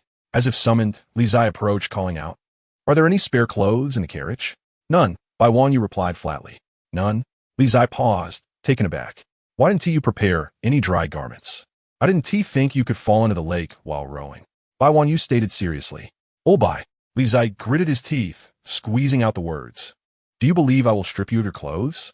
"Huh." Bai Wanyu smiled indifferently, uninterested in engaging. Li Qingzhi had not anticipated that he had become a unit of measurement for strength in the mind of the little red cap. Otherwise, he would have jumped up to fight him. "Young Master Li, let us return." Changsun Nanjiao, clutching herself tightly, spoke in a trembling voice. "All right." Li Ziya Nudda, casting a worried glance at the young woman beside him, then approached the little red cap and began to forcibly remove his clothing, declaring, "Give me your clothes. I only have this one robe." Bai Wanyu resisted, refusing to comply. "You're a grown man. No one will even look." Li Qingzhi applied more force, determined to strip the little red cap of his robe. After a tug of war, Li Qingzhi emerged victorious, because if Bai Wanyu continued to resist, the robe would be torn to shreds. "Sister Nanjiao, put on this robe to warm yourself. We are returning immediately." Li Qingzhi draped the little red cap's robe over the young woman, generously offering warmth while ignoring the little red cap, left with only a single garment. After they boarded the carriage, Li Qingzhi suddenly remembered the little red cap and turned back to say, "Oh, Bai, drive the carriage." Bai Wanyu's lips twitched, struggling to suppress his laughter. As the morning sun cast its rays upon the lakeshore, the carriage creaked as it made its way back. The excursion on the lake, which had just begun, abruptly came to an end. Inside the carriage, Changsun Nanjiao tightened her grip on the robe, still feeling cold. "Sister Nanjiao, if you don't mind, shall I warm you up?" Li Qingzhi, noticing the young woman shivering, extended his arms with good intentions. "There is no one else around. No one will know." Changsun Nanjiao raised her head, a dangerous smile appearing on her pale face as she retorted, "Get lost." Li Qingzhi's outstretched arms froze, feeling awkward. He genuinely only wished to help her warm up. Those with impure thoughts surely assumed others thought the same. The carriage rumbled onward, and within its confines, Changsun Nanjiao's complexion grew increasingly pale, indicating distress. Li Qingzhi observed her condition, genuinely beginning to worry. Could this woman have an old ailment? "Sister Nanjiao, are you all right?" he inquired, concern evident in his voice. Changsun Nanjiao weakly nodded, her consciousness becoming somewhat hazy. "Sister Nanjiao, forgive me." Seeing her state, Li Qingzhi disregarded everything else and sat beside her, pulling her into his embrace. Instantly, the warmth enveloped him, a refreshing fragrance wafting into his nostrils. Changsun Nanjiao stiffened, wanting to struggle, yet lacking the strength. Perhaps it was Li Qingzhi's body heat that offered her a semblance of warmth, as her rigid form gradually relaxed, ceasing to resist. Li Qingzhi tightened his embrace, ensuring Changsun Nanjiao was comfortable against him. Outside, the carriage rumbled as it sped up. After an indeterminate amount of time, they entered the city streets, slowing due to the increasing crowd. Inside the carriage, Li Qingzhi felt the young woman in his arms growing hotter, prompting him to lift the curtain and anxiously ask, "How much longer until we reach the Changsun residence?" "With so many people, it will take at least over an hour," Bai Wanyu answered while driving. "Too long. Let us return to Li Garden," Li Qingzhi decisively declared. Bai Wanyu responded affirmatively and immediately urged the carriage towards Li Yuan. After a short while, the carriage halted before Li Yuan, and Li Qingzhi, cradling the unconscious Changsun Nanjiao, disembarked and swiftly made his way into the manor. "Summon the physician to the inner courtyard," Li Qingzhi shouted as he entered, carrying the young woman directly towards the inner chambers. Shortly thereafter, a throng of people gathered in the room. "You managed to resolve everything in such a brief outing?" Onju remarked, gazing at the unconscious woman on the bed with a look of disbelief. "That was rather swift. Did you administer some sort of drug?" Zankalata interjected, taking a swig of his drink. "However, her family background and beauty are quite commendable. More than enough for you, lad." "Brother, age matters not. As long as she is robust and can bear children, your elder sister supports you." Li Yue chimed in, casting a glance at Changsun Nanjiao on the bed. Her words startling everyone. Cough, cough. In the room, Li Qingzhi nearly choked on the trio's brazen remarks. "What nonsense is this? Am I the kind of man who is infatuated with beauty? Certainly not." Chapter 39. The true man in truth, I have nothing with her. Li Zai scanned the crowd, attempting to defend himself. Oh, Zhang Lada responded disinterestedly, then turned to leave the room. This dried fruit, isn't very sweet. I shall fetch another platter. Hongzhu commented nonchalantly before departing. Sister Yue, Li Zai turned his hopeful gaze to his elder sister, seeking her understanding and trust. Little brother, do your best. This future sister-in-law seems quite promising, Li Yue replied with a radiant smile, patting his shoulder before exiting. Li Zia Buddha abite smida. This truly was a case of being unable to defend oneself. Inside the room, Changsun Nanxiao lay pale upon the bed, her exquisite features appearing so fragile at that moment. Young master, the medicine is ready. A lovely little maid entered, casting an envious glance at the woman on the bed, addressing him respectfully. Yes, just hand it to me, Li Zai replied, taking the prepared medicine and stepping towards the bedside. As the maid left, a look of disappointment graced her beautiful face. The young master seldom brought women back to the manor. Was this woman to be their future mistress? She appeared considerably older than him, and with the young master being so exceptional, this woman hardly seemed worthy. Leaving the room with a heavy heart, the maid's mood was quite low. Nearby, Hongzhu passed by with a platter of dried fruit, noticing the maid's expression, and wore a perplexed look. It appears that the beautiful maids of Li Yuan hold their young master in high esteem. Such a pity that their judgment is so lacking at such a tender age. If only these young girls knew what a despicable and shameless person their young master truly is, they would not feel so disheartened. Hongzhu popped a dried fruit into her mouth, shaking her head in resignation as she gracefully departed. Idolization is truly unwarranted. Inside the room, Li Zai meticulously fed the unconscious Changsun Nanxiao spoonfuls of the medicinal broth, perhaps due to her prolonged state of unconsciousness. Much of the medicine spilled out as he attempted to feed her. Glancing at the remaining broth in the bowl, he shifted his gaze to Changsun Nanxiao's luscious red lips, contemplating whether to resort to feeding her directly with his mouth. After a moment of consideration, he decided to endure the inconvenience, gulping down the remaining medicine before leaning down. Cough, cough. Just then, Changsun Nanxiao suddenly coughed lightly a few times, and her eyes slowly fluttered open. Their eyes met, and time seemed to freeze. At that moment, the distance between them was less than an inch, and they could feel each other's breath. Li Zai froze, the medicine still in his mouth, his cheeks puffed up like a frog. Unable to decide whether to swallow or spit, their gazes locked in an awkward standoff. What do you intend to do? After a moment, Changsun Nanxiao broke the eerie silence with her question. Gulp. Li Zai hastily swallowed the remaining medicine, his face contorting from the bitterness. What loss? Why did she have to wake up now of all times? Not only was he unable to explain, but he had also forced a bellyful of medicine down her throat. I was just trying to feed Sister Nanxiao some medicine, he stammered, finally overcoming the bitter taste and straightening his tongue, smiling sheepishly at the questioning gaze of the woman before him. Changsun Nanxiao regarded the youth for a long moment. Then a brilliant smile graced her beautiful face as she said, If you wish, there is no need to be so secretive. I can give it to you. Hiss. Upon hearing this, Li Zai inhaled sharply. Wait, let him process this. The implication was rather substantial. Was that a suggestion? Was it indeed a suggestion? A small fellow with a mind for mischief, yet lacking the courage. Changsun Nanxiao shot him a glance, then struggled to sit up, declaring, Help me up. Li Zai regained his composure and quickly extended his hand to assist her. As Changsun Nanxiao propped herself against the bed, she inquired, Is this Li Yuan? Indeed, Li Zai nodded, explaining, You had a severe fever previously, so I brought you to Li Yuan for the physician to administer acupuncture and prescribe medicine. I also dispatched someone to inform the Changsun manor. They should arrive shortly. While I was unconscious, did you do anything to me? Changsun Nanxiao asked, casting a sidelong glance at her newly changed garments, a teasing smile gracing her lips. Absolutely not. Li Zai straightened his posture, exclaiming, The clothes were changed by Sister Yue. Why are you so anxious? I was merely asking casually, Changsun Nanxiao replied, her smile widening as she teased. Are you hiding something? Sister Nanxiao, am I that sort of person?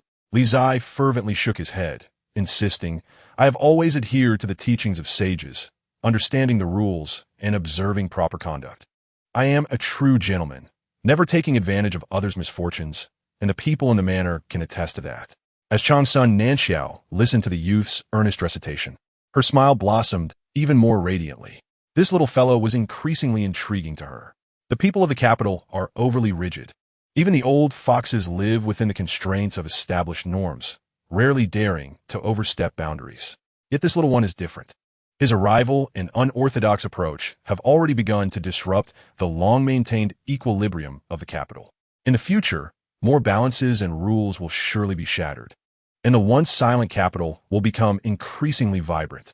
She was curious to see just how far this little fellow could transform the grand merchant city. And then there was Yan Xiaoyu, soon to arrive in the merchant city, renowned as the most rule-abiding individual. A divine child who believes in the light and despises any irregularities outside the norms. What sort of sparks will these two ignite? Young master at that moment. A servant hurried into the room, bowing respectfully. The young master of the Changsun Manor has arrived outside, requesting to take his aunt back. The young master of Changsun Manor? Li Zai was taken aback upon hearing this. Feng Yu has come. It is time for me to leave. Changsun Nanxiao smiled, then rose from the bed. After standing, she turned to the young man beside her, saying, Young Master Li, if you do not disclose your purpose for seeking me today, it may soon be too late. Sister Nanxiao, a bashful expression crossed Li Zai's face as he proposed, How about this? I, from the Li family, will undertake the nitrate ice production and the brewing business in collaboration with the Changsun family, maintaining the previously discussed profit split of 60-40. But the Changsun family must agree to one condition from the Li family. What condition? Changsun Nanxiao narrowed her eyes, asking, Is young master Li only willing to entrust these two businesses to the Changsun family for collaboration? My Changsun family desires more. One must take things step by step. All endeavors begin with a single step. Li Zai chuckled and remarked, The condition I propose is that the Changsun family must cede half of your medicinal herb business to the Li family, in addition to presenting 3,000-year-old Yaowang as a token of our collaboration. Hearing the young man's demands, Changsun Nanxiao trembled, her delicate hands clenched tightly, barely suppressing the urge to strike him. Half of the medicinal herb business, along with 3 Yaowang. How audacious! There is no way they could concede half of the business. Nor do they possess the Yaowang. Containing her inner fury, Changsun Nanxiao replied, Your demands are excessive. Not only is half the business impossible, but as for the Yaowang, do you think it is as common as a radish? It's something that is hard to come by. And in all these years of the Changsun family's dealings in medicinal herbs, we have rarely encountered it. Then it seems there is no way forward. Let us part ways. Sister Nanxiao, please take your leave, Li Zai said, his demeanor shifting dramatically as he plopped onto the bed, languidly declaring, You want to even see me off? Changsun Nanxiao was taken aback by the young man's rapid transformation. How incredibly pragmatic. Just moments ago they were sharing laughter, and now he turned his back on her. On the bed, Li Zai sat leisurely, humming a tune, exuding an air of defiance. Changsun Nanxiao gritted her teeth in frustration, feeling powerless to retaliate. The crux of the matter was that the Changsun family genuinely desired to establish a business partnership with the Li family. Young Master Li, Changsun Nanxiao fought to suppress her urge to strike him, saying, Everything is negotiable. How about this? The Changsun family will concede 10% of our medicinal herb business to the Li family. And as for the Yaowang, we truly do not have any. Perhaps you could propose an alternative condition. 40%. Li Zai replied nonchalantly. As for the Yaowang, let us negotiate for 1.5%. No more. Changsun Nanxiao insisted, her tone firm. 3%. Li Zai wiggled 3 fingers, asserting, As for the Yaowang, you shall need to find a solution on your own. Changsun Nanxiao clenched her hands repeatedly, her chest rising and falling in agitation, her already pale complexion growing even more so. After a long pause, she forcibly suppressed her turmoil and said through gritted teeth, 2% and 1 Yaowang. If you utter even a word more, I will take my leave this instant. Deal! Li Zai exclaimed, a radiant smile lighting up his face as he sprang to his feet, saying, Sister Nanxiao, allow me to escort you out. Changsun Nanxiao was speechless. This man was utterly pragmatic. Shortly thereafter, they emerged from the Li courtyard, engaged in lively conversation, seemingly on amicable terms. Aunt, outside the courtyard, Changsun Fengyu spotted the two and hurried over with a concerned expression. Are you all right? I'm fine. Changsun Nanxiao gently shook her head in response. Changsun Fengyu exhaled in relief, then turned his gaze towards the Li family heir, narrowing his eyes as he greeted Brother de Zhuang. good to see you again. Brother Ernie, I trust you are well. Li Qingzhi, not one to shy away from confrontation, replied with a feigned smile. The two exchanged glances, their eyes clashing fiercely before breaking into knowing smiles and extending their hands. Li Ziya, Chang Sun Fengyu. They shook hands and soon parted ways. Chang Sun Fengyu helped his still ailing aunt into the carriage, preparing to return home. Just before they departed, Chang Sun Nanxiao lifted the curtain of the carriage and gazed at the young man before the Li courtyard, a beguiling yet dangerous smile gracing her beautiful, sickly visage.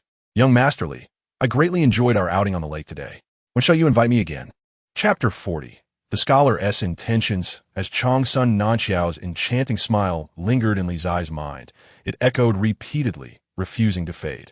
What a seductress, he thought, shaking his head vigorously to dispel the distracting thoughts. After a day of turmoil, he had finally achieved something. Turning back towards the estate, a slight smile crept onto his lips. He had made his move. Now, it was up to the Chang Sun family to respond. In the capital, as the sun began to set, its golden rays bathed the city in an ancient charm.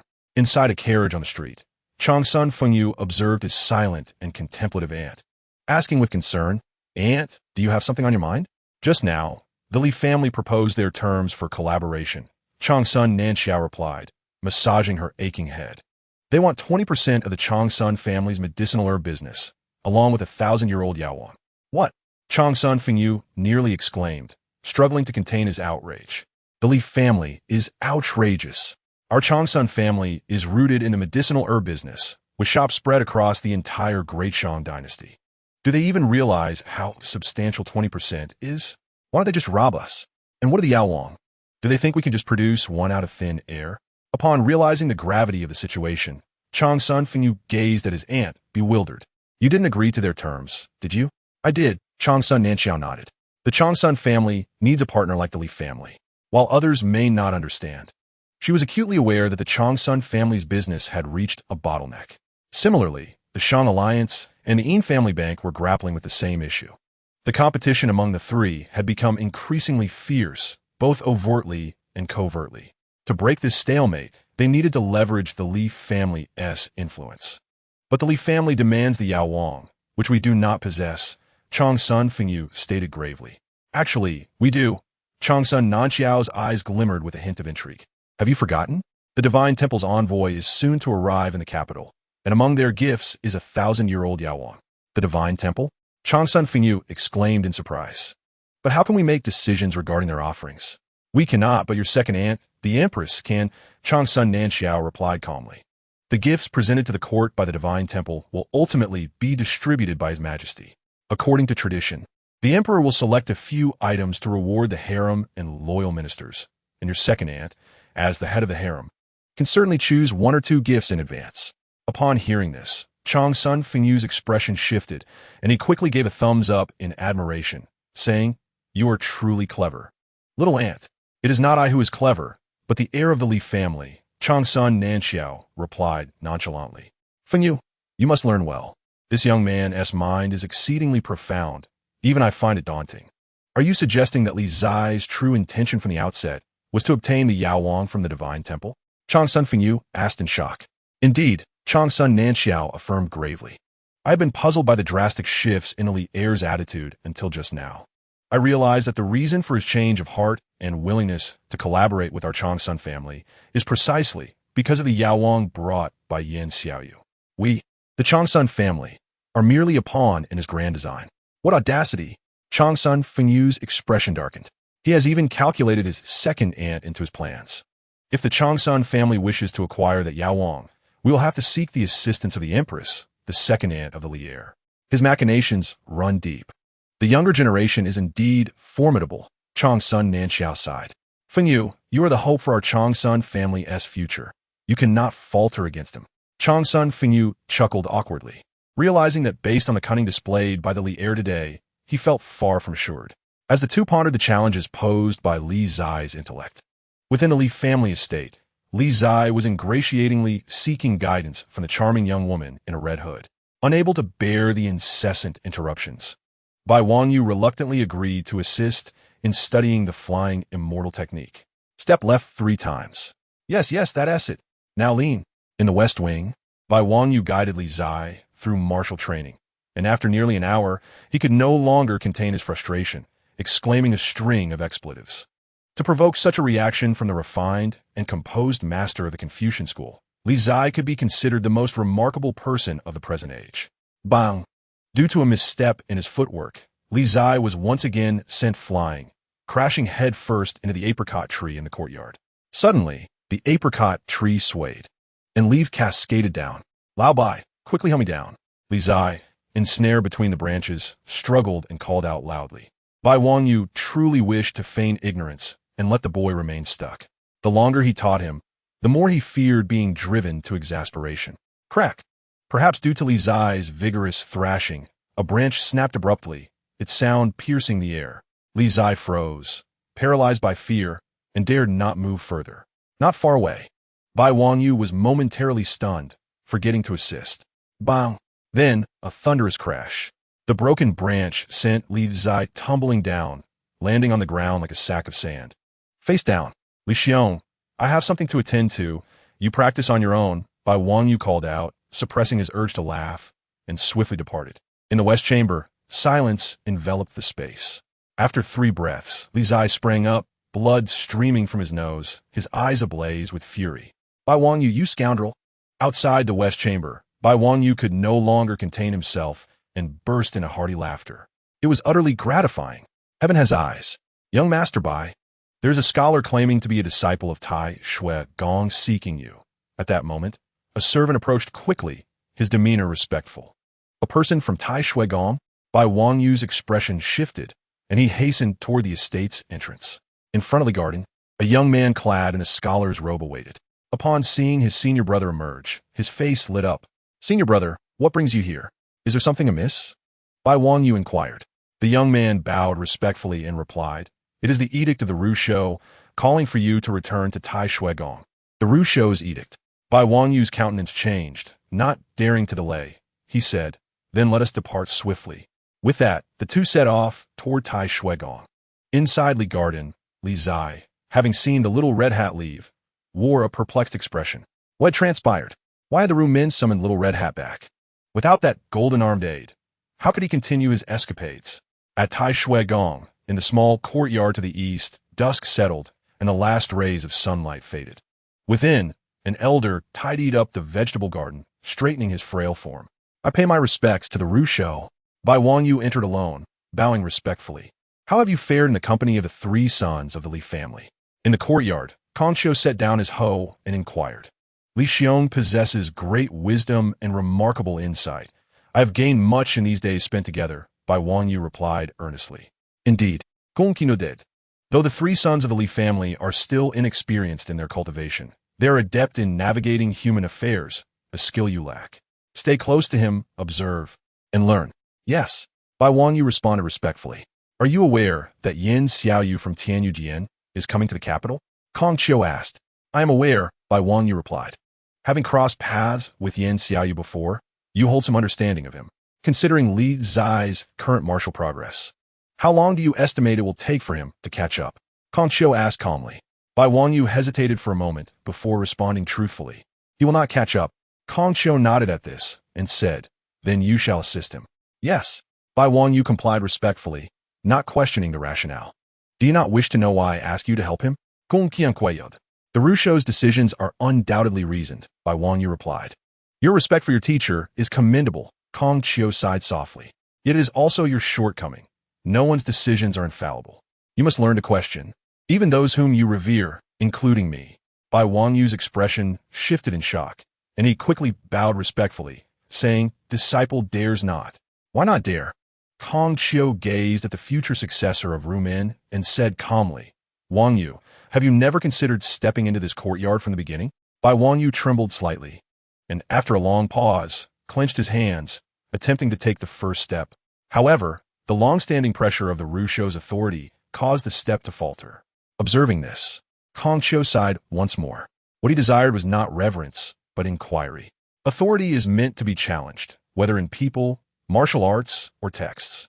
Outside the small courtyard, Bai Wangyu stood with a look of guilt, saying, I have disappointed the Rushou. It is not your fault, Kongqiu reflected. I was mistaken. I intended to enlighten the masses, but ended up binding you with etiquette and law. Wang Yu, this is why I wish for you to accompany the 3 sons of the Li family. Remember, there are no sages in this world. Learn to use your heart to discern right from wrong. Yes, Bai Wang Yu replied softly. Kong Qiu nodded. In a few days, the people from Tianyujian will arrive. If my calculations are correct, there will be a confrontation between the 3 sons of the Li family and Yan Xiaoyu. Continue to stay close to them, and when necessary, shield him from hidden threats. Disciple obeys the Rushou's decree. Bai Wang Yu respectfully accepted. Very well, you may withdraw. After issuing his instructions, Kong Qiu said no more. Waving his hand, disciple takes leave. Bai Wang Yu once again bowed respectfully before turning to leave. In truth, this young man is already quite remarkable. As Bai Wang Yu departed, Qin Ana stepped out of the small courtyard and spoke calmly. In comparison to your disciple, he still falls somewhat short. Gong Qi Macht.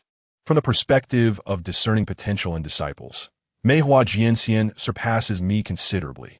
Such praise from the Rushou is well-deserved. Qin Ana accepted the compliment without modesty, seemingly choosing to forget the moment she had wished to slap herself upon realizing that Li Zai could not practice martial arts. Chapter 41. Yan Xiaoyu. In Li Garden, as darkness fell and the bright moon ascended, in the front courtyard, Li Zai anxiously awaited, his expression one of longing and despair, akin to a heartbroken lover. It was not until the moon hung high in the starry sky that a figure clad in white scholar's robes approached Li Garden, handsome and exuding an extraordinary aura. Upon seeing the newcomer, Li Zai immediately rushed forward with excitement. Little Red Hat, you scared me. I thought you wouldn't return. Grabbing Little Red Hat's hand, he was nearly moved to tears. Surely, it was because Little Red Hat could not bear to part with him that she insisted on returning. Bai Wang Yu, suppressing his disgust, attempted to pull his hand away, but found it stuck. After a forceful tug, he succeeded. The Rushou summoned me, so I returned briefly. As he spoke, Bai Wang Yu discreetly wiped his hand, concerned about catching something. The Rushou summoned you? Li Zai, oblivious to Little Red Hat's actions, inquired with curiosity. Was there an urgent matter? If you need my assistance, please let me know. Nothing of great importance. Just a few instructions to learn and observe closely while following Li Xiong. Bai Wang Yu replied with a serene expression. Learning from me? Li Zai was taken aback, thinking he must have misheard. Was he truly being sought for guidance? Oli, did you hear that? Your son has made progress. The Rushou, indeed, could discern qualities that others overlooked. Li Zai patted Little Red Hat's shoulder and said, Study well. I will patiently teach you. Bai Wang Yu was speechless. He had indeed learned a great deal, particularly the art of shamelessness. Time for bed. I've waited for you half the night. I'm exhausted. Seeing Little Red Hat return safely alleviated Li Zai's worries. He waved his hand and turned to head into the inner courtyard. Li Xiong, Bai Wang Yu called from behind. Li Zai paused, turning back with a puzzled expression. What is it? What does Mei Hua Jianxian mean to you, Li Xiong? Bai Wang Yu asked earnestly. My master, Li Ziya Rapelia.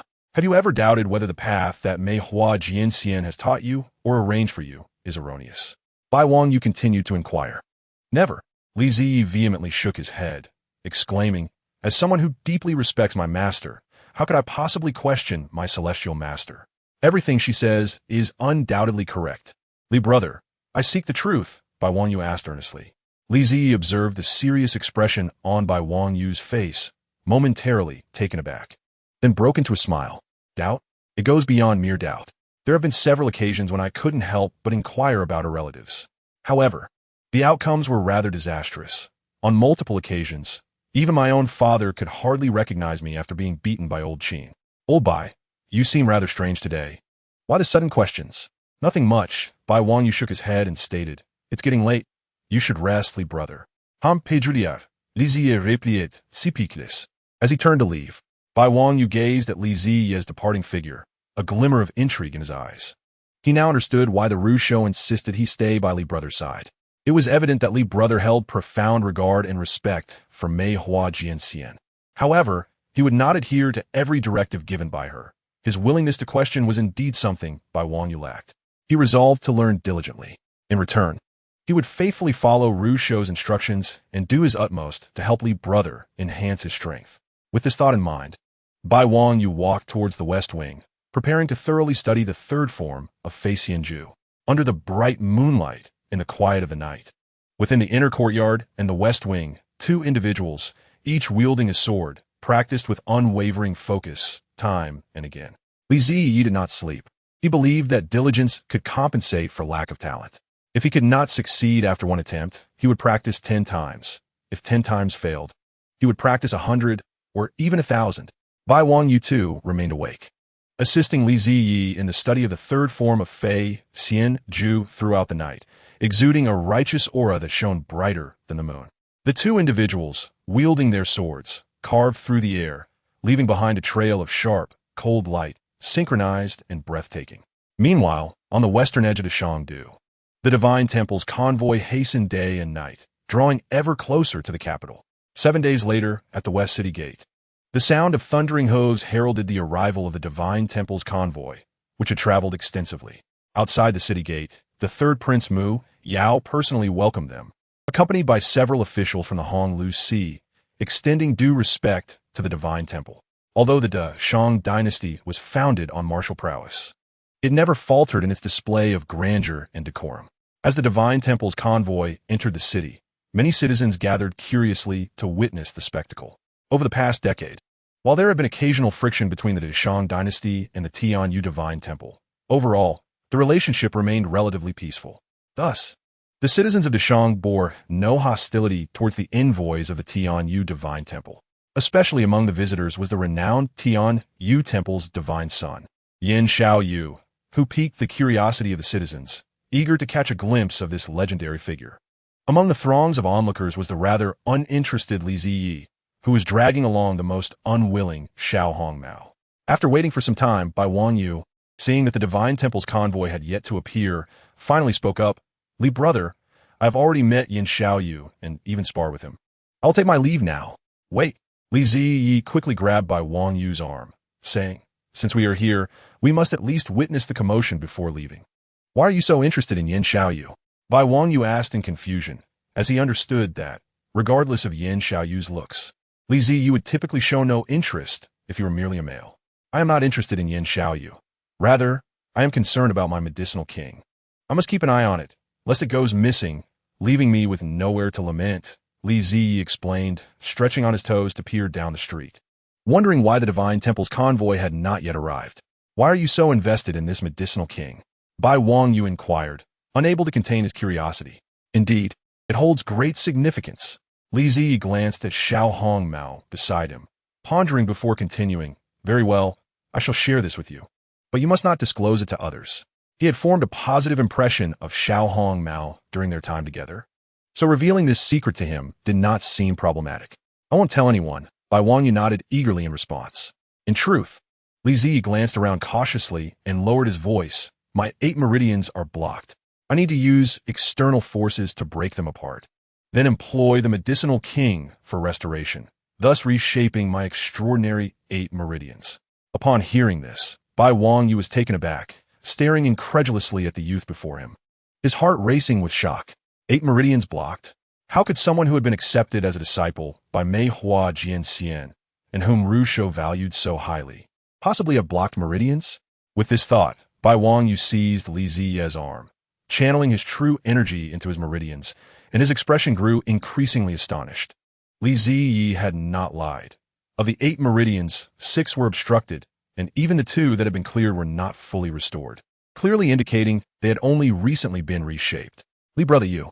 Bai Wangyu looked at the youth with a complex expression, at a loss for words. "Please keep this a secret. Li Qingzhi urgit quietly. I have no concerns, but my celestial master is quite prideful. If the world learned she took in a waste, it would tarnish old Qin's reputation, and he would certainly punish me." "I understand." Bai Wangyu nodded gently, his expression complex. "Li brother, you truly have surprised me time and again." "Stay low-key." Li Qingzhi smiled broadly. "After all, exceptional individuals like you, Bai brother, are far too few. The world is filled with ordinary people like me. To pursue martial arts, one must find ways to create opportunities by any means necessary. No wonder Ru Shou repeatedly urged me to learn as much as possible from Li brother. There were too many incredible aspects about him." Bai Wangyu sighed softly, reflecting on the rise of the Li family and Li brother's successful apprenticeship under Mei Hua Jianxian. Everything exceeded the expectations of the world. If one were to encapsulate it in a single term, it could only be described as a miracle. I know not Rusho's intentions, but I am aware that I will not sleep a wink until I acquire that medicinal king the divine temple brings, Li Qingzhi remarked, glancing toward the street. Suddenly, his eyes sparkled with excitement. Old Bai, it's here. My medicinal king has arrived. Bai Wangyu, upon hearing this, turned his gaze to the street as well. At the end of the street, carriages rolled in, armored warriors marched with clanking sounds, and the third prince alongside officials from Hong Lu Si led the way, with the Divine Temple's convoy following closely behind. At the forefront, the Divine Temple's iron cavalry, clad in silver armor, revealed only their eyes, exuding a chilling aura that left spectators in awe. In the center of the procession, a young man donned in a moon-white robe, possessing striking features and sharp eyebrows, sat in a carriage, a gentle smile gracing his lips, radiating warmth akin to the morning sun, his noble demeanor surpassing even that of the Deshang princes. Divine Sun Yin Xiaoyu, the unparalleled prodigy of the younger generation, had arrived in Deshang due such an imposing presence. From the crowd's rear, Li Qingzhi observed Yin Xiaoyu on the carriage and honestly muttered, "This divine son is indeed impressive." He nearly rivaled him and Xiao Hongmao in appearance. Within the Divine Temple's convoy, Yin Xiaoyu savored the admiration and envy of the citizens of Deshang, a subtle smile gracing his lips. Deshang, a nation abandoned by the god of light, was filled with superstitious and credulous people. How could they compare to the Tianyu Divine Temple? Amidst the gazes of adoration, Yin Xiaoyu's expression suddenly shifted as he sensed a particular gaze from the crowd, prompting him to look in that direction. Their eyes met for a fleeting moment, and Yin Xiaoyu slightly furrowed his brow. How strange! Who is this person? The aura emanating from them was decidedly uncomfortable, a sense of dissonance that was hard to articulate. From the crowd's rear, Li Qingzhi noticed Yin Xiaoyu's gaze directed towards him and smiled broadly. "Finally, my medicinal king has arrived. Thank you, fortune-bringing deity." In the carriage, Yin Xiaoyu gazed at the smile of the person before her heart brimming with disdain. What a fool! Chapter 42. Conflict on the bustling streets of the capital. The first encounter between Li Qingzhi and Yin Xiaoyu was far from cordial. At the very least, Yin Xiaoyu harbored a strong dislike for Li Qingzhi. Naturally, Li Qingzhi reciprocated her sentiments, or rather, he held a disdain for all men he deemed more handsome than himself, with the exception of the charming little red hat. In the middle of the street, a procession from the temple rumbled past. Beside the carriage, the red-robed Archbishop Lu Rong strode forward in silence. Were it not for her striking crimson garb, one could hardly believe that this frail elder was an unparalleled powerhouse who had opened 5 divine chambers. Lu Rong, from a crowd by Wang Yu, upon catching sight of the elder beside Yin Xiaoyu's carriage, wore a grave expression. That old man is the red-robed Archbishop of the Tianyu Temple? Li Qingzhi followed Little Red Hat's gaze, and, upon seeing the elder, was taken aback. He hardly looked the part. His appearance was even more unkempt than that of his own sword-obsessed friend, Zhang Lada. "Li brother, keep your voice down," Bai Wang Yu remarked, his expression shifting subtly.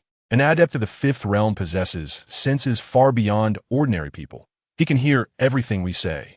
Indeed, scarcely had the two spoken when Lu Rong turned her gaze toward them, her ancient eyes igniting with a dazzling brilliance. Observing this, Bai Wang Yu's countenance changed, and he swiftly yanked Li Qingzhi behind him, an aura of righteous energy surging forth. Boom! In the next moment, a violent force erupted. Bai Wang Yu staggered, retreating a half-step, a trickle of blood surreptitiously sliding from the corner of his mouth. "Oh, Bai!"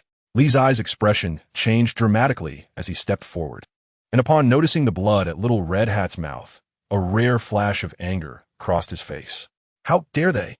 Li Qingzhi's gaze turned toward Lu Rong within the temple's procession, his eyes ablaze with fury as his fists clenched tightly. In his realm, such audacity was intolerable. The Tianyu Temple was truly beyond reason. Oh! Beside the carriage, Lu Rong, feeling the young man's furious gaze, exhibited a flicker of surprise. Knowing he was an adept of the 5th realm, and still daring to respond so openly, this boy indeed possessed some courage.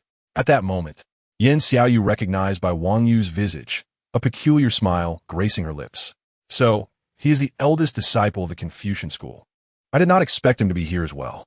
Li brother, please refrain, Bai Wang Yu said, reaching out to grasp Li Qingzhi, shaking his head gently. It was our rudeness first. The envoys of the temple are guests from afar, and we must not be disrespectful. Upon hearing this, Li Qingzhi furrowed his brow, then withdrew his gaze, his expression unusually solemn as he declared, "Old Bai, I assure you, I will make amends for this incident in the future. I will not let you suffer this injustice in vain." Bai Wanyu looked at the rarely seen serious expression on the young man before him, momentarily taken aback. After a moment, a gentle smile graced his face. "I believe in you, Li brother." As a breeze wafted by, both men withdrew their gazes, shattering the hard-won serious atmosphere in an instant. Disgusting. Li Qingzhi pinched his thigh, a wave of trepidation washing over him. He wouldn't have bent, would he? Beside him, Bai Wangyu's lips twitched as he silently recited the sacred texts. "Wangyu, etiquette is for those of refinement. Since others lack even basic decorum, why should we adhere to such niceties?" Just then, a voice, aged and thunderous, resonated in everyone's ears, shaking all present. Confucian leader. At that moment, the expressions of the crowd, including the third prince, Lu Rongve, and Yin Xiaoyu, all shifted dramatically. Upon hearing this voice, Bai Wangyu's countenance also stiffened, and he promptly bowed in respect to his master. What is happening? In the crowd, only Li Qingzhi remained bewildered, failing to grasp the situation. Where did this voice come from, and why was everyone reacting so strongly? The next instant, a surge of righteous energy swept through the air, an invisible force exploding with great might. Within the temple's procession, Lu Rong coughed up blood, retreating several steps. Instantly, the expressions of all present shifted in shock. The third prince Mu Yao and the divine child Yin Xiaoyu turned their gazes toward the distant Taishua palace, astonishment etched on their faces. They truly did not expect the Confucian leader to intervene here. "Lu Rongve, at your age, how can you be so petty, bullying a couple of juniors? Have you no shame?" Amidst the astonished gazes of the crowd, the voice of the Confucian leader resounded, echoing through the heavens and earth. "Confucian leader." Lu Rongve steadied herself, wiping the blood from the corner of her mouth, her fists clenching tightly. From the crowd, Li Qingzhi finally realized who had made the move, excitement flashing across his face. The big shot was finally making an appearance, ready to sweep everything aside. Let the fight begin. He was eager to seize the opportunity to snatch the apothecary's treasures. Furthermore, he wanted to inquire whether the Confucian leader had seen old Qin at Taishua Palace. However, to Li Qingzhi's disappointment, after teaching Lu Rong the lesson, the Confucian leader did not continue to act and showed no intention of revealing himself. Lu Rongve, in turn, dared not provoke further, swallowing her anger without uttering another word. The temple's procession continued onward, noticeably more subdued this time. "Confucian leader, where is my master? Please return her," as the conflict seemed unlikely to escalate. And with the Confucian leader remaining hidden, Li Qingzhi grew anxious, shouting toward Taishua Palace. Beside him, Bai Wanyu was startled, hastily tugging at the youth to signal him to refrain from disrespect. Upon hearing Li Qingzhi's shout, the entire crowd turned to look. Lu Rong fell silent, momentarily refraining from any further actions. In the carriage, Yin Xiaoyu regarded the youth beside Bai Wanyu with a furrowed brow, pondering who he was to speak so boldly to the Confucian leader. Moreover, Bai Wanyu had been protective of him, suggesting a relationship of significance. Could this youth be from the royal family of Dashi? However, every prince of Dashi was documented by the temple, and she had seen their portraits. This individual did not seem to match any of them. If not a prince, could he be a relative of royalty or the heir of a martial king? Thoughts raced through Yin Xiaoyu's mind, but she could not deduce the youth's identity beside Bai Wanyu. In the crowd, Li Qingzhi sensed the gazes upon him, yet he remained unfazed, his eyes fixed on Taishua Palace, awaiting a response from the Confucian leader. He was genuinely concerned for his celestial master. Alas, the Confucian leader appeared not to have heard Li Qingzhi's inquiry and offered no reply. Thus, impatience swelled within Li Qingzhi. Beside him, Bai Wanyu noticed Li Qingzhi's rising agitation and quickly grasped his arm, saying, "Li brother, the Meihua sword of mortal should be fine. Do not fret." Confucian leader. Ignoring Little Red Hat's admonition, Li Qingzhi continued to shout, "Please respond." On the street, the crowd watched the seemingly deranged youth with puzzled expressions.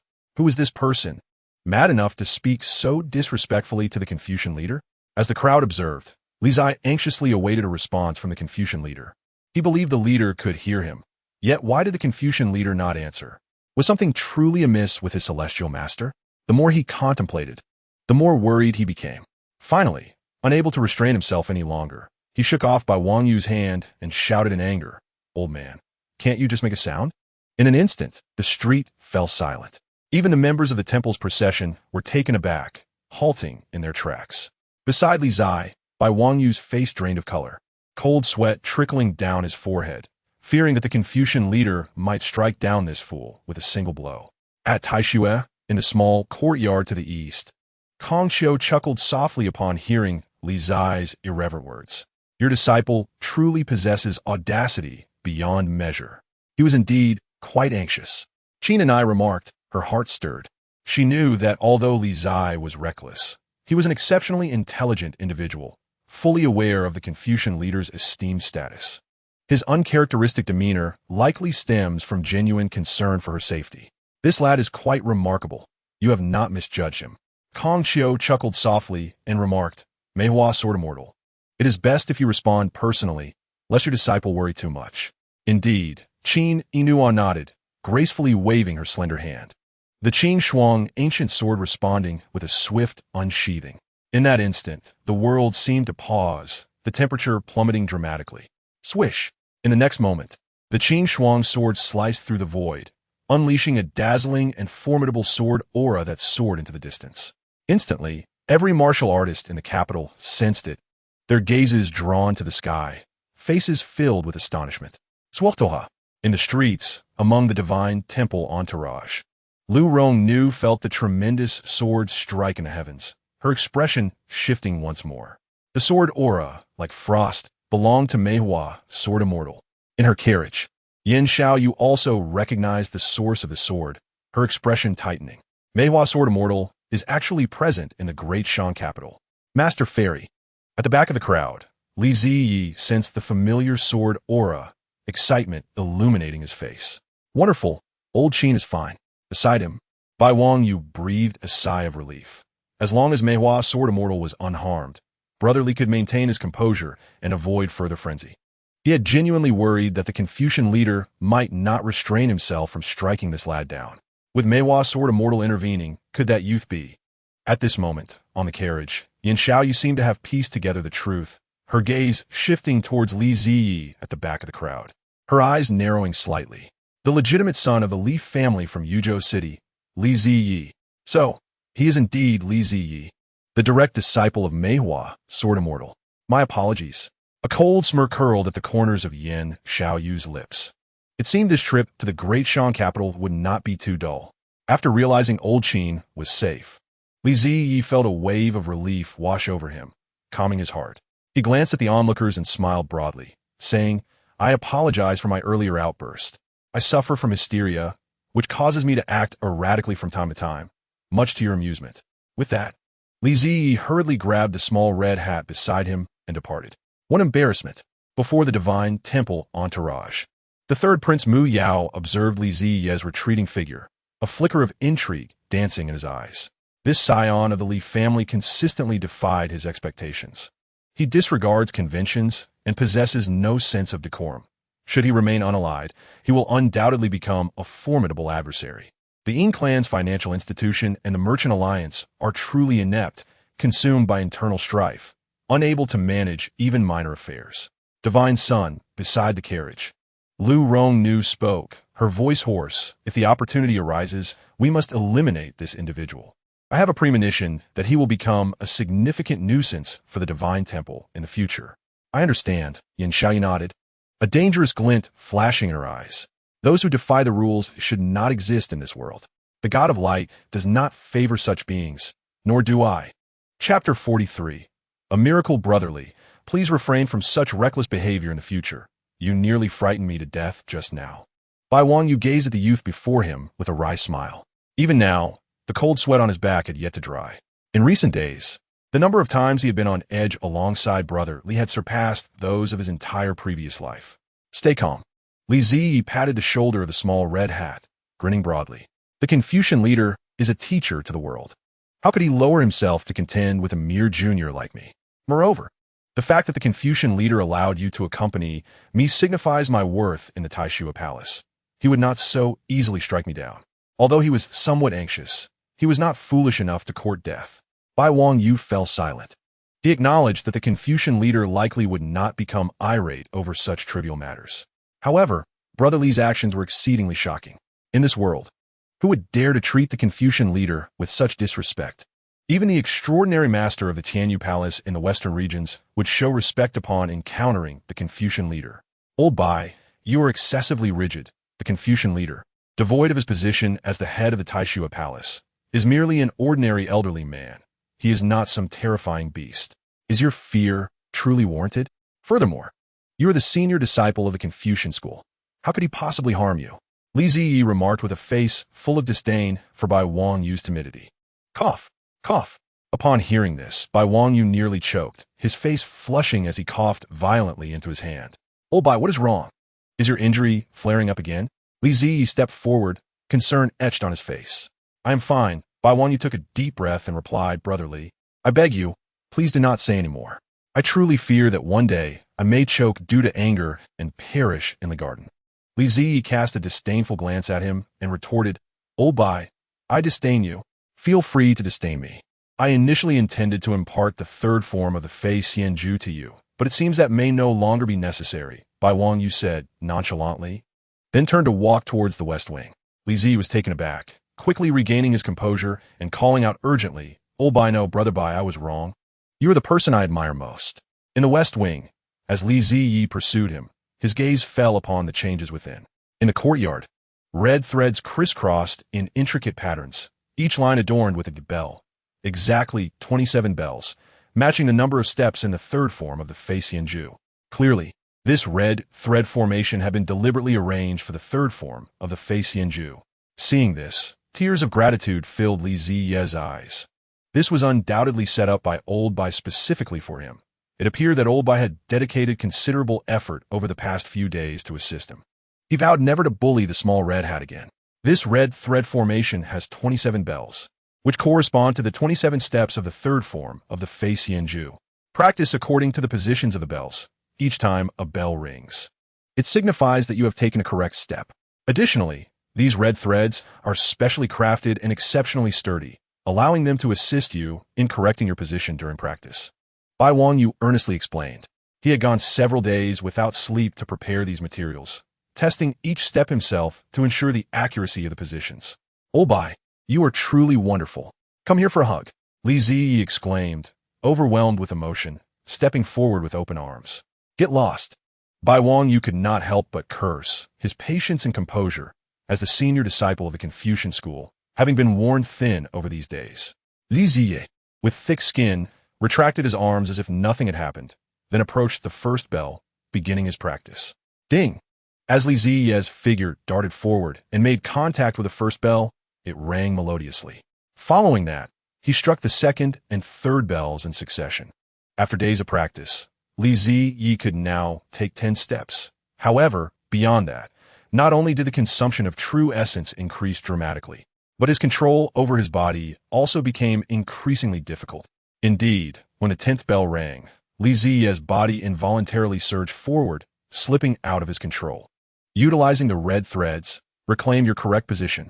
Bai Wangyu observed the situation and immediately called out sternly. Amidst the crisscrossing red threads, Li Ziyi heeded the little red hat's reminder, executing a swift step in midair, using the strength of the red threads to return to his original position. Ding! At last, the bell rang again as Li Ziyi stepped beyond the 10th step, surpassing his own limits. Do not fear making mistakes. Complete all 27 steps first, allowing your body to memorize these positions. Outside the red thread formation, Bai Wangyu reiterated his guidance. Understood. In the midst of the red threads, Li Ziyi responded, his figure dashing out once more, his speed increasing, the number of times he flew out multiplying. However, each time, Li Ziyi would utilize the red threads to realign himself to the correct position. Thus, after countless attempts, Li Ziyi finally stumbled through all 27 steps, his body marked with dozens, even hundreds, of scratches from the red threads. Ding! As the last bell rang, Li Ziyi collapsed onto the ground, gasping for breath and lying down, too exhausted to even move a finger. I am utterly drained. Just 27 steps had completely exhausted Li Qingzhi's entire reservoir of true essence. Had it not been for the assistance of the red threads, he might not have managed to complete those 27 steps. How about that? Bai Wangyu approached with a serious demeanor, stating, "When you can traverse these 27 steps without relying on external forces, only then will you have truly succeeded. Old Bai, you truly are a genius. I envy you immensely." Li Qingzhi gasped, lying on the ground. "Why are other people's children so exceptional, while I seem like the foolish son of a landlord, failing at everything and excelling only in causing trouble? I am merely 2 years your senior, having read a bit more, thus my insights into martial arts may be deeper. In truth, Li brother, you possess greater intelligence." Bai Wangyu, concerned that the youth might lose faith in martial arts, sought to offer words of comfort.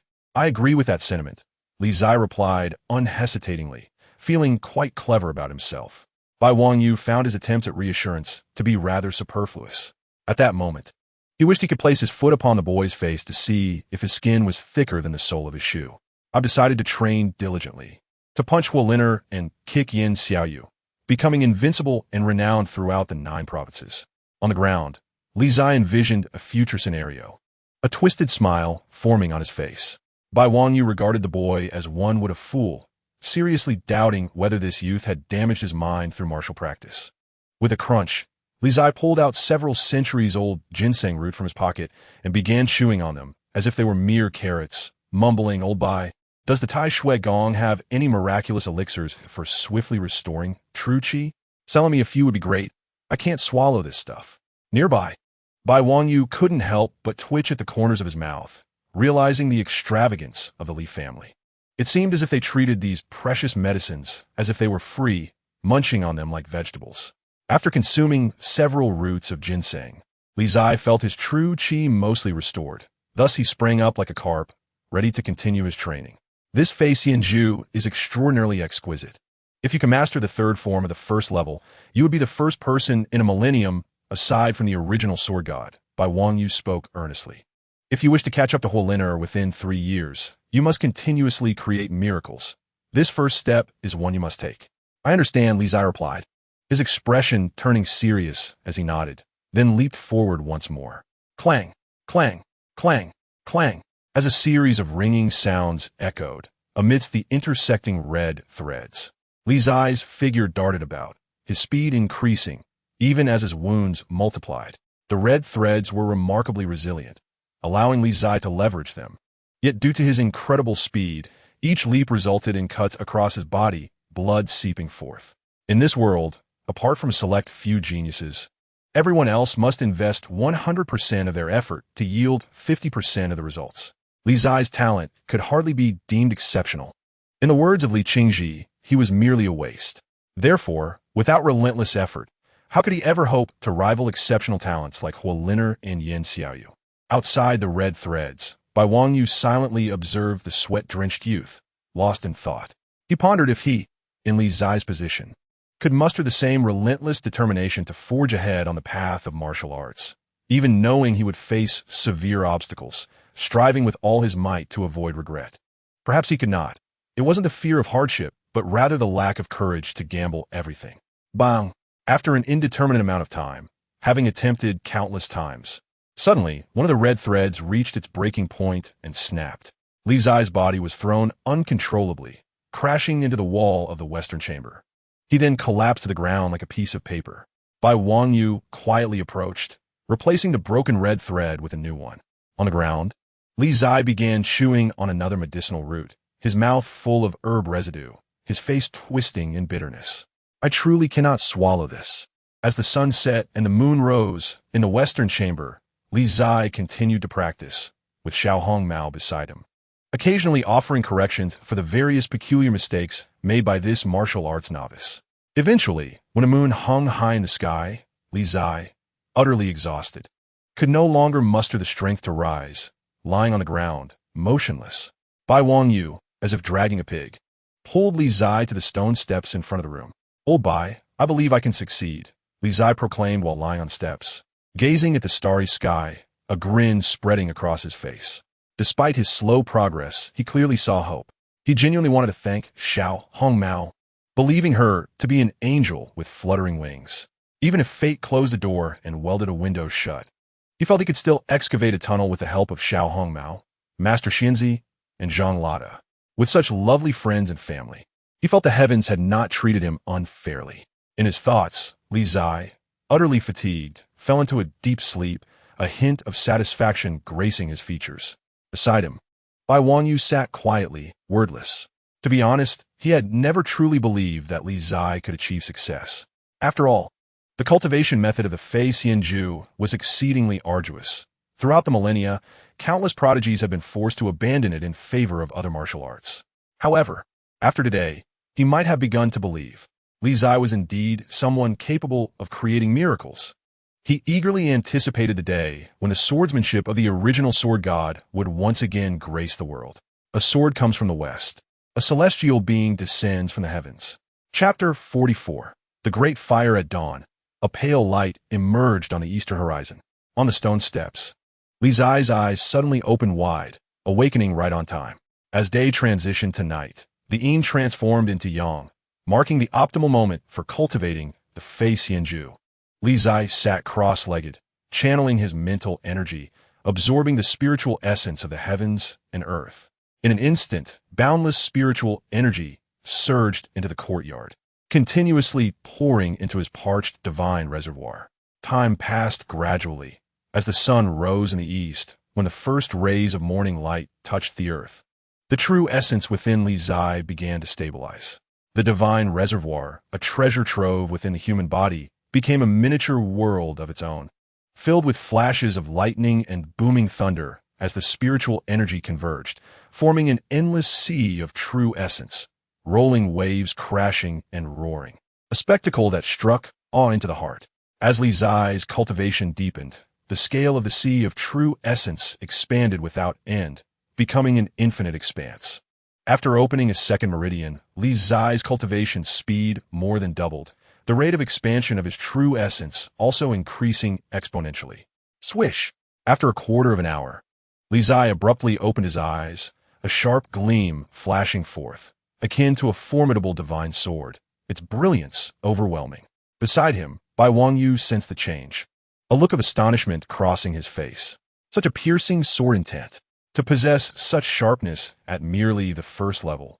The Fei Xianju truly deserves the title of the world's foremost technique. Li brother, would you care for a spar? Bai Wangyu contemplated before inquiring. Li Qingzhi, upon hearing this, displayed an eager expression, leaping up and responding, "Sure, as per our usual practice, you shall suppress your cultivation to the mid-first level." Very well. Bai Wangyu nodded, stepping into the center of the courtyard. He then grasped the air with his right hand, and the Tai ancient sword responded, unsheathing with a flourish. An outpouring of righteous energy filling the surroundings. Facing him, Li Qingzhi drew his Chun Jun sword, grinning broadly. "After you." As his words fell, Li Qingzhi's figure moved in an instant, seizing the initiative. His speed was incredibly swift, akin to a celestial being, nearly impossible to capture.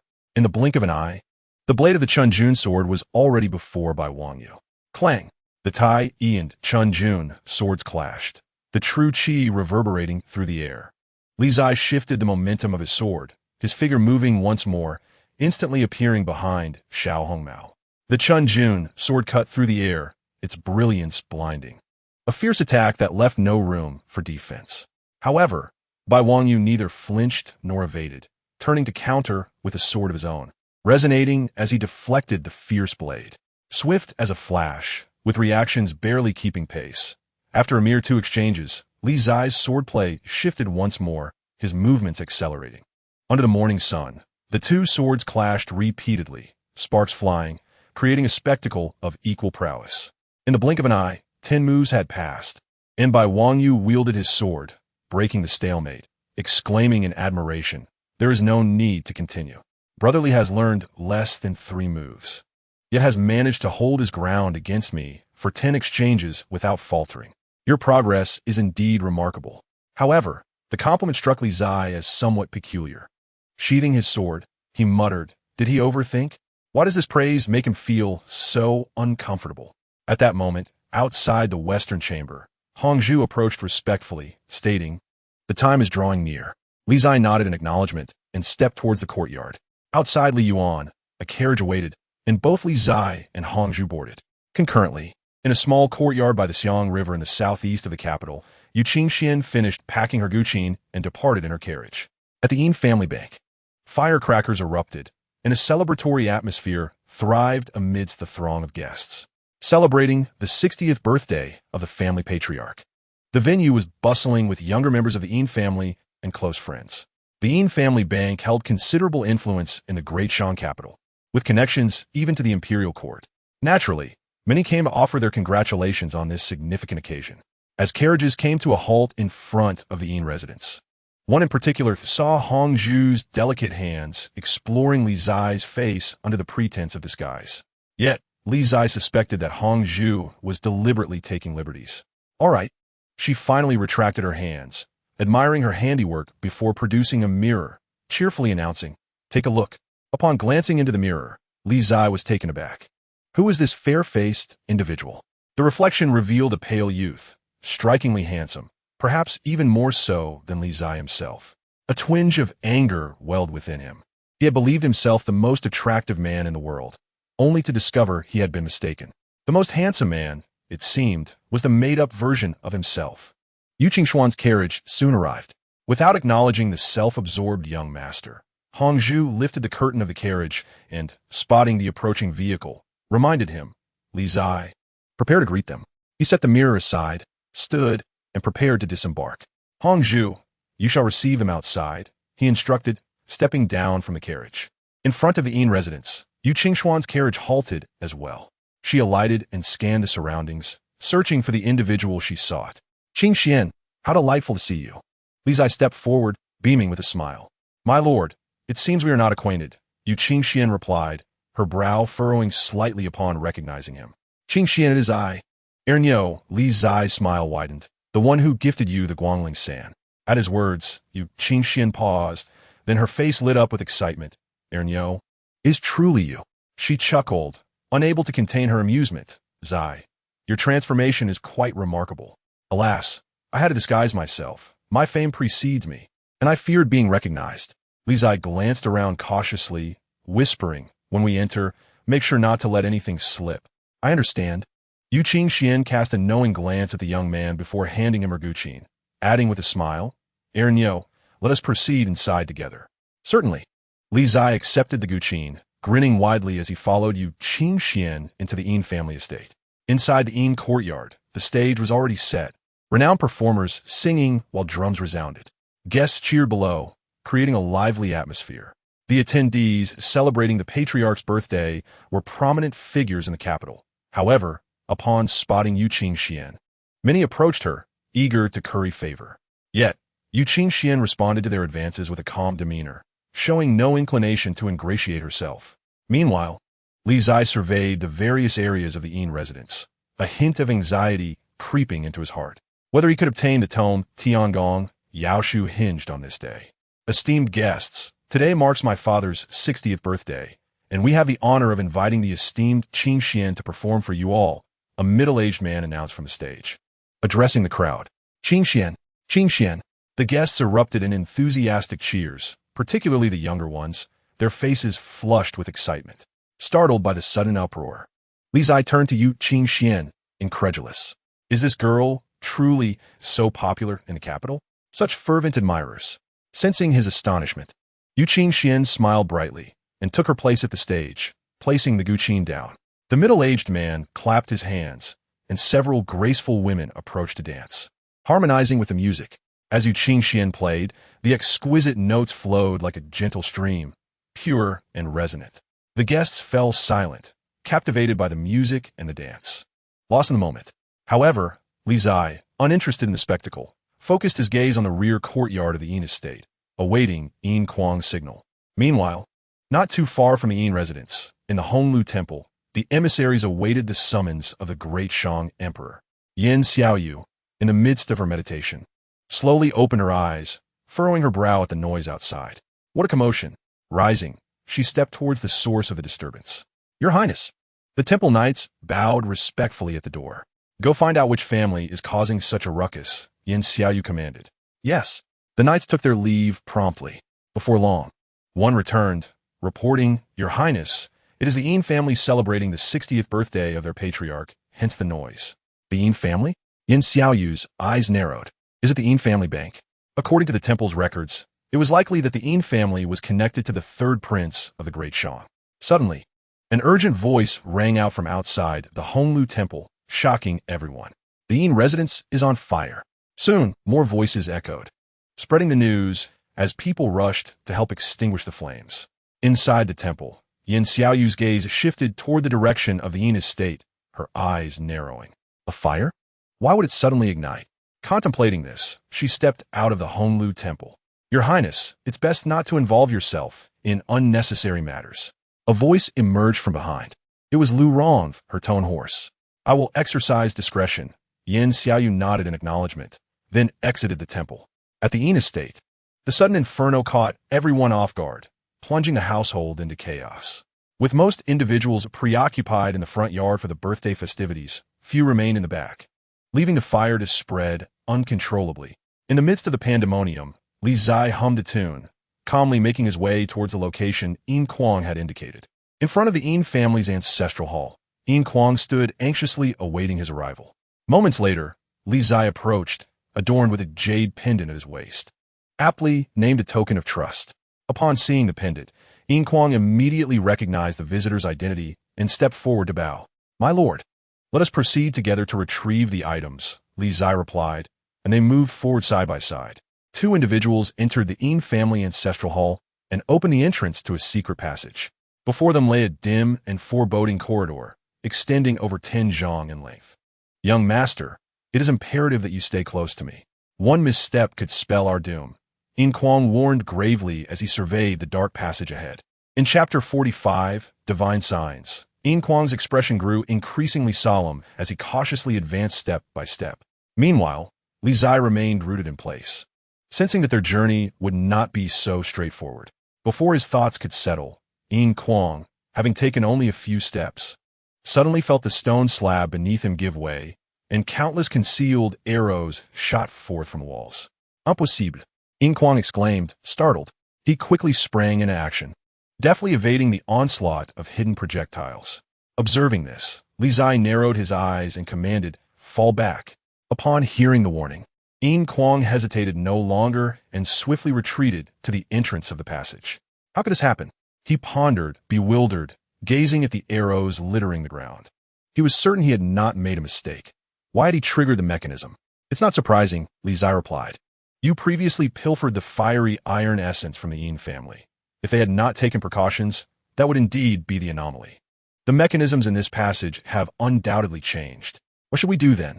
Should we simply abandon our quest?" Yin Kuang's expression grew grave. "They have been plotting for so long. It would be a pity to give up now. Of course, we cannot abandon it. You stay outside and keep watch." "I will proceed," Li Zai stated calmly, his gaze fixed on the corridor ahead. Initially, the plan was for Yin Kuang to navigate the traps and secure what he desired, allowing Li Zai to avoid danger. However, it was evident that this task would not be so simple.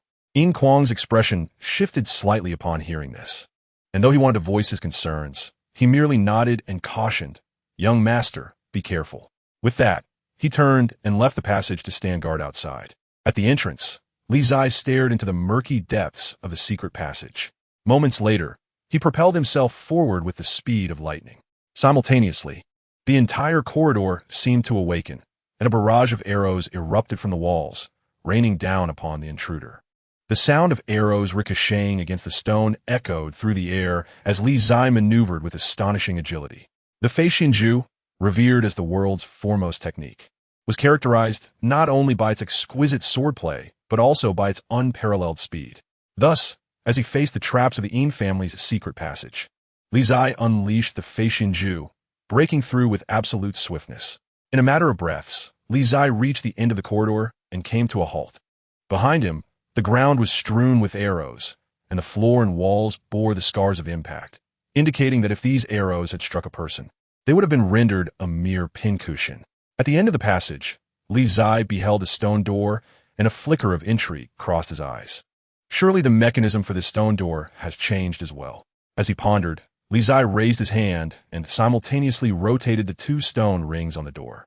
In an instant, a rumbling echoed through the silent passage as the stone door slowly creaked open. Stepping inside, he was suddenly confronted by a shadow that lunged at him. Sensing the imminent danger, Li Zai swiftly sidestepped the assailant. Before him stood a figure, approximately 4 chi tall, with disheveled hair and a terrifying visage. However, upon closer inspection, Li Zai realized that this was not a child, but rather a small adult. A dwarf. Li Zai felt a weight in his heart, recognizing the nimbleness of his adversary. A martial artist? He thought, his expression sharpening as he unfastened his belt and drew a flexible sword, infusing it with true essence until it became rigid and gleaming. With a ferocious roar, the dwarf charged again, its chest shimmering with silver as it unleashed a powerful strike. Li Zai's eyes narrowed. Indeed, with a resounding impact, the dwarf's claw-like hand struck, shattering the stone pillar behind Li Zai into a cloud of debris. Recognizing the dwarf's formidable prowess, Li Zai opted not to linger, quickly scanning the chamber for any trace of the Tiangong Yao Shu. Ying Kuang had mentioned that the tome was contained within a green box, but the sheer volume of items surrounding him made the search daunting. Before he could take a closer look, the dwarf let out another furious roar and lunged at him like a ravenous beast. Li Zai furrowed his brow and expertly dodged once more. The chamber was not particularly spacious, and the agile dwarf pounced again after a missed strike, relentless in its pursuit. Li Zai continued to evade while hastily searching for the Tiangong Yaoshu's whereabouts. Clang! After dodging several attacks, the dwarf's strikes grew increasingly fierce, and at last, Li Zai had no choice but to confront the onslaught head-on. The piercing sound of metal on metal rang out as the dwarf's hands, as hard as stone, clashed against the blade of Li Zai's sword. Interesting, Li Zai remarked as he delivered a swift kick to the dwarf's knees, creating distance between them. What a formidable grip. I wonder where the Yin family found such a creature. 10 paces away, the dwarf growled, its beastly eyes filled with a mix of avarice and malice. I had no intention of harming you, but it seems that unless I bring you down, you will not allow me the peace to search for what I seek. As he spoke, Li Zai's expression hardened. He resolved not to retreat any longer and charged forward like a meteor. At the same moment, the dwarf rushed at him in excitement, its claws poised to rend the prey before it. Clang! The clash of metal resounded again as Li Zai swiftly redirected his sword, pivoting to strike from behind the dwarf.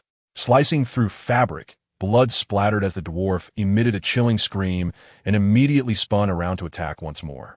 Li Zai bent low to evade the claws, then steadied himself, grounding his stance, and unleashed a devastating downward strike. With a roar, the dwarf reacted instinctively, rolling to the side in a desperate attempt to evade the impending blow. A thunderous crash reverberated through the chamber as the 3-foot sword energy cut through the air, shattering a shelf laden with treasures, causing all the valuables to tumble to the ground with a cacophony of clattering sounds. Amidst the scattered treasures, a prominent green wooden box fell alongside them, catching Li Zai's eye and causing a glimmer of joy to ignite on his face. Finally, I have found it.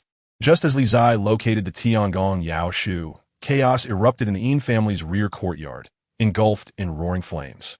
The inferno blazed fiercely, painting half the sky crimson, as the entire Yin family rushed to extinguish the fire, even prompting the authorities to dispatch soldiers for assistance. Outside the Yin estate, Yan Xiaoyu, clad in a moon-white robe, approached, his gaze fixated on the raging flames ahead, a flicker of unease crossing his features. The fire is indeed quite fierce, he mused. Yet, he couldn't shake the feeling that this blaze was rather peculiar. The timing was too convenient.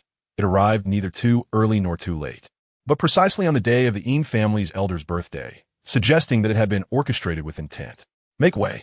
If you aren't here to help, at least do not obstruct. At that moment, a soldier from the rear pushed Yan Xiaoyu aside, hastily leading others into the Yin residence. Frowning, Yan Xiaoyu cast a disgusted glance at the spot where the soldier had touched him. It seems I shall have to dispose of this robe upon my return. As the autumn breeze swept through, a chill settled in the air, and the sunlight gradually faded from the streets. Yan Xiaoyu gazed towards the horizon, her eyes fixed upon the sky. At some unknown moment, the blazing sun had vanished, obscured by thick clouds that hinted at the possibility of rain. Yet, Within the confines of the Yin residence, everyone was preoccupied with extinguishing the flames, oblivious to the shifting weather. Outside the Yin manor, Yin Xiaoyu observed the darkening clouds, a subtle smile gracing her lips. "O benevolent god of light, I am grateful for your favor." The divine voice proclaimed, "All beings suffer." Yin Xiaoyu spoke, her voice modest yet resonant like thunder, echoing in the ears of everyone within and outside the manor. In an instant, a pure, radiant light enveloped her, and two divine orifices roared in unison, followed by a brilliant beam of white light soaring towards the heavens, dazzling to behold. What was that? Everyone in and around the Yin residence was captivated by this astonishing spectacle, their expressions reflecting awe as they gazed upon the white column of light before the manor. "The divine says, there shall be sweet rain." Once more, Yin Xiaoyu spoke, and the white light surrounding her intensified. Suddenly, the heavens rumbled with thunder, and drops of rain began to fall, showering the earth. At that moment, all the common folk and soldiers within the Yin estate were left in sheer astonishment. "A miracle! A miracle! This is truly divine," someone shouted, and soon everyone joined in the fervent exclamations. The rain poured heavier, and the collective excitement grew. As the downpour continued, the raging fire at the Yin manor gradually diminished, nearly extinguished. "Master, it is the son of the heavenly Edict Palace." A young servant rushed over, breathless with excitement, declaring, "It is the son of the heavenly Edict Palace who has brought us this rain." Upon hearing this, the members of the Yin family, including the elder, hurried outside.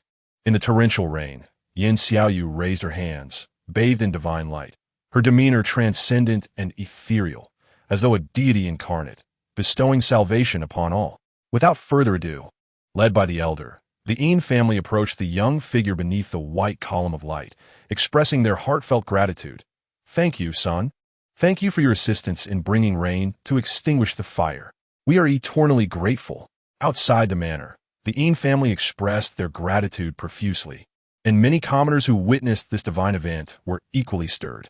Could it be that deities truly exist in this world, and that the son of the heavenly Edict Palace is the embodiment of divinity among mortals? The elder of the Yin family responded graciously. In front of the manor, Yin Xiaoyu wore a benevolent smile, calmly stating, "This is all the favor of the god of light." Nearby, on a carriage, Hongzhu, who had witnessed the entire scene, wore a look of disdain. "Nonsense, the god of light. The people of the heavenly Edict Palace are indeed a bunch of deceitful charlatans." Chapter 46. The most handsome is always the senior brother within the secret chamber of the Yin family. Li Qingzhi discovered the whereabouts of a celestial craftsmanship technique and, without hesitation, charged forward. Roar. Beside him, a dwarf, witnessing the intruder attempting to steal the treasure, let out a fierce roar and lunged at him. As he darted past the fallen wooden frame, Li Qingzhi swiftly seized the green wooden box from the ground, then swiftly evaded the sharp claws that came from behind. With a resounding crash, the dwarf lunged, his claws shattering the wooden frame that had fallen. A step away, Li Qingzhi kicked the dwarf, using the momentum to retreat. The dwarf grunted, but quickly steadied himself and lunged again. "Back for more? I won't entertain you." Li Qingzhi sneered, swinging his sword to repel the dwarf, then stepping back through the stone door. Bang! Upon exiting the secret chamber, Li Qingzhi grasped two stone rings and forcefully closed the stone door behind him. Roar!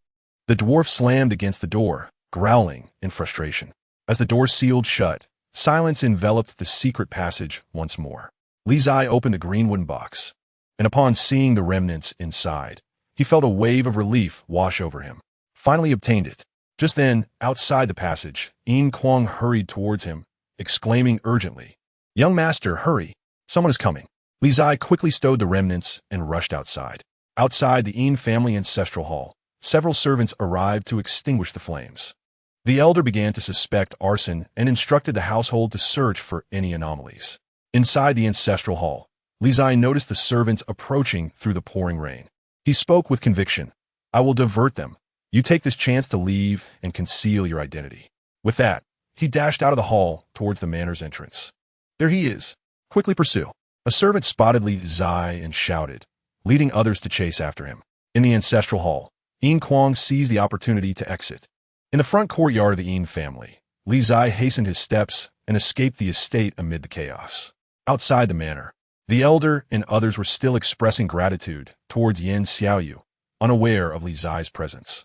Above, the rain began to lessen, the downpour swift in its arrival and departure. This further convinced the Yin family and the townsfolk that this rain was indeed the work of the sun of the heavenly edict palace. A miracle. The members of the Yin family and the commoners were at a loss for words to describe the event.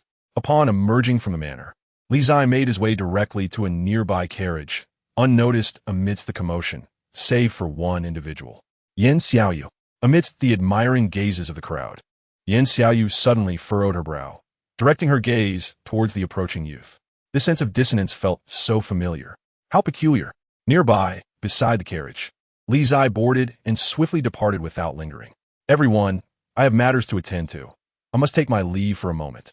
In front of the Yin manor, Yan Xiaoyu remarked with a smile before turning to pursue him. No, that youth is suspicious. In her thoughts, Yan Xiaoyu quickened her pace, following the carriage ahead. In front of the Yin manor, the elder and others looked on in confusion, unaware of the unfolding events. On the bustling streets of the capital, the carriage rumbled forward, circling multiple times before making its way towards Li Garden. Inside the carriage, Li Zai retrieved the remnants from his bosom, unable to contain his joy. I can't believe it. I'm so excited. Wipe that drool off your face. On joue interjected. Oh, Li Zai, having heard her, instinctively wiped his mouth, only to realize he had been tricked. He looked up at the smirking woman before him, sheepishly saying, I got a bit carried away with this precious find. It's just a tattered book. Is it worth all this fuss? Hong Zhu retorted, We're almost at Li Garden. Let me clean your face. All right. Li Zai nodded and leaned forward, presenting his face. As Hong Zhu reached out to remove the substance from his face, her expression suddenly shifted, her gaze fixated on the rear of the carriage. Something's amiss. What is it? Li Zai asked, sensing her unease. Someone is following us. On joue replied quietly. Upon hearing this, Li Zai's expression hardened. Despite their careful maneuvers, circling nearby several times, they were still being tracked. Who is it? Are they formidable? Li Zia whispered. To follow us for so long without detection, their cultivation is above mine. Hong Zhu said gravely. Li Zai's heart sank. Hong Zhu's martial arts talent was remarkable. She had already opened her second divine cache. Only a thin line separating her from mid-stage of the second realm. If this pursuer's cultivation surpassed hers, it meant they were at least mid-stage or even late stage of the second realm. As for the third or fourth realms, Li Zai did not consider it. At that level, they would be unable to detect their movements. What we do? Li Zai asked, his voice low. Act as if we haven't noticed and continue on our way. On joue advised. The safety of the young master is paramount. This person has not acted despite following us, likely only seeking to ascertain our identities. If we alarm them, it may provoke an attack. In the face of such a formidable opponent, she lacked confidence in her ability to protect the young master completely. Behind the carriage, Yan Xiaoyu followed quietly, clad in a moon-white robe untouched by dust, his steps seemingly measured, yet consistently maintaining pace behind the carriage. He was curious to see where this carriage would ultimately lead. Suddenly, a troop of iron cavalry galloped forth from the street ahead, moving at an astonishing speed, charging directly towards Li Zai and Hong Zhu's carriage without a hint of hesitation. The coachman, alarmed by the sight, hastily pulled the reins to avoid a collision. The thunderous sound of hooves echoed as the cavalry thundered past, led by a general clad in green battle armor, tall and imposing, exuding an extraordinary presence. As the cavalry surged by, the general cast a fleeting glance back at Yan Xiaoyu, an unusual glint flashing in his eyes. This individual was not garbed like a merchant of the Deshang.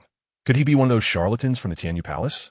After that brief moment, the general did not linger and led his guards away into the distance.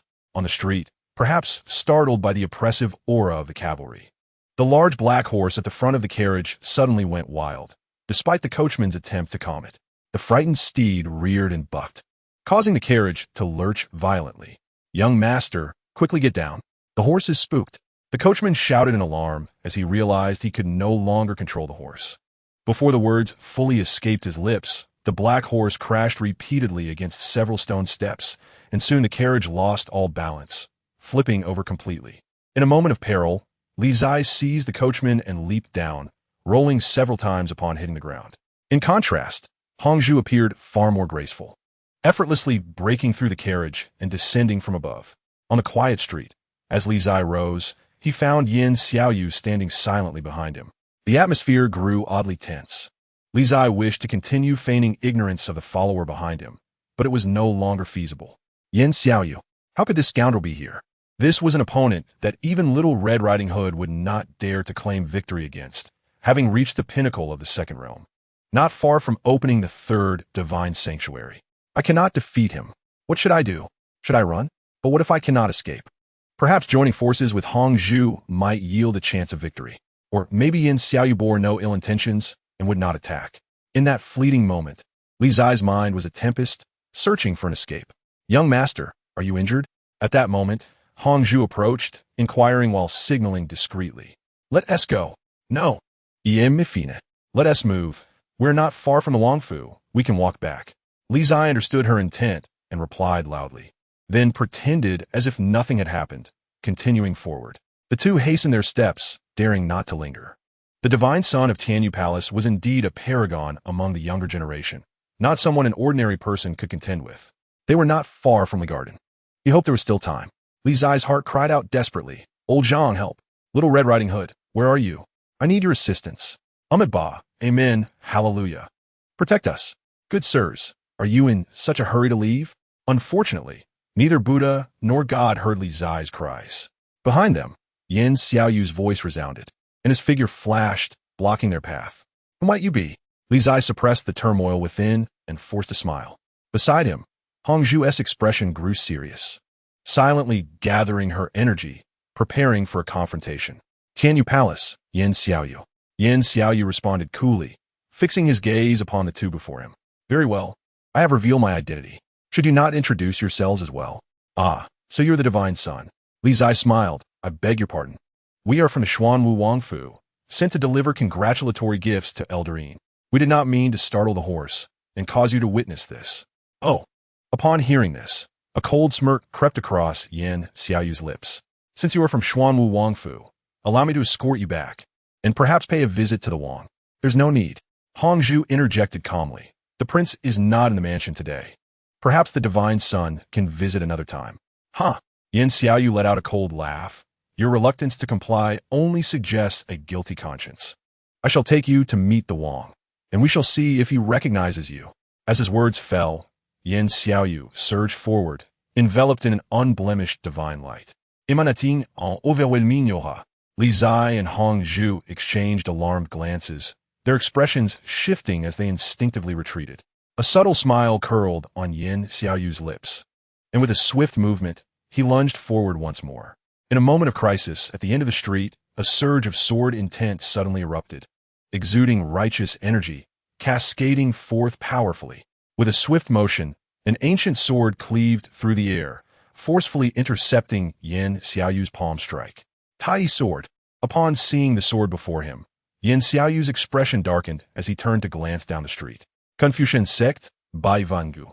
Amidst the autumn winds swirling fallen leaves, a young figure donned in a white Confucian robe strode towards them, each step steady and composed, devoid of any visible emotion. Upon recognizing the newcomer, Li Qingzhi felt a surge of overwhelming emotion and nearly wept. It's Little Red Riding Hood. You came just in time. Chapter 47. The promise of the Confucian leader in the capital, on the streets at the moment of crisis, by Wang Yu reappeared. It seemed as though it were heaven's design, or perhaps the workings of fate. Every time Li Qingzhi found himself in danger, Little Red Riding Hood would appear just in the nick of time. Not even his own father could show such concern. By Wang Yu. Yin Xiaoyu's countenance darkened upon seeing him. How'd he come to be here?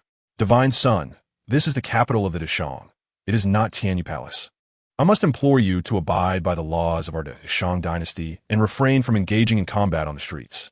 As he spoke, Bai Wang Yu approached, drawing the Tai sword from the ground. If the divine son insists on sparring, I shall gladly oblige. Li Qingzhi's face was filled with gratitude. Indeed, Little Red Riding Hood was the most formidable. He thanked Ba, Amen, Hallelujah, for always sending Little Red Riding Hood to his side in his most perilous moments. Very well. Yin Xiaoyu regarded the foremost disciple of the Confucian sect, his own battle spirit igniting as he declared, It has been 2 years since our last encounter. I am eager to see how much you have progressed. As his words fell, an ethereal light radiated around Yin Xiaoyu, a resplendent glow illuminating the entire street.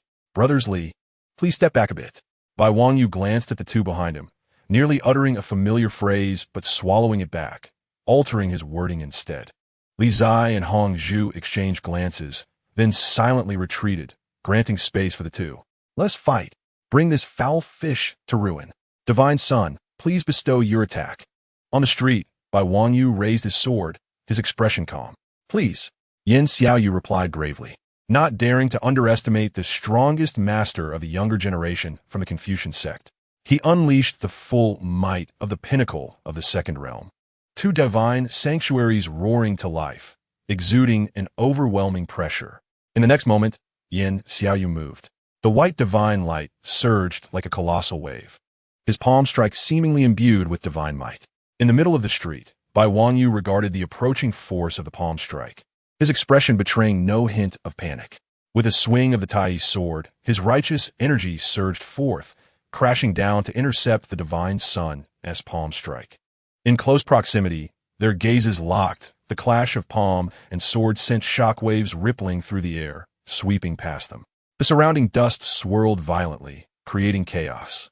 In their first exchange, neither gained the upper hand, both the Confucian sect's foremost disciple and the divine son of Qianyu Palace showcasing their extraordinary prowess.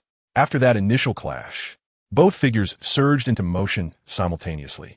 In the blink of an eye, the street transformed into a whirlwind of palm winds and sword lights, their speed escalating, the power of their strikes intensifying. The aftermath of their fierce battle spread outward, leaving the streets in utter disarray. Outside the battlefield, Li Zai gazed in awe at the extraordinary duel between the youthful paragons, his face a mask of astonishment. It turned out that, in their previous contest, Xiao Hongmao had not been earnest at all. Truly remarkable. "Young master, you must observe closely, paying attention to every move and even their breathing. Such opportunities are rare and will greatly benefit your martial path in the future," reminded Hong Zhu, who stood nearby, her eyes fixed on the fierce combat ahead. "Indeed." Li Zai nodded gently, his gaze intense as he scrutinized the two combatants, unwilling to miss a single detail. As the battle progressed, Yin Xiaoyu sensed something amiss. A fleeting glance at the two spectators outside the fray revealed a curious sight. Her attention quickly returned to Bai Wangyu, the foremost disciple of the Confucian sect. How strange. It seemed Bai Wangyu was deliberately prolonging the fight. Why? Lost in thought, Yin Xiaoyu channeled an additional 30% of her true energy, unleashing a surge akin to crashing waves. 5 steps away, Bai Wangyu swiftly evaded her palm strike, appearing before Yin Xiaoyu in an instant, and delivered a downward slash with his sword. Boom! Yin Xiaoyu countered, deflecting the blade with her palm. "I've got you."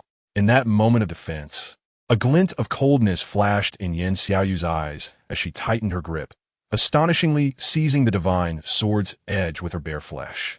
Simultaneously, her left hand gathered energy, vast true qi surging forth, transforming into a pure divine light that shattered all before it.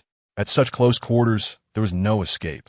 Bai Wangyu remained steadfast, his aura resonating powerfully as he met her strike head-on with the palm of his own. The two formidable forces collided violently, creating a shockwave that caused both fighters to stagger back a few steps, the outcome still uncertain. "It appears you are not merely proficient with a sword," Yin Xiaoyu remarked, a serious expression overtaking her features. "I never claimed to be only a swordsman," Bai Wangyu replied calmly. "Palm techniques are also fundamental to the martial arts of the Confucian sect. As the senior disciple of the Taishui Palace, I would not dare to neglect such practice, setting an example for others." Outside the battlefield, Li Zai listened to Xiao Hongmao's words, nearly moved to tears. "Look at them. How formidable they are. And then look at me." He sighed, deciding against voicing his thoughts. Bai Wangyu of the Confucian sect lived up to his reputation. He had experienced it firsthand today, and perhaps they would meet again in the future. Reluctant to extend the combat further, Yin Xiaoyu coldly declared, "I shall take my leave," and turned away. "Farewell," Bai Wangyu replied, a gentle smile gracing his features as he watched her depart, then shifted his gaze back to the two onlookers. Li Zai hurried forward, nearly bursting with excitement as he contemplated lifting Xiao Hongmao in jubilation. Xiao Hongmao was so impressive, sending another one fleeing. "Brother Li, How much did you comprehend? Bai Wangyu inquired with a smile. 3 moves, Li Zai replied, holding up 3 fingers with a beaming grin. However, I also took note of the things I could not understand. That is commendable, Bai Wangyu nodded, visibly pleased. Yan Xiaoyu is indeed formidable. I could not afford to prolong the fight indefinitely. So, you were deliberately stalling to allow the young master to observe. Hongzhu interjected calmly. It is fortunate that you arrived in time. Otherwise, both the young master and I would have faced significant trouble. But how did you know we were in danger? I do not know. Bai Wangyu gently shook his head and smiled. I merely sensed that, given Brother Li's temperament, he might attract trouble upon venturing out. So I came to investigate. Oh Bai, Li Zai exclaimed, his earlier excitement dampened as if doused with cold water. Are you implying that I am a troublemaker? Hongzhu, overhearing, could not help but stifle a laugh, finding Bai Wangyu's understanding of the young master rather astute. Brother Li, do not misunderstand. That was not my intention. Bai Wangyu quickly clarified, then shifted the subject. How did you attract Yan Xiaoyu's attention? I am uncertain, Li Zai replied, his expression turning serious. After I slipped out from the inn residence amidst the chaos, I immediately reunited with Hongzhu and we took a carriage back. There were no mishaps along the way, and I do not understand why Yan Xiaoyu has set her sights on us. Strange, Bai Wangyu remarked, studying the young man closely. If not for Hongzhu's presence, I would not have recognized you either. The divine child has never encountered Hongzhu, so he should not have deduced your identity. Strange occurrences abound this year. Li Zai muttered, raising an arm to sniff himself. Is there something peculiar about me that Yan Xiaoyu, being a dog, could detect? Let us return and discuss this further. Hongzhu suggested. Very well, Li Zai agreed, and the trio made their way back toward the garden. On their journey home, Bai Wangyu pondered over Li Zai's earlier statements, his mind filled with perplexities. This matter certainly held some oddities, and it seemed prudent to consult with the Fa Ru Zhongzuan or the Confucian leader when the opportunity arose. At the Da Honglu Temple, as Yan Xiaoyu returned, Lu Rongnu was awaiting her in the courtyard. Upon seeing Yan Xiaoyu, Lu Rongnu spoke in a hoarse voice. The divine child has been away for so long. Did you encounter any troubles? I crossed paths with Bai Wangyu and exchanged a few blows, Yan Xiaoyu replied. Oh. Lu Rongnu's aged eyes glimmered with a hint of intrigue. What was the outcome? Like 2 years ago, there was no clear victor, Yan Xiaoyu stated calmly. However, I gleaned that Bai Wangyu is not only skilled with the sword but also possesses formidable palm techniques. Palm technique? Lu Rongnu frowned. The Confucians are indeed a covert bunch, hiding their true abilities. The Confucian leader has secluded himself in the Taishua Palace for a century, and his disciples follow suit, concealing even their martial arts. Teacher Rongnu, please be cautious with your words, Yan Xiaoyu cautioned, her expression shifting slightly. In this capital, the Confucian leader has ears everywhere. He may very well hear our conversation. And if he does, what of it? What I speak are mere truths, Lu Rongnu replied sternly. Since I dare to voice them, do you think I fear his hearing? That shameless old fellow, Yan Xiaoyu murmured. In a small courtyard east of the Taishua Palace, Kong Qiu tended to the garden while shaking his head in exasperation. Mei Hua, sword immortal, if given the chance, please teach that old fellow a lesson for me. Is it the Confucian leader you speak of? Qin Inuo straightened up from her task of clearing weeds and inquired, unaware of who the old fellow was since the Confucian leader was privy to worldly affairs. Who else could it be? Gong Qisigid, lacking respect for his elders, if it weren't for his status as a junior. I would truly wish to smack him dead at his age. Qin Inuo chuckled softly. You could indeed do so, but if I help the Confucian leader, he must offer some form of compensation. Oh, Kong Qiu asked with a smile. What compensation does the Mei Hua, sword immortal, desire? Your cultivation has reached the pinnacle of the earthly realm. To break through further, you must rely on your own insights, which I cannot assist you with, Qin Inuo stated. However, my disciple is still weak, and the great Shang capital is fraught with danger. I wonder if the Confucian leader could offer him some guidance, or help him open 2 or 3 meridians. Huh? Kong Qiu laughed heartily at the conditions presented by the woman before him. The Mei Hua sword immortal is indeed not one to suffer losses. Very well. However, I too have a condition. In a few days, the envoys from Tian Yujian will enter the palace to pay their respects. At that time, many troubles will arise for the Shang. If your disciple can assist the Shang in resolving these issues, I shall consider your request. Chapter 48. The issue of the Divine Temple in the capital. 5 days had passed since the fire at the inn residence. During this time, Li Qingzhi had not stepped outside of the garden. In the west wing, amidst the intricate red thread formations, a pig lay exhausted, having depleted its true energy and unable to rise. Bai Wangyu entered quietly and dragged the pig out, leaving a long trail of blood on the ground. On the stone steps, Li Qingzhi munched on several medicinal herbs, his teeth crunching audibly. Nearby, Bai Wangyu polished his sword and casually remarked, "Brotherly, how many days have passed? Have you made any progress?" "Just a little," Li Qingzhi replied. Li Qingzhi gritted his teeth and said, "Oh, you've made progress. I thought there was no change." Bai Wangyu replied with a sarcastic tone. Enraged, Li Qingzhi contemplated using the radish in his hand to strike the insufferable fellow before him. "Listen, is this how a person speaks? Just because of your innate talent, do you think you can brazenly mock others?" In 5 days, he had advanced from 13 steps to now 17 steps. Quite a remarkable improvement indeed. "Old Bai, you will soon see me in a new light." Li Qingzhi bit into a large medicinal herb, his words somewhat garbled as he continued. "Today, His Majesty has summoned the messenger from the Divine Temple. As soon as that medicinal king arrives in Dashang, I will obtain it. At that point, I will open another meridian, and my cultivation speed will undoubtedly increase significantly." Opening 3 meridians, quite impressive, Bai Wangyu replied with a forced smile. "Get lost." Li Qingzhi elegantly spat out. This person was truly obnoxious. Little Red Riding Hood was no longer the innocent little angel who first arrived at the garden. He couldn't help but wonder how things were faring at the imperial palace. Had the medicinal king brought by the divine temple been offered to the Dashang court? As Li Qingzhi chewed on the large herb, his thoughts drifted far from the western chamber.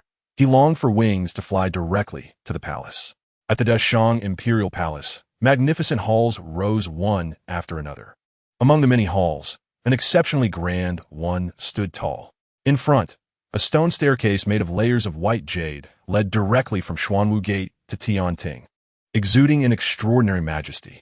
Dashang, a millennium-old dynasty, thrived in its spring and autumn, remaining immortal despite the rise and fall of various kingdoms. For 1,000 years, no force across the 9 provinces could rival Dashang, except for the Tianyu Divine Temple. Unlike Dashang, which governed through law, the Tianyu Divine Temple represented a realm of faith, worshipping the god of light, boasting millions of believers. In terms of influence, it was even more formidable than Dashang. Throughout the millennia, Dashang and the Tianyu Divine Temple had engaged in large-scale wars, with victories on both sides. However, in recent centuries, both had gradually leaned towards peace, with large-scale conflicts becoming increasingly rare. Nevertheless, both Dashang and the Tianyu Temple understood that this was merely the calm before the storm. Their differing beliefs and conflicting interests made war an inevitable outcome. If Dashang wished to expand its territory, the Tianyu Temple would be its greatest obstacle. Conversely, if the Tianyu Divine Temple sought to spread its faith across the 9 provinces, Dashang was the most formidable adversary to eliminate. Thus, today, the scion of the Tianyu Temple arrived in Dashang, not so much to pay a visit as to probe its depths. Within the Feng Tian Hall, the ministers of Dashang were lined up on either side. On the dragon throne sat the Emperor of Shang, clad in a bright yellow dragon robe. Appearing to be in his 40s, exuding an aura of quiet authority. Even without uttering a word, he instilled an indescribable sense of pressure. In the center of the hall, the envoys from the Tianyu Temple respectfully bowed. There was no subservience between the Tianyu Temple and Dashang. Hence, Yin Xiaoyu and the others merely bowed without kneeling before the emperor. "Your Majesty, this journey, our temple brings 3 treasures." In the center of the hall, Yin Xiaoyu, dressed in a moon-white robe, gazed at the emperor on the dragon throne with a smile. The water and fire pearl, a rare treasure from the extreme west where yin and yang converge, grants immunity to fire and water. The Mingguang armor, personally forged by our former temple master, renders the wearer impervious to blades. And the snow lotus heart, a millennium-old medicinal king born on the sacred peaks of the western regions, can bring the dead back to life. As she spoke, 3 knights from the temple opened 3 wooden boxes behind her, revealing the 3 treasures within, captivating everyone's attention in the hall. Those who stood in the Feng Tian Hall were all high-ranking officials of Dashang, distinguished individuals with discerning eyes. However, upon seeing the 3 treasures presented by the temple, a hint of fervor flickered in their eyes. In stark contrast, the emperor on the dragon throne remained remarkably calm. Quietly observing the myriad expressions of those below, his demeanor betraying not a hint of disturbance. He was curious to discern what the Tianyu temple truly aimed to achieve. Presenting treasures? Merely a pretense. As Yin Xiaoyu noticed the greed reflected in the eyes of the ministers, a subtle smile graced her lips. Indeed, these officials of Dashang were nothing more than avaricious individuals. Your Majesty, the Tianyu temple wishes to offer these 3 treasures to the Dashang court. However, after introducing the treasures, Yin Xiaoyu performed a courteous bow, her tone abruptly shifting as she continued with a smile, as a gesture of reciprocity. Our temple also seeks to request a treasure from your Majesty. What treasure? The Emperor on the dragon throne inquired, his expression indifferent. The 9th princess of Dashang. Yin Xiaoyu's face radiated a warm smile akin to the sun as she declared, in my capacity as the scion of the Tianyu temple, I seek the hand of the 9th princess in marriage, and these 3 treasures shall serve as our temple's betrothal gifts. The moment those words fell, the entire court was taken aback, and all eyes turned towards Yin Xiaoyu, astonished expressions adorning their faces. The scion of the Tianyu temple sought to marry the 9th princess? There was a hidden agenda in this proposal. A few of the martial kings, who had remained silent until now, exchanged glances, their eyes glimmering with understanding as they quickly grasped the true intentions of the Tianyu temple. Fengyang City. The 9th princess was deeply favored by His Majesty. A year ago, she was granted Fengyang City as her fief, although the 9th princess had never visited Fengyang. It was indeed, in name, her fief. Moreover, Fengyang City lay on the western frontier of Dashang, strategically positioned and crucial for military endeavors. Theoretically, when a princess marries, her fief would also accompany her as part of her dowry bestowed upon the prince consort. From the moment His Majesty conferred the fief upon the 9th princess, it was clear he had never intended for her to marry far away. Yin Xiaoyu's request to wed the 9th princess was therefore suspect. Indeed, upon hearing the scion of the Tianyu temple's request, the emperor's brow immediately furrowed. Your Majesty, Yin Xiaoyu continued, observing the reaction of the Dashang officials. Her smile unwavering. I understand the 9th princess is your Majesty's treasure jewel, and thus I will not force the marriage. Instead, let us do this. Our temple will present 3 questions with a time limit of 3 days. If Dashang can answer them, I will unconditionally present the 3 treasures behind me. However, if no one within Dashang can respond, your Majesty shall agree to our temple's proposal for marriage. Of course, the 3 treasures will still be offered as a betrothal gift to the Dashang court. What do you say, your Majesty? Are you bold enough to gamble with me? Impudent. As soon as Yin Xiaoyu's words fell, the expressions of the ministers in the hall changed drastically. An elder statesman stepped forward, rebuking. How dare a mere junior speak to His Majesty in such a manner? Did your temple master not teach you any manners? At these words, a cold glint flashed in Yin Xiaoyu's eyes, though she quickly suppressed it. Li Qingzhi, step back. The emperor on the dragon throne spoke calmly. Yes, your Majesty. Li Qingzhi respectfully bowed and then retreated. The remaining ministers in the hall also wore grim expressions. The scion of the Tianyu temple was too presumptuous, daring to act so aggressively in the imperial palace of Dashang. Among the ministers, several martial kings exchanged worried glances, realizing that this matter was indeed troublesome. Should His Majesty refuse, it was certain that the temple's representatives would exaggerate the incident, claiming that the Dashang court was cowardly and unwilling to accept the Tianyu temple's wager, leading to a significant loss of face for the court. Yet, if His Majesty agreed, the consequences of losing the wager would be equally dire. While it was quite commonplace for royal families to marry off daughters, the 9th princess was different. Your Majesty of Dashang, how do you wish to proceed? In the center of the hall, Yin Xiaoyu, noticing that the court had yet to respond, added fuel to the fire, smiling mockingly. The Dashang court has always prided itself on being wise and virtuous, claiming that the Academy of Dashang is filled with talented individuals, and the head of the Academy is hailed as the wisest man in the land. Why then does a mere wager pose such difficulty for you all? The sharp-tongued junior. The ministers of Dashang, upon hearing Yin Xiaoyu's brazen words, were nearly seething with rage. The emperor on the dragon throne gazed darkly at the representatives of the temple, and after a moment, commanded, state your questions. As the words fell, all the ministers were taken aback.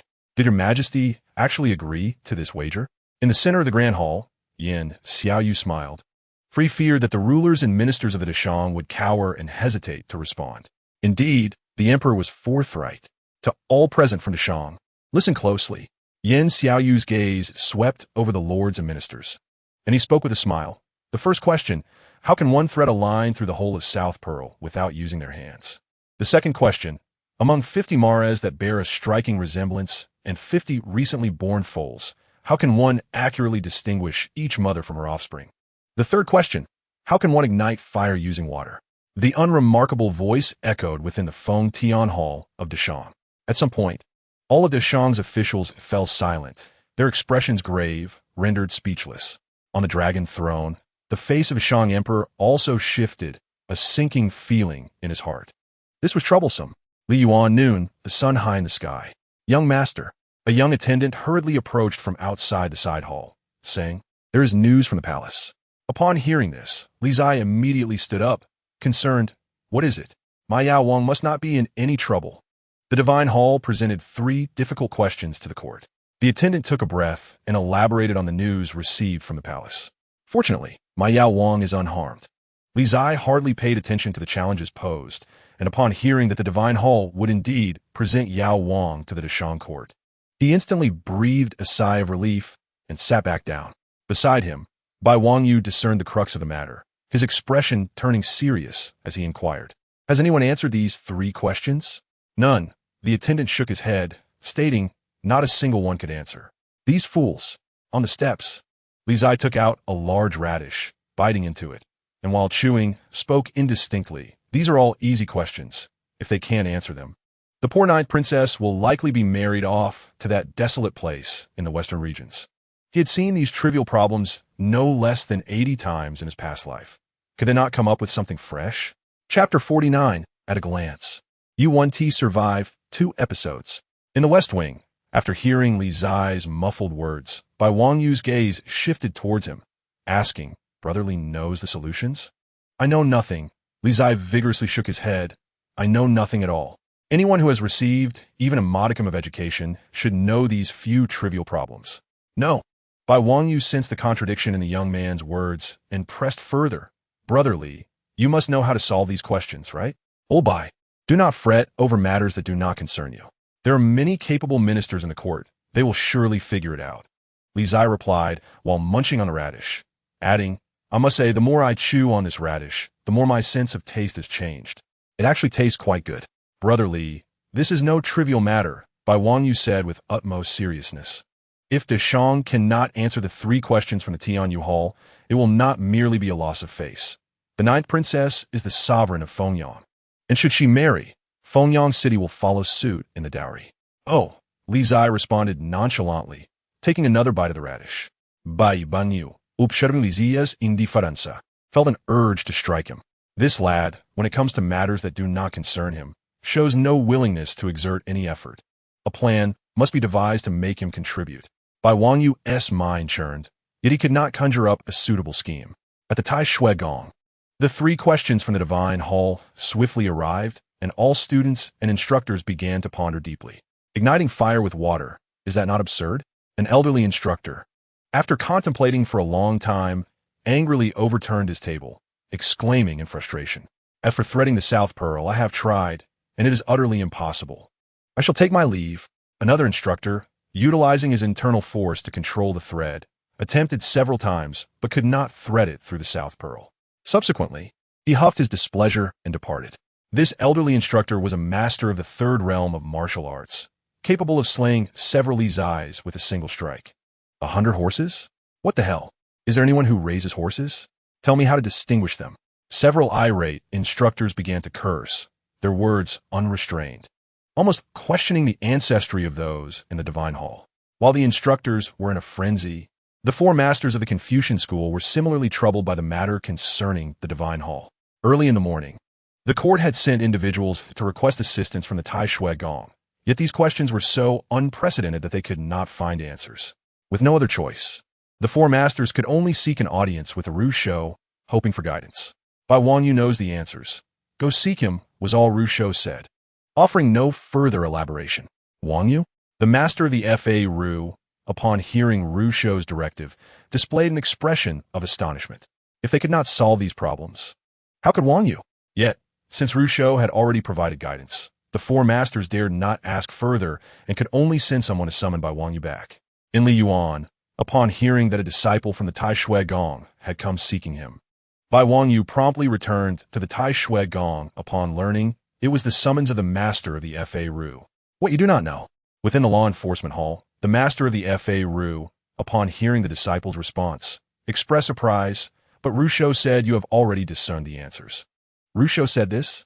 Bai Wang Yu was momentarily taken aback, and, after a moment's hesitation, as if coming to an understanding, he hesitantly remarked, Master.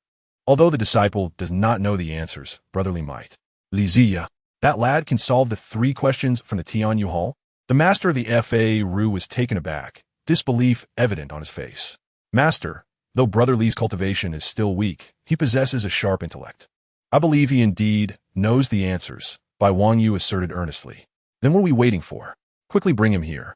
The Tianyu Hall has granted our Shang 3 days, and already a day has passed. The master of the Fa Ru urged with some urgency. He cannot be summoned. Bai Wang Yu offered a bitter smile. I've already tried to persuade him, but Brother Li refuses to get involved. It seems this matter does not concern the Li family, and Brother Li is unwilling to stir up trouble. Unwilling to get involved? The master of the Fa Ru's expression turned furious. This lad is truly oblivious to the gravity of the situation. This is a matter of national importance. The rise and fall of a nation is everyone's responsibility. Go fetch him. If he refuses to come, then he must be brought here by force. That. Upon hearing this, Bai Wang Yu's face betrayed his dilemma. He knew Brother Li's temperament. If he did not wish to do something, no amount of persuasion would sway him. Wang Yu. Just as Bai Wang Yu was grappling with his predicament, an aged voice resonated through the heavens and earth, stating, since the 3 sons of the Li family refused to come, there is no need to force them. When you return, simply inform him that if he wishes to forge a sword using Qihua iron essence, the water-fire pearl brought by the Tianyu Hall is indispensable. Coincidentally, the Confucian school also desires that water-fire pearl. Let him ponder this himself. In the law enforcement hall, the master of the Fa Ru and Bai Wang Yu exchanged glances, both revealing an odd expression. The words of Rushou were nothing short of a blatant threat. Go! The master of the Fa Ru regained his composure and instructed, convey Rushou's words to that young one from the Li family. Whether he assists or not, let him decide for himself. Understood. Bai Wang Yu respectfully saluted and then turned to depart. In Li Yuan, BF50, after finally managing to rest for a moment. Just as Li Zai was about to take a sip of tea, he spat it out upon hearing what Little Red Riding Hood brought back. To forge a sword using Qihua iron essence, one must have that water-fire pearl. Having heard of it, he quickly retrieved the Tiangong Yao Shu from his pocket, hurriedly flipping through its pages. What on earth is the water-fire pearl? He had not paid it any heed before. After searching for quite a while, he finally found a mention of the water-fire pearl in a corner of the tattered book. The water-fire pearl, originating from the extreme west where yin and yang converge, displays both azure and crimson colors, capable of refining yin and yang. It is a divine object for crafting. Nothing more. Upon reading this line, Li Zai hastily flipped through the pages, but could find no further mention of the water-fire pearl. Damn it, Li Xiong, the Ru Min has never uttered a falsehood. When he claims that the Shui Huizhu will be beneficial to you, it undoubtedly holds merit. Observing the youthful visage of the boy before him, who appeared to be at a loss, by Wang Yu's spirit sword, with a demeanor that suggested nonchalance, he remarked, You made your choice, and I shall not intervene. Li Zai gritted his teeth and rose, preparing to stride towards the west wing. What are you doing, Li Xiong? Bai Wang Yu inquired with a hint of surprise. I intend to seek out Changsun Nanjiao and procure the Shui Huizhu from her, Li Zai retorted through clenched teeth. Aha, Bai Bang Yu Shuklad Li Xiong. Do you truly believe that what the Ru Min covets can be seized by others? Of course, you may certainly attempt it. After all, the Changsun family has a queen in the palace who might assist you in obtaining that Shui Huizhu. Upon hearing this, Li Zai halted mid-step, his gaze fixed upon the girl in the red cloak. With gritted teeth, he declared, You are threatening me. Oh, Bai Wang Yu replied nonchalantly. What a relief. Who says a gentleman must wait a decade for revenge? The grievances of this morning can be avenged now. Is that not satisfying? Li Ziya, observing the almost triumphant demeanor of the girl in the red cloak, felt an overwhelming urge to deliver a kick. It was sheer retaliation, an unvarnished desire for revenge. How had that once innocent girl in the red cloak transformed into someone so pragmatic, devoid of charm? Li Xiong, think it over carefully. No ruse. There are still 2 days left. Bai Wangyu leisurely seated himself upon the stone steps, casually placing the Tai sword beside him. From a vantage point above, Li Zai glared down at the girl in the red cloak, wishing his gaze could obliterate her. Moments later, with eyes wide enough to brim with tears, he found that the girl remained unfazed, radiating an air of tranquility. Curse you! Bai Wangyu felt an unprecedented sense of relief. Old Bai, you have changed. After glaring for an extended period, Li Zai ultimately resolved to relent, dejectedly taking a seat next to the girl in the red cloak. Li Xiong, it is merely a small favor.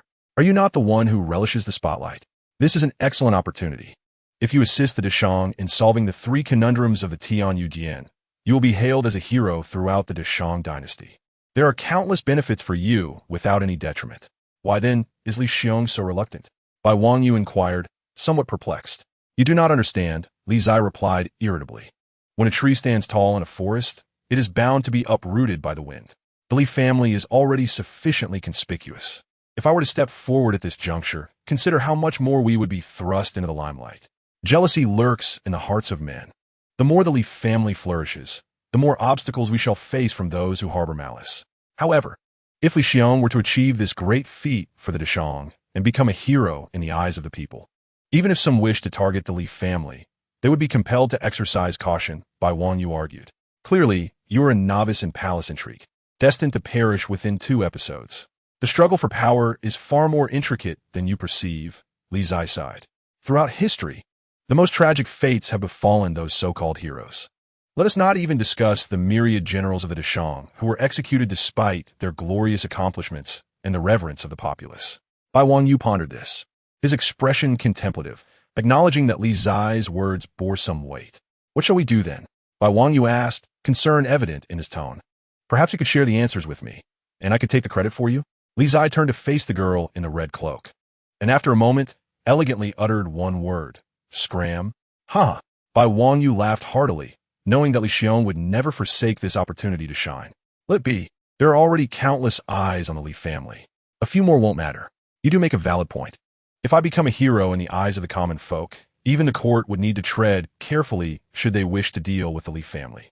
With this, Li Zai grinned broadly and said, indeed, primarily due to my long stay in the capital, watching you flaunt your prowess.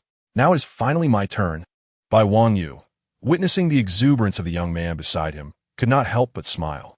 This was the Li Xiong he admired, a fearless youth of the Li family. Youth should be characterized by vigor and ambition. How could such an extraordinary talent as Li Xiong settle for mediocrity? Chapter 50. The visit of Murong, I shall not marry. Whoever wishes to marry may do so. In the royal palace, within the residence of the 9th princess, Murong, upon hearing the news from outside, could no longer suppress her rage, her usually calm demeanor giving way to fury. Beside her, the 4th prince, Mu Bai, sat at a table, sipping tea while observing his sister's outburst. Brother, Murong exclaimed, irritated by his composed demeanor. How can you remain so calm? Fear not. Father will not force you into a marriage with Tianyu Dian, Mu Bai replied coolly. You are the sovereign of Fengyang, and father understands the implications of this matter better than anyone else. He will not easily acquiesce. But what if the Deshang cannot answer the 3 questions of Tianyu Dian? Murong pressed, suppressing her agitation as she seated herself nearby. I have heard that the court officials have made little progress thus far.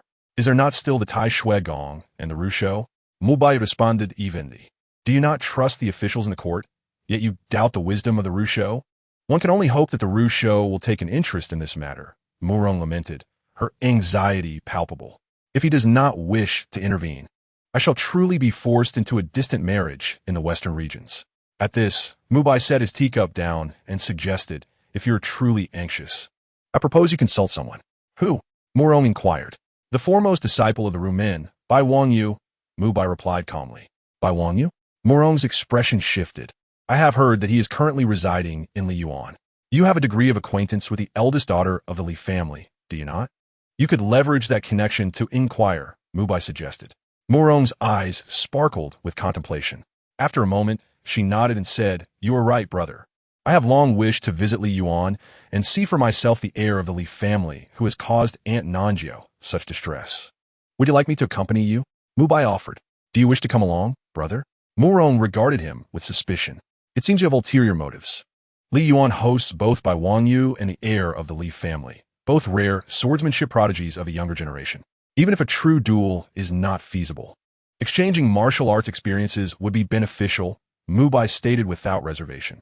"I knew you would not be satisfied without meeting the heir of the Li family." Mu Rong replied with exasperation. "Very well, I shall allow you to accompany me, but let me make this clear. You must not engage in any combat at Li Yuan. At most, a few exchanges and nothing more." "Agreed," Mu Bai nodded, his expression serene. Li Yuan, West Wing. In a matter of whether to assist the Deshan court in resolving its troubles, Li Zai and the girl in the red cloak engaged in a battle of wits, ultimately resulting in the girl's overwhelming victory. Li Zai, unable to resist for long, capitulated. After all, the Ru Min was formidable. Without compliance, he could not attain the Shui Huizhu. "Li Xiong, are you not practicing your swordsmanship?" Bai Wangyu inquired, glancing at the young man beside him. "I lack the mood," Li Zai replied, resting his chin on his hands. "I feel as though I've been coerced, bowing to malevolent forces, my integrity shattered." "Did you ever possess integrity?" Bai Wangyu asked, bemused. "Scram, Li Zia Raturta, Irata. Before encountering you and the Ru Min, I always bravely resisted malevolent forces, unyielding and dignified. A true man." "Huh?" Bai Wangyu responded with a smile that held no warmth. "Li Xiong seems to have a misunderstanding of what it means to be unyielding and dignified. Old Bai, I cannot defeat you at present, or else you would already be lying on the ground," Li Zai said earnestly. "What a pity," Bai Wangyu beamed. "With your current rate of cultivation, you may never have such an opportunity in this lifetime." Cough. Li Zai clutched his chest, feeling as if he had been wounded by the force of his own indignation. Was this truly the language of a gentleman? Just then, a young servant hurriedly approached from outside the West Chamber, exclaiming, "The fourth prince and the ninth princess request an audience." "Refuse them," Li Zai instinctively replied, his mood sour. Suddenly realizing his abruptness, he inquired in astonishment, "Who seeks an audience?" "The fourth prince and the ninth princess." The servant wiped the cold sweat from his brow and reiterated, "What do they want?" Li Zai's expression turned peculiar. "Show them to the main hall." "Yes." The servant complied and promptly departed. "It may concern matters of the Tianyu Hall," Bai Wangyu suggested. "They are unaware that I possess a solution." Li Zai responded, half in jest, "Could it be that my intellect has garnered such renown in the capital?" Bai Wangyu suppressed his distaste and remarked, "Perhaps the two princes were sent by the four esteemed masters to persuade Brother Li to assist." "Ah, talent indeed attracts admiration wherever one goes." Li Zai chose to ignore the comment and strode confidently towards the main hall. Bai Wangyu hesitated for a moment before following. The fourth Prince Mu Bai was a martial enthusiast, and to the outside world, Li Zai was seen as a disciple of the Plum Blossom Sword Immortal. His martial prowess undoubtedly extraordinary, a worthy rival that the fourth prince longed for. It would be prudent for him to accompany them, lest any trouble arise. He was aware of Li Zai's capabilities, even if others were not. In the main hall, Mu Bai and Mu Rong arrived, and after a lovely maid from Li Gardens served tea, she withdrew. Shortly thereafter, Li Zai and Bai Wangyu entered, one after the other. "Your Highness, fourth prince, ninth princess. I apologize for not welcoming you properly," Li Zai greeted with his signature radiant smile. "You are too courteous. It was my brother and I who intruded unexpectedly." Mu Rong replied with a charming smile as she stepped forward to assist him. Behind her, Mu Bai calmly observed the young man before him, a flicker of intrigue crossing his gaze. "So this is the disciple of the Plum Blossom Sword Immortal. Indeed, his demeanor is extraordinary, and the rumors do not lie." Bai Wangyu, standing behind Li Zai, noted the admiration evident in Mu Bai's eyes, a slight smile gracing his lips. It was clear that Mu Bai had been deceived by Li Zai's appearance. One could hardly blame those unaware of the truth. Upon first meeting Li Zai, none would doubt the authenticity of the rumors. A striking appearance can indeed be an advantage. Bai Xiong, after assessing the scion of the Li family, Mu Bai shifted his gaze to Bai Wangyu and nodded in acknowledgement. "Your Highness," Bai Wangyu returned the gesture and quietly took a seat beside Li Zai. "Might I inquire the purpose of your visit, esteemed princes?" Li Zai asked, looking at the two before him. I have had the pleasure of meeting Sister Li once and have great admiration for her talent.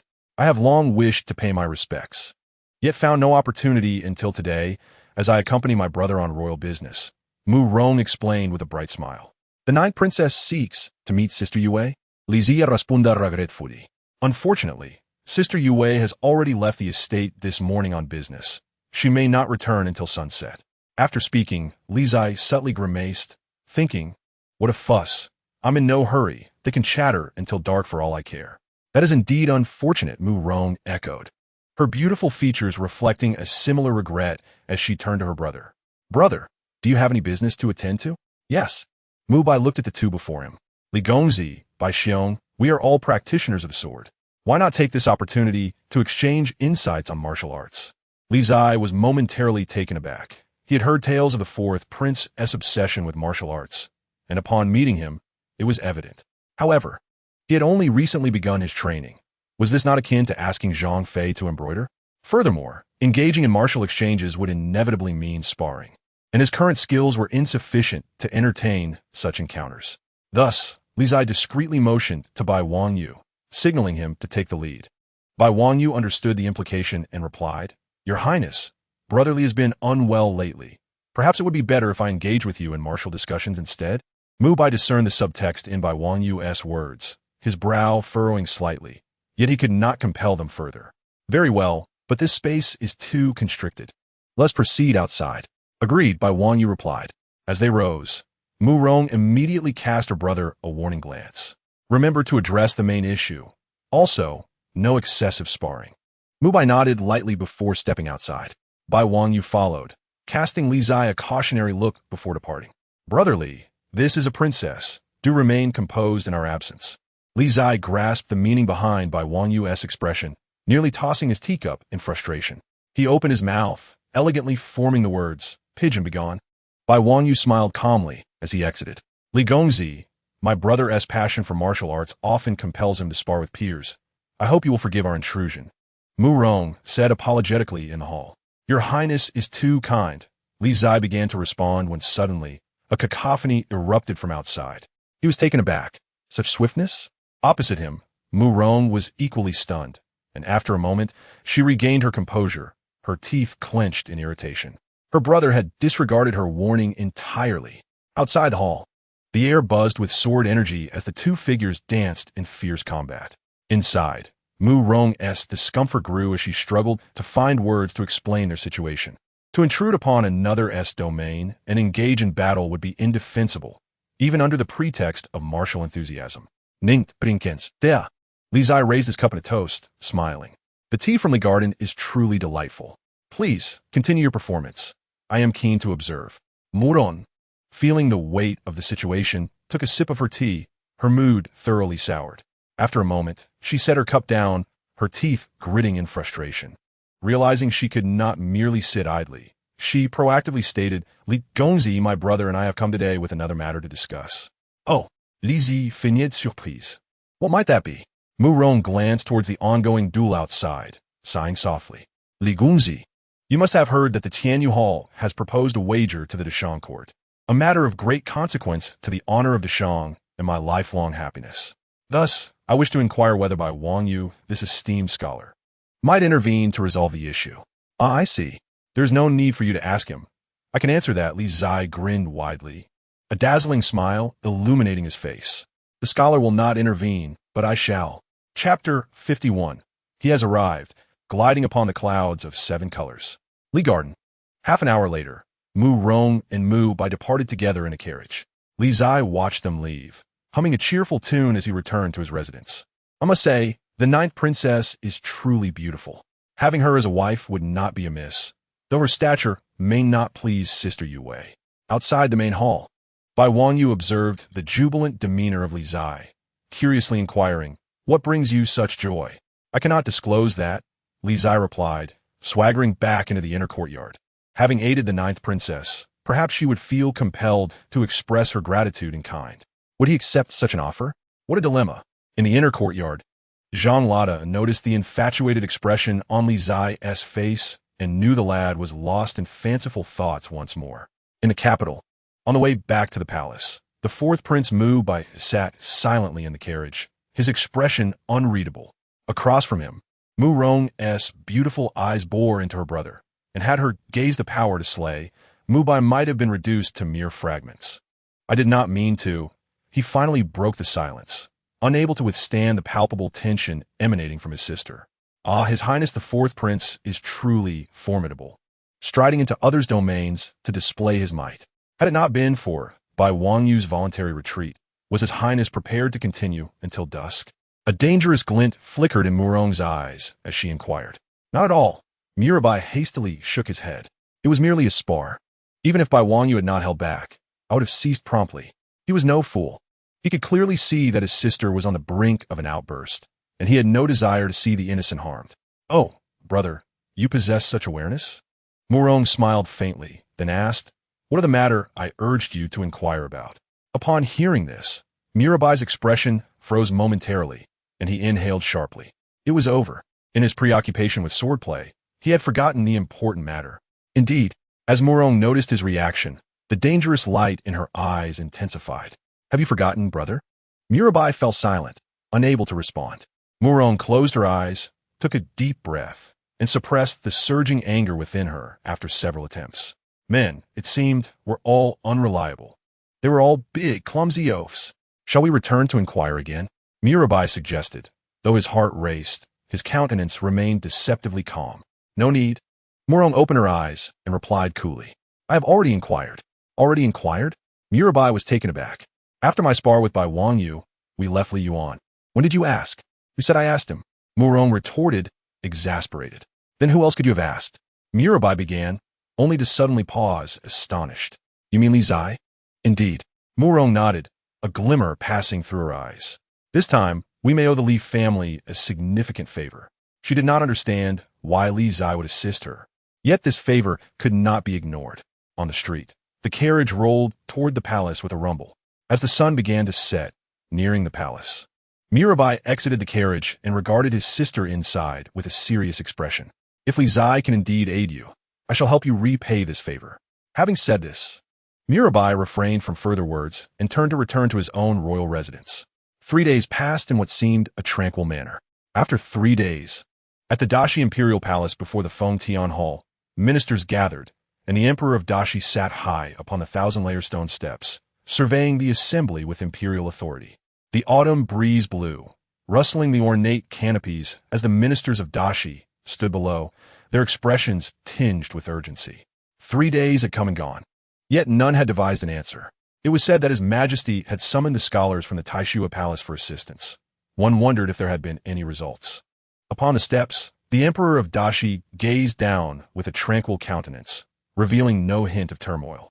The Confucian leader had dispatched someone yesterday, claiming that answers had been found to the 3 inquiries.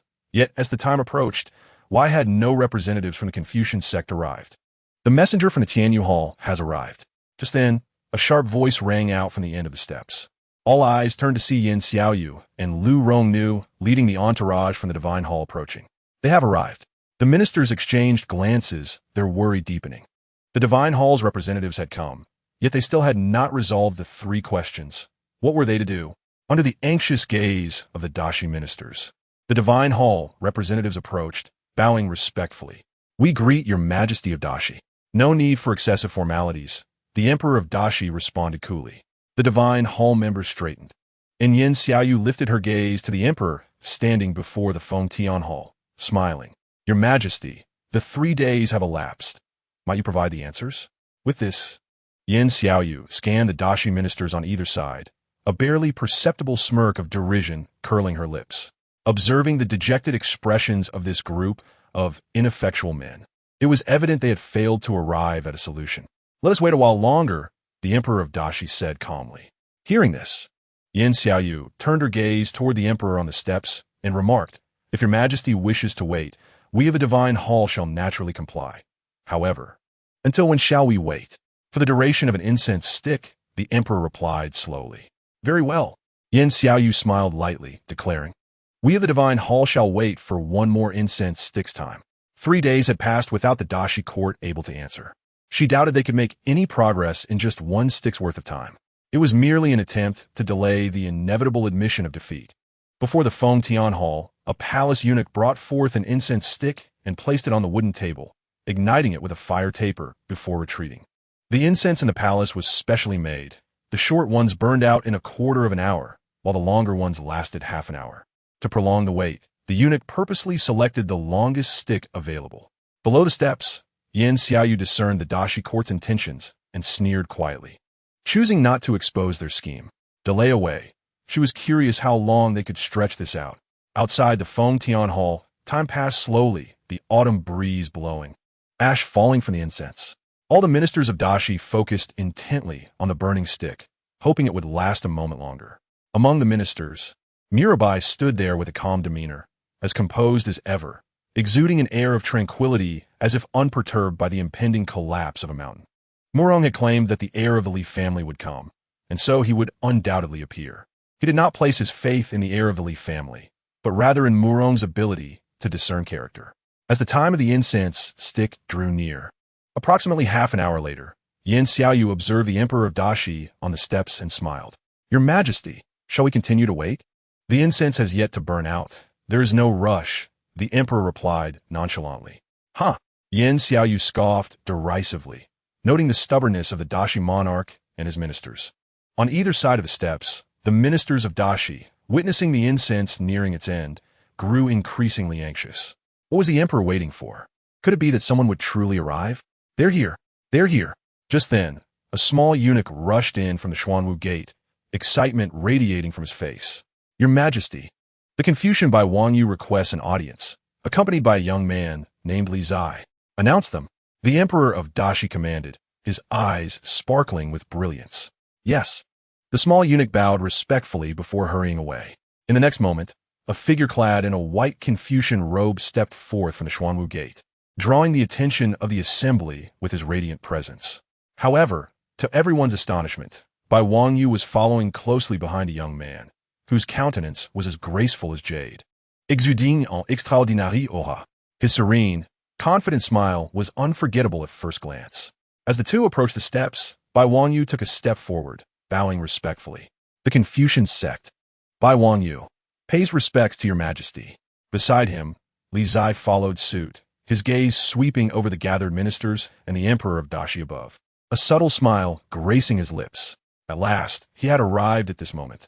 On the dragon throne, the Emperor regarded the two below him, his eyes narrowing slightly. The Confucian sect's top disciple had come in person, suggesting they had indeed solved the three inquiries. Yet why had the heir of the Li family accompanied him? "Rise," the Emperor commanded after a brief moment of contemplation. "Thank you, Your Majesty." Below, Bai Wangyu and Li Zai stood up simultaneously. Not far away, Yan Xiaoyu sensed an ominous premonition upon the arrival of the two, glancing toward the incense burning low on the steps. "Your Majesty, the time has come. Please reveal your answers." On the dragon throne, the Emperor of Dashi looked down at the Confucian sect's top disciple and asked Bai Wangyu, "Have you solved the questions?" "I have," Bai Wangyu nodded, then, before the gathered officials and envoys of the Divine Hall, stated earnestly, "However, it is not I who shall present the answers today, but rather the young master of the Li family beside me." At this proclamation, the court erupted in astonishment, all eyes shifting towards the young man beside Bai Wangyu. Had the Li family solved the three inquiries? At this moment, even the emperor of the Shang dynasty seated upon the dragon throne appeared taken aback. The one referred to by the Confucian head as the solver of the riddles was not Bai Wangyu, but rather the scion of the Li family. All eyes were on Li Zai, who remained composed and unflustered as he stepped forward and declared, "Messengers of the Divine Hall, the three questions you presented are exceedingly simple. There is no need to trouble the esteemed ministers of the Shang or the scholars of the Confucian school. As a common citizen, I am more than capable of answering them." "Impudent!" exclaimed one of the Divine Hall's messengers beside Yan Xiaoyu, his face contorted with anger. "Who do you think you are, daring to speak so brazenly here? Has the arrogance of the Divine Hall's messengers reached the point where they cannot even tolerate the truth?" Li Zai cast a sweeping glance at Yan Xiaoyu and the ministers of the Shang dynasty standing behind him, and with righteous fervor, he proclaimed, "When the Divine Hall posed these questions, they did not stipulate who was to respond. Though I am neither a minister of the Shang nor a student of the Taixia, I am a citizen of the Shang and possess both the right and the obligation to stand here and alleviate the troubles of my great Shang while resisting external foes. Upon finishing, Li Qingzhi could not help but commend himself inwardly, thinking he had spoken quite well, to the point of almost believing his own words. Good. As soon as Li Qingzhi finished speaking, an elder minister named Li Qingzhi, whose beard was quite gray, immediately echoed his sentiment, declaring, as citizens of the Shang, we should indeed possess such a desire to serve our country. Consequently, the other ministers nodded in agreement, their faces reflecting satisfaction. This young man was indeed impressive, quick-witted, and had provided them with a much-needed outlet for the frustration they had been harboring after enduring the mocking jests of the Divine Hall's representatives in recent days. Below the stone steps, the expressions of the Divine Hall messengers turned increasingly grim as they gazed at the young man before them, their eyes filled with a desire to devour him whole. Young Master Li, mere verbal bravado is of no use.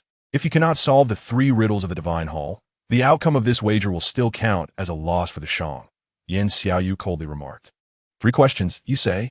Just watch. I will solve them for you. As he spoke, Li Qingzhi surveyed the entire assembly, stood tall, and cleared his throat, the meaning of which could not have been more evident. Everyone stand at attention. I am about to commence my display of brilliance. Chapter 52. Breaking the dilemma before the emperor in front of the Fengtian Hall within the imperial palace. Li Qingzhi prepared to single-handedly confront the challenges posed by the Divine Hall. Before initiating his actions, he first summoned his aura. Your Majesty, in the process of solving the riddles, I may require some assistance, and I hope for your Majesty's gracious approval. Li Qingzhi turned to face the emperor at the top of the stone steps, speaking with utmost respect. Granted, the emperor nodded in agreement, stating, today, all ministers and guards within the palace are at your disposal. Thank you, your Majesty. Li Qingzhi expressed his gratitude and then shifted his gaze back to the representatives of the Divine Hall, grinning as he announced, Now, let us begin with your first question. How can one thread a line through a south pearl without using their hands? With that, Li Qingzhi retrieved a south pearl and a golden thread from his robe, placing the pearl on the ground and the thread before its hole. Subsequently, he stepped back 3 paces while the ministers of the Shang looked on with curiosity. 1 breath, 2 breaths. Amid the tense scrutiny of all present, the previously motionless golden thread suddenly quivered. It moved. It moved. Instantly, several ministers with keen eyesight shouted in excitement. Upon hearing this, everyone immediately focused their attention. They observed as the golden thread, seemingly with a mind of its own, gradually wiggled its way into the fine hole of the south pearl. On the dragon throne, the emperor's eyes flickered with surprise as he witnessed this spectacle. Remarkable. In stark contrast, the expressions of the Divine Hall messengers turned sour, their faces resembling that of someone who had swallowed a fly, as confusion filled their gazes. What is happening? The Divine Son claimed that the answers to these riddles were known only to him. What sort of sorcery is this young man employing?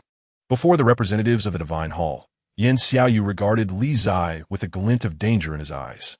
This individual could not be allowed to live. Reflecting on the encounter he had at the Yin family residence, he suspected that the young man before him was indeed the scion of the Li family. The dissonance he felt was so strikingly familiar that it evoked a sense of loathing within him. Regrettably, he had been thwarted by Wang Yu that day and had failed to capture this individual on the spot. It has passed through. At that moment, the ministers of the Shang erupted into a fervent cheer as they witnessed the golden thread traverse the south pearl, finally coming to a halt. Li Qingzhi stepped forward, retrieving the south pearl and casually tossing it to the representatives of the Divine Hall, saying, Take a look. One of the messengers caught the south pearl and stared at the golden thread that had pierced through it, his expression darkening considerably. How did you accomplish this, Li Scion? Inquired the elder minister Li Qingzhi, his curiosity piqued. This is Lord Li Qingzhi, by Wang Yu quietly reminded Li Qingzhi, the foremost Confucian minister in the court, known for his integrity and high regard. Upon hearing this, Li Qingzhi immediately displayed a respectful demeanor and said, Lord Liu, might you step forward for a moment to speak? Certainly. Li Qingzhi nodded and moved closer, curiosity etched on his aged visage. Li Qingzhi seemingly performed a magic trick, retrieving another south pearl from his robe and handing it to the elder, smiling as he said, Lord Liu, take a whiff. Having received the pearl, Li Qingzhi brought it to his nose and inhaled, soon exclaiming in surprise, Honey. Indeed, honey, Li Qingzhi confirmed. He then produced a golden thread and handed it to the elder, smiling as he remarked, "Now, do you understand?" Li Qingzhi examined the golden thread in his hand, initially taken aback, before bursting into hearty laughter, exclaiming, "Ah, I see. I see. What is it, Lu, old fellow? Do not just laugh, enlighten us." The other ministers on both sides urged with heightened curiosity, "Do not rush, do not rush." Li Qingzhi turned to face the crowd, laughing heartily as he said, "Look closely at what is on this golden thread." Upon hearing this, the ministers immediately leaned in closer. "Unt!" exclaimed one astute minister, spotting the tiny black dots on the golden thread. "Yes, one side of the south pearl is coated with honey. Tell me, what do you think will happen if we place this golden thread, which is tied to ants, in front of the fine hole on the other side of the pearl?" Li Qingzhi proudly proclaimed, "Ah, I see. How ingenious! How delightful!" The surrounding ministers suddenly understood and erupted into joyous laughter. Before the Feng Tian Hall, the emperor observed this scene with a smile gracing his face. "Indeed, a clever idea. All ministers, stop huddling together and return to your positions," the emperor said, feeling uplifted after the first riddle was solved. "Yes." The ministers of the Shang responded in unison, promptly returning to their respective positions. "Li Xiun, there are still 2 riddles remaining. Hurry, I can hardly wait." Before departing, Li Qingzhi cast an excited glance at the young man before him and urged him on. "Yes, Lord Lu," Li Zai replied with a smile. On the side of the divine hall, Yan Xiaoyu observed the enthusiastic demeanor of the Shang ministers and scoffed. "Even if you answered the first riddle correctly, what of it? There are still 2 riddles left, and they will not be so simple." "That applies to your divine hall," Li Zai retorted, unwilling to concede verbally to anyone. "Were it not for the fact that this is the imperial palace where common folk cannot enter. Even a random girl plucked from the brothels of the Shang could solve your 3 pathetic riddles. Vulgar." The faces of the divine hall messengers flushed red with indignation as they replied. On both sides of the stone steps, the ministers of the Shang feigned ignorance to Li Zai's remarks, their expressions unreadable, though had it not been for their status, they would have gladly voiced their frustrations. "This young man is quite remarkable." Li Zai refrained from further verbal sparring. "There are still 2 riddles remaining. Please reveal your answers," Yan Xiaoyu commanded, his tone cold as he fixed his gaze on the young man ahead. "Do not rush," Li Zai replied nonchalantly. "You will soon have what you desire." With that, Li Zai turned to the emperor at the front of the Feng Tian Hall and spoke, "Your Majesty, for the second riddle, I will require 100 horses as experimental subjects. This is why I was slightly delayed upon my arrival. Currently, these horses are just outside the palace. May I request your Majesty's permission to bring them into the palace?" "Granted." Under the canopy, the Shang emperor nodded in response. Outside the palace, a disheveled old man urged a group of horses, waiting for news from within the palace. Once he heard the announcement, he grinned widely and drove all the horses into the palace. After the first batch of horses entered, another figure, clad in a straw hat, arrived with a second batch, this time consisting of newborn foals. The 2 groups of horses entered the palace in succession, and immediately the imperial guard stepped forward to assist with the horses. As the palace's sanctity demanded utmost caution, the old man and the figure in the straw hat appeared quite ordinary, each herding mares and foals into the palace without drawing any attention. However, in front of the Feng Tian Hall, Li Zai's expression noticeably shifted upon seeing the 2 figures approach. Among the ministers, the 2 at the foot of the stone steps felt an inexplicable sense of pressure. Strange. Murong focused intently on the 2, observing for a long while, but failing to detect anything unusual. There was no fluctuation of true energy, and they seemed like ordinary people. Yet, he sensed an unusual sword pressure emanating from both of them. Meanwhile, the ministers flanking the stone steps remained oblivious to any abnormalities, their gazes fixed on the Li family heir, awaiting his explanation. As all eyes turned to him, Li Zai, regaining his composure, suppressed the tumult within and addressed the Shang emperor and the gathered ministers, urging them to observe closely. Following his command, he stood on the stone steps and respectfully bowed to the 2 figures emerging from the Xuanwu gate, requesting them and the imperial guards to release the horses. The old man and the figure in the straw hat exchanged glances from a distance before simultaneously loosening their grip on the reins. Hesitating momentarily, the commander of the imperial guards also ordered the release of the reins. In an instant, a magnificent scene unfolded before the Xuanwu gate. as 50 mares and 50 foals whinnied and raced toward each other. The ministers on both sides of the stone steps were awestruck by this spectacle. Amidst their astonished gazes, the 50 mares quickly found their offspring and began nursing joyfully.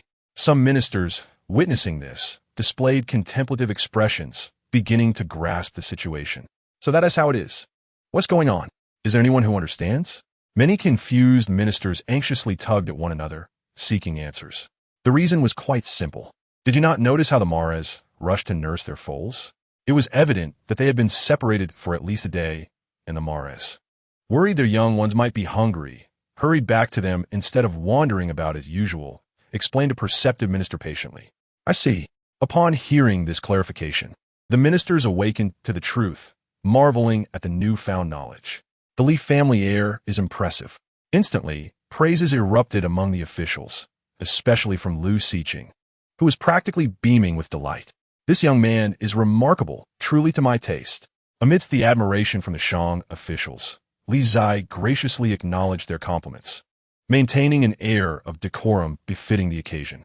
On the dragon throne, the Shang emperor nodded in satisfaction, a glimmer of intrigue flashing in his eyes. The Li family is extraordinary, having produced such a talented son. Friends from the divine temple, do you still need to confirm? Each of these horses bears the same mark for mother and foal. If you doubt it, you can verify for yourselves, Li Zai said, his smile fading as he turned to the divine envoys nearby.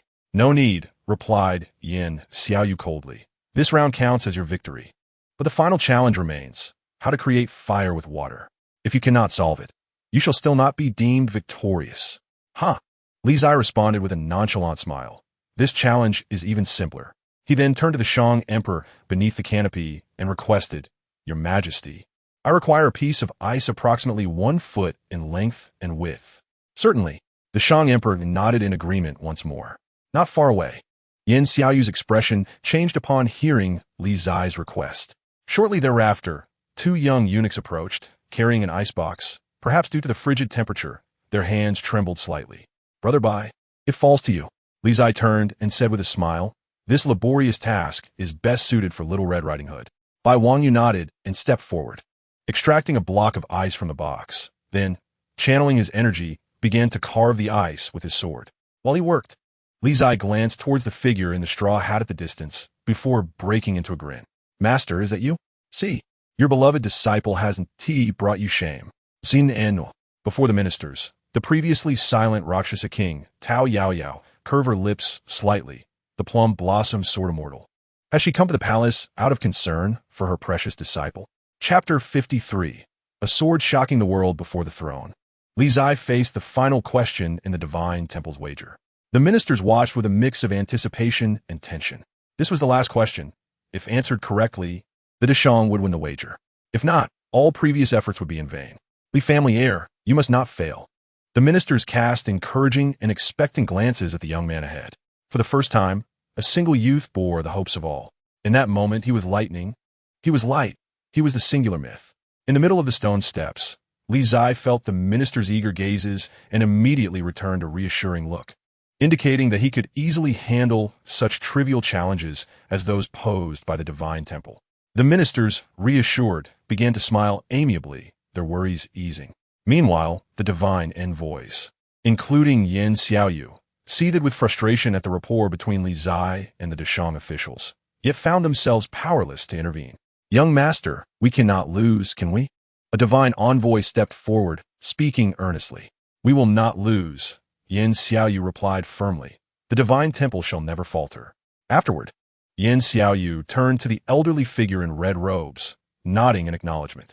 Lu Rong nodded in return, her gaze directed skyward, her aged eyes narrowing slightly. It seems we shall have to employ the divine techniques imparted by the temple master. Who would have thought that a Shang court could bring us to this point? In the midst of the stone steps, Bai Wangyu quietly focused his energy on carving the ice block, each stroke undisturbed, as if transcending the world. Swish, swish, swish. Each pass of the sword energy sent forth crystalline ice flowers, producing a clear sound that gradually captivated everyone's attention. Perhaps some individuals inherently evoke a sense of tranquility. Bai Wangyu was one such person. In this tense atmosphere, Each person inevitably felt a weight upon their hearts. However, when their gazes turned to the master of the Confucian sect, their hearts began to settle. As more and more people focused on the master, they simply observed in silence, refraining from further words. Li Qingzhi, witnessing this, felt tears nearly welling in his eyes. Yet they still pretend to be aloof. We agreed today would not be a competition for the spotlight. Today is his stage. The world is so vast, yet feels as though it can hardly contain him. With all eyes upon him, Li Qingzhi glared in frustration as Bai Wangyu gradually shaped the ice realm. The chill spread, the ice realm sparkling and translucent, breathtakingly beautiful. A quarter of an hour later, the icy realm took form, and Bai Wangyu waved to shake off the ice flowers clinging to its surface. Raising his head to look at the young man before him, smiling, "I have fulfilled my mission." Very well, you may step aside now," Li Qingzhi replied, nodding in satisfaction as he took the ice realm, promptly dismissing Bai Wangyu to prevent him from overshadowing him further. This fellow is far too conspicuous. If one isn't careful, the spotlight is snatched away. It's truly relentless. Bai Wangyu smiled and obediently stepped aside. "Everyone, please observe closely." Li Qingzhi cast a sweeping gaze over the gathered crowd, cleared his throat, and raised his voice, instantly captivating everyone's attention. Upon hearing his call, the crowd turned their eyes towards him. Satisfied, Li Qingzhi retrieved a ball of cotton from his cloak, placed it on the ground, and then lifted a reflective ice mirror towards the sun, focusing its rays upon the cotton. The autumn sun was not overly fierce, yet it was sufficient to ignite the cotton. Under the curious gazes of the onlookers, wisps of black smoke began to rise from the cotton, as if it were on the brink of catching fire. It was about to ignite. Among the ministers of Deshang, the old statesman Li Qingzhi could hardly contain his excitement and shouted out. In stark contrast, the envoys from the Divine Hall wore somber expressions, feeling a deep sense of reluctance at the thought of being outdone by Deshang. Hong da Zujiao, the envoy Yan Xiaoyu, with a cold demeanor, spoke to the front. The understanding was mutual. Lu Rong nodded, a glimmer of light flashing in her aged eyes. She then raised her hands heavenward, her entire being radiating a brilliant white light, manifesting the Tianyu divine technique. In an instant, the sky darkened as winds roared and clouds gathered from all directions, swirling and churning, obscuring the blazing sun.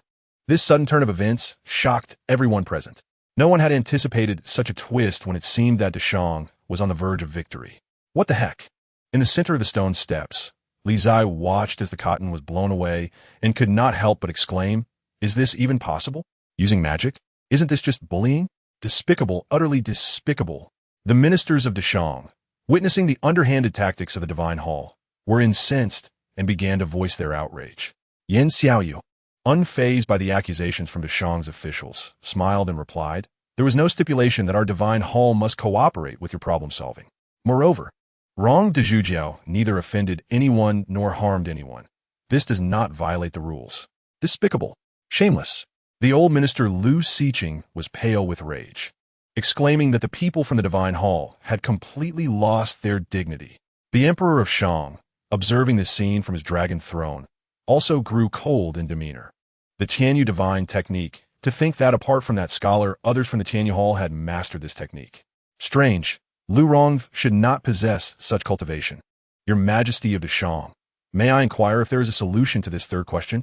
If not, this round will be counted as a victory for our Divine Hall. Yan Xiaoyu addressed the Emperor of Deshang from the stone steps, a smile gracing her lips. Before the Hall of Fortune, the Emperor did not respond immediately, instead casting his gaze towards Li's scion below, awaiting an answer. On both sides of the stone steps, the high-ranking officials of the court looked towards the youth in the center, their expressions filled with anticipation. Could this remarkable scion of the Li family conjure yet another miracle?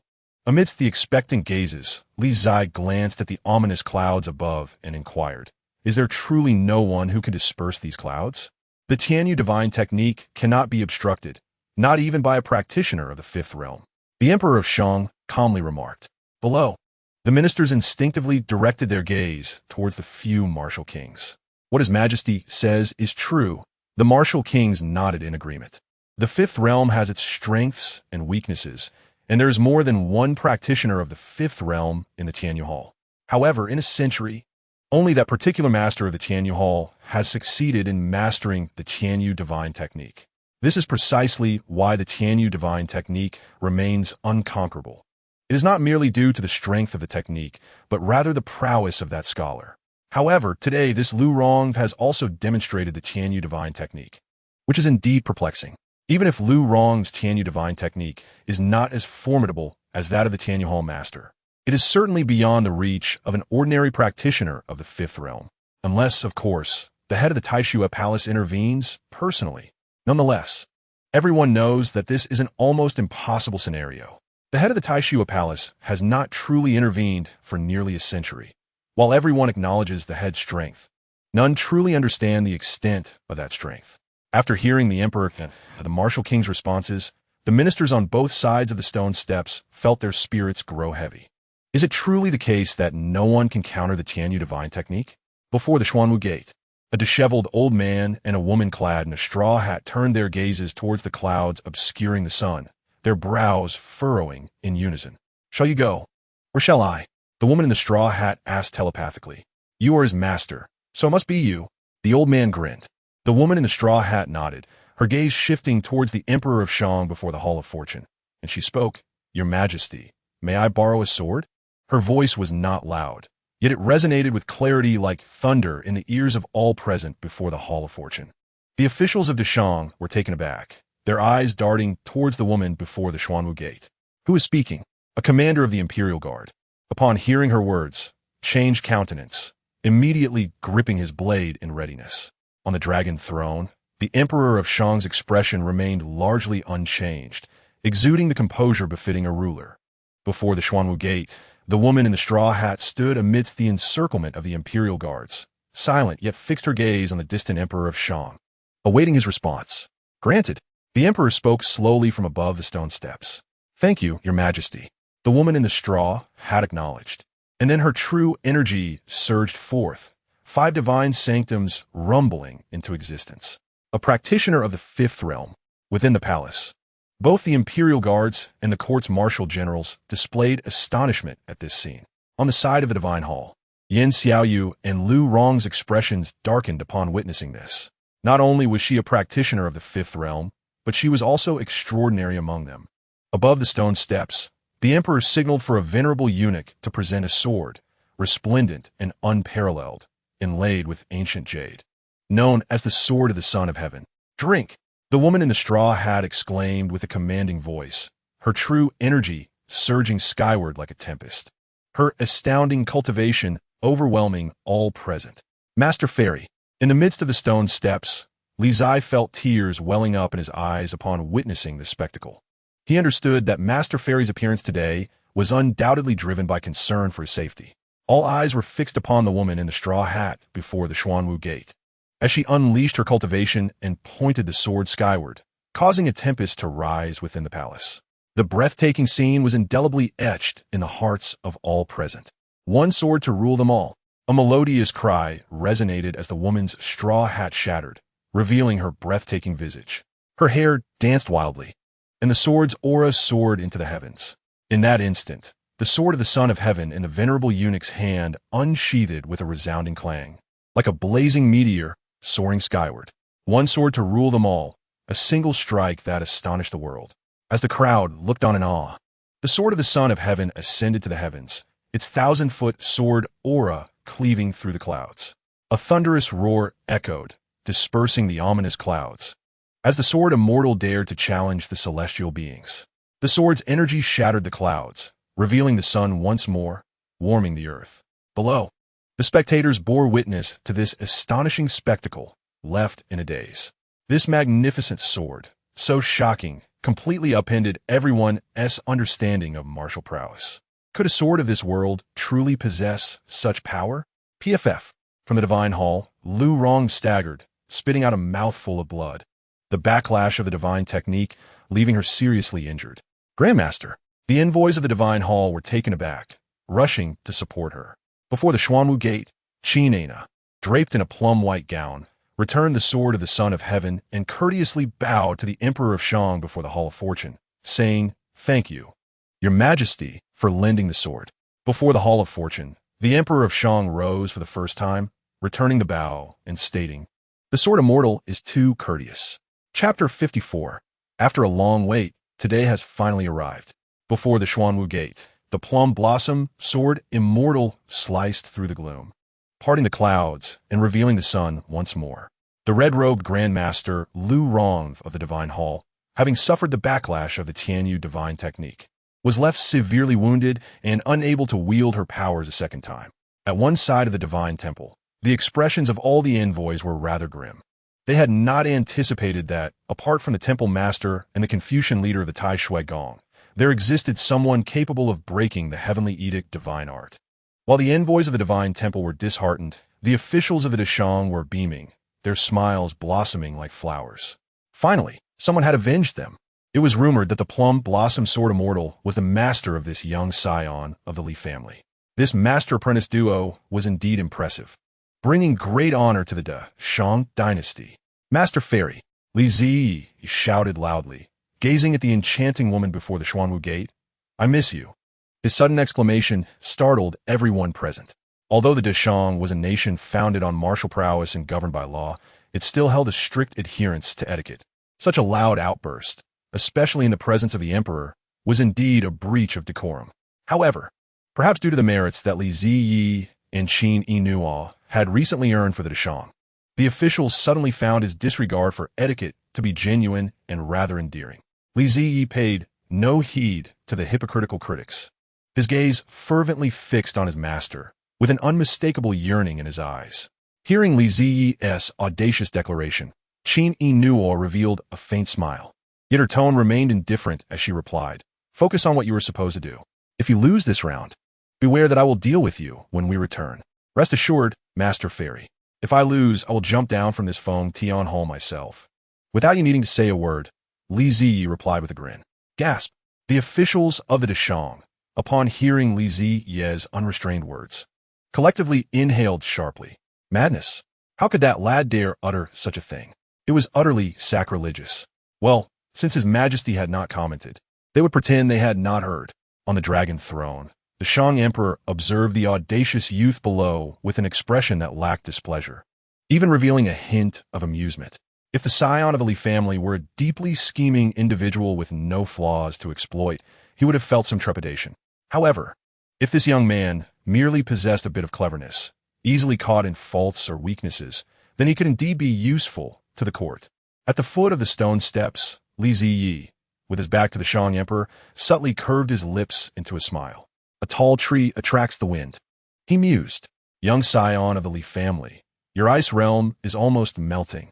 Would you like to ask His Majesty for another piece of ice to recreate it?" Old official Lu Xiqing, still pondering the problem at hand, interjected, "This lad is truly exasperating. How can he be so unhurried at such a critical moment?" Quickly solve the third question. On the dragon throne, the Shang Emperor smiled at the young Li scion below, saying, "Li Qingzhi, if you require ice, I can command someone to fetch another piece for you." "Your Majesty, there is no need," Li Qingzhi replied, turning to bow and adding, "In fact, this question can be solved without ice." He then addressed the envoys of the divine temple, stating coolly, "Today, I shall ensure that you lose convincingly, demonstrating to you what it means to be the Celestial Empire, a land of exceptional talent." Such bravado. Yin Xiaoyu, one of the envoys, glared frostily at Li Qingzhi, her eyes glimmering with menace as she coldly remarked, "Soon, you won't be so defiant." Li Qingzhi let out a cold laugh and once again respectfully bowed to the Shang Emperor, requesting, "Your Majesty, the method for solving the next problem requires a person from outside the palace to bring some items. I hope Your Majesty will permit her to enter the palace."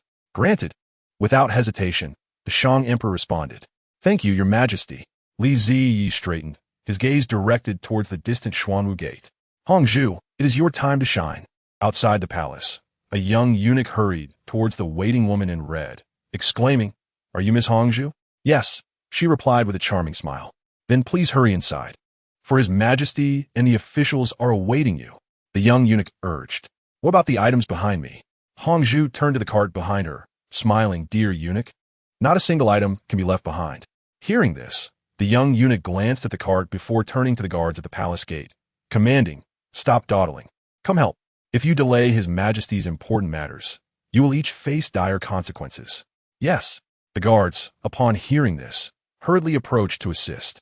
Observing this, Hongzhu smiled, but did not concern herself with the labor, strolling leisurely toward the palace.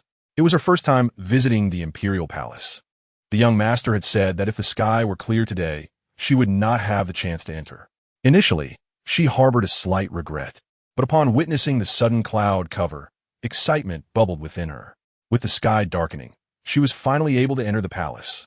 Approaching the Xuanwu Gate, Hongzhu, clad in red, walked forward, followed by several panting guards carrying items. The ministers of the court, standing beside the steps of Feng Tian Hall, were taken aback at the peculiar items being brought in. What is this?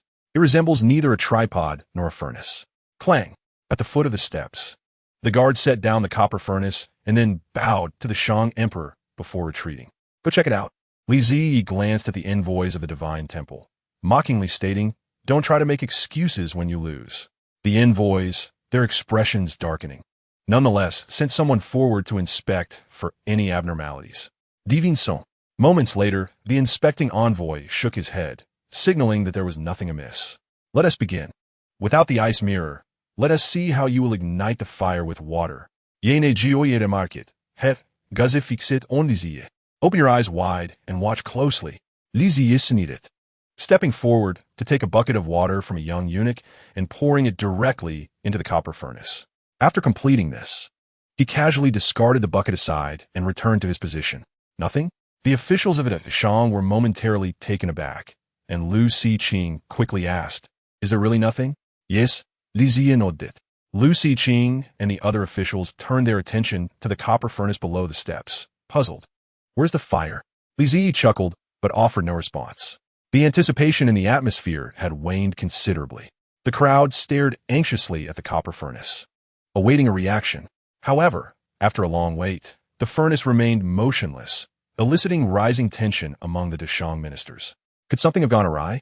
Not far away, the anxious envoys of the divine temple, seeing no reaction from the copper furnace, began to relax their apprehension, laughing derisively. "We thought you Deshang had some real skill, but it turns out to be mere theatrics." On the dragon throne, the Shang Emperor furrowed his brow slightly. What was happening? Could it be that this lad was truly just putting on a show? Yet, the person chosen by the Confucian leader should not be mistaken. Standing before the Xuanwu Gate, Zhang Lata, who had been eagerly awaiting the spectacle, remarked with a peculiar expression, "Old Qin, could that lad have messed up? Not a chance." Qin Nuo replied coolly, "I believe in him." "Z, what is going on? Did you mess up?" Hongzhu whispered, gazing at the immobile furnace below. "No, just wait," Li Qingzhi murmured. Yet, while Li Qingzhi could wait, some others could hardly contain their impatience. "The Shang Emperor, if it truly doesn't work, just concede. Ha, you clearly had the chance to win earlier, yet you forfeited it yourself, claiming you wouldn't use the Ice Realm. You cannot go back on your word." An envoy from the Divine Temple laughed heartily upon seeing the increasingly serious expressions of the Deshang officials.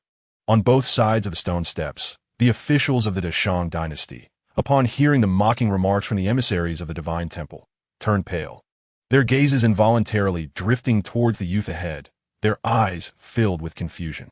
What was happening? Did this young man truly possess the confidence to handle the situation? The Deshang could not afford to lose. "Your Majesty of Deshang, it has been a long time. May we concede defeat?" On the side of the Divine Temple, Yan Xiaoyu confronted the Emperor of Deshang, pressing him with an aggressive inquiry. Before the hall, the Shang Emperor remained silent, fixated on the youth below. They could only place their trust in this young scion of the Li family. "Your Majesty of Deshang." Seeing that the monarch and his ministers were mute, Yan Xiaoyu let out a cold laugh and continued to urge him on. Truly, it seemed as if the god of light had granted them favor. He had thought the temple would lose this time, yet a twist of fate had occurred. Behind, the emissaries of the divine temple grew increasingly exhilarated, unable to contain their derisive laughter. The Shang is indeed a great nation, yet how could they lack such fortitude? Is it so difficult to concede defeat just this once? Indeed, they are shamelessly holding on. Who would have thought that this is what the so-called Celestial Empire has come to, lacking even the courage to admit defeat?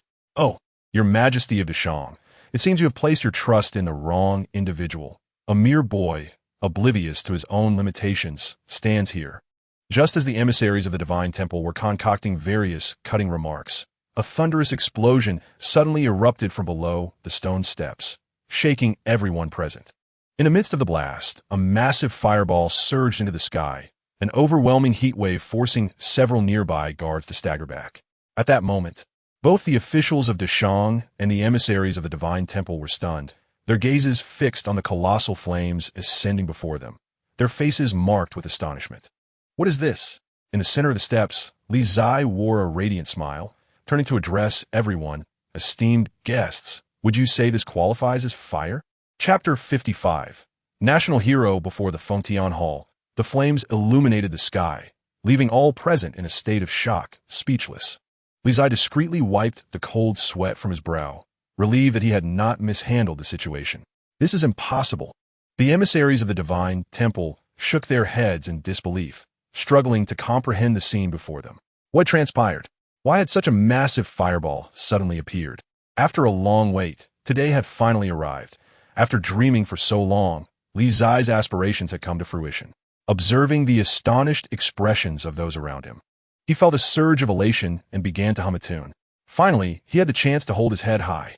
Since his arrival in the capital, he had never felt such exhilaration. He had endured countless humiliations at the hands of the Little Red Riding Hood, always thwarted at crucial moments. Today, however, he had remarkably managed to seize the spotlight in front of everyone.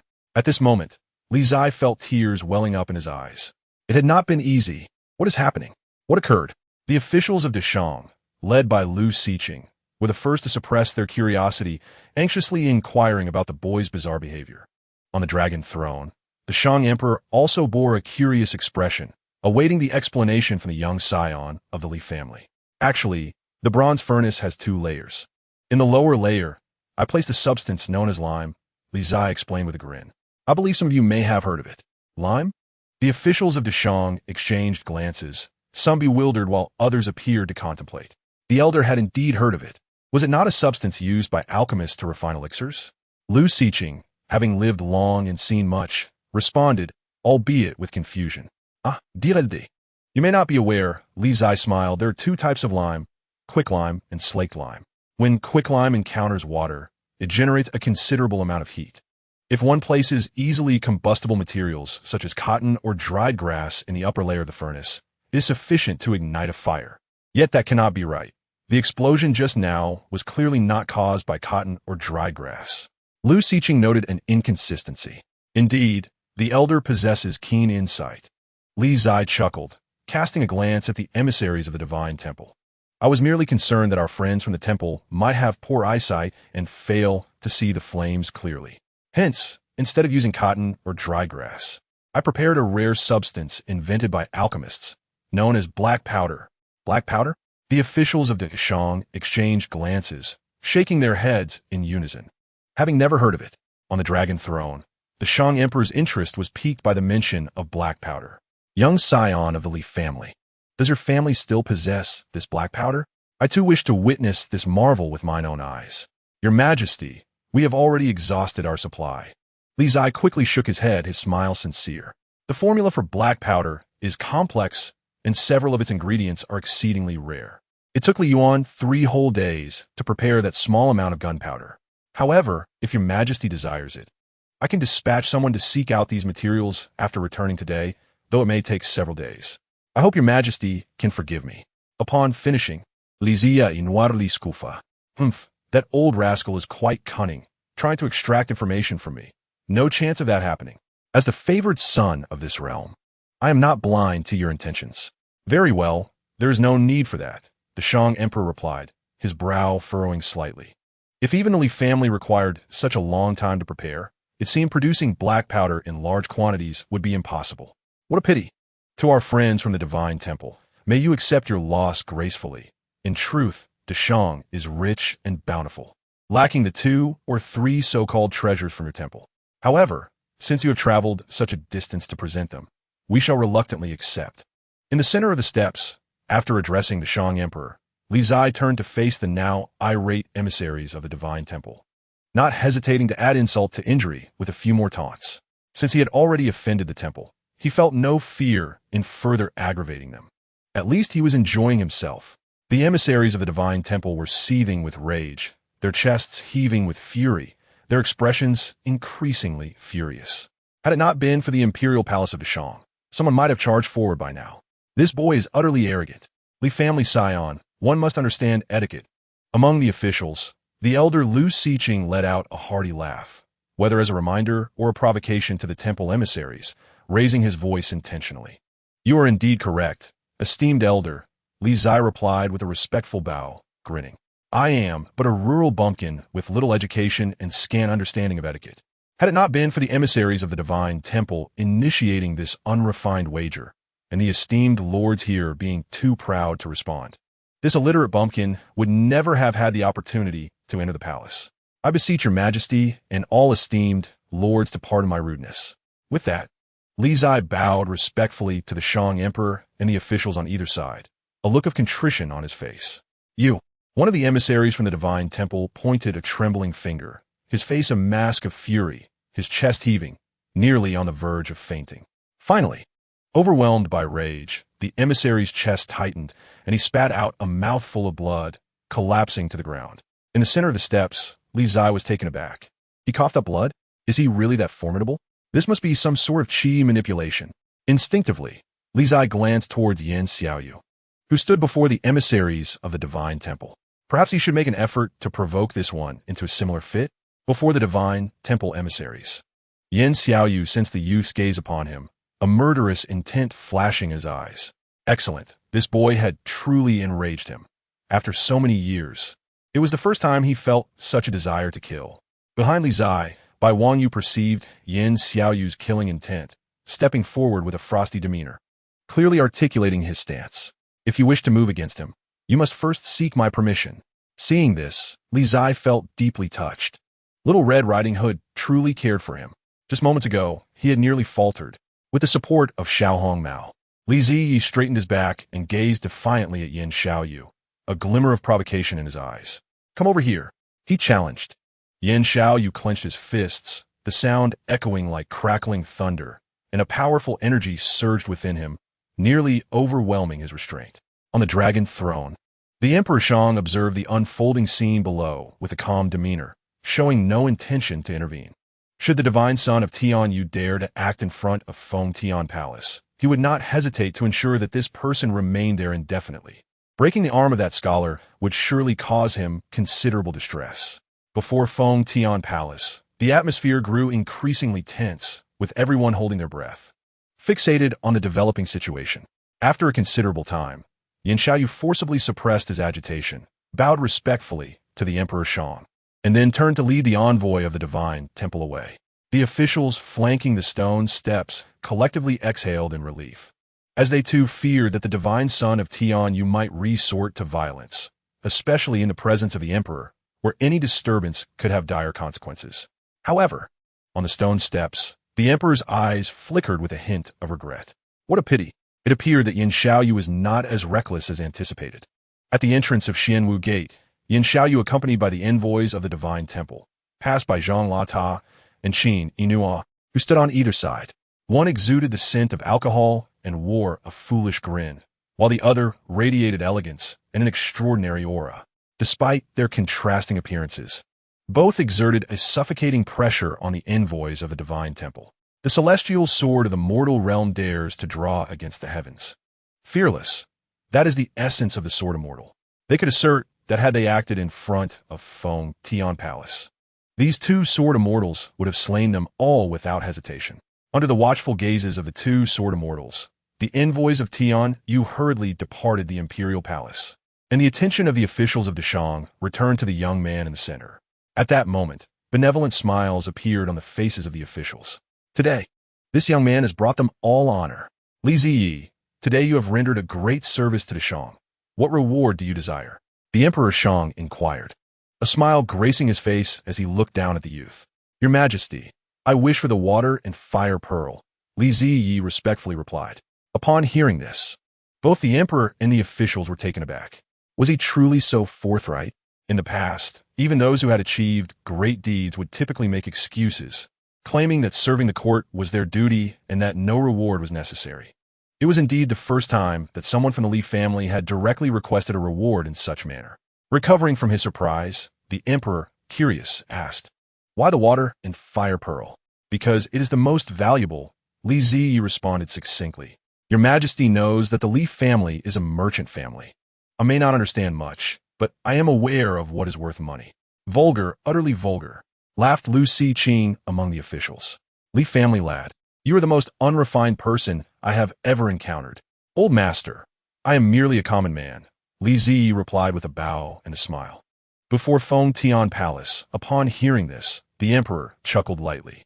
Initially, he had hesitated on what reward to bestow upon this scion of the Li family, considering the significance of his contribution. Bestowing mere gold or silver would certainly lead to accusations of the court being petty and unappreciative of great talent. Elevating him to an official position would allow the Li family to ascend from merchants to noble status, which was something he wished to avoid. However, with the young man proactively requesting the water and fire pearl as a reward, a significant concern was alleviated. "Granted," the emperor declared without hesitation, proceeding to issue an edict. Furthermore, as the scion of the Li family has rendered great service to the nation, his talent and character are exemplary, deserving of the honorary title of guasher.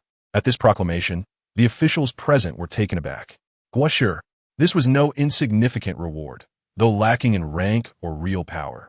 It represented the aspiration of many scholars throughout their lives. Although the young man had accomplished much, he was still quite young for such a title. Was the emperor perhaps using this opportunity to signal to talented individuals across the land that those willing to serve the court and possessing exceptional abilities would receive recognition and rewards without restriction?